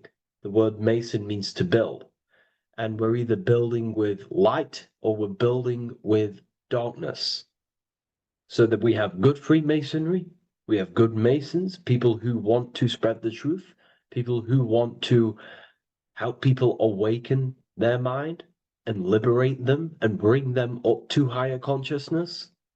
Or we have Masons who want to divide, keep the knowledge to themselves, create walls, build walls in people's minds, construct illusions in people's minds for their own personal gain. Okay, so we're either building with light or you're building with darkness. You're either building with light or bricks, spirit or matter. God and the devil, same thing. You're either uplifting people or dividing people. Each and every single one of you is a Freemason. Well, a Mason. Not a Freemason, but a Mason. You are a builder. And you're either constructing division in you and other people, or you're either creating oneness. Everyone is doing this. Everyone is building. Everyone is contributing towards the world and building our reality. So Masonry is a craft, and that craft is to craft a better mind and heart, a higher consciousness, a higher understanding of the self, building a higher perception of yourself, getting to know who you actually are, why you are here. Every action, behind every single action, behind every single cause is choice. You chose to be here. Whether you know why you are here or whether you do not know, you chose to be here in this time, in this period of life on the earth, on this physical dimension. You chose, the mind of yours chose to be here in this body at this specific time. You are playing a role, you are building in this world at this specific time. So Masonry is all about getting to know the self, to know what you actually are through gnosis. Gnosis is direct knowledge obtained and extracted from direct experience. Knowledge extracted from direct experience. Knowingness. You know you have hands. You don't believe you have hands. You know you have hands. That's what knowing thyself truly means. To go within the self. To dwell in meditation for long periods of time. Not even meditation. To dwell, closing your eyes and thinking internally. Not thinking externally about anything outside you, but thinking and questioning internally, and you shall find answers. Seek and you shall find. If your heart is truly set on knowing, on getting to know true knowledge and knowing yourself, then you will find it. Okay, so because that's what the heart is. The heart is where we find our treasure. It's why it's inside of our chest. Our chest holds the treasure. What is your treasure? Your treasure is your physical manifestation. And whatever you act, whatever your heart cares about, your body follows. Your body takes action towards what you care about in life. This is why we say follow your heart, because your body follows the heart, what you care about. If you do not care about something, you do not take actions towards it. Whatever your heart loves and has that love energy for, the body follows. If you truly want to become enlightened and truly want to reach higher consciousness, then you will. You truly care for that, then you will find it. You have to go within. Okay, so this is what Masonry is about. It's about going within and finding out your true nature and constructing a higher consciousness by dissolving walls and blockages inside your mind and heart, purifying the self. Because you can care about sick and twisted things. Okay? We can see that in society. People like killing people. It's psychotic, but I know. So we can be corrupted. Okay, so going into this symbol, what does this symbol mean? What is it trying to portray? Okay. Before we go into this symbol, particularly, we're looking at the Scottish Rite Freemasonry. So we have the first degree all the way up to the third degree is Blue Lodge Masonry. Then from the fourth degree of Freemasonry to the 32nd degree is what we call Red Lodge Freemasonry, the Red Lodge degrees. So again, that is that symbolism of that red and blue, the left and right, masculine, feminine, water, fire. It's that symbolism again of the two polar opposites of reality, of masculine and feminine qualities, solar and lunar. The left and right hemispheres of the brain, the inner and inner and outer world, the brain and the heart. These are all polarities, okay?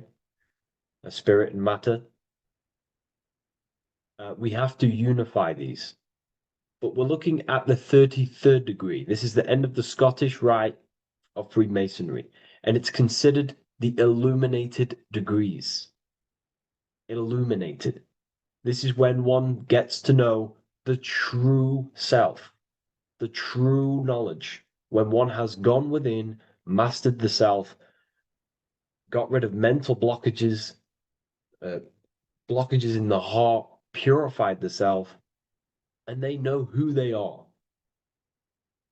They have higher consciousness. And in this breakdown today, I'm going to show you how they have higher consciousness through this symbolism. Okay, so I was going to say something, but I totally forgot what it was. But anyways, we'll move forward with this symbol. Oh, that's what it was.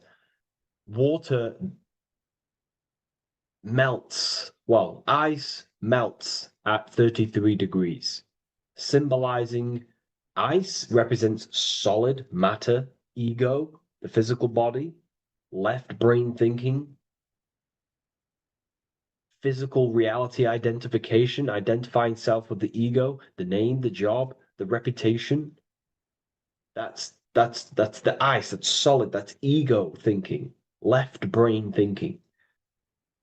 When we identify ourselves with the body, our ego, our name, our job, our reputation, our family, that is ego. That is pure earthly survival base level consciousness. This is the degree, this is the level of state of mind that we need to rise out from and figure out what we are, what you actually are inside you. When you turn off your thoughts, what are you then? If you do not think, you are not your name, your job, your reputation, your family, your beliefs. Because when the mind is turned off, there is still something left. That is you. And that is the substance that we have to get to know through gnosis, through going within and thinking internally and dwelling within. Okay. So Freemasonry is all about learning about the psyche, the true nature of consciousness, how it functions, the mechanics of consciousness, how we can integrate universal law with consciousness. We're going to be going into that. Natural law, how we can become one with God's law. We can become one with the universe and integrate universal consciousness into yourself. Okay, so the first thing I'm going to say about this symbol, straight away, the first thing you probably notice about the symbol is the eagle. The eagle is a bird. Okay, what do birds do? They are high in the air. They are above the earth, which represents rising, rising consciousness, rising the mind out of the lower mind, earth-based survival, impulsive, reactive, egotistical mind. And we're pulling us up, we're rising from that. The earth represents that lower base survival consciousness, ego-driven thoughts. And we're rising up. The bird is free. It's free from the earth. Okay? It's free. It's elevated. It looks down upon the earth. So the eagle is a bird which represents higher view of self, a higher understanding of the self. It's elevated. We have a higher view of myself when I reach the 33rd degree. That is what it's showing you. That is what it's symbolizing. Okay? It's above the earth. It is free. It looks down. When you have higher consciousness, you become enlightened. It's impossible not to look down. You do look down on people, but not in a bad way. Not in a bad way. That sounds bad. I understand if that sounds bad, but that's not a bad way. I don't mean that in a bad way or a bad-hearted way. I mean that as when you have higher consciousness, you can see people who are living and dwelling in zombie mode, low-level, earth-based consciousness. They think they're the body, they think they're their name, their job, their reputation, their family. So it represents looking down because I have higher awareness of myself. I know what I truly am. The water is flowing at the 33rd degree. The water melts at the 33rd degree, representing the flowing of consciousness, the flowing of the mind, flowing of light energy entering the body. Because when we reach higher consciousness, when you raise your consciousness, which is just an easier way of saying mastering thoughts, mastering yourself, we no longer give attention to negative thoughts because we understand what thoughts are. And why would you let your own mind take away your own power? So again, Freemasonry is about gaining personal power, not in a bad way, while it can be used for bad. Gaining mental power, a strong mind. Most people have very, very, very weak minds in this world. Very weak minds. This world is a mental world. We have to gain strength in the mind. It's a mental universe. The stronger the mind, the better your reality. The less affected you are by external things. Nothing external should ever bother you. Okay? So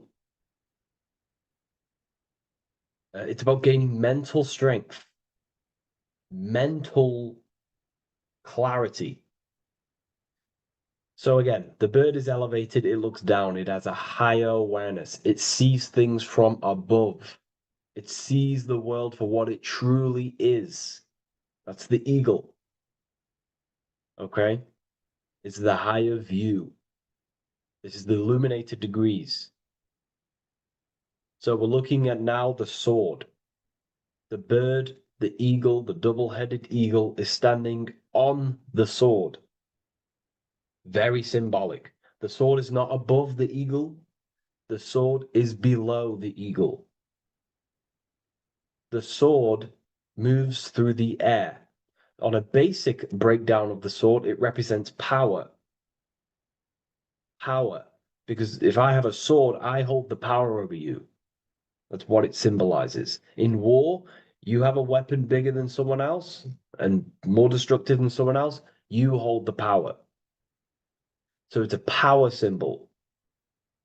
To go even deeper on this, on its true meaning, the sword, I've already broke this down plenty of times. It moves through the air. It cuts the air. It's the mind. Air represents the mind. Water is emotion. Fire is the spirit. Earth is the body. So we're looking at the mind, the power of the mind. And the eagle is standing on top of this, representing, I am conquering my own mind. I am conquering my mind. My mind does not conquer me. My mind is truly mine. I hold the power over it. I stand on top of my mind. The mind does not rule me. Thoughts do not enter my mind that take away my power. I think it, I feel it, I act towards it. It's unity. My mind is the monarch. It is the command center. It is mine. I'm above the mind. That's what it's showing here. I hold full control over this mind. I hold the power. Okay? And I have an elevated view of the mind. The eagle is elevated. It looks at the earth from above.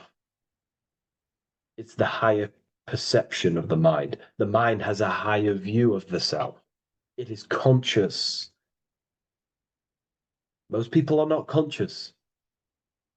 Okay? Most people walk around, they act unknowingly, they don't even know they exist. They don't realize they have consciousness.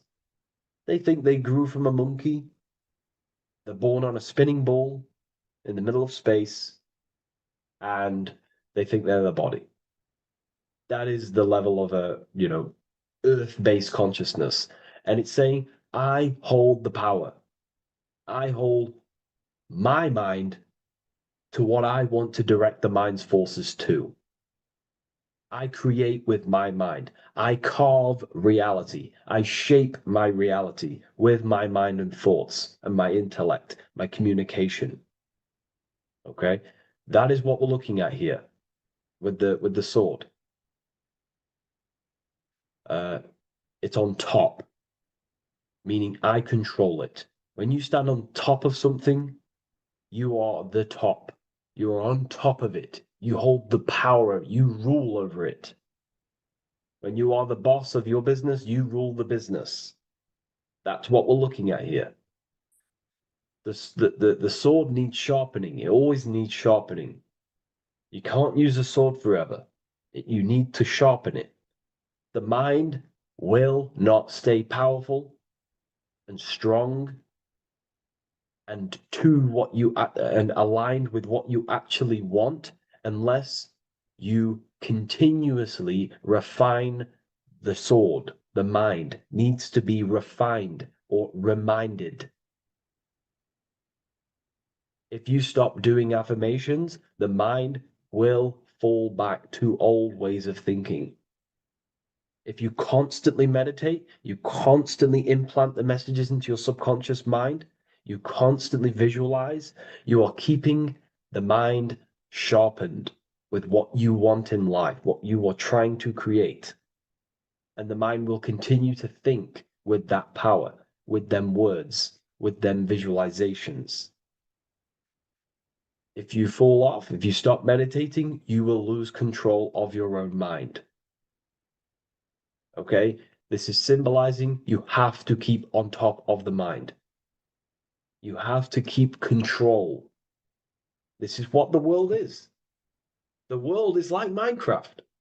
You ever played Minecraft? You're a builder. Okay? What do? You control the man in the world. That's what you are. You need to control this body in the world. It's all about control.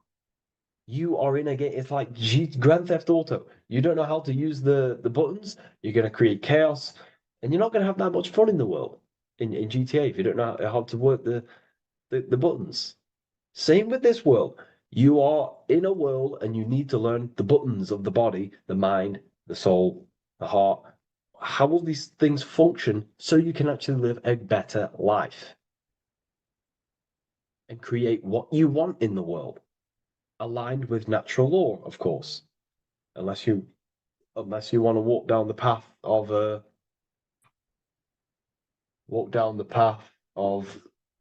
Satanism. So this is what we're looking at with the sword. Now, moving on, we're looking at this little banner here. This says "God and my right" in Latin. God and my right. What is your right? Natural law is your right. What is natural law? You already know the natural laws. We all intuitively know the natural law. What is natural law? Do good. We all subconsciously, on a soul level, we know to do good. We know to do right. It is wrong to hurt people. It is wrong to control people. What is your natural law? What are the forces that you hold power over, that you have full control over? You have full control over what you think, what you feel, what you act. Thought, emotion, action. If you start to try and control things outside of them three forces, that is now you breaking natural law. If I try to control and manipulate someone else, that is now breaking natural law. I'm going against my inner law. My soul tells me what is right and wrong through emotion. So it's about aligning the self, my actions, my thoughts with my emotion, my intuition, my natural law. These are your rights. Your rights is to think, feel, and act with the law, with good, with God, with love, with care for one another. Am I building with light to bring good things to the collective? You see, most people are stuck in their left brain, and the left brain only sees me, ego-driven thinking. That's why they trap us in our left brain. They train us to be left brain. They tell us to write with our right hand to strengthen the left brain. They call it writing. Everything in this matrix is to activate your your left brain. Why? They need you in ego consciousness so you can be controlled and manipulated. So you do not recognize patterns. That's the right brain. The right brain recognizes patterns, symbolism, metaphors. They don't want you reading between the lines. They want you logical. They want you divided, because the right brain sees the whole. The right brain sees the woods. The left brain sees the trees. And that tree is your ego. And the woods is the collective consciousness. They want you only thinking about you, because that way you are divided from the collective consciousness. And we're all one consciousness family. We're all God. We're all God experiencing himself. And we are all building this world. So it's about aligning the self with my right, with God, with natural law. It's what Freemasonry is about. True Freemasonry, light Freemasonry, not dark Masonry or evil Freemasonry, whatever you want to call it. The crown, royalty. Royalty wear crowns. And what do the royalty have? Again, this is another power symbol. They hold control. Yes, royalty hold control. And that's why this crown is at the top of the image, not at the bottom of the image. It's at the top, representing I control the left, I control the right. I control my left brain and my right brain, the two eagle heads, the two views. The eagle has one eye on each side. It's looking, it's seeing. And that's symbolic of the left and right brain.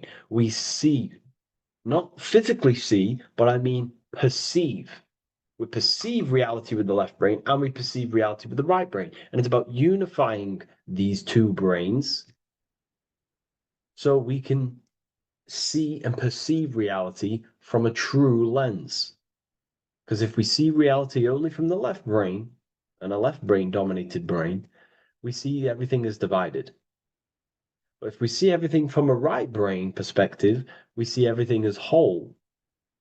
When everything is in the middle, you need to see reality from the middle. Yes, I have my own personal consciousness, and yes, there is a collective consciousness.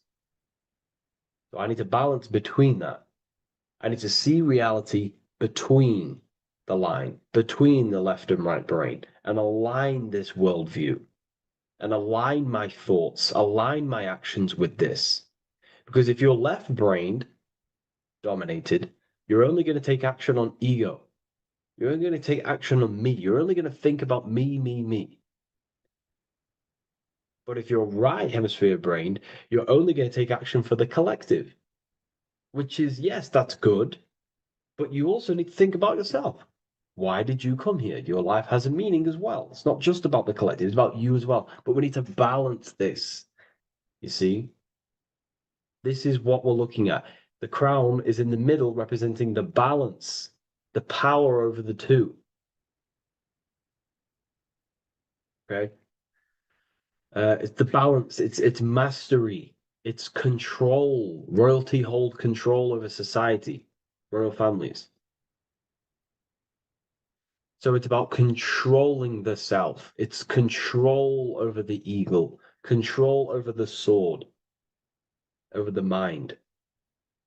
It's about personal power we're looking at here, self-control. Now we're looking at a upright triangle, which represents the element of fire, which is masculine. Masculine is all to do with action, the physical body. We're looking at fire, which represents spirit or transformation. Fire is a very transformative element.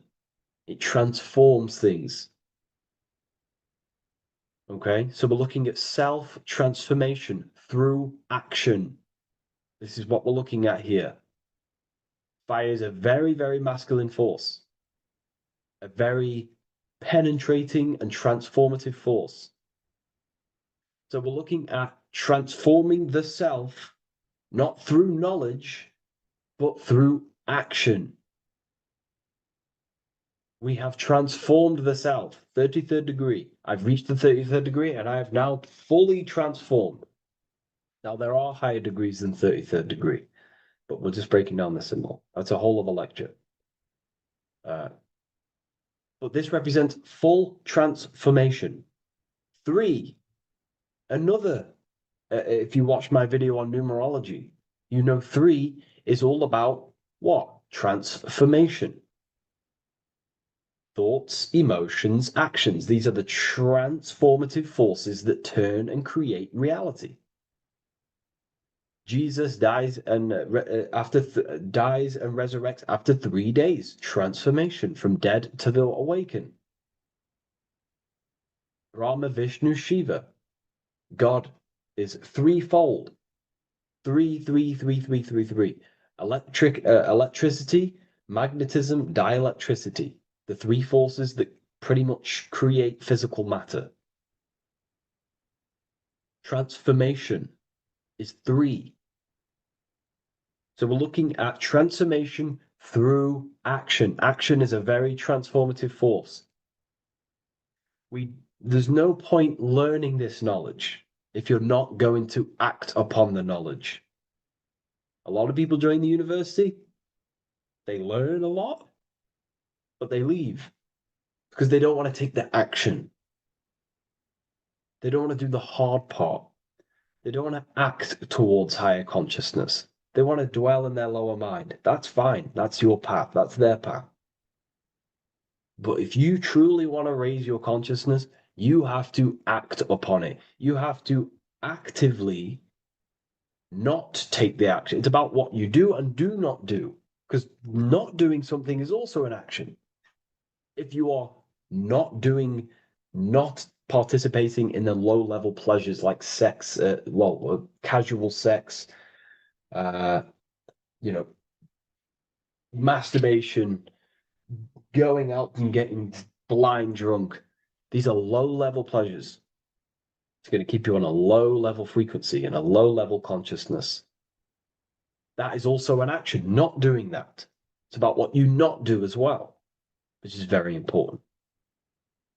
You have to act upon it to reach this degree. You will not reach this degree if you have not taken a lot of action towards reaching higher consciousness, reaching self-mastery over the mind, controlling the mind. This is what, again, it's about taking action on actually controlling the mind, controlling the self, gaining your power. Okay? Okay. This is another fascinating part about the eagle head and wings. It also represents the past, present, and future. The crown is, again, symbolic of the crown chakra. This is all to do with knowledge. So we're looking at knowledge of the past, the eagle on the left looking behind, and the eagle on the right looking forward. So we're looking at the crown, knowledge of the past and the future. Looking at your past is very powerful. What has led you to this very point in your life? What actions have taken you to this point? And not only you, remember, there is a collective. Remember, you always have to keep that in mind. Every action you take, you have to always align it with the collective consciousness. It's not just you in the world. We have a collective. So how did you and how did the collective get to this point in life, in this present? How did we get here? How did we get into this mess? Humanity is in a mess. A straight up chaotic mess. And if you think everything is perfect and everything's divine and everything's just, there's some people out there in the spiritual community saying, everything's divine, everything's meant for this purpose. No, there are people actively manipulating and using mind control methods to control this reality. How have we got into this mess? So we have to look into the past to analyze patterns so we can take action now in the present to change the future of the collective and your personal life. That's what we're looking at here. So the eagle looking left is looking in the past, representing analyzing the past, analyzing the actions in my life and the collective life.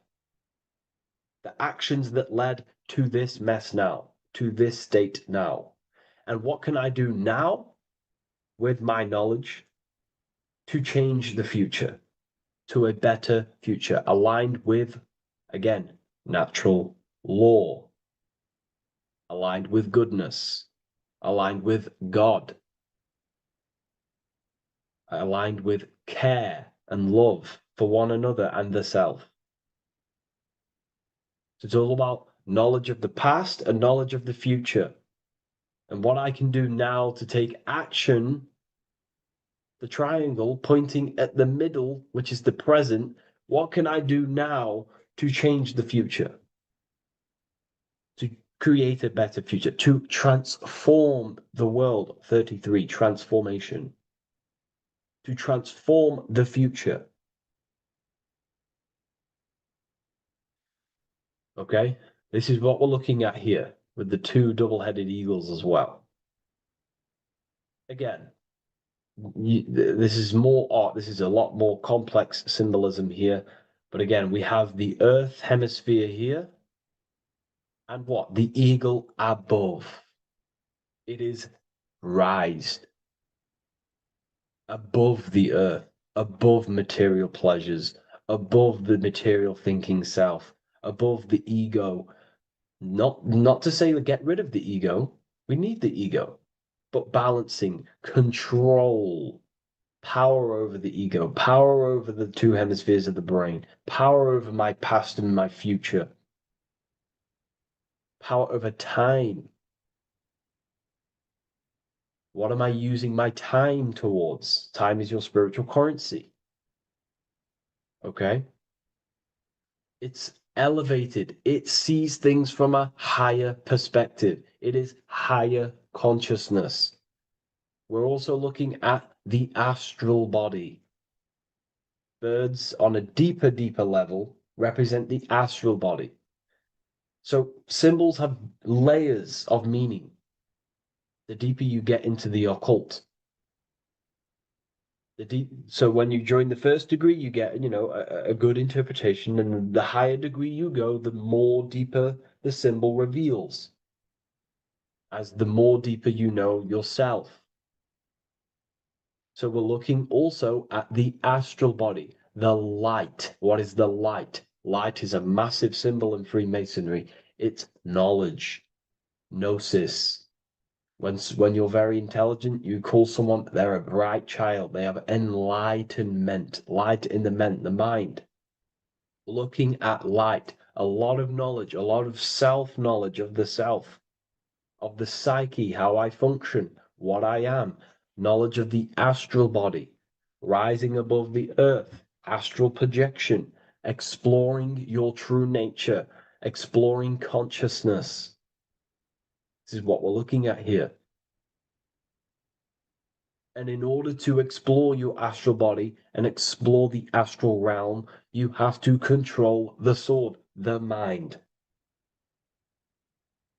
And you can then explore. You are free like a bird to fly. This is all symbolic of rising consciousness. All symbolic. So I hope this video has gained a bit more clarity on this symbol and giving you some insights. And I will see you in the next one. Thank you for tuning in today.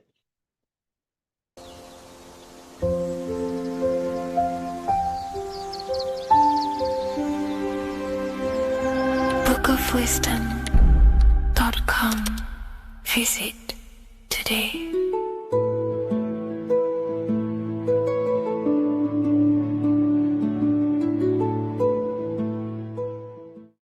Your ultimate goal is to be famous, then you're gonna do a lot to get there, like sign your name in blood in a contract with the devil. That's how I got introduced to the music industry. I swear I wanted to be like the Amy Grant of music. Yeah. But it didn't work out, and so I sold my soul to the devil. Well, needless to say, sold my soul. Alright, y'all. I'm finna sell my soul.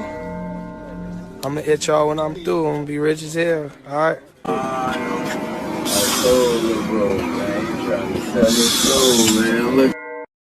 So what exactly is selling your soul? In order to understand this to its full potential, you have to understand the spirit world and the occult world which our eyes cannot visibly see. The physical world we see is nothing but an illusion and a product of the higher planes of existence. For example, you can see someone's physical body, but you can't see the complex structure of the consciousness and the thinking behind that being. With that being said, there are forces and entities not attached to physical bodies, which they exist on the astral and etheric plane behind the physical plane. Now there are numerous videos and music with artists talking about this. For example, I sold my soul to the devil and the price was cheap. Why do you still do it? Why are you still out here? Well, it goes back to the destiny thing. I made a bargain with it, a long time ago, and I'm holding up my hand. What was your bargain? To get where I am now.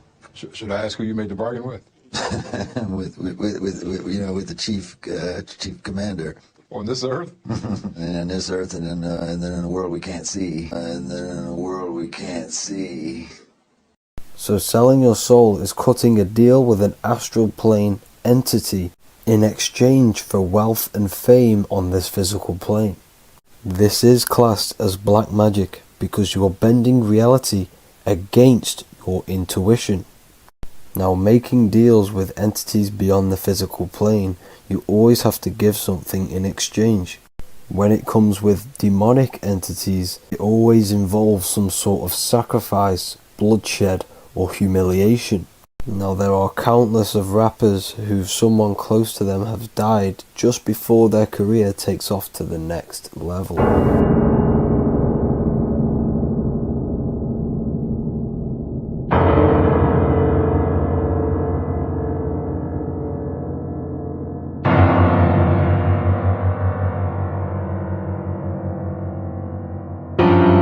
My mama was sacrificed. Me too. You understand? Yeah. I'm Christian. Michael Jordan, what about him? His daddy, right? Bill Cosby, his son, right? Dr. Dre, his son. Out in Hollywood, a lot of people come up missing. So these rappers and celebrities do have to do sacrifice rituals in order to take their career to the next level. Tough flight, I've been going up, it's a ritual. So the occult side of this reality is heavily connected with the music industry and the elites. This is why they are all connected to Freemasonry.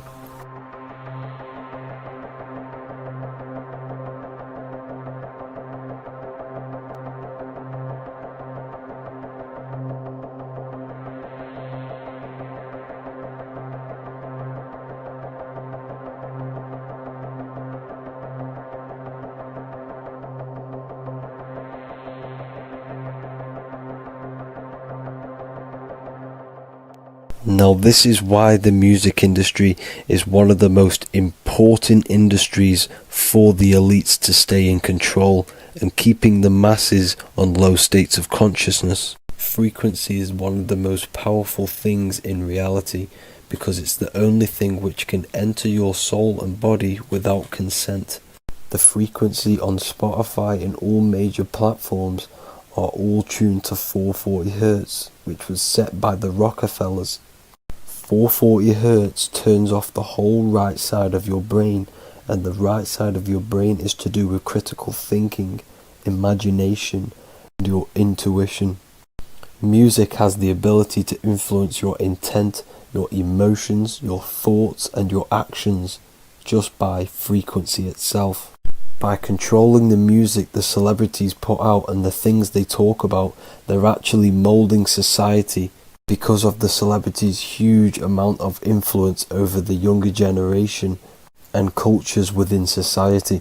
This is why the music industry is mainly talking about sex, guns, violence, and hating other people.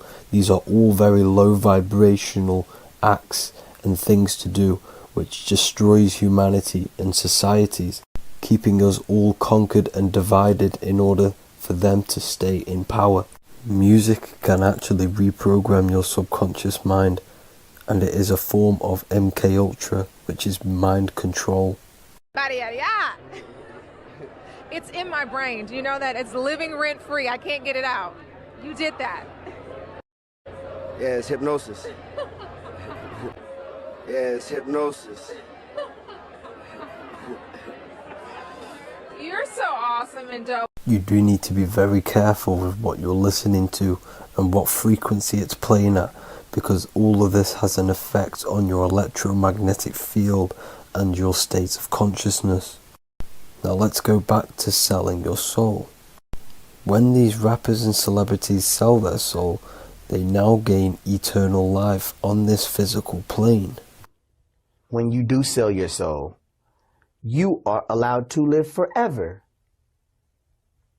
And these people that are called youngins, rookies, new booties, like I was, had no idea that these people still live. They will prey, haunt, kidnap, anything to stay on top. This is their world. They have nothing but time, is what they believe. Now this explains why there's so much Saturn worship, because Saturn is the father time.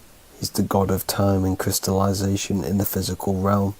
If you want more information on that, go to my previous video. Now here is ASAP Rocky standing inside of a pentagram, but notice the way he's standing, it's an inverted pentagram. The pentagram is associated with magic, however, the upright pentagram is the 5 elements with spirit on the top. It's either called spirit or ether. It's at the top because it rules the other 4 elements, because it's the baseline of reality, which is spirit and matter. Spirit is behind the physical reality. However, when it comes to black magic, they invert the pentagram, so spirit is at the bottom because they worship the physical world. This is why the Baphomet is the inverted pentagram. These people are operating off their animal instincts. They do not want anything to do with spirit. These are antichrist. All of these celebrities know full well the effect that what they're doing on the rest of the world. They have sold themselves out, and the elites use them as puppets to push this new world order and mold society in the way they want it. This is why all the celebrities are linked to Freemasonry. Because in Freemasonry you have to take the oath of silence, where you can't speak on anything that they learn inside of Freemasonry. This is the symbol of silence.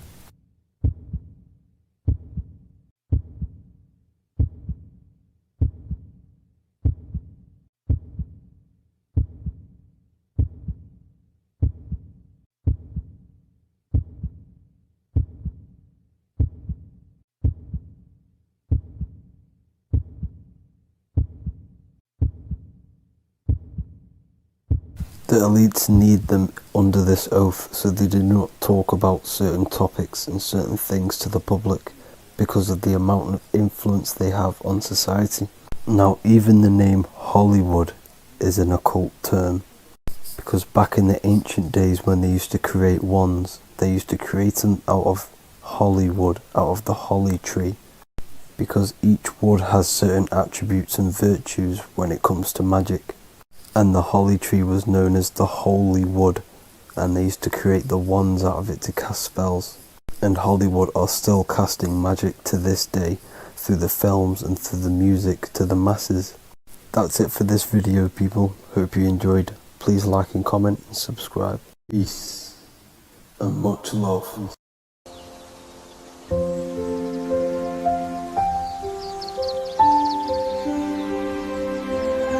bookofwisdom.com. Visit today.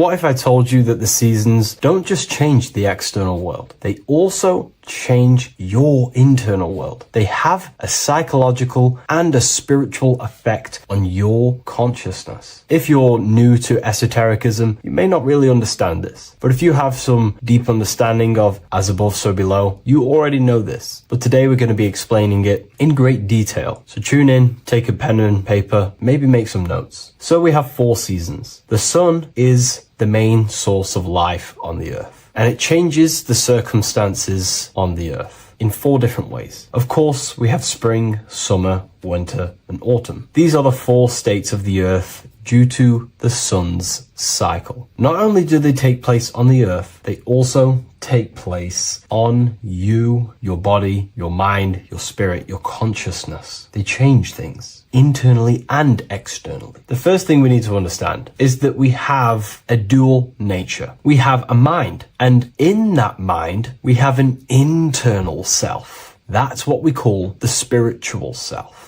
It is the individual that exists within their own mind, within their own consciousness. It is the self that imagines, thinks, feels. That's the spiritual self. And internally, that self is the true self. When it's detached from the false identifications, of course, such as the ego. But the true self dwells within the mind, and that's the immortal self. That's the self that will never die, never perish, that will always be there, and it always has been there. The internal self. But on the other side of the mind, the outside of the mind, we have this, what we call our physical human body. This is our external physical body. So outside of us is a physical reality, but inside of us is a spiritual non-physical reality. Inside of us cannot be measured. Outside of us can be measured. So we have an internal world and an external world. I think this is the reason why the word individual has the word dual at the end. Dual meaning opposing or two. We have a dual nature. Inner world, in the mind, and a self out the mind. And the mind acts as some sort of doorway. It is a doorway into ourself. So in esotericism, this is what it's all about. It's about we work with the internal world. We try and figure out who we are from the inside out, not who we are outside of us. Because we realize that the external world is nothing but a crystallization of what's happening inside of us. Our lives are a result of every single thought that we thought in the past. So let's not get off track here. Let's carry on. As I was discussing the seasons, we have an internal world in the mind and a self outside the mind. And this is reflected even in the cycles of the heavens. This is how you know the universe is intelligently designed, and the law of correspondence corresponds with everything. The law of correspondence is as above, so below. It's not a Hermetic principle. It's not a Freemasonic principle. The law of correspondence, as above, so below, is just the law of life of the universe. It is in everything. So the daytime, the sun, this is external impressions or expressions, should I say. We express ourselves outside the mind, in the outside world, in the material body, taking actions outside of us during this daytime. The sun represents outward expression, the daytime. This is when we wake up, we're conscious, we do things outside of our mind. But then the nighttime comes around and it becomes dark and the moon rules over the nighttime. And we return back to our internal world. We return back to the darkness. We return back to the internal self, the self in the mind. Really is fascinating. And this is as above, so below. This follows the correspondence. This follows the law. Although that the outside world has a cycle of day and night, so does our own mind have this cycle. As above, so below. As within, so without.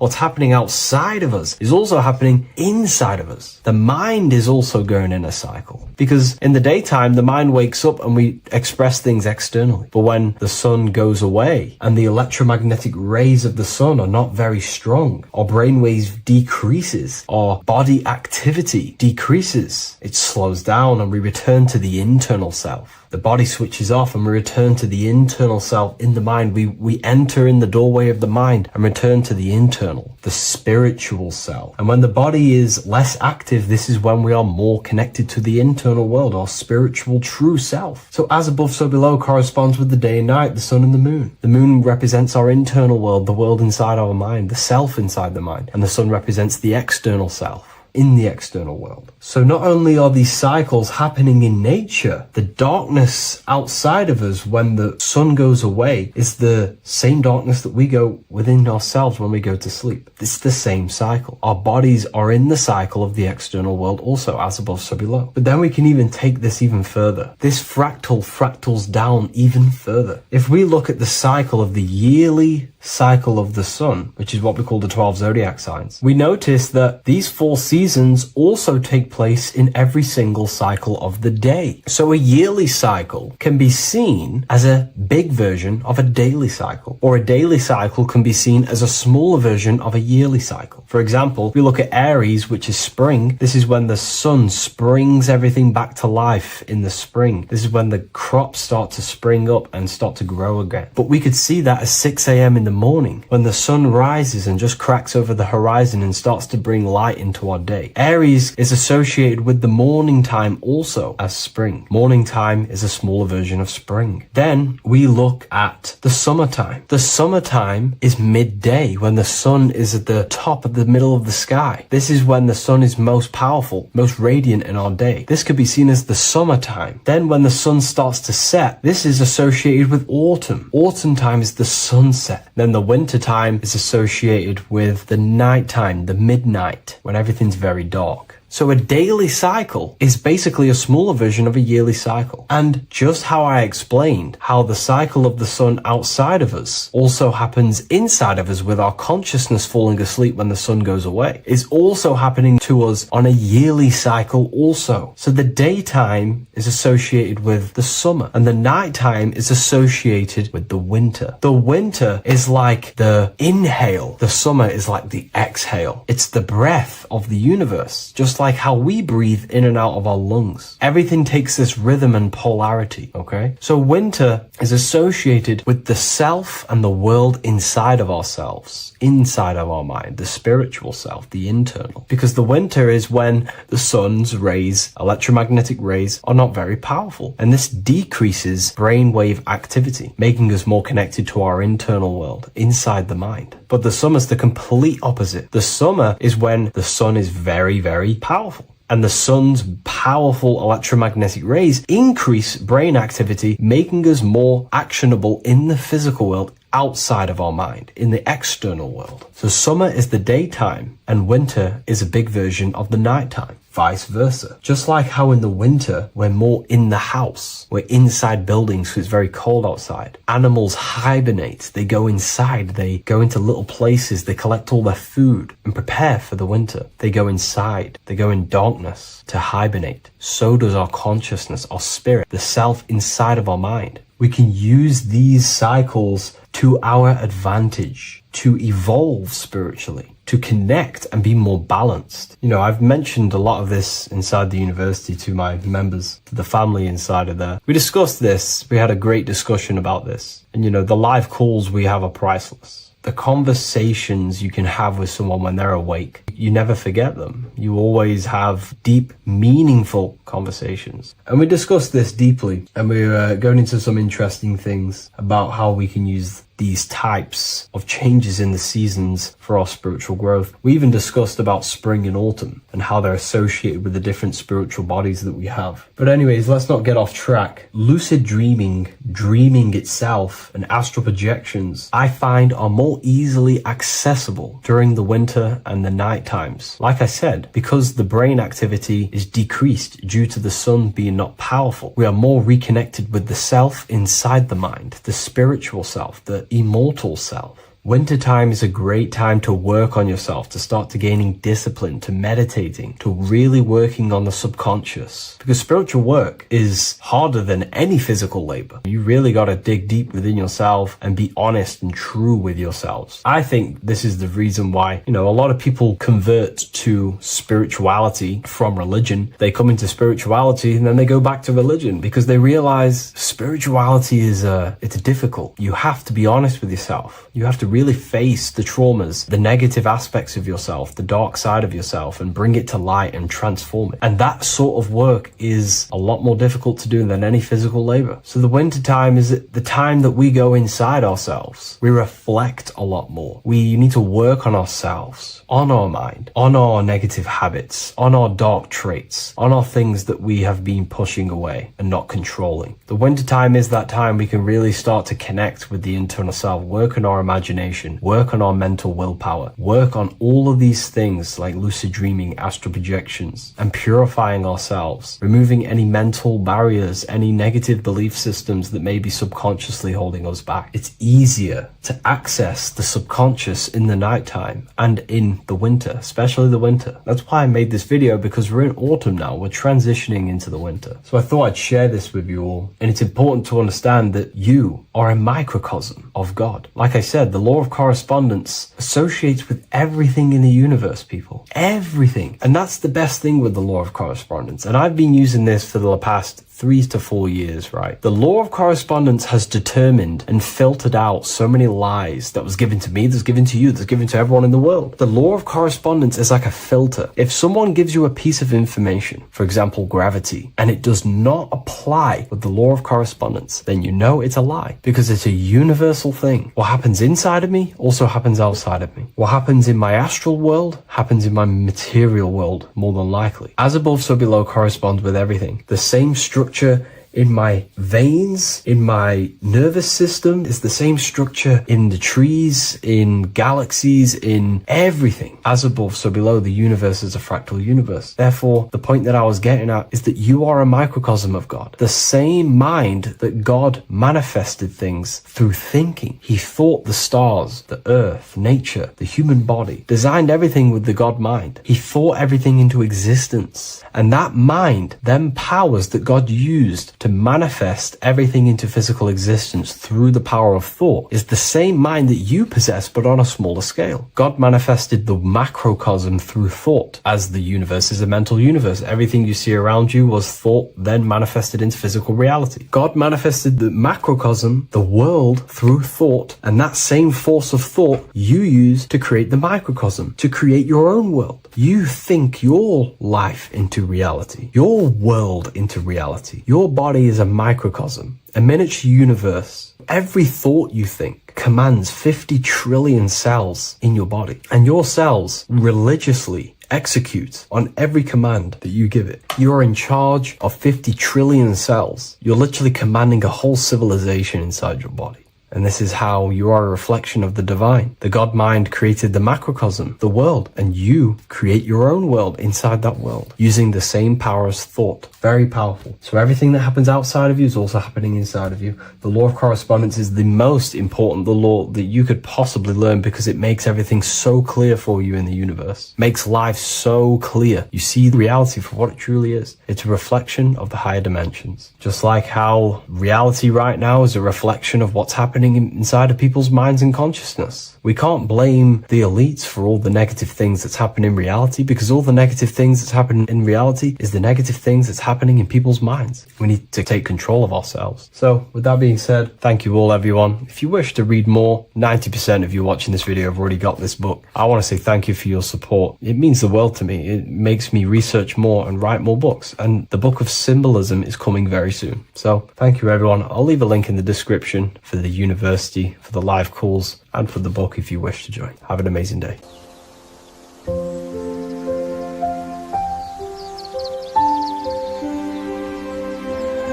bookofwisdom.com.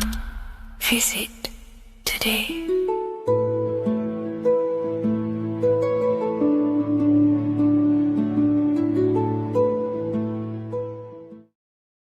Hello and welcome to another video, people. Before we start, please like, comment, and subscribe if you wish to see more content. Today we're going to be talking about the mental universe and how everything is mental. This is the #1 law on the Kabbalion. If you've never read that book, it's called The Kabbalion. A very good book. It's the first law, because this is the most important thing you need to understand, is how everything exists within the mind. behind every single one of these eyes is the same consciousness expressed in different bodies. The mind is what gives perception to what you're experiencing. Behind every single one of these eyes is the exact same consciousness, but the brain that they inhabit is giving them a different perception, a different being, a different body. Now, this is the difference between humans and animals.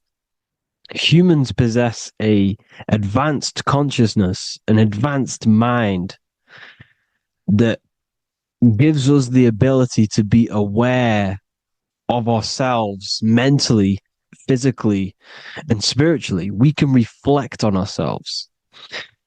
When a dog looks in the mirror or an animal looks in the mirror, it doesn't know what it's looking at. It doesn't realize it has a consciousness. It can't reflect on itself.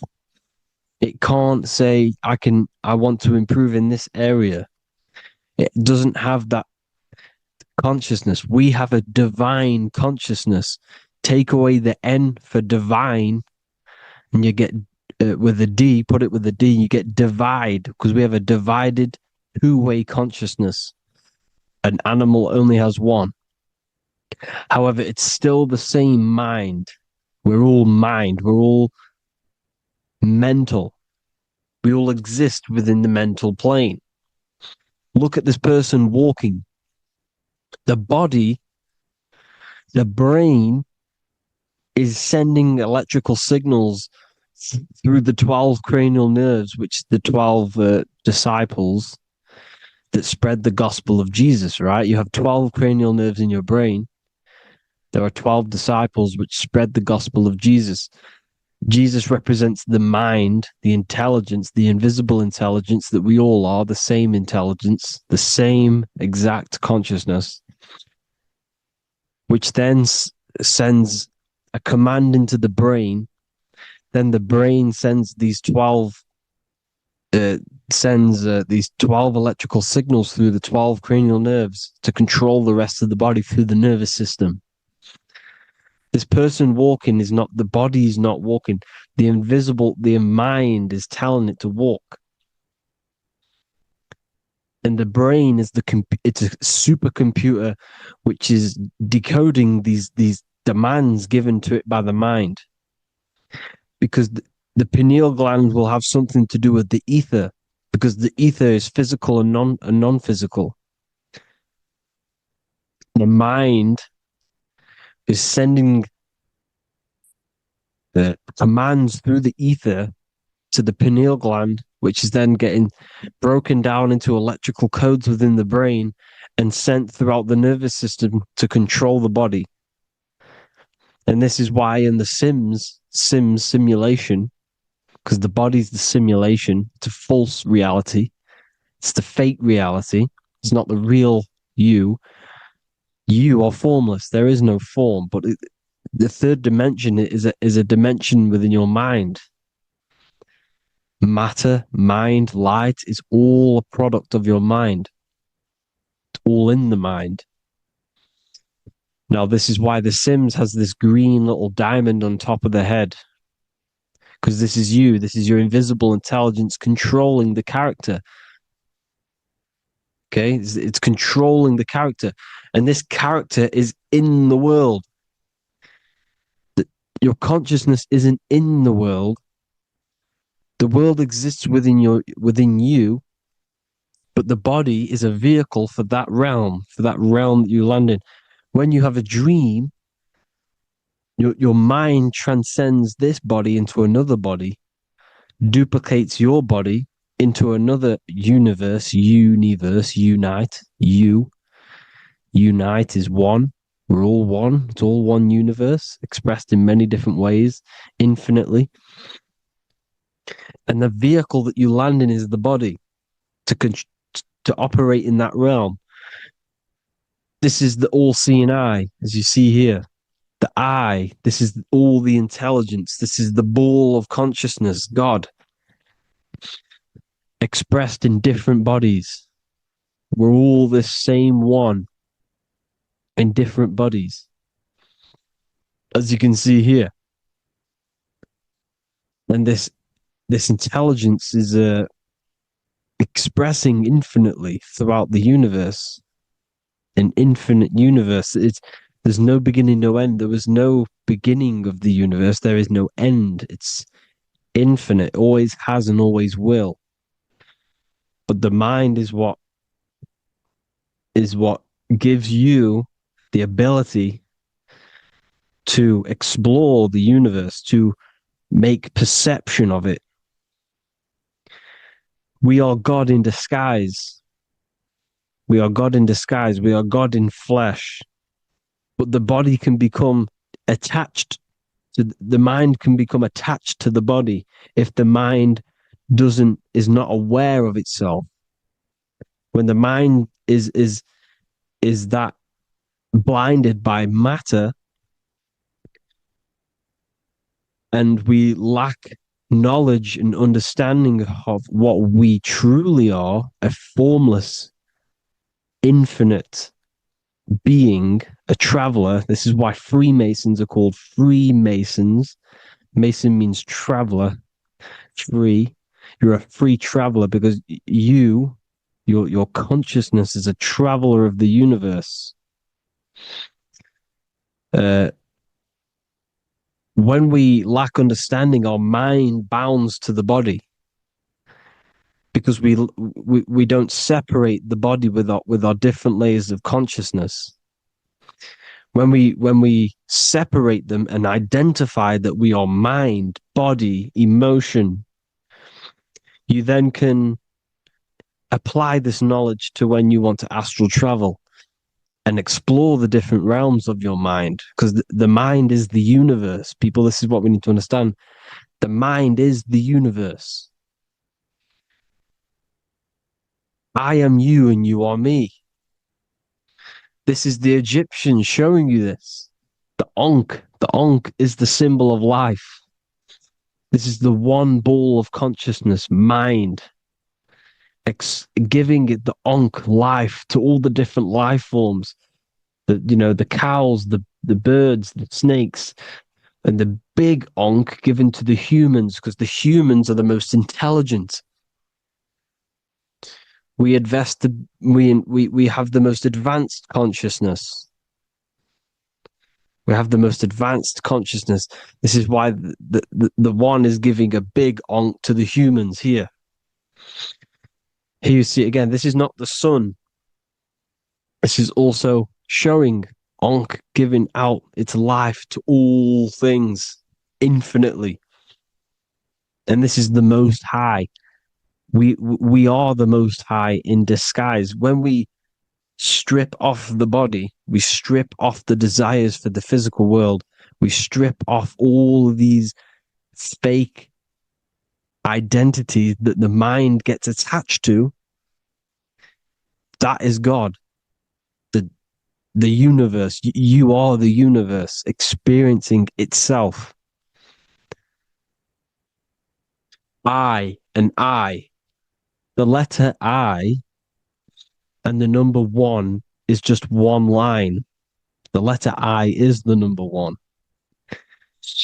Because your I am, when you refer to yourself as I, every single one of you who's watching this video refers to yourself as I, which is the one. We are all the one.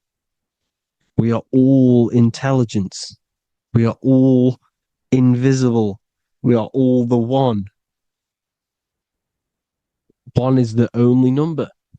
1, 2, 3. Everything goes up in ones because there is only one. Doesn't matter how far you go down the line with numbers, all of their numbers are created by 1 because there is only one. It's me and you are the exact same consciousness expressed in different bodies. Mind. Cause. There is only one cause. There is only one mind. There is only one being. But because we lack understanding of this, we think we are the bodies. And this causes division because the physical world is the most illusionary world. It's an illusion. It's all an illusion. Now you see with the two, you look with the two eyes, but you see with the inner eye, the mind. Okay, the mind is the mental plane is a shared plane, and it gives perception to what you're looking at. The mind. I'm affecting you when I speak because the mental plane is shared. We all share mind. We all express mind. When I'm speaking to you, I'm affecting you because we are mind. So the words that I'm saying, which are being manifested from my mind, are being manifested through my body into vibration, is affecting you. I'm affecting you with what I'm saying. And these words are having an effect on your mind because we're all mind. This is why you need to be careful what you're listening to, music and all sorts. Because music can also create thought loops within your mind. Because the chorus, we shouldn't be listening to choruses. Choruses are loops. And what they're saying in the chorus is being looped. And this can create thought loops within your mind. Go and listen to an old song that you used to listen to about 5 years ago, 10 years ago, 20 years ago. Go and listen to an old song, and you guess what? You will get nostalgia. Why will you get nostalgia? Because that song will trigger the thoughts that you were thinking in that time of listening to that song.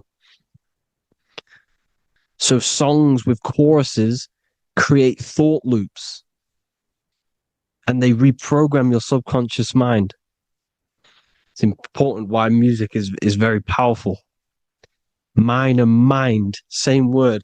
See, language is the truth, people. This is why I use language in all of my presentations, especially the English language. It's riddled with occult truth. I is my me, I, you and me, or I, one. We are not the name, we are I. Every single one of you is I, because we are all the one, all mind. Now, the only thing that is truly mine is my mind. When you say something is mine, it's an illusion. It's not yours.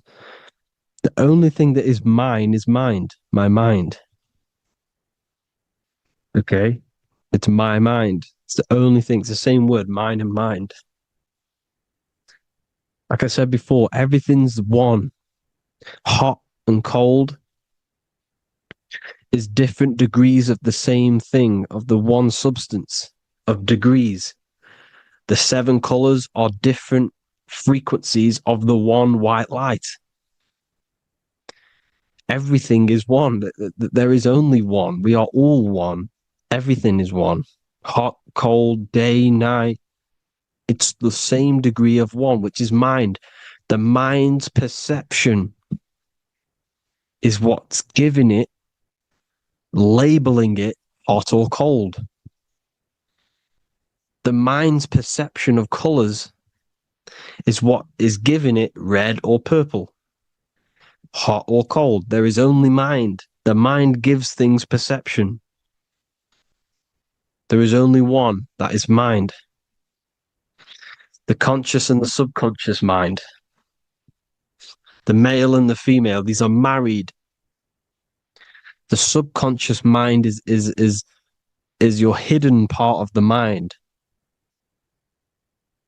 Okay, it's hidden. You can access it through different meditations and Reiki teachings, and dreams or manifestations of your subconscious. This is how you know mind and matter are one, because your mind creates matter in dreams. Your subconscious manifests everything in a dream, in the astral realms. The conscious is what you're conscious of, what you're consciously thinking of. So me, I am conscious that I am speaking into this mic and creating this video. My subconscious mind is the hidden part of the mind, which is speaking to my heart, telling it to beat. It's telling my food to digest. It's regulating all my blood. It's doing everything in my body without me being conscious of it. Without me being conscious. The subconscious is the feminine. The conscious is the male. The Bible, of course. Proverbs 12:4. Helpful, not helpful, an excellent wife is the crown of her husband, but she who brings shame is like rottenness in his bones. In the same way, husbands should love their wives as their own bodies. He who loves his wife loves himself. You can take that physically, you can take that literally, or you can take it metaphysically. See, the Bible's written in such a way where you can take it as your level of realization. He who loves his wife loves himself. If you love your subconscious, if you love yourself, you speak good about yourself because your subconscious takes everything literally. If you say, I hate you to someone, your subconscious does not know the difference between me and someone else. It only thinks me, me, me. Why? Because mind is the only thing that exists.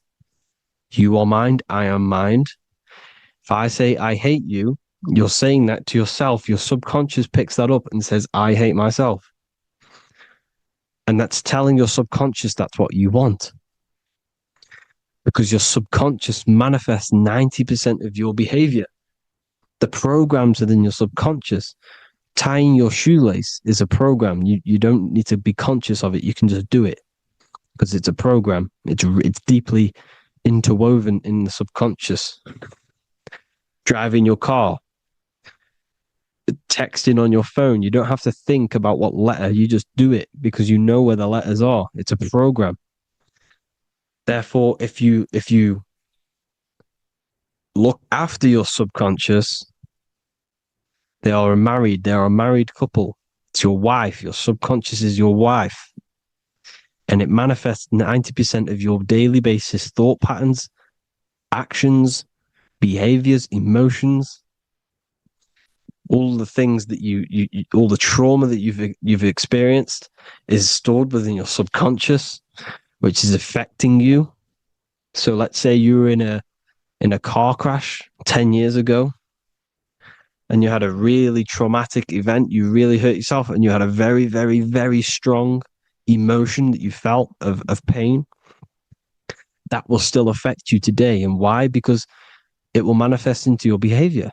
How? Well, you'll be cautious of what cars to go in and who. You'll be cautious because of that event that's stored within your subconscious, because of that feeling you felt was so painful and so strong.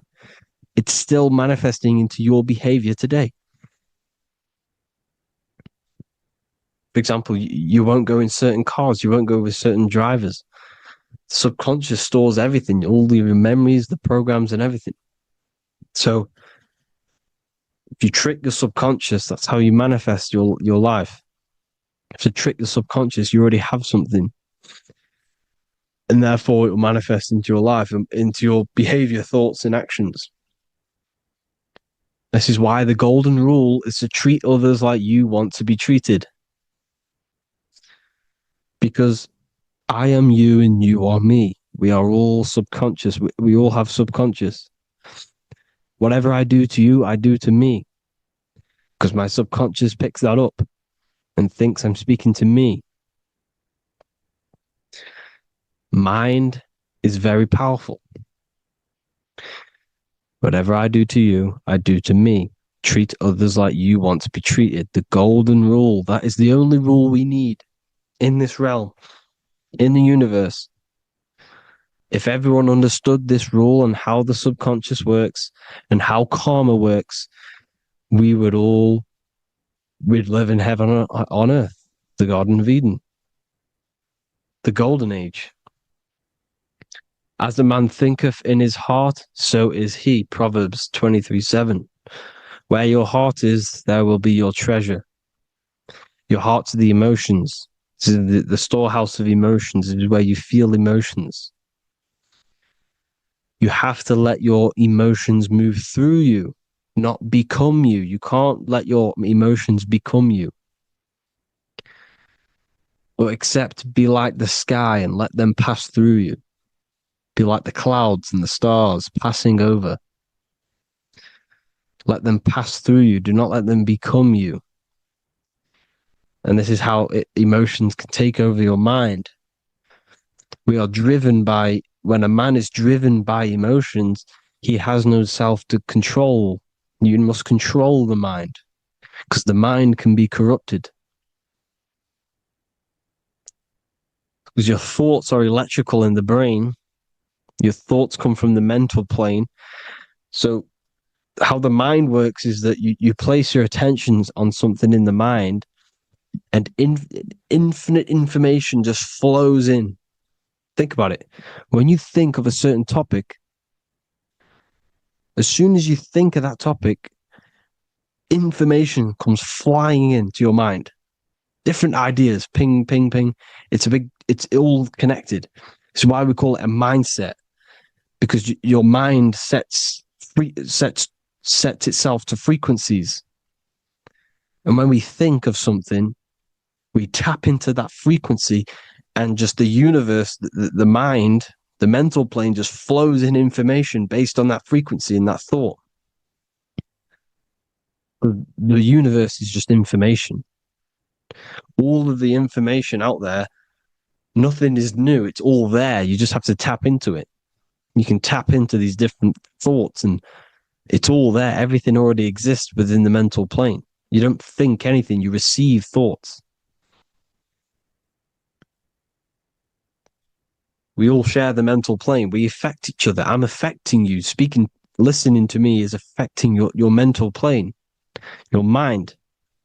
The physical plane is the lowest plane. It's the world of effect. Everything you see in the physical plane is the effect of mind.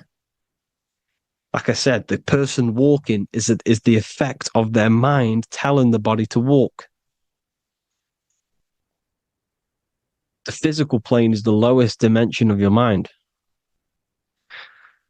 Mother Earth, we are in a mother. We're in the womb still. The Earth is feminine. It looks after you. It provides you with food for free. It grows on trees with water. It's Mother Earth. It's the womb. The dome above your head is your mother's belly. Okay? Is your mother's belly. You're in the womb still. You're forever in the womb because your mind's constantly expanding. Because when the baby's mind figures out that there is a reality outside of its mother, it starts to hear the people on outside of its mother, what does it do? It figures a way out of the mother, and it becomes born again in the water, in a hospital, into the other world. It's the same with our minds. When our minds figure out there is other worlds beyond this physical, we explore them. The astral plane, for example. You figure a way out of the body. Because when you're the firmament, look at the word firmament, meant at the end. Firm is firm, something strong, something like a rock is firm. If your mind is firm like a rock, you will be stuck under the firmament. So, for example, people who are very programmed and can't think outside the box, they have a firm mind and they'll be stuck under the firmament because your mind is the only thing that's keeping you under the firmament. It's the only thing. When you're doomed, doom is dome. This is the dome, which is your head. Your head is the dome. Above your head, above the earth is the dome, the ethereal barrier. But that's just an external manifestation of your head. You don't leave the earth, you leave your body to leave the earth, because your body is the earth. It's a dimension within your mind. So when you're doomed, you're doomed. Your reality is your level of realization. You realize something, or when you have an idea, the mind,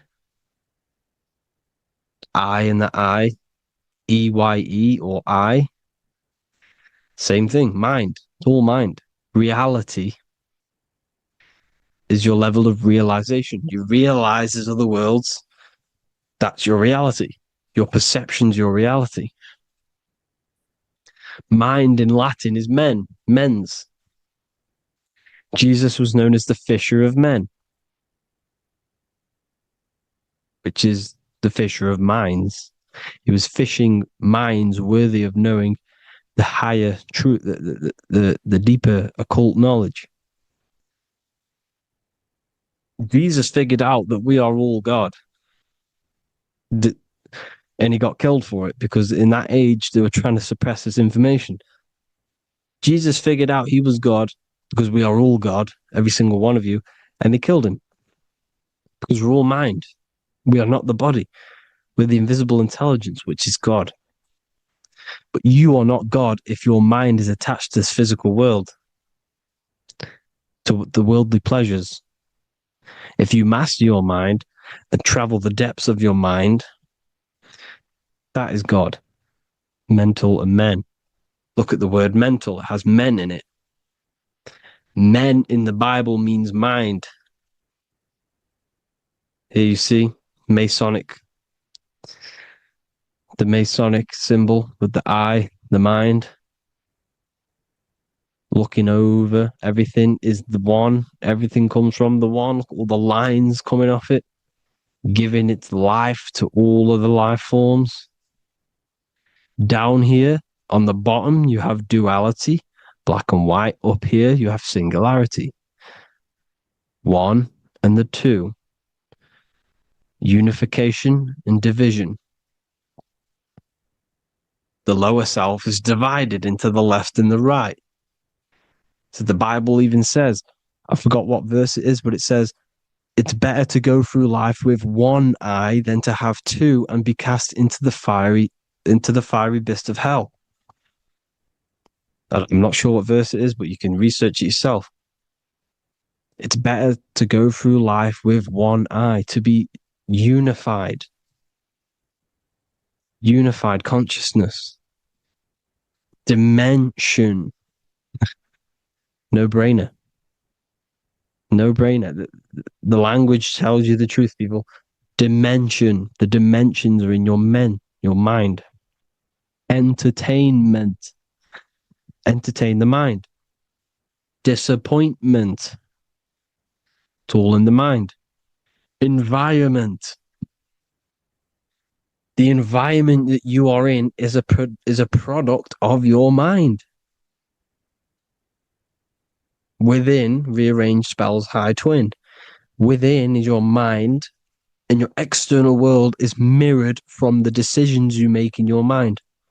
Advertisement, commitment, it's all meant, it's all mind. Everything is mind.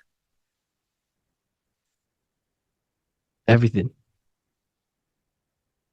So, this is important. The collective thoughts and collective beliefs.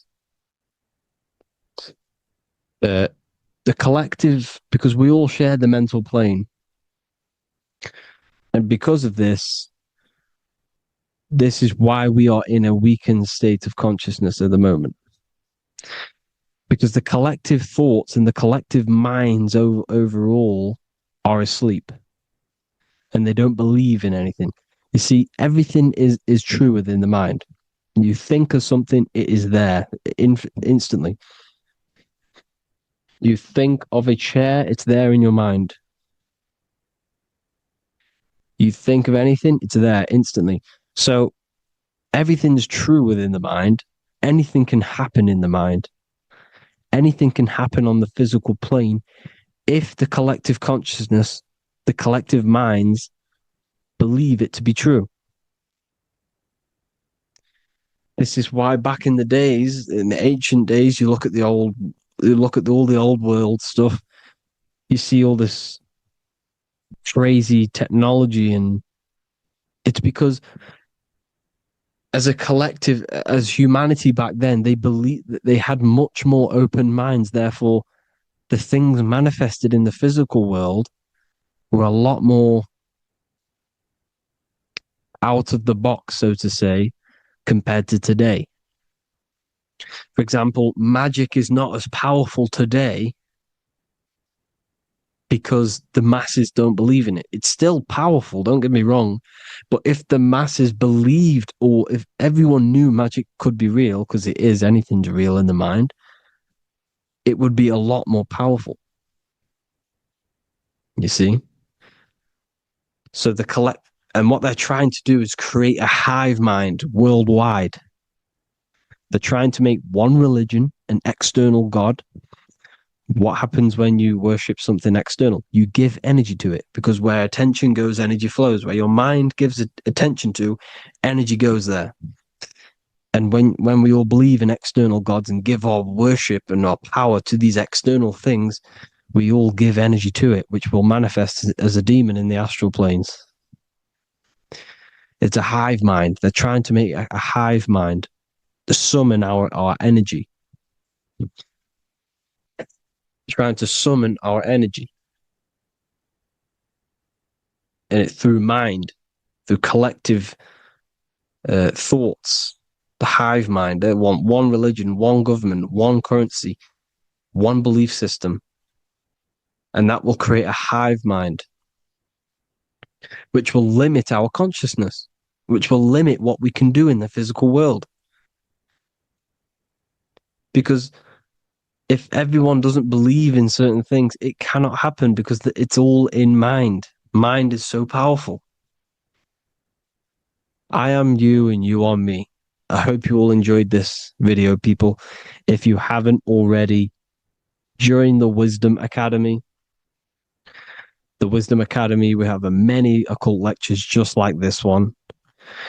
Also, we have just launched Mindwave Hub. If you want genuine frequencies, genuine binaural beats, because the ones on YouTube, the ones on Spotify, Apple Music, they're all tuned to A440 hertz, which shuts down the right hemisphere of the brain.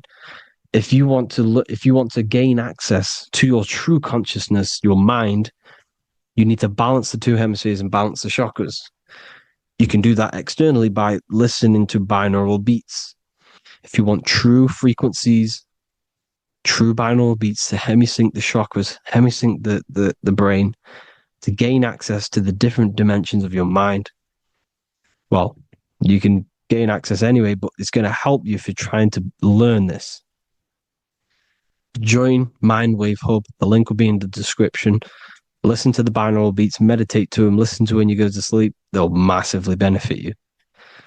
Thank you all, people. Hope you had an amazing, lesson. Hope you learned a lot. And please subscribe.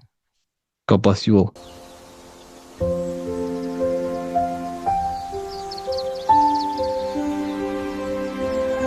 bookofwisdom.com. Visit today.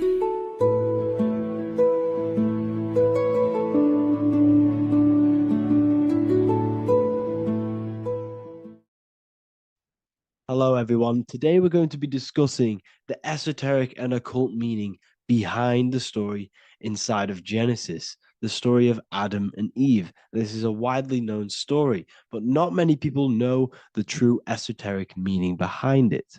Okay, so today we're going to be breaking this symbolism down. Before we get into this, please leave a like and a subscribe on the channel. I would greatly appreciate it. And please comment below any lectures or anything you wish to know, and I could maybe make it in the future.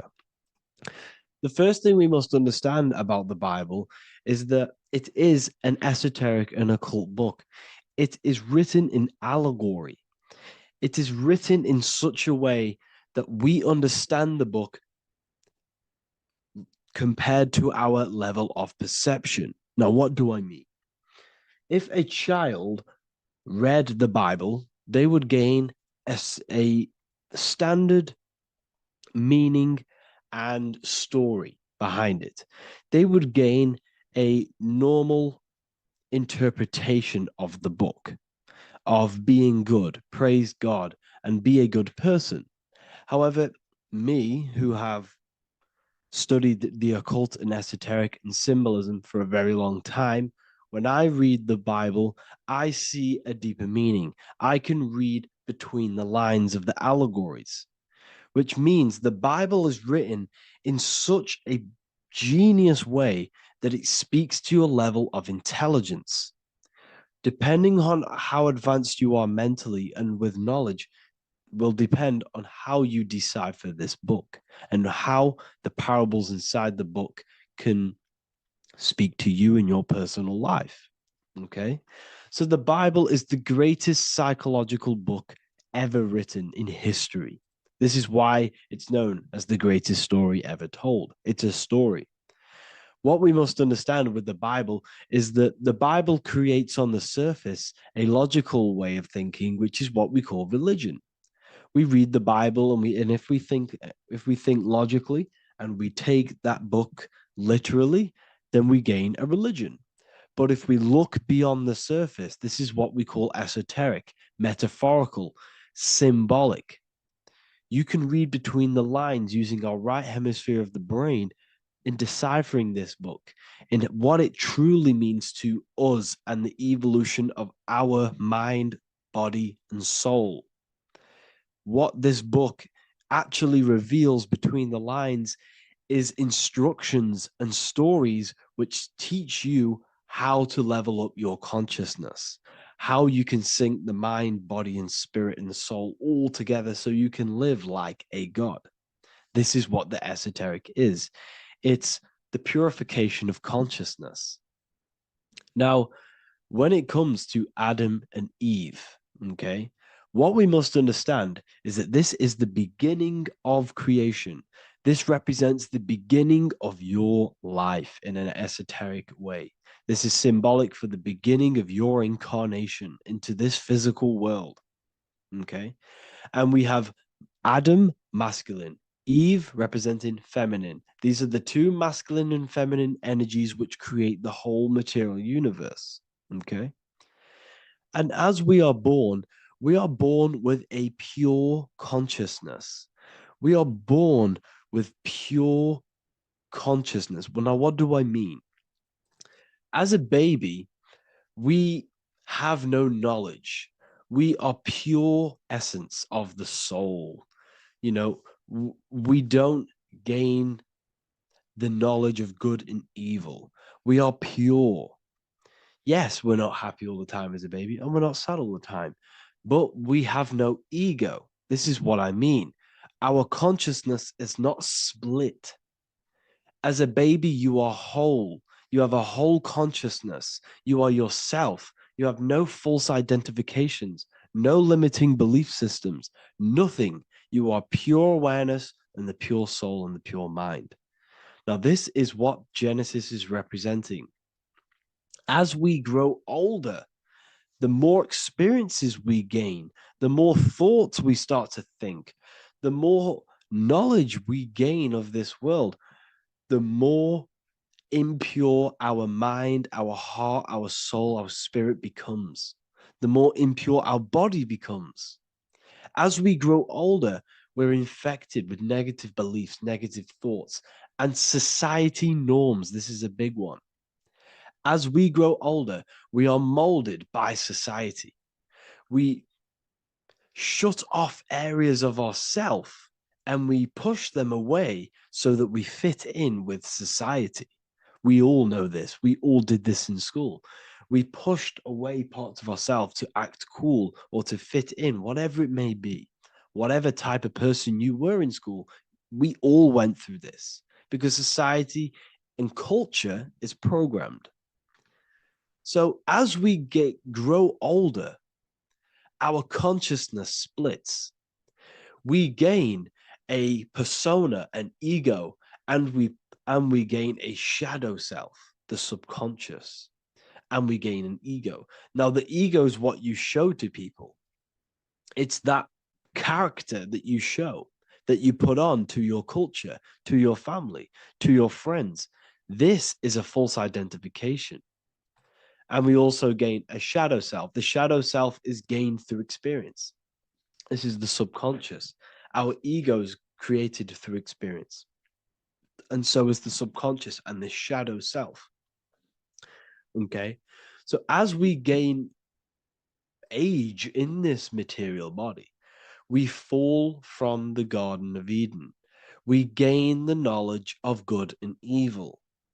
This is what the symbolism represents of us leaving the garden, us eating from the fruit. Now, the fruit represents the knowledge, it represents the insight, the experience, which splits our pure consciousness. Our soul splits. Okay? We lose connection with the divine. We lose connection with our pure self through material experiences. We may lose ourselves in material experiences. We may lose ourselves in lust and material gain, wealth, and all of these lovely things that the material world offers. We lose ourselves in this. Okay? And not only that, there's another symbolic thing that we're missing with being a child. There's another symbolic meaning behind this tree in this story of Adam and Eve. And this is sexual energy. Okay? As we are a baby, we have no ability to create another human life. We have no sexual urges. We have no desire for the material things as a baby. Nothing. As we grow older, our sexual energy cultivates around the age of, it's like 10, maybe earlier for some people or later for some people. This is what we call puberty, when our sexual energy activates. This is when the masculine and feminine energies are present within the body. And we are now given the ability to create human life. We're now given the ability to bring in a soul into the material world. Now, this is what we believe and know in the esoteric world. That is what sex is. You're bringing a soul from the astral into the physical. Okay? So as you grow older, you gain this ability to use the power of creation. You gain this force within you that allows you to open a portal in the astral and bring in a soul to the material. Now, this power can be misused. This power is very powerful and should not be misused. In occult and esoteric teachings, we teach and learn sexual transmutation, how we transmute sexual energy into different areas of our life so we can grow and create. Because sexual energy is creative energy. It creates a whole new human being. So if we retain it, we can transmute it into creativity. So this energy is kind of corrupting us as well. And now I'm not saying growing up is evil, all this thing is evil. This is a natural cycle that we must go through. The soul of us must go through this cycle so that we learn, so that we overcome it, so that we gain mastery over ourselves, so that we expand ourselves. I recommend you watch the Evolution of Consciousness lecture that I did on my YouTube. An amazing lecture. Talks about the evolution of consciousness and how we're on a never-ending cycle of life and death and expansion. So leaving the Garden of Eden is symbolic. You see, Eve represents emotion. She's feminine. Adam represents action. That's why he bit the apple. You see, Eve takes the apple and tempts Adam because she's the emotion. She's the sexual desire. And Adam eats it. He releases. He misuses the power of his creation. He misuses his consciousness because of material illusions and material desires. This is natural. Okay? As we grow older in this life, our soul has to experience sin. We have to experience negativity. We have to experience evil. Okay? And we have to misuse this power within us to learn about it so we can overcome it and gain control over it. Now, this is why the Bible says in Genesis 3:6, "For God doth know that in the day ye eat thereof, then your eyes shall be opened. Ye shall be as gods, knowing good and evil." This is very, very, very symbolic. We come into this world to experience a dualistic way of reality. We come into this world to challenge ourselves so the soul can grow, because the soul comes from pure love from God. But we come into this world so the soul may know what it's like to be evil. You see, we are like a seed. Our soul's like a seed. And when that seed grows, okay, and it's planted, them roots must grow to hell in order for the top of the tree and the roots to grow to heaven. In order for the soul to reach the highest states, it must descend down into the lowest states. Good and evil. This is the story of good and evil, okay? And this is the story, a psychological story of how the human mind has functioned in this life. This is what this story is representing of how our soul and mind is functioning, how our consciousness is splitting and growing up and evoluting. Okay. Like I said, snakes represent sexual energy. They represent, snake, when you've been snaked. This is why we say you've been snaked, because it represents a temptation of sexual energy. This is why the Kundalini is symbolized as a snake. This is the serpent within us that we can rise to activate dormant brain cells in our brain. Now that's called the Kundalini awakening. I'm not going to get into that into this video, but this is what it symbolizes, the tree and the knowledge of good and evil, because our body is the tree. Our central nervous system is the tree. The snake is our sexual urges and this false temptation that tempts us to interact with sin, the material world, okay, and go against our higher divine self. This is what it represents. Now, it's very, very symbolic. Not everyone is going to agree with this, but this is my interpretation of Genesis based on my research of occultism, symbolism, metaphors, and me studying the Bible. This is my interpretation, and I hope it resonates with you. It might not resonate with you, but this is what makes sense to me, and this is what has made sense to many other occult researchers who are in this space as well. Okay. So please leave a like, leave a comment, leave a subscribe. I'd greatly appreciate if you could, just give me some support on this channel. We're nearly at 100,000 subscribers, which is insane. I just want to say thank you all. And yeah, I will see you inside the university. If you join, I'll look forward to mentoring you, connecting with you on the live calls. There's a new symbolism course, which is going to be available very, very soon.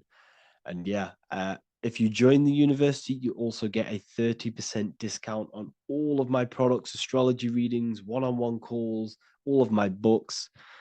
Yeah, so I hope you gain some insight on this video, and I'll see you in the next video, and I'll see you inside the university. Have an amazing day.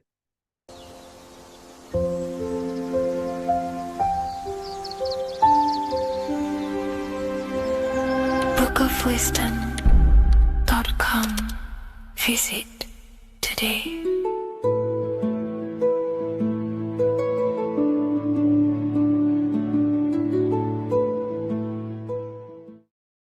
What's good, people? We're back with another video.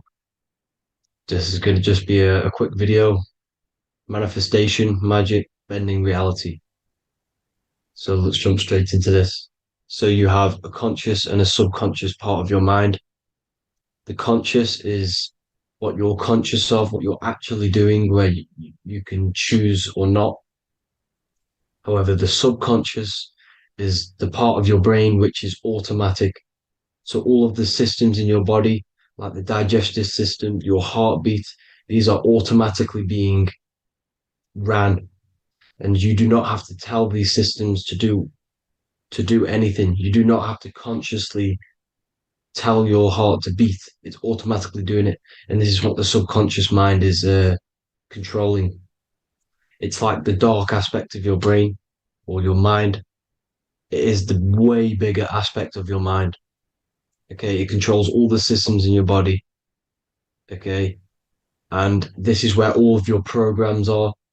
So when you're in it from your childhood, what you've learned in school, all of these things are being kept in your subconscious, maybe traumas and stuff like that. So the subconscious is the female aspect, and the conscious is the male aspect, because the male is all about action and doing, and the female is all about creation, creativity, intuition.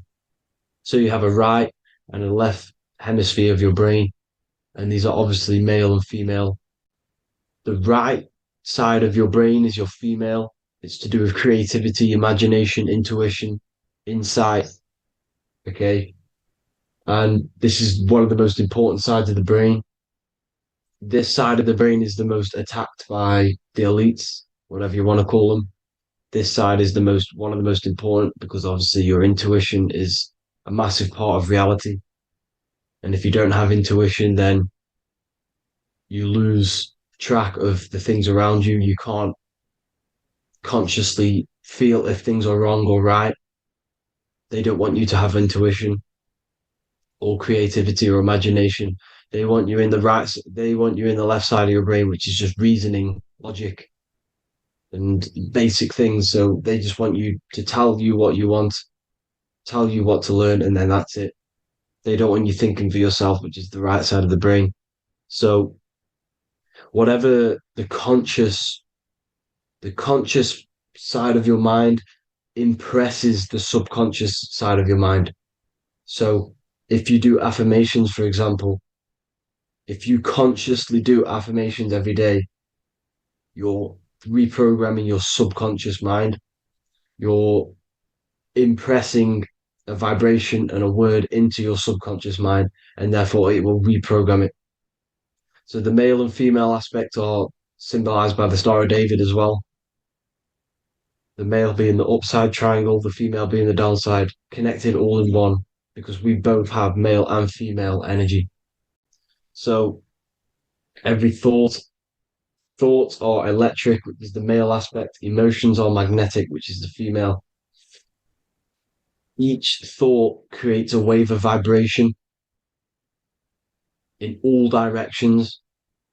So think of it like a water drop in a pool, but it going out in every single direction. It's not just flat. And these thoughts have a certain frequency, has a certain vibration. That vibration has a certain frequency. And this affects your aura. Every thought, every emotion directly impacts your aura and the strength of your aura. So if you're angry all the time, your aura in the astral plane will look red.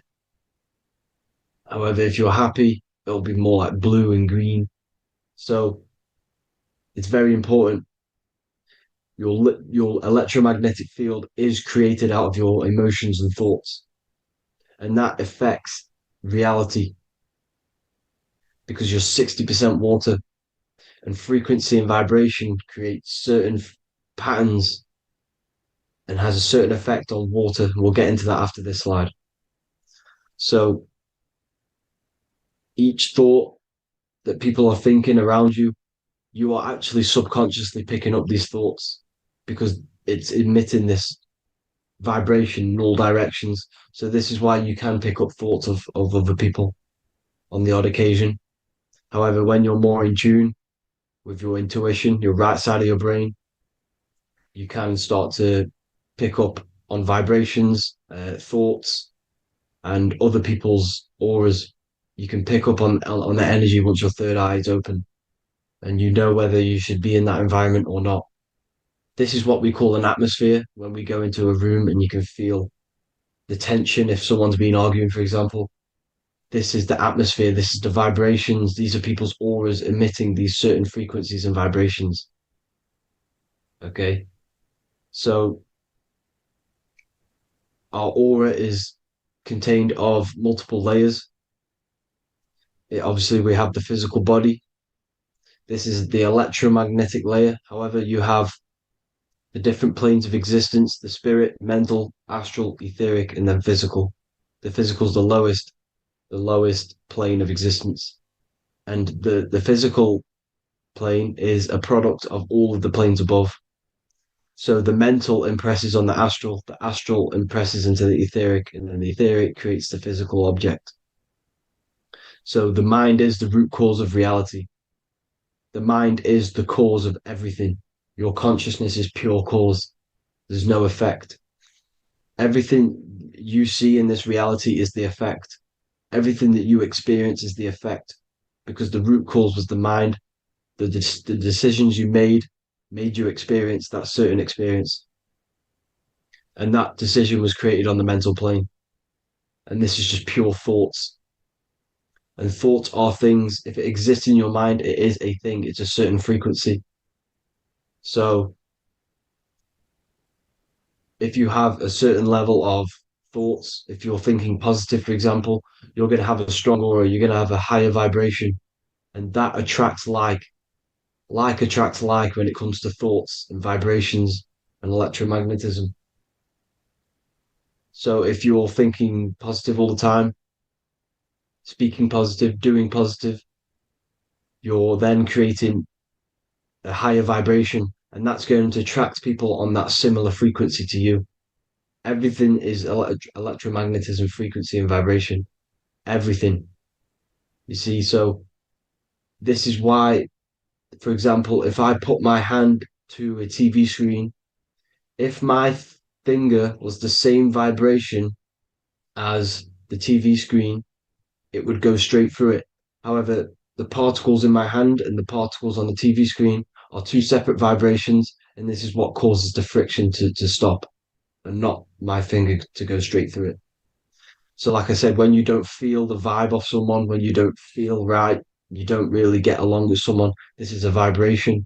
Your vibrations are not matching, they're not similar, they're two complete different vibrations, and they're not aligning properly. So music has a massive part on this. Music is a massive, massive tool for the elites because music is frequency. And in 1975, the musical instrument are all tuned to 440 hertz. So Spotify, Apple Music, most of the music on YouTube is all set to 440 hertz. And 440 hertz is not divisible by 3, 6, or 9. And when you can't divide a frequency by 3, 6, or 9, it's not a natural frequency. As you can see here, this is 432 hertz. This makes a nice geometric pattern. However, 440 hertz is a distorted pattern. So when you listen to this, this actually shuts off the whole right side of your brain. Like I said at the start, this is the most attacked side of your brain. It's to do with creativity, imagination, intuition. When you listen to 440 hertz, it shuts off the whole right side of your brain. And obviously shutting off all of these forms of your brain.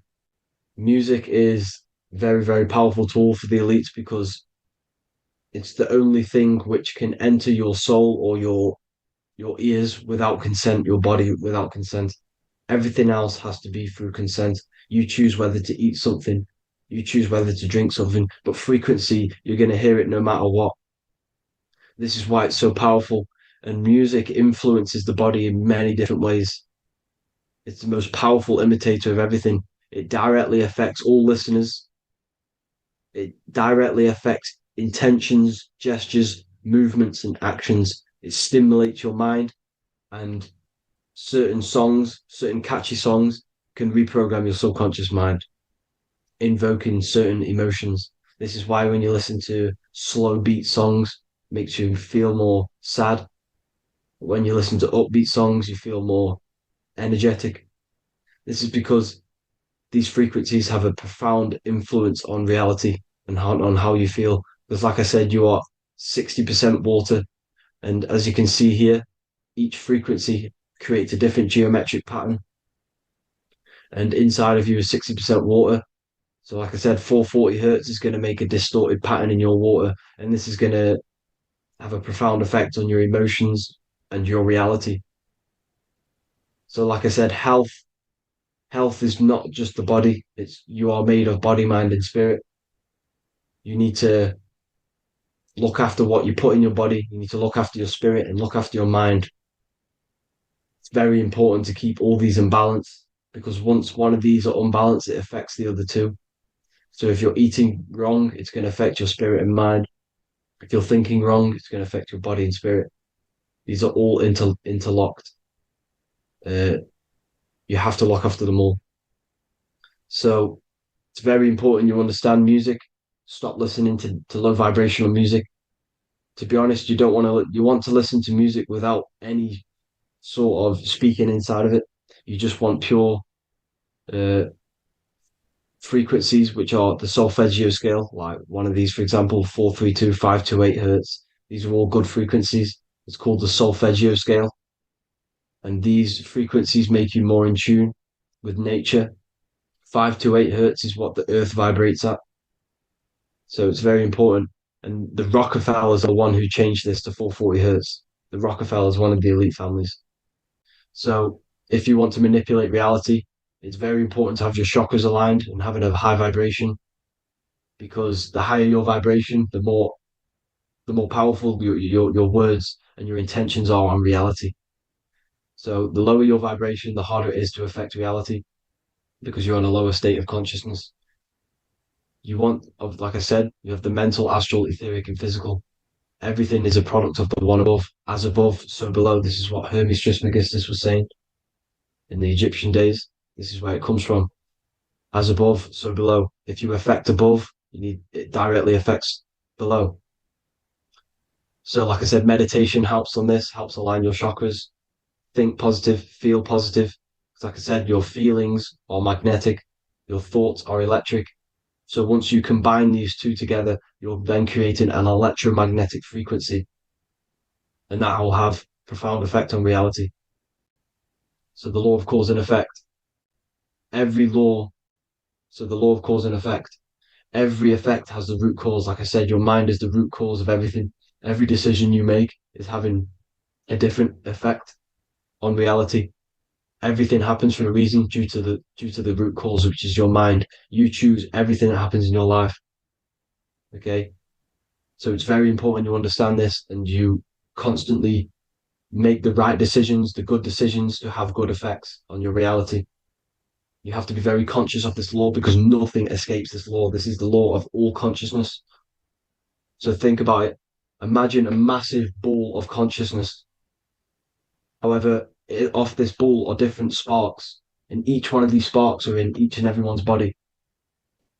This spark is governed by these laws, the law of cause and effect, the law of correspondence, the seven hermetic principles. It's very important you understand this because this mass ball of consciousness is what is obeying these laws, and everyone has this spark of consciousness inside their third eye. And like I said, everyone is the same consciousness. This is why if you do bad onto someone else, that will directly affect your reality. So if you hurt someone, it's going to come back to you in one way or another because you are that same consciousness. This is like a mirror reality. As within, so without. Whatever you feel on the inside, you're gonna see that on the outside. You're gonna experience that reality, whatever you've impressed. So there's different ways to bend reality to your will. This is kind of a sort of magic. So obviously you have black magic, which is manipulating reality to harm and influence others, or to be very selfish. And then you have white magic, which is manipulating reality for the good of humanity. So you do have to be very careful with your intentions, people, when you're trying to manipulate reality, because this is nothing to be played with. If you are manipulating reality for the wrong reason, it's going to come and bite you in the ass in some way or another. Because everything is balanced. Everything balances out in this reality. Nothing escapes the laws. Not one thing escapes the laws. So if you're stealing from yourself because it's just going to come back in one way or another. Inside of everyone's heart, you know whether you're doing good or wrong. You can feel it when you do something wrong. You can feel it when you do something good. The heart is the center of the torus field. It's balance. And this is why you say follow your heart, because it's the center of the Taurus field. It's very important to listen to this inner voice inside of you, because that is telling you the right things to do, the good decisions to make. And when you keep following that voice, that good voice inside of you, it takes you to your life path. Very important to follow that voice. However, don't let the ego get in the way of it. Don't care what your friends are going to say. It's very important to understand this. So you have different ways of manipulating reality. You have sigil magic.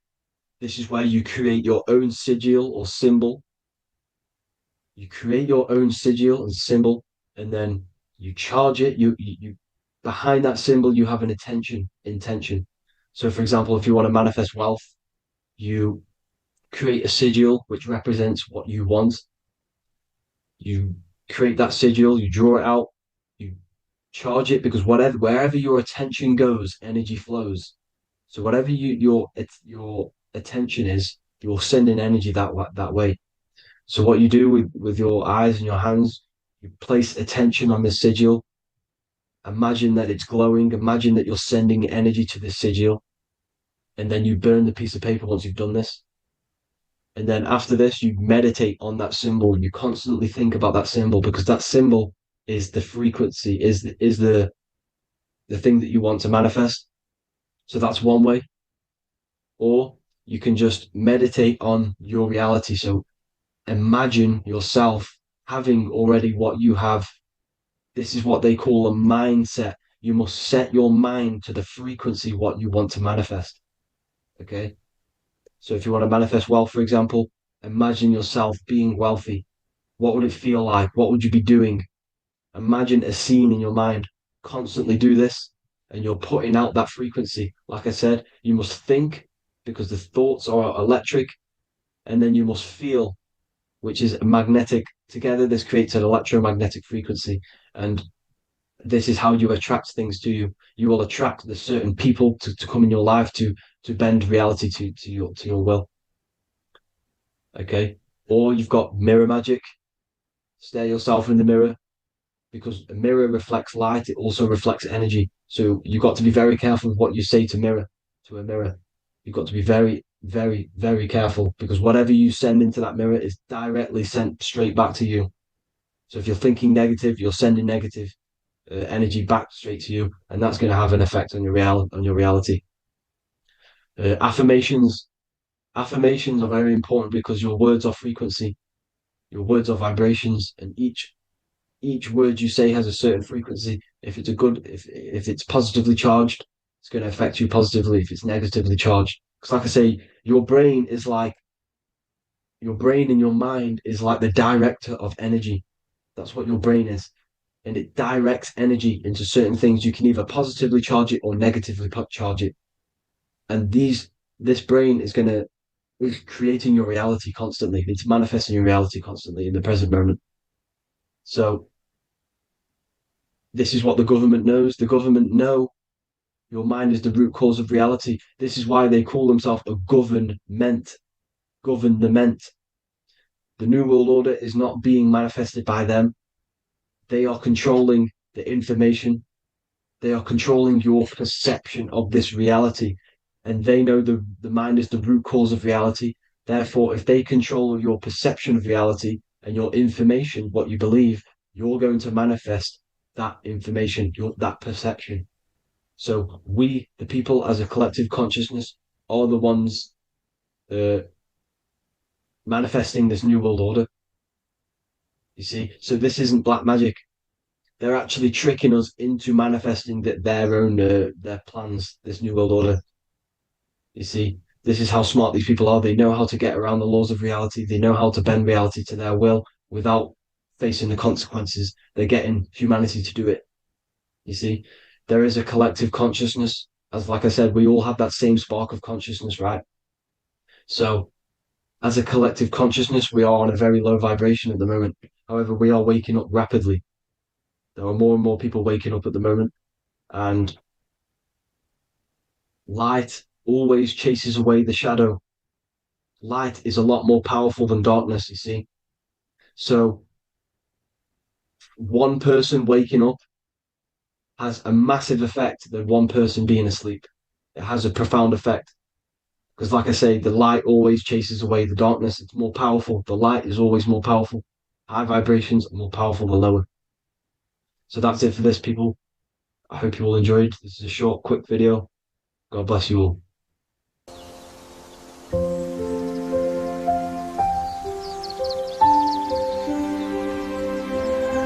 bookofwisdom.com. Visit today.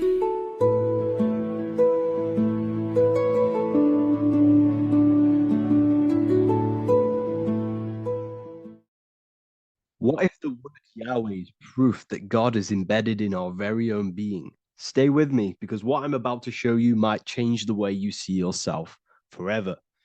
Today's topic is decoding the mystery name of Yahweh, the sacred name of God from the Hebrews. By the end of this video, you'll uncover the true meaning of the word Yahweh and how your connection to it unlocks your own personal power. When we look at the word Yahweh in Hebrew, we flip it on its side. We're actually looking at the human body. These are the legs, this is the torso, here are the arms, and here's the head. So if we actually switch this on its side, we see the human body. The Hebrew name Yahweh often translates to I am. The I am. Now, what is the I am? The I am, when you say I, you're referring to your highest self. Everything with the letter I in the beginning, most of them words are referring to our inner self, inside, intelligence, internal, in. The I represents the inside self, the invisible self. You cannot see the I am because this is the spirit, this is our consciousness. It's the intelligence controlling the human body. When you say I, you're not referring to your name, your job, your reputation, your ego, or your thoughts. You're referring to the observer who is beyond the thoughts, the one who's observing the thoughts. That's the soul. Look at the word Yahweh, Yahweh, the sacred name of God. Yahweh can be observed in the natural rhythm of the human breath. When inhaling, we subtly hear Yah. When exhaling, we hear Way. Do this yourself. Breathe in through your nose, you'll hear Yah. Breathe out, you'll hear Way. And in fact, the letter H, H, when it's pronounced, it carries the soft sound of wind or breath, a gentle exhale that mirrors the very essence of life, giving air. Breath is the spirit of life. It's what connects us with consciousness. If we stop breathing, we lose consciousness. The body shuts down. We're breathing the spirit of breath. We're breathing in the spirit of life. It's the very essence that gives us physical existence, and we're constantly staying connected to this breath at all times. Now let's look at Yahweh. 1, 2, 3, 4. There are 4 letters.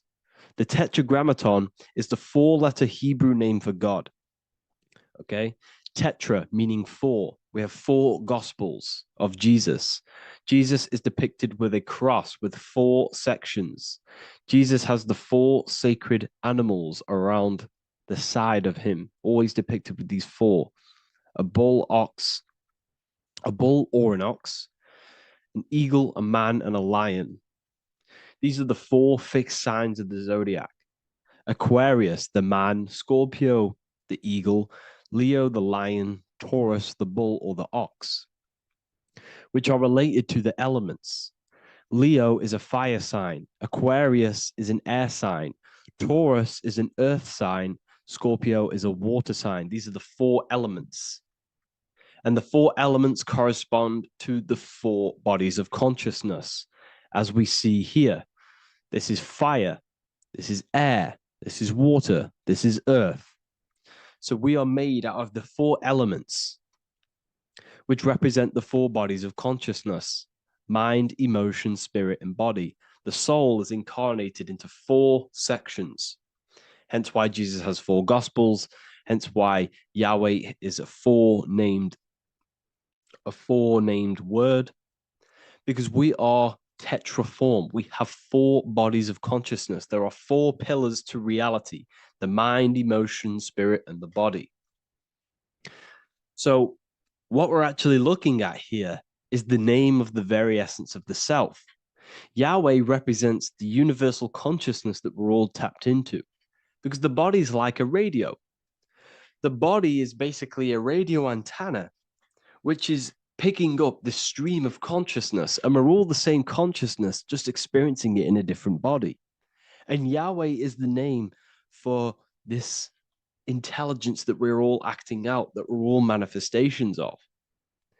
So now let's look at the word Yahweh, where we read it this way in Hebrew, which is 10565. 10565 in the Hebrew letters and the numerical values. And the DNA is made up of 4 bases. These 4 things which create the DNA. This basis is the genetic code for all living things. Each DNA strand is held together by sulfur bridges that appear in a repeating pattern of 10565. This pattern matches the numerical value of the Hebrew letters of Yahweh, Yod, He, Vah, He, which are 10565. This means the structure of DNA, the code of life, follows the same number sequence as the sacred name of God, Yahweh. This is a factual observation. So we're looking at 10565. So let's look over this one more time. Yahweh represents the breath, Yahweh, inhale, exhale. It translates to I am. It's written in our DNA. The word Yahweh on its side looks like the human body. Now, this is where things get a little bit deeper. 10565 adds up to 26. The number God, well, the word God adds up to 26. Allah adds up to 26. There are 206 bones in the human body, 26. 26 adds up to 8. 8 is the number of infinity. We are all the infinite consciousness. Consciousness will never die. It's immortal. It's infinite. We are all infinite. We are not these skeletal structures. We are Yahweh, the universal consciousness. The creator of all things is our essence. We're all God with individual identities, but the highest versions of ourselves is God. The ego is our own personal experience of God. Does this make sense? So in conclusion, Yahweh is not the name of a separate God from us, but rather the reflection of the divine consciousness manifesting through the human form. The human body is like a receiver acting as an antenna that tunes into the infinite intelligence and life force we call consciousness or God. This means that rather than being external, the divine presence is within us, expressed through our very existence. It's very interesting when we look into this, and what religion has done has flipped all of this knowledge.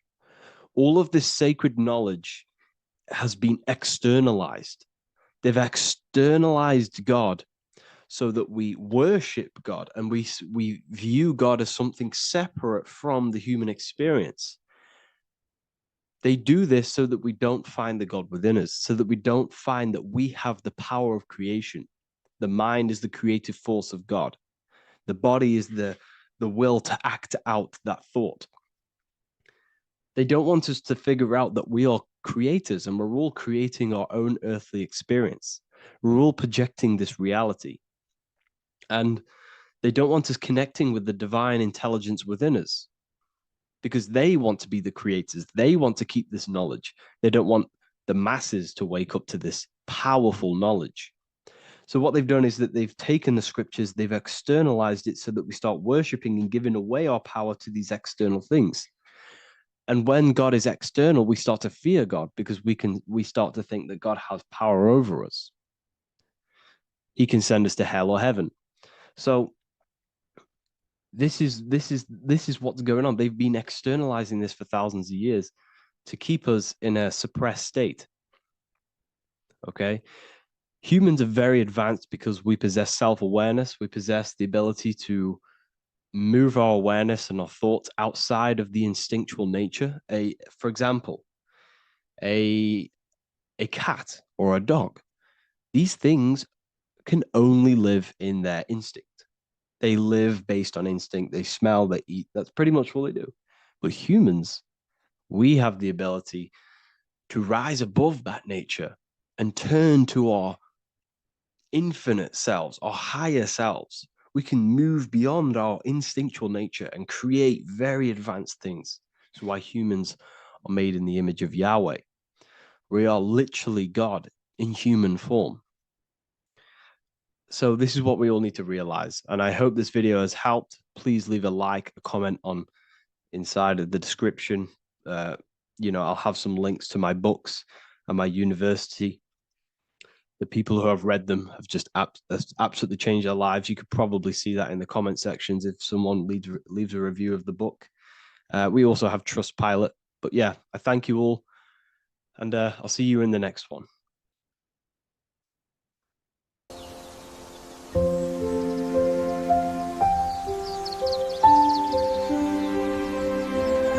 bookofwisdom.com. Visit today.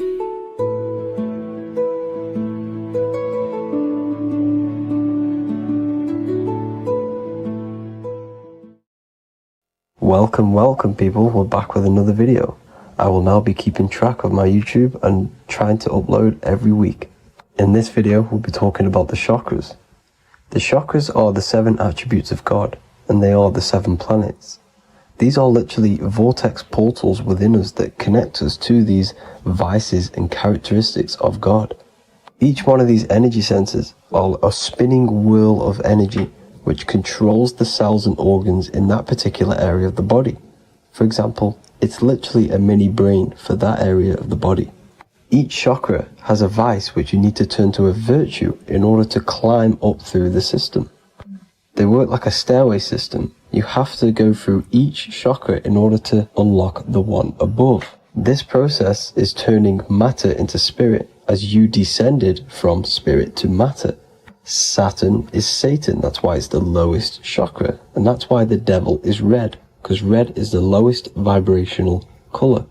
When you are in these lower states of consciousness, you are in your animal nature. This is your physical side of your nature, and you are mainly being driven by your animal instincts or your ego. Moving back to your higher self or your spirit self is not an easy process. It takes a while. However, with discipline, consistency, and motivation, you can achieve this, and this is what the ancients called Christ consciousness. Once you have achieved this, it is basically a state of mastery of the mind. You no longer lust for the lower animal nature things. Now, let's start with the root chakra. This is located at the base of your spine, and you can feel this chakra by tensing your anus. This energy center is in control of your survival needs, your vitality, stability, and security. Now, if this chakra is unbalanced, you will feel insecure, fear, anxiety, unstable, low self-esteem, anemia, over or underweight, and constipation. In order to balance this chakra, you need to feel grounded, embodied, stable, calm, centered, a sense of safety, and trust in yourself and the world around you. The next chakra is the sacral chakra, which is located around the belly button area. You can feel this chakra just by sucking in your belly. This chakra is to do with relationships, self-worth, creativity, empathy, and most importantly, sexuality. This is the most important one in order to start to raise your vibration overall, is giving up the over-sexualized nature. In order to balance this chakra, you need to come into harmony with all the toxic relationships that you have.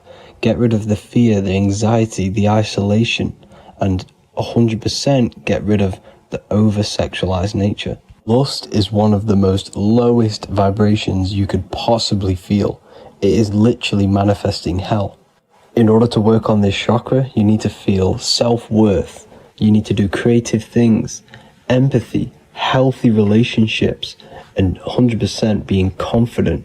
The next chakra is the solar plexus. This is to do with personal power, will, metabolism, eating, happiness, and your self-esteem and self-identification. You can feel this chakra just above your belly, below your ribs, and you can suck in this area.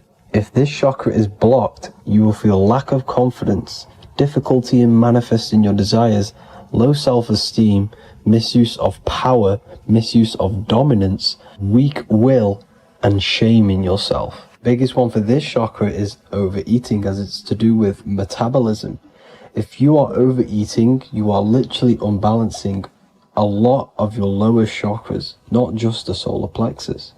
In order to work on this chakra and balance it, you want to have a positive self-identification. You want to feel happy, a happy self-esteem, effectiveness to people, not overeating, and a strong willpower.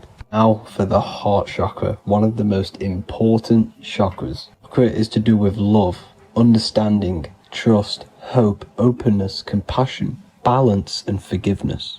The most important because your heart is the tree of life in the body. It is the center of the toroidal field. It is the most powerful chakra.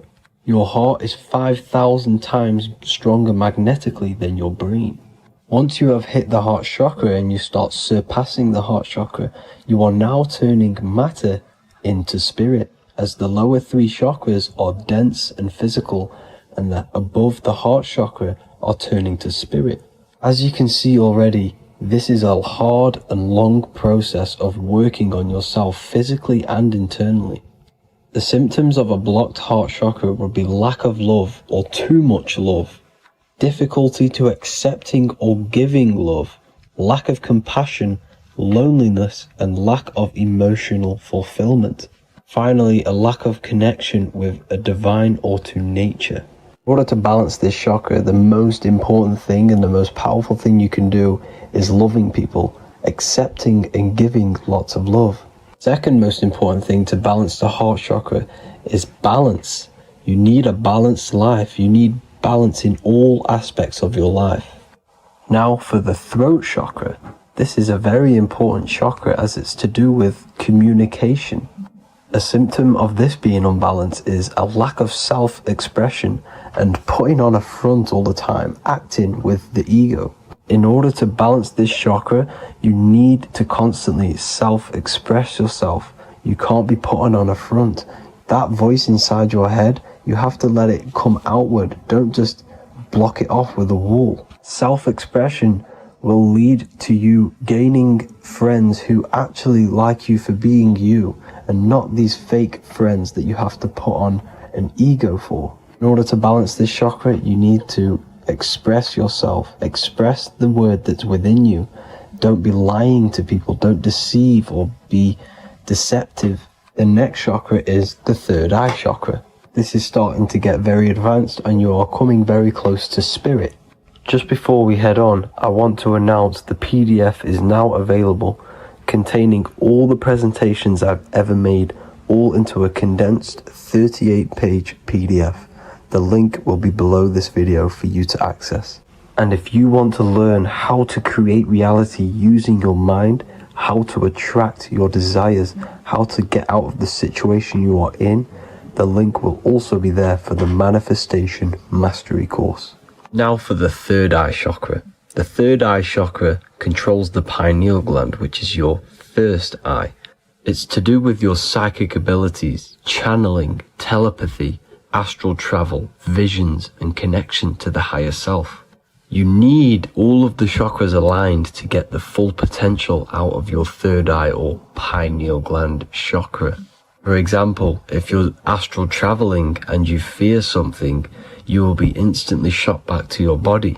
So you need to master all of the chakras before you go on and try and do these higher spiritual activities. Symptoms of the third eye chakra being blocked is lack of imagination, lack of vision, lack of concentration, blocked or clouded intuition, can't see the big picture, and especially overly reliant on logic and intellectual thinking. A good way to work on this chakra is imagining things, vision things, trust your intuition at all times, always follow that inner voice. Cut out the tap water which contains fluoride. Fluoride blocks the pineal gland. and cut out all junk food, because all of this is affecting your pineal gland. When in meditation, you want to focus your eyes and your attention to the center of your head between the two eyebrows. This is where the pineal gland is located. This will help and awaken the pineal gland over time when you keep doing these meditations. Finally, for the crown chakra, this is to do with universal consciousness, all-knowing, enlightenment, cosmic connections, the God source. This chakra is blocked by being cut off from spirituality, plagued by the senses, being tricked into the five senses and being tricked into thinking you are the body. In order to work on this chakra, you need to feel grounded. You need to know yourself, your real self, the voice within you. Have common sense, have specific decisions that you're making, be very direct. Now we've got out of the way all of the chakras, I can now introduce methods and meditations which will help you unblock them spiritually. When meditating, you want to get into the present moment in a nice, comfortable position. Bring yourself to the present moment by saying, I am here right now, nothing else matters. Keep repeating this over and over with your eyes open or closed. After a couple minutes of bringing your attention to the present moment, you can now start to breathe in through the nose deeply and breathe out through the mouth slower than you breathed in.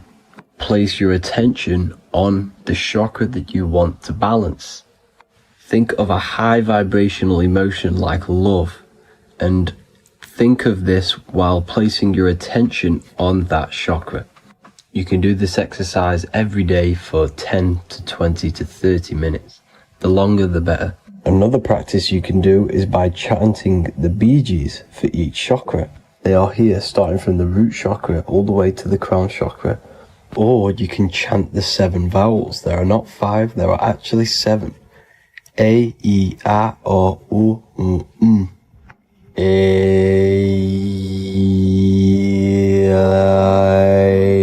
O. This is the proper way of pronouncing the 7 vowels.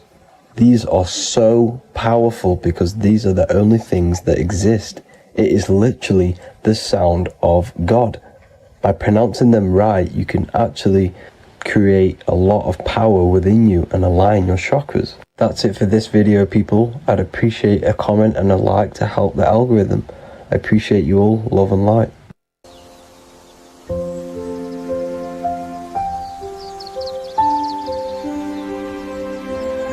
bookofwisdom.com. Visit today.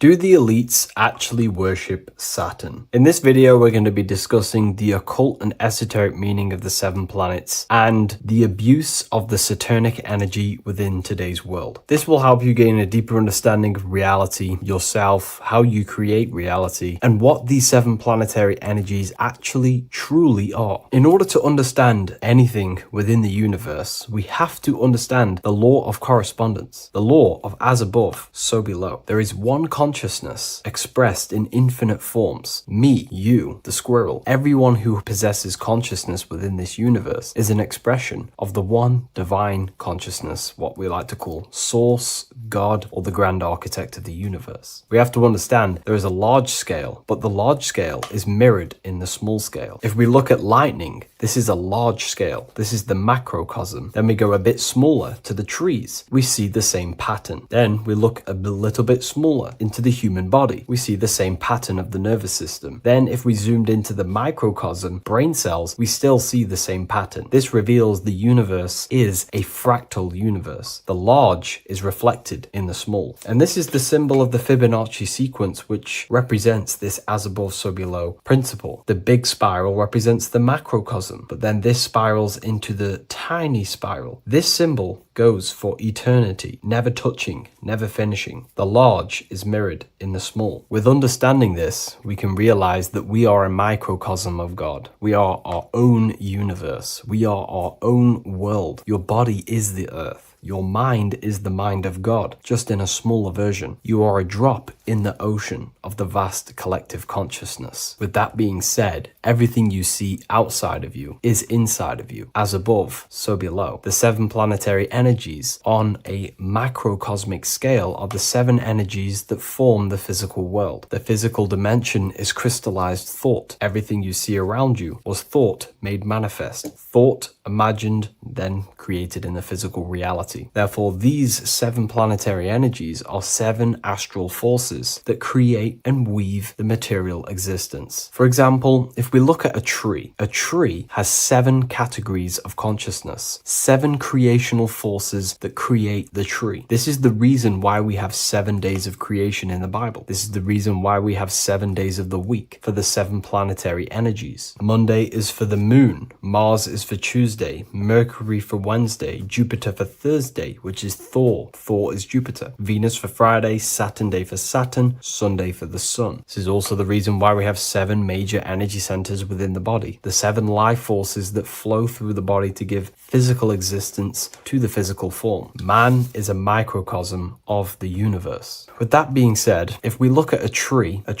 is nature, and nature is the macrocosm, the creation of God's mind. And if we look at the tree, we can see 7 creational categories that go into create the tree. For example, the stem of the tree, the trunk, represents the sun. The root system, the base of the tree, where the tree grows out of, is Saturn. If we look at the fruit of the tree, that represents Jupiter. The smell, the look, the colors of the tree, that's Venus. How the tree communicates with other trees through the root system is Mercury, the intellect, the intelligence, the communication. The leaves of the tree is the moon. The defense mechanism of the tree, how it defends itself from infections and other territories, is Mars. So we can see all physical matter, all physical creation demands these 7 categories of consciousness, these 7 planetary forces. But again, that is the macrocosmic scale. The macrocosm is reflected in the microcosm, which means you have access to these forces, these 7 planetary energies, and you use them to create anything in reality. You've been using them maybe unconsciously your whole life. For example, this book that I've created, the Book of Wisdom Volume 2, you can find it in the bio if you're interested in reading it. It has the 7 planetary forces that go into this tree, into this book. I used the sun, which is my passion and my drive to take actions. I used Mercury, which is my intellect, my thinking, my communication. I used Venus, the layout, the look of the book. I use Mars, my defense of my work, my trademark, my copyright. I use Saturn. Saturn is my time, my discipline, my attention. I use Jupiter, which is the why, the reason why I created it. I used the moon, which is my care. My care is the generative force. Whatever you create in your reality is because you care. You care about keeping a house above your head. Therefore, you go to work and earn money. Care is the driving force to create anything in reality. What you see right now watching this video is because you care about watching this video. If you lose care about watching the video, you will turn it off and continue to do something else. All creation demands these 7 forces, hence why we have here a midsection. Sometimes we see the symbol of the earth, which is a circle and a cross in the middle, because these 7 forces create earth. But again, this video is specifically aimed to Saturn. We're going to be discussing Saturn's Saturnic energy because there is a lot of misunderstanding in today's world. And I'm going to give my perspective and my research on the energy of Saturn and how we use it and how it's being abused in today's world. Saturn externally, because remember, we have an external world, an internal world, a macro and a micro. Saturn externally in the material plane governs the foundational and enduring aspects of existence, such as the roots of plants, the bones of our body, even the insects that dwell beneath the ground. It represents the dull, hard, unyielding forces of life, symbolizing structure, limitation, and conditioning. Under Saturn's influence, things become rigid, bound by the god of time, bound by restriction and boundaries. In Roman mythology, Saturn is revered as the god of time, ruling over the cycles, beginnings, and endings. This connection with this emphasizes Saturn's role in marking the passages of life, aging, and inevitable constraints we all face. Internally, inside yourself, the microcosm. Internally, Saturn embodies the conditioning within our own consciousness. When Saturnian aspects of consciousness dominates, we become overly rigid, fixated, restricted in our thinking and actions. For example, Saturn's influence is strongly felt in today's world, where many people's minds are confined to societal norms and conditioned responses. The pervasive control Saturnian energy can lead to the sense of limitation, as people become trapped within structure imposed by society and power structures. However, we have to remember that limitation, there is dark and light. Limitation is not bad. This is why Saturn is connected to the god Satan. They are the same being. It's something that restricts, holds back, and keeps you limited, conditions and limits consciousness to its lower power. Saturn is a great teacher, guiding us through difficult life lessons that ultimately lead to growth and expansion and power. Although Saturn's energy is harsh and often challenging, it helps us to develop resilience, discipline, and wisdom. Yet in modern age, this energy has overpowered the minds of the masses, fostering excessive rigidity and limitation. Instead of being ruled by Saturn's constraints, we should seek to embrace more freedom, love, joy, balancing Saturn's lessons with openness and fluidity in our life. So like I said, Saturn rules law. Anything that is limiting or holding back, something that is a restriction or a wall. This is why we see judges wear black robes. The color black is associated with Saturn because Saturn rules over the nighttime and the winter time. Capricorn, they wear black robes. A graduate also wears a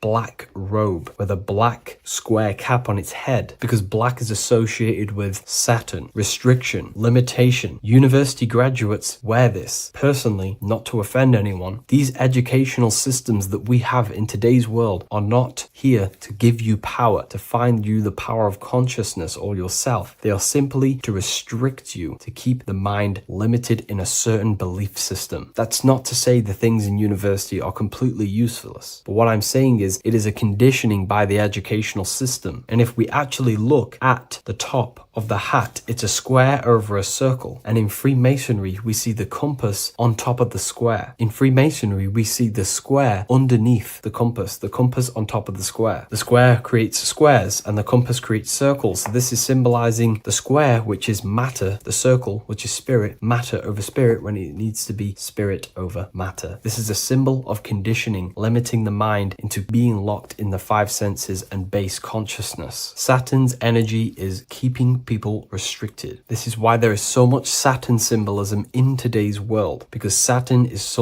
anything to do with limitation, restriction, and time. All of the systems in place are to limit our minds, to keep us on base consciousness, only thinking in a limited box. Only thinking and aware of the five senses. In base consciousness, in animal nature, one only thinks according to their senses. When they have a sense, their mind thinks. This is an affect state of consciousness. They're living in the affect. We need to understand that in base consciousness, we have no true power to create. We're simply living in cycles of affect. Now, what do I mean? The physical world is the effect. It's already manifested and cannot be changed. Our consciousness needs to rise to become a cause instead of playing around and being lost in the effect, to become a co-creator. And this is what the system does not want you to do. It does not want you to become a conscious creator. So they keep you in base consciousness, not giving you the awareness that you are literally a god creating a world right now. You are a world and you are shaping the world. Our consciousness needs to be mastered, controlled, and then we can become a conscious creator instead of running around in the world of illusion and effect. As above, so below. What happens in the mind happens in reality. We do not want to be matter over spirit, which means the external world over the internal world. We need the internal world to rule over the external. Saturn's symbolism can be symbolized as a black cube. The cube symbolizes this physical world because everything has 6 sides. We can move forward, backward, left, right, up and down. We are in this cube. This is why we say think outside the box. Thinking outside the box means to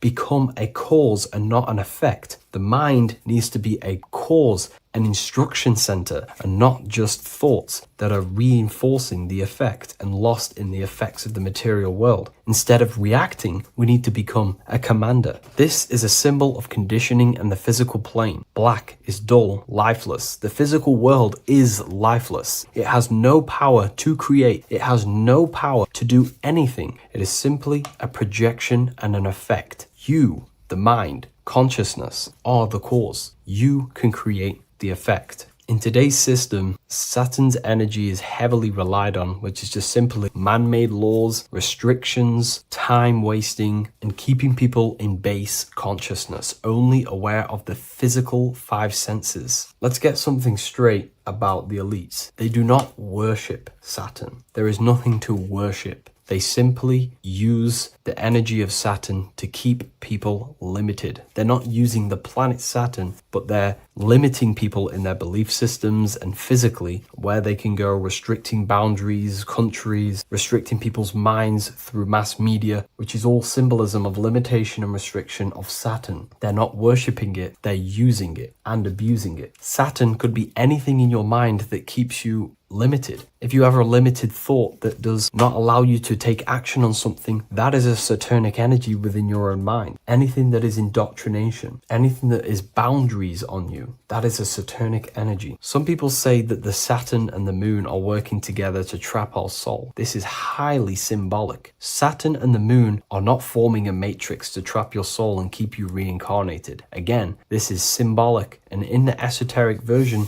and understanding of this, we can see that they do have a relationship. The moon is our subconscious mind, and Saturn is restriction. If we have restrictions and belief systems in our subconscious mind that keep the soul locked and trapped only in these 5 bases, this 5 senses, then we will think and condition ourselves that we are only the physical body and never actually free ourselves from the material world and ascend. Saturn and the moon are not working together, but these are highly linked. By limiting the subconscious, we keep people stuck in base awareness, keeping them locked in the world of effect, never becoming a conscious creator. We have 2 spiritual currencies, time and attention. These are the 2 currencies that we spend. We spend time or pay attention. These are the 2 spiritual currencies that pretty much create our reality. And the system aims to hijack these 2 currencies from you, to limit you, to dominate you, so you do not become a conscious creator. So again, no one worships Saturn. It's simply just a symbol of limitation and restriction. Limitation has good and bad. Limitation can make us learn, overcome, become strong, disciplined, but when it's abused, it can keep people locked in base consciousness and stuck in their lower nature, never figuring out how powerful they are. You hold the power to shape a world. That's how powerful you are, to turn thoughts into physical existence. I'll see you in the next video. Please leave a like, comment,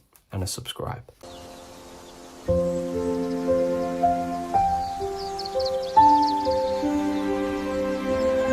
bookofwisdom.com. Visit today.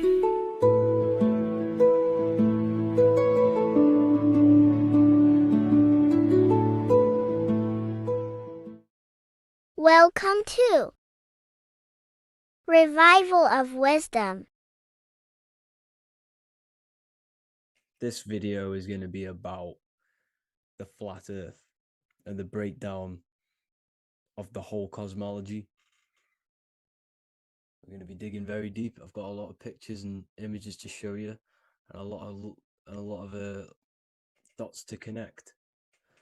So let's start with the Freemasonry art.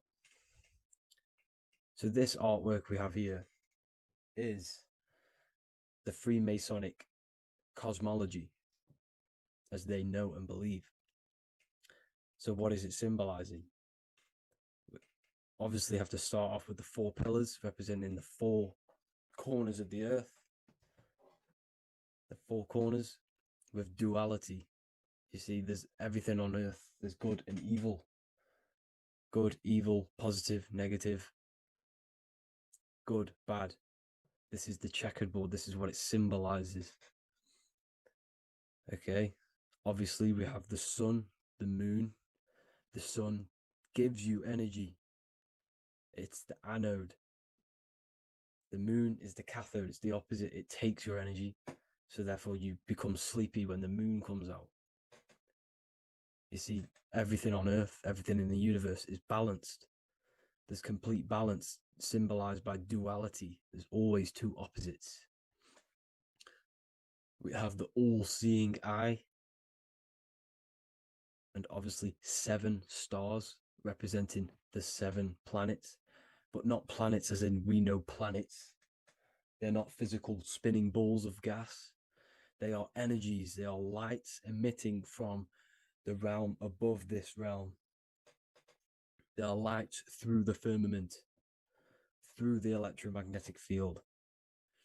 So let's go through that again. The 4 corners, duality, positive and negative, cold, dry. Everyone on Earth has an opposite. Everyone, there's 2.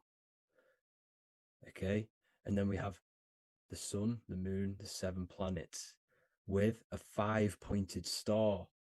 What's the 5-pointed star? Of course, it's the 5 elements: spirit, water, earth, fire, and air. Okay, that's what the 5-pointed star is symbolizing, the 5 elements of earth. And then, most importantly, we have the compass. The compass is very, very important, hence why it's in the center. The compass is symbolizing many, many things. And one of the most important things, but we'll get into that after. We have a boat with water outside of the earth. So we have a boat on water, symbolizing the waters separated by the firmament, the waters above, separated by the firmament from the waters within the firmament, the earth. So this is what it's symbolizing. So the compass, what's the compass? This is where the compass comes from. The Polaris, the most important star there is, because it's in the center of Earth, the sun, the moon, and the black hole, black sun. Because all creation comes from center, the seed center.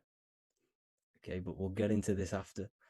But also, this is a very important Masonic symbol because they use this symbol a lot.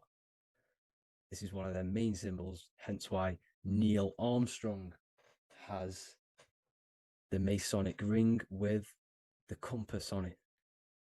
The people who supposedly went to the moon, which obviously they faked to push this globe model, because the globe model is based upon fear. Because the globe model, if they can sell you the globe model, they can sell you anything then. You don't know where you actually are. The globe model is to push fear upon the masses, because the globe model means there's not enough resources. There's also risks of asteroids hitting the planet. There's also risks of space, extraterrestrial invasions, global warming, asteroids. You see, this is all the fear that they can gain off selling you the globe model. Okay, because they don't want you to know that this is an intelligent design. And also, they're hiding God, the creator, the source. This is why they are satanic. They are opposites. They are lefty, Lucifer, right, righteous, godly. Hence why they do the symbolism on their eyes. 666. This is another famous, what's it called? Sorry. Famous astrologer. Astronaut. This is another famous astronaut. doing 666, showing that he's in the alliance of the occult. But even look at their 10th anniversary stamps. They have a Masonic compass on there. Also, the Order Out of Chaos. Order Out of Chaos, double-headed eagle. Okay, the Order Out of Chaos ring, which they wear. So all of these astronauts are in the occult. They are lying to you. They are in with this order, this Masonic New World Order, whatever you want to call it. So let's break this compass down a lot more. Because as I showed you here, the center, okay, this is what the compass is symbolizing. Let's go into the North Pole map. This is from 1595. This is a rough estimate of where this map came from. It's from around the 1500s to the 1600s, maybe 1400s. There's not an actual set date on this map because obviously our history has been tampered with. But let's break down this map and the symbolism that they use towards this map, because this map is the map of the North Pole. Okay, so in the center, we have the black rock symbolizing the tower, the pole, North Pole. And what's on top of the North Pole? Obviously, it's Polaris. North Pole and Polaris. Okay, with the 4 islands around the center. Okay, 4 islands around the center. And this is what blew my mind, right? They say that Santa sounds similar. And if you look at this pole that's pointing to the North Pole, you see this line here. So this is obviously from the 1600s. What color is Santa? He's red and white. Just like this map pointing to the center is red and white, and Santa comes from the North Pole. So it's not a coincidence that they use red and white. They're mocking this map because obviously they took over after the 1500s, 1600s. They took over around the 1800s. So they're mocking this map with Santa coming from the North Pole with this red and white line to the North Pole. Notice the 4 islands. Okay. Like windows, their symbol, they obviously in the occult, they're part of the New World Order, is symbolizing these 4 islands with the blue behind it for the water. Okay, so this is another occult logo. They're symbolizing this center because the center is so important. Okay, we'll get into that. Also, we have the Mayan cosmology. This is the Mayan cosmology. This is what they created. This is their artwork, with also 4 major lands around the center. You see this 4 with green in between them all. 4 major lands with the underworld. You see this underworld is also symbolized by the Masons with the coffin of the skull and bones, the deceased, the dead. Okay, so this is also mentioned in the Book of Enoch. Okay, and it's called Sheol. Sheol, the underworld. Okay, and in the Book of Enoch, it says all spirits of the dead go to these hollow places, that they are wait until their appointed time of judgment. And it also says in the Book of Enoch, there are 4 hollow places underneath. 4 as above, so below, representing the 4 islands. As above, so below. That's where that could link in. Okay. The Book of Enoch is very important because it was found in a cave thousands of years ago. And has a lot of truths about this realm and about this world we live in. So let's go back to the Mayan cosmology. So the ancient cosmology, they all must have had some sort of communication. They must all be in peace, at peace with each other, because all of their cosmologies linked together. See, the Greek, Babylonian, Indian, the Celtic, okay, they're all linked in together. They all knew that they were in an enclosed system with an underworld and obviously a firmament. Okay, so this is what they all knew. They all must have had some sort of communication. They were a lot more advanced than us. They knew the center of the realm. Okay, and obviously the United Nations flag also symbolizes their center. You see how it has like a grid with a circle around the center. It's symbolizing that center of the realm, because that center of Earth is so important. The United Nations flag, all have it. See, some different ones will have that circle around the center. Because the center is the seed. All things come from a center. So the torus field is so important because it is the spark of life. It's the building blocks of the universe, this creation. Because all things have a torus field. Just like an apple with what's in the center of an apple, a seed.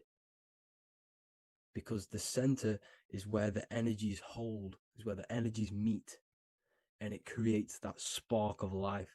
Just like your heart is the center of your body, and it has an electromagnetic field.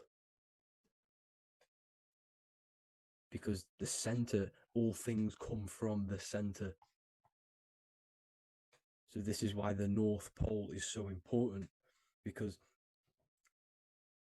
this is why it's so important, because this is where the creation sparked from, the center. This is where the most electromagnetic energy is stored. So this is why the northern lights come from the center. It's electromagnetic energy. This is what the northern lights are. It's being emitted from this black hole in the center. Okay? And obviously what else is on the center? Polaris. Polaris is the center star. Okay? So the center star is what sits on top of this North Pole, Polaris, because it's a pole of electromagnetic energy, symbolized as a black rock, a black hole, pole. You see, because all creation comes from void. Light is born from darkness. Without light, darkness can't be born from light. You see, but light can be born from darkness. This is why darkness is so important. And this is why there's a black hole in the center of our realm, like the black sun. The black sun. The Polaris star, the North Star. You see, so this is this North Pole, Polaris. This is what they're talking about. And this is why compasses are an 8-pointed star, because Polaris is symbolized as an 8-pointed star. This is where a compass will point you to. It will point you to that center. So notice how a compass has this black hole in the middle. You see? And it will point you to this meeting point, the north, because in the center is the center of the torus field of the earth. This is where the most electromagnetic energy is. You see, everything gets sucked into the black hole. Okay, this whole reality is being projected from that center point, just like your eyes suck in light. It's a black hole. Your eyes suck in the light of this light being emitted from this center place. this electromagnetic energy at the center, which is the seed of everything, of everyone. You see, just like an apple has the seed in the center in darkness, because in the center of the apple, it's dark. It's black. It's pitch black. But that's where the seeds are. That's where the life is. But Polaris is so important because it's that center star which lines up. It is the pole, it's the top of the pole of the torus field. So Polaris would be here at the very, very top. And this is where the compasses point you to. And this is why the Star of Ishtar, the 8-pointed star of the Sumerians, also talked about this 8-pointed star, and it's called the Star of Ishtar. Okay, and who is Ishtar? Ishtar is the goddess. Okay, so she's not a male, she's a female, because every creation is brought through a female, a womb. Every single human on earth is brought through the womb, the sacred feminine energy. And the womb is pure darkness. There's no light in a womb, just like the center of our realm. There's no, it's a black hole. Okay, and guess what? She's the god of fertility and sexuality. She is responsible for all life. Okay, so the Star of Ishtar is the Star of Polaris, which is symbolizing the responsibility for all life, the center of our realm, the black sun, the black hole. Okay, so this is what that god of Ishtar of the Sumerians is talking about, the goddess, the womb, the seed of creation. So this would be the portal, more than likely the portal in and out of our realm, because it's the top of the torus field. And what's above this realm is the heavens. So this is where you get sucked in from the heavens. Your soul gets sucked in and brought onto this plane of existence called Earth. These are some space NASA symbols. Look how much Polaris symbolism there is. And notice how it's at the center. You see this circle? This is like a half circle. And at the center is an 8-pointed star of Ishtar. It's the same thing. It's Polaris. It's at the center.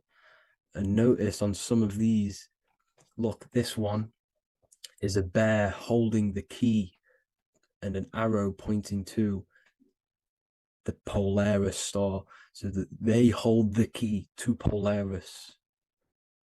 Another one with like a demon holding a key to the what? Polaris on top of him. Also an eagle, which is a Masonic symbol. The eagle holding a key on top of the center. You see, and notice how there's an arrow going up to the Polaris and an arrow down, as above, so below, to Earth. So you can go out of Earth and into Earth through Polaris, and the eagle holds the key. You see? The eagle holds the key, just like this. This demon dragon holds the key to Polaris. And look at this one, Earth, with an arrow up to Polaris, an 8-pointed star. So Polaris is more than likely that portal which the Anunnaki used, the Sumerian gods used, because the Anunnaki symbol is also an 8-pointed star. Okay, and like I said, that center is the seed of creation. The center is the black hole.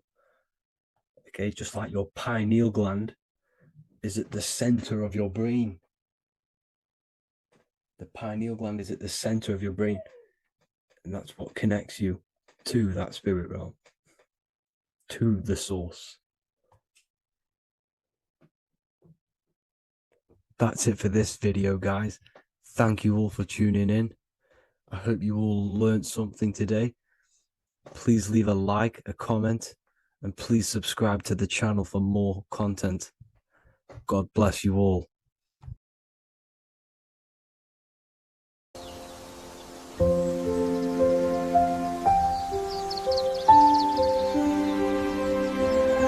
bookofwisdom.com. Visit today.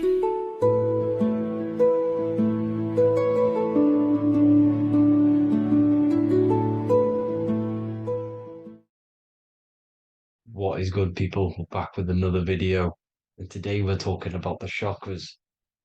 Let's jump straight into this because I know there's been a lot of requests for this video. So let's jump straight into this. So you have 7 chakras, right? 7 chakras, and these chakras are feeding off your electromagnetic field, known as your aura.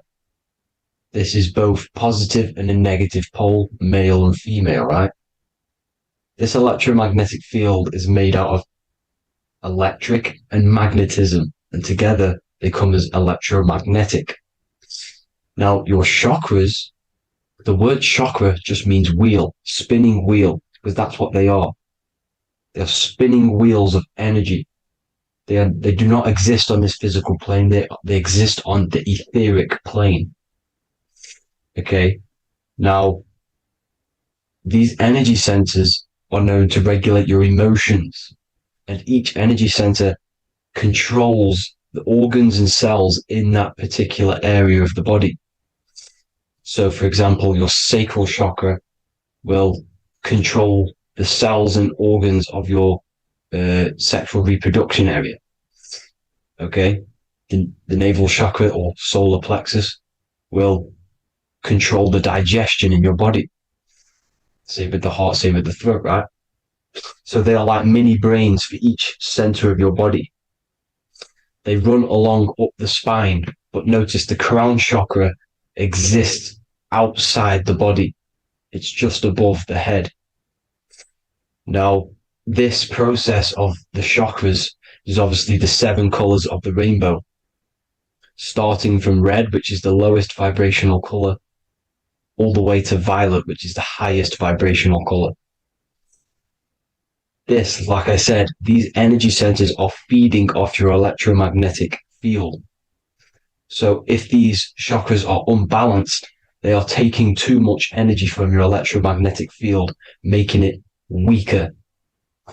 Now, this is the North Pole. As you all know, the Earth is flat, and we live inside of a giant torus field, and the North Pole is the Earth's heart chakra. And this is why the aurora borealis, or the northern lights, whatever you want to call them, that's why they are green, and they are being emitted from this center point of the Earth, because it's symbolizing the heart chakra, which is green, right? Now, you do work your way up to these. However, this is a torus field. You are a torus field. You have different layers of this torus field, right? And you need to balance all of these chakras, but you can't move up these chakras until you open the one below it. So it's like a stairway. You can't go to your solar plexus without going through your sacral. You see? So you have to work up these.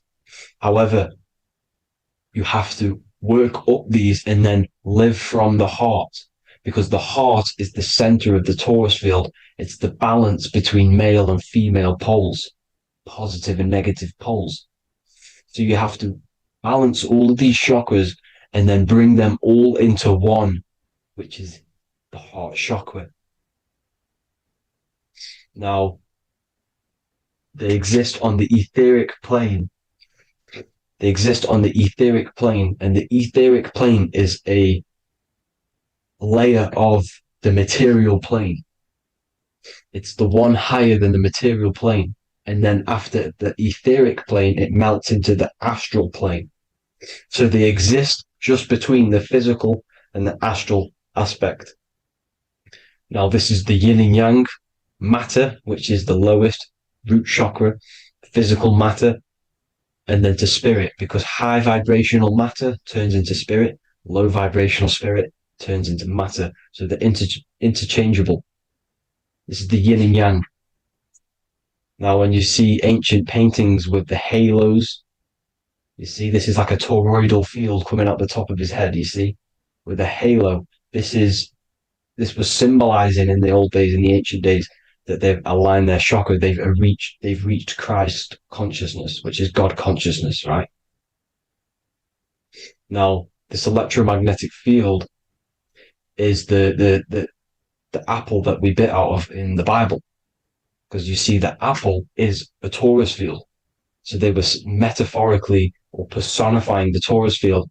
That's what the Bible is. It's a massive personification. It's all metaphors. You have to read it properly. It's got a greater meaning behind it. Now, when we bit from the apple, we ate from the tree of knowledge, which is good and evil. Our lower mind took over, so we materialized to feed our physical bodies. We materialized through Saturn. That's what Saturn does. Now, if you don't understand that, go and watch the video previous to this one called Occult Secrets of Saturn. And that will show you how Saturn is the materializer. Now, this is one of the secrets behind the Masonic compass, electric and magnetic, male and female, duality, positive and negative. Now, like I said, they teach you about the torus field, about a magnet in school, but they don't teach you about your electromagnetic field. Everything alive has a torus field. It is the building block of this creation. Absolutely everything has a torus field. There's not one thing without it. And as you can see here at the center of the apple, that's where the seed is. That's where the life is. The reproduction of that organism. As you see, this is where the most electromagnetic energy is stored, in the center, because this is where the two duality, this is where the field meets at the very center. This is why the seed is at the very center. Now, your spine is a elongation of the brain. The brain is heaven, and the bottom of the spine is hell. So this is Saturn, which is the root chakra. The 7 planets are associated with each chakra. Moon equals mind. Okay. Now Saturn is physical matter, as I've just explained. This is the lowest vibrational color. And they want you trapped down here, which is your hell state, your animal nature, your physical nature. They want you to identify as the physical body. They don't want you to reach these higher states of consciousness. Okay? Now, in the brain, you have 12 convolutions. Now, this is what they were symbolizing in the Bible with the 12 disciples. And obviously in the Bible, it says the upper room where Jesus met with his disciples. This is heaven, the brain, the higher states of consciousness. Now, this is your North Pole. This is Jacob's ladder. Okay. This is why you have 33 levels of Freemasonry, because it's symbolizing the 33 vertebrae, which are these little things here on the back of your spine. Because once the Kundalini energy from the bottom of your spine rises to the top, this is when you get enlightenment and opens your third eye. Spiritual enlightenment. As you can see here, this is Jacob's ladder. This is the Kundalini symbol, right? And they're even showing you this in the medical symbol. They're putting it in your face. The serpents are wrapped around the spine. Now, the serpents symbolize how the energy moves around the spine, because it's a torus field, you see? At the center of the torus field, it wraps around the center pole. It wraps around it, and this is how the energy moves up. So they're symbolizing it with the serpents. Okay? Now, every religion has a sacred river. For the Egyptians, it's the River Nile. For Christianity, it's the Jordan River, right? This river is the canal, the energy canal at the center of your spine, all the way leading to heaven, to the Holy Land. This is the chamber which the energy rises up, right? Now, they used to say the gods descended from heaven to man. This is just heaven. This is the mind state. And they said the gods were connected by a rainbow bridge. That's the chakra system, the rainbow bridge. Okay. Now, the ancients called this place Midgard, Earth, where both evil and good live, right? Midgard. But you can go to heaven, which is a pure mind state, because once you're in heaven, nothing negative can ever bother you. That's completeness, pure Christ consciousness.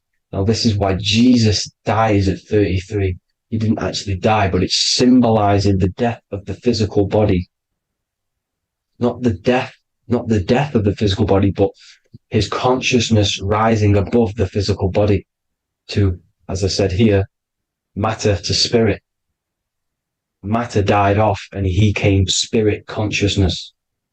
This is symbolized by the 33 vertebrae, which is obviously the 33 levels of Freemasonry. And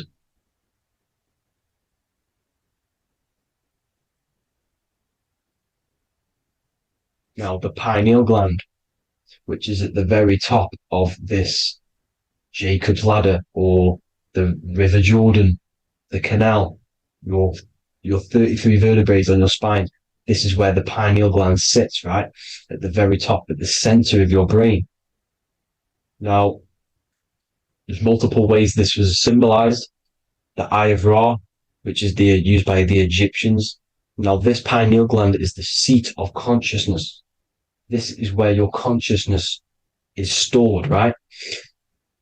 And the ancient Sumerians used the pine cone, hence why it's got the word pineal gland, the seat of the soul consciousness. It produces DMT, dimethyltryptamine, which is known as the spirit molecule.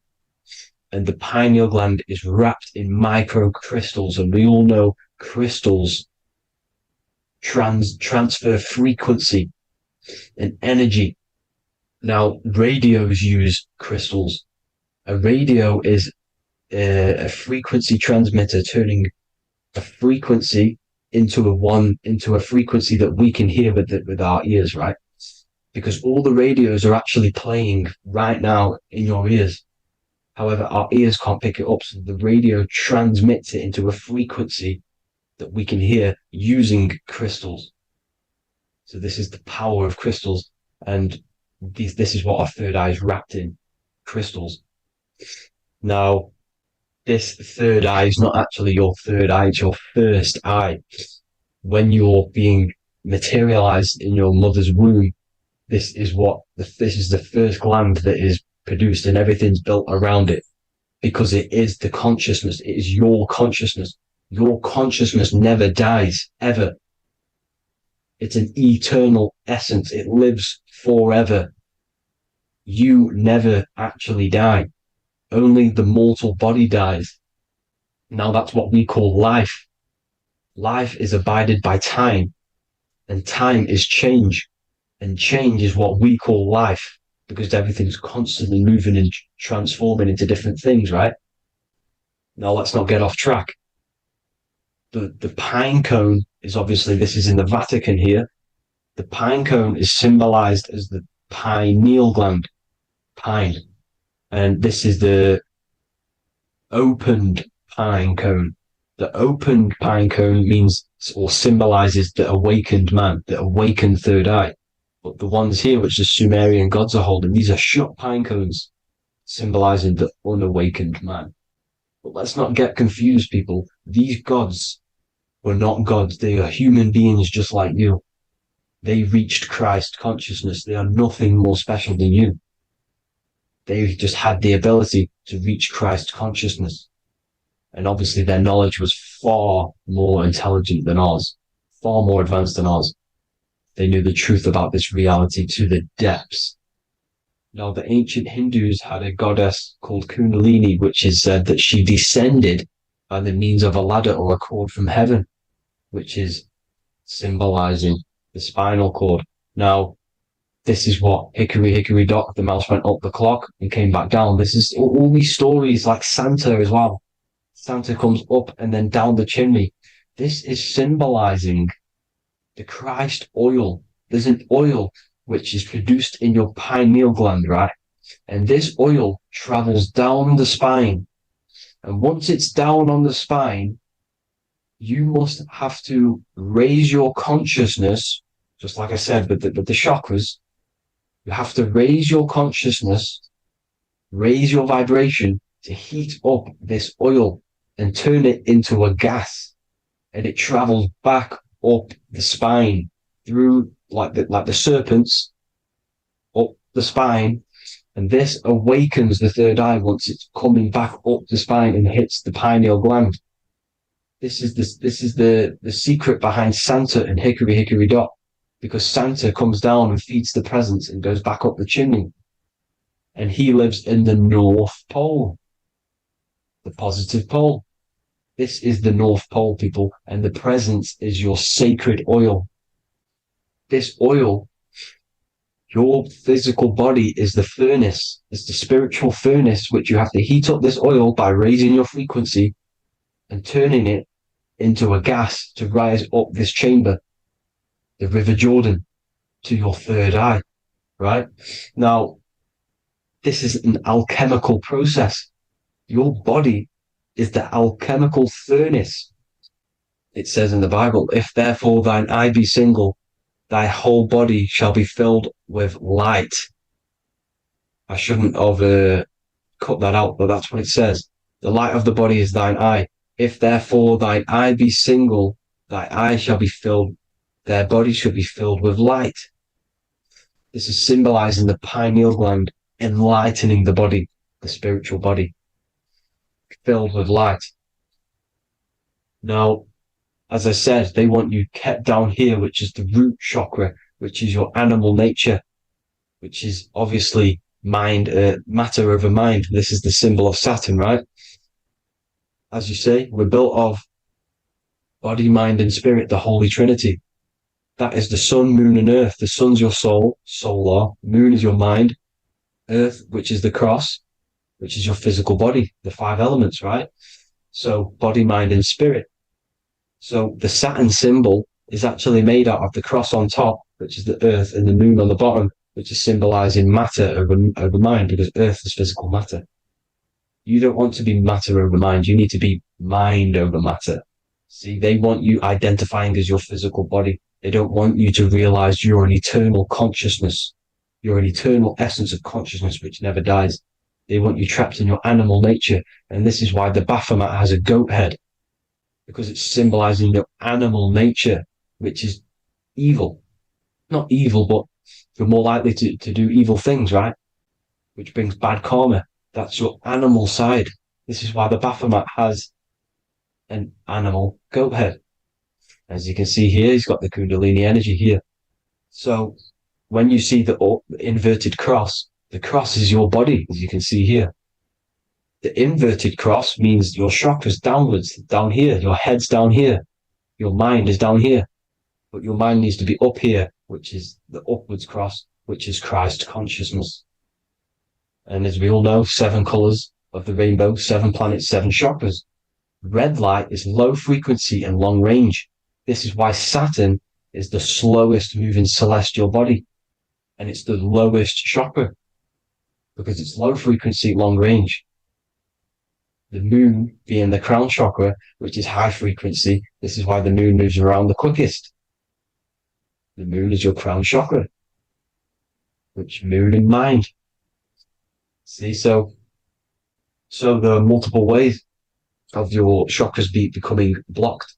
Now, each chakra has a specific intelligence. It has a specific thing that it's doing for the body, right? Now, this can be overused. It can be abused. For example, masturbation. That keeps you down here in your sacral chakra, because you're abusing the energy center. You're abusing your sexual energy, which is then becoming unbalanced.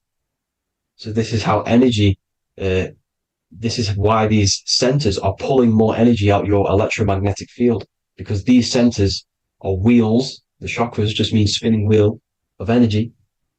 So when you're abusing these certain centers, you're pulling energy out of your electromagnetic field, which is making your field weaker, which is making your frequency lower, which makes you prone to diseases, prone to lower negative energy, right? So you need to align these chakras. You need to unbalance them. And as you can see here, you can screenshot these to see how they're blocked. I'm not going to go over each one because it'll take me forever, but have a little read yourself. This is why they're blocked. Now, the ancients used to say Aum when they meditated. Now, these are the 7 vowels. There's not 5 vowels, there's actually 7. Now, when they say Aum, they're aligning all their chakras by saying this when meditated. This is where the Aum originated from. Now, emotion is energy in motion. So if you're feeling a certain way, that's the energy you've put in motion. It's a reflection. We live in a mirror reality. Everything's mirrored. Everything's mirrored. As within, so without, as above, so below. Everything's a reflection of some sort. So whatever you're feeling, you're doing something wrong. It's telling you you're doing something wrong from the root cause. Because your energies are the effect. You're feeling the effect of something you've caused. The law of cause and effect. Nothing escapes it. Now, the Jehovah's Witness believe that exactly 144,000 faithful Christians go to heaven or be resurrected, right? This is not true. This is symbolic. 144,000 go to heaven. Now, the petals on the chakras, this is the root chakra, this is the crown chakra. Now, if you add up the first 5 chakras, the petals, add up the petals on the first 5 chakras, you get 48. And then you get to the third eye, which has 2 petals. 48 times 2 equals 96. 96 plus 48, which you got from here, equals 144. The last chakra has 1,000 petals. Times 144 times 1,000, you get 144,000. This is a frequency. This frequency is the frequency of the ascension up your chakras. This frequency is a high frequency which turns that oil into gas, which rises up the spine, activating your third eye. Right? So this is all the religions are all symbolic for this sacred secret of Christ consciousness. As it says in the Bible, the kingdom of God is within. It's not out there, people. You must look within yourself. You are God. You are a spark of his consciousness, infinite consciousness, right? So 144,000 is a frequency, and you must achieve this. Like I said, these people in the past, they're not gods, people. These were just humans. Nothing special. They just reach Christ consciousness. Now, they keep you in these lower vibrational states with the food, right? And as you can see here, all of these fast food restaurants are mainly are red and yellow, which are these lower states, these lower 2 chakras, lower vibrational colors, because they want you trapped down here in matter. And these foods are so low vibrational, they will keep you down here, because your gut produces, I think it's like 80% of melatonin. Melatonin is your feel-good hormone. These foods will not make you feel good. This is very low vibrational. Meat. It's not meat, it's raw flesh.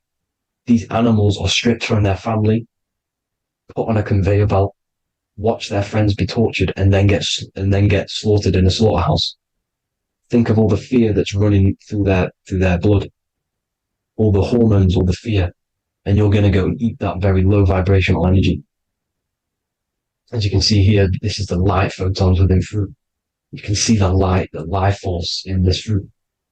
You must think, feel, and do positive to raise your vibration. As you can see, earth equals heart. If you rearrange it, everything in nature is green, right? The aurora borealis is green. You must align all these chakras and then live from the heart, because the heart's the center of the Taurus field. You must become the consciousness in the center. So that's it for this video, people. Thank you all. God bless.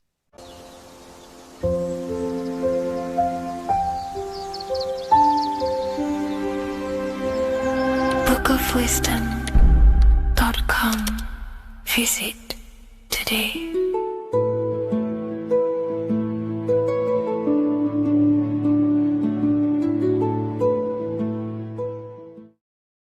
How are we doing, people? It's Revival of Wisdom. We're back today talking about sun worship. Okay? And please enjoy, sit back and enjoy the video.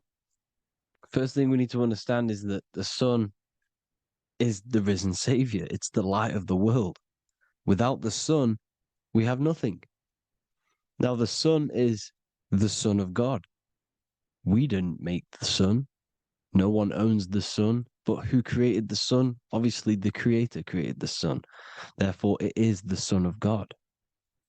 And that is what Jesus is symbolizing in the Bible. The Bible is a metaphorical story. That's why it's called the greatest story ever told, because it is a story about the sun, the zodiac. It's about you, the systems in the body. It's about everything that is sacred in this creation. Now you can see the suns behind Jesus' head in all of the ancient portraits, even the ones that are more modern. You still see a sun on the back of his head because he is the sun. He's the light of the world, our risen savior. And this is what Christians are lost because they don't realize it's a symbolic story and they think Jesus was a historical person. He's not a historical person. Okay, this is what we need to get out of our mind. This wasn't a historical person. It's the Son, our risen Savior. The Son is the soul. It's the soul of this creation. Because what is a soul? A soul is pure life force, pure energy. Whatever a soul inhabits, it gives life to. Like our soul feeds our body. The sun feeds the earth because the sun is a soul, and that's why the ancients called it Sol. Because it's the soul and it's in you and it's the light of the world. It's the light of everything. It gives life to all things. Here's Jesus and his 12 disciples. The 12 disciples symbolize the 12 zodiac signs. Aries, it rules the head region because the 12 zodiac constellations rule specific regions of your body. Aries, the ram, you have a cerebrum in your head. This is Aries on the head of the table. His Gemini rules the arms and the lungs. The two twins, Gemini. He's holding up two hands for the two hands and arms. The twins. Cancer has a knife in his hand. It's not so clear, but he has a knife in his hand. Cancer is the crab. Crabs have claws. And he's pointing at Virgo's Adam's apple, saying there's no Adam's apple there. It's a woman. Who's the sixth sign? The sixth sign is Virgo, the Virgin, the only woman in the painting. Now notice how there are 3 people in 4 groups for the 4 seasons and for the 3 months and 3 zodiac signs in each season: spring, summer, fall, winter. Matthew, Mark, Luke, and John with the suns on the back of their heads, because it's the 4 states of the sun. The 4 states of the sun. Now, 6th sign, Virgo, the Virgin, the only woman in the painting with no Adam's apple. Then we have the sun, Jesus, red and blue, red shift, blue shift, electromagnetism. The ancients knew this. He's got one hand open, one hand down, because the sun gives and retrieves. The sun rises and it falls. It gives, then pulls away. That's what the sun does, and that's what he's doing. His arms are out, symbolizing the rays of the sun, casting down onto the earth, giving and then receiving.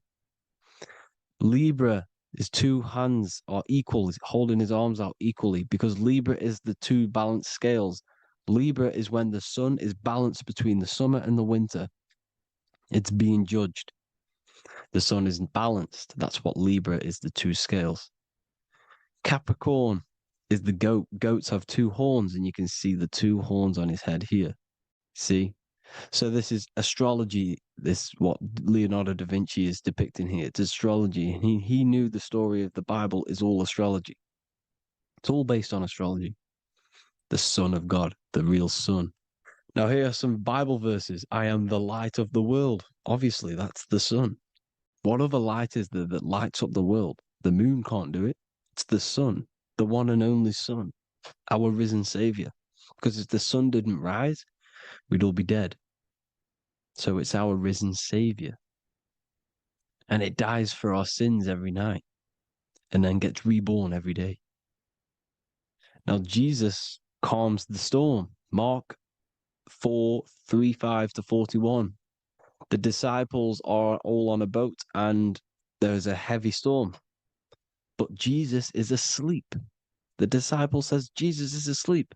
We need to awake him. They wake up Jesus, and Jesus got up and rebuked the wind and said to the waves, quiet, be still. Then the wind died down and it was completely calm. Well, when Jesus was asleep, this is the sun not being risen. It's not risen yet. Because in the night times, that's when the storms happen on the sea, in the ocean. And when they awake Jesus, Jesus rises because he's the sun. He rises and everything calms. Because when the sun comes, the storms go. You see? So it's the sun. It's all about the sun. Here's another, Luke 22:10. A disciple asked Jesus, when will we know it's the end times? And Jesus says, as you enter the city, a man carrying a jar of water will meet you. Follow him to the house that he enters. Well, this is clearly talking about astrology, the topic that Christians think is satanic, when they don't realize the whole thing's based on astrology. Because the end times is the end of Pisces, which is the two fish, which is the age we've just gone out of. And you can see all these ancient churches here with two fishes, because they knew it was the age of Pisces. There's an ancient photo, ancient artwork with the two fish, Pisces. And the end times, as it talks about in the Bible, when Christians think the world's going to end or something. But no, it's just the end of Pisces. As you enter the city, a man carrying a jar will meet you. Follow him to the house. The house is the zodiac sign that he enters. And the zodiac sign is Aquarius, because that's what it is, a man carrying the water. We know this is astrology because a woman, that is a woman's job in the ancient times. In the ancient times, the woman used to get the water. You would never see a man collecting water back then. That was the woman's job, whilst the man builds the houses, for example. You see, so we know it's talking about astrology because astrology is the man holding the bucket of water. It's the end of Pisces. Now we are in Aquarius. And of course, Luke 24:36, the risen Savior, the sun. Now, the sun is also born on the 25th of December, a virgin, just like Horus, Mithra, Buddha, Krishna, Hermes, and thousands of other gods, all born on the 25th of December. Well, it's because the sun moves 1 degree northward on the 25th of December. And on the 22nd to the 24th, it stays in the same degree because it's moving south. But then on the 22nd, it stays in the same degree on the Southern Crux constellation. And the ancients called this the sun dies on a cross, because the cross is the Crux constellation, the Southern Cross. And it stays on that same degree for 3 days on the cross. The sun dies on a cross, and then on the 25th, moves 1 degree northward, bringing back the summer, the light, the warmth, the growth of crops. And this is the sun being reborn again, a virgin, because it's pure. And here's Mithra, another sun god before Jesus was around, before Christianity. It was Mithraism, and Mithra, Ra is Ra, the sun god, Egypt. It's all about Ra, the sun. You can see the crown of thorns on Jesus's head, symbolizing the rays of the sun. And here are the rays of the sun on the back of Mithra's head. Krishna, the sun. Buddha, the sun. Horus, horizon, all born virgins, all did miracles, all resurrected. Dead for 3 days. Well, here he is, dead for 3 days on the cross and resurrected, because it's the most ancient religion ever been on the face of the earth, the worship of the sun. And we should worship the sun, because without the sun we are nothing. The sun feeds us, feeds the earth, feeds everything. Without the sun we are nothing. It's been reversed, and now we're worshipping man, when we're worshipping a man called Jesus was never real. It's all about the sun, the most high, the most powerful, potent, celestial body in the sky, the orb that feeds us every day. It dies for our sins and rises every day. It's the sun. Now on the Holy Communion Day, it's the worship of the sun. They give out many suns. It's Jesus holding a sun, and they raise the sun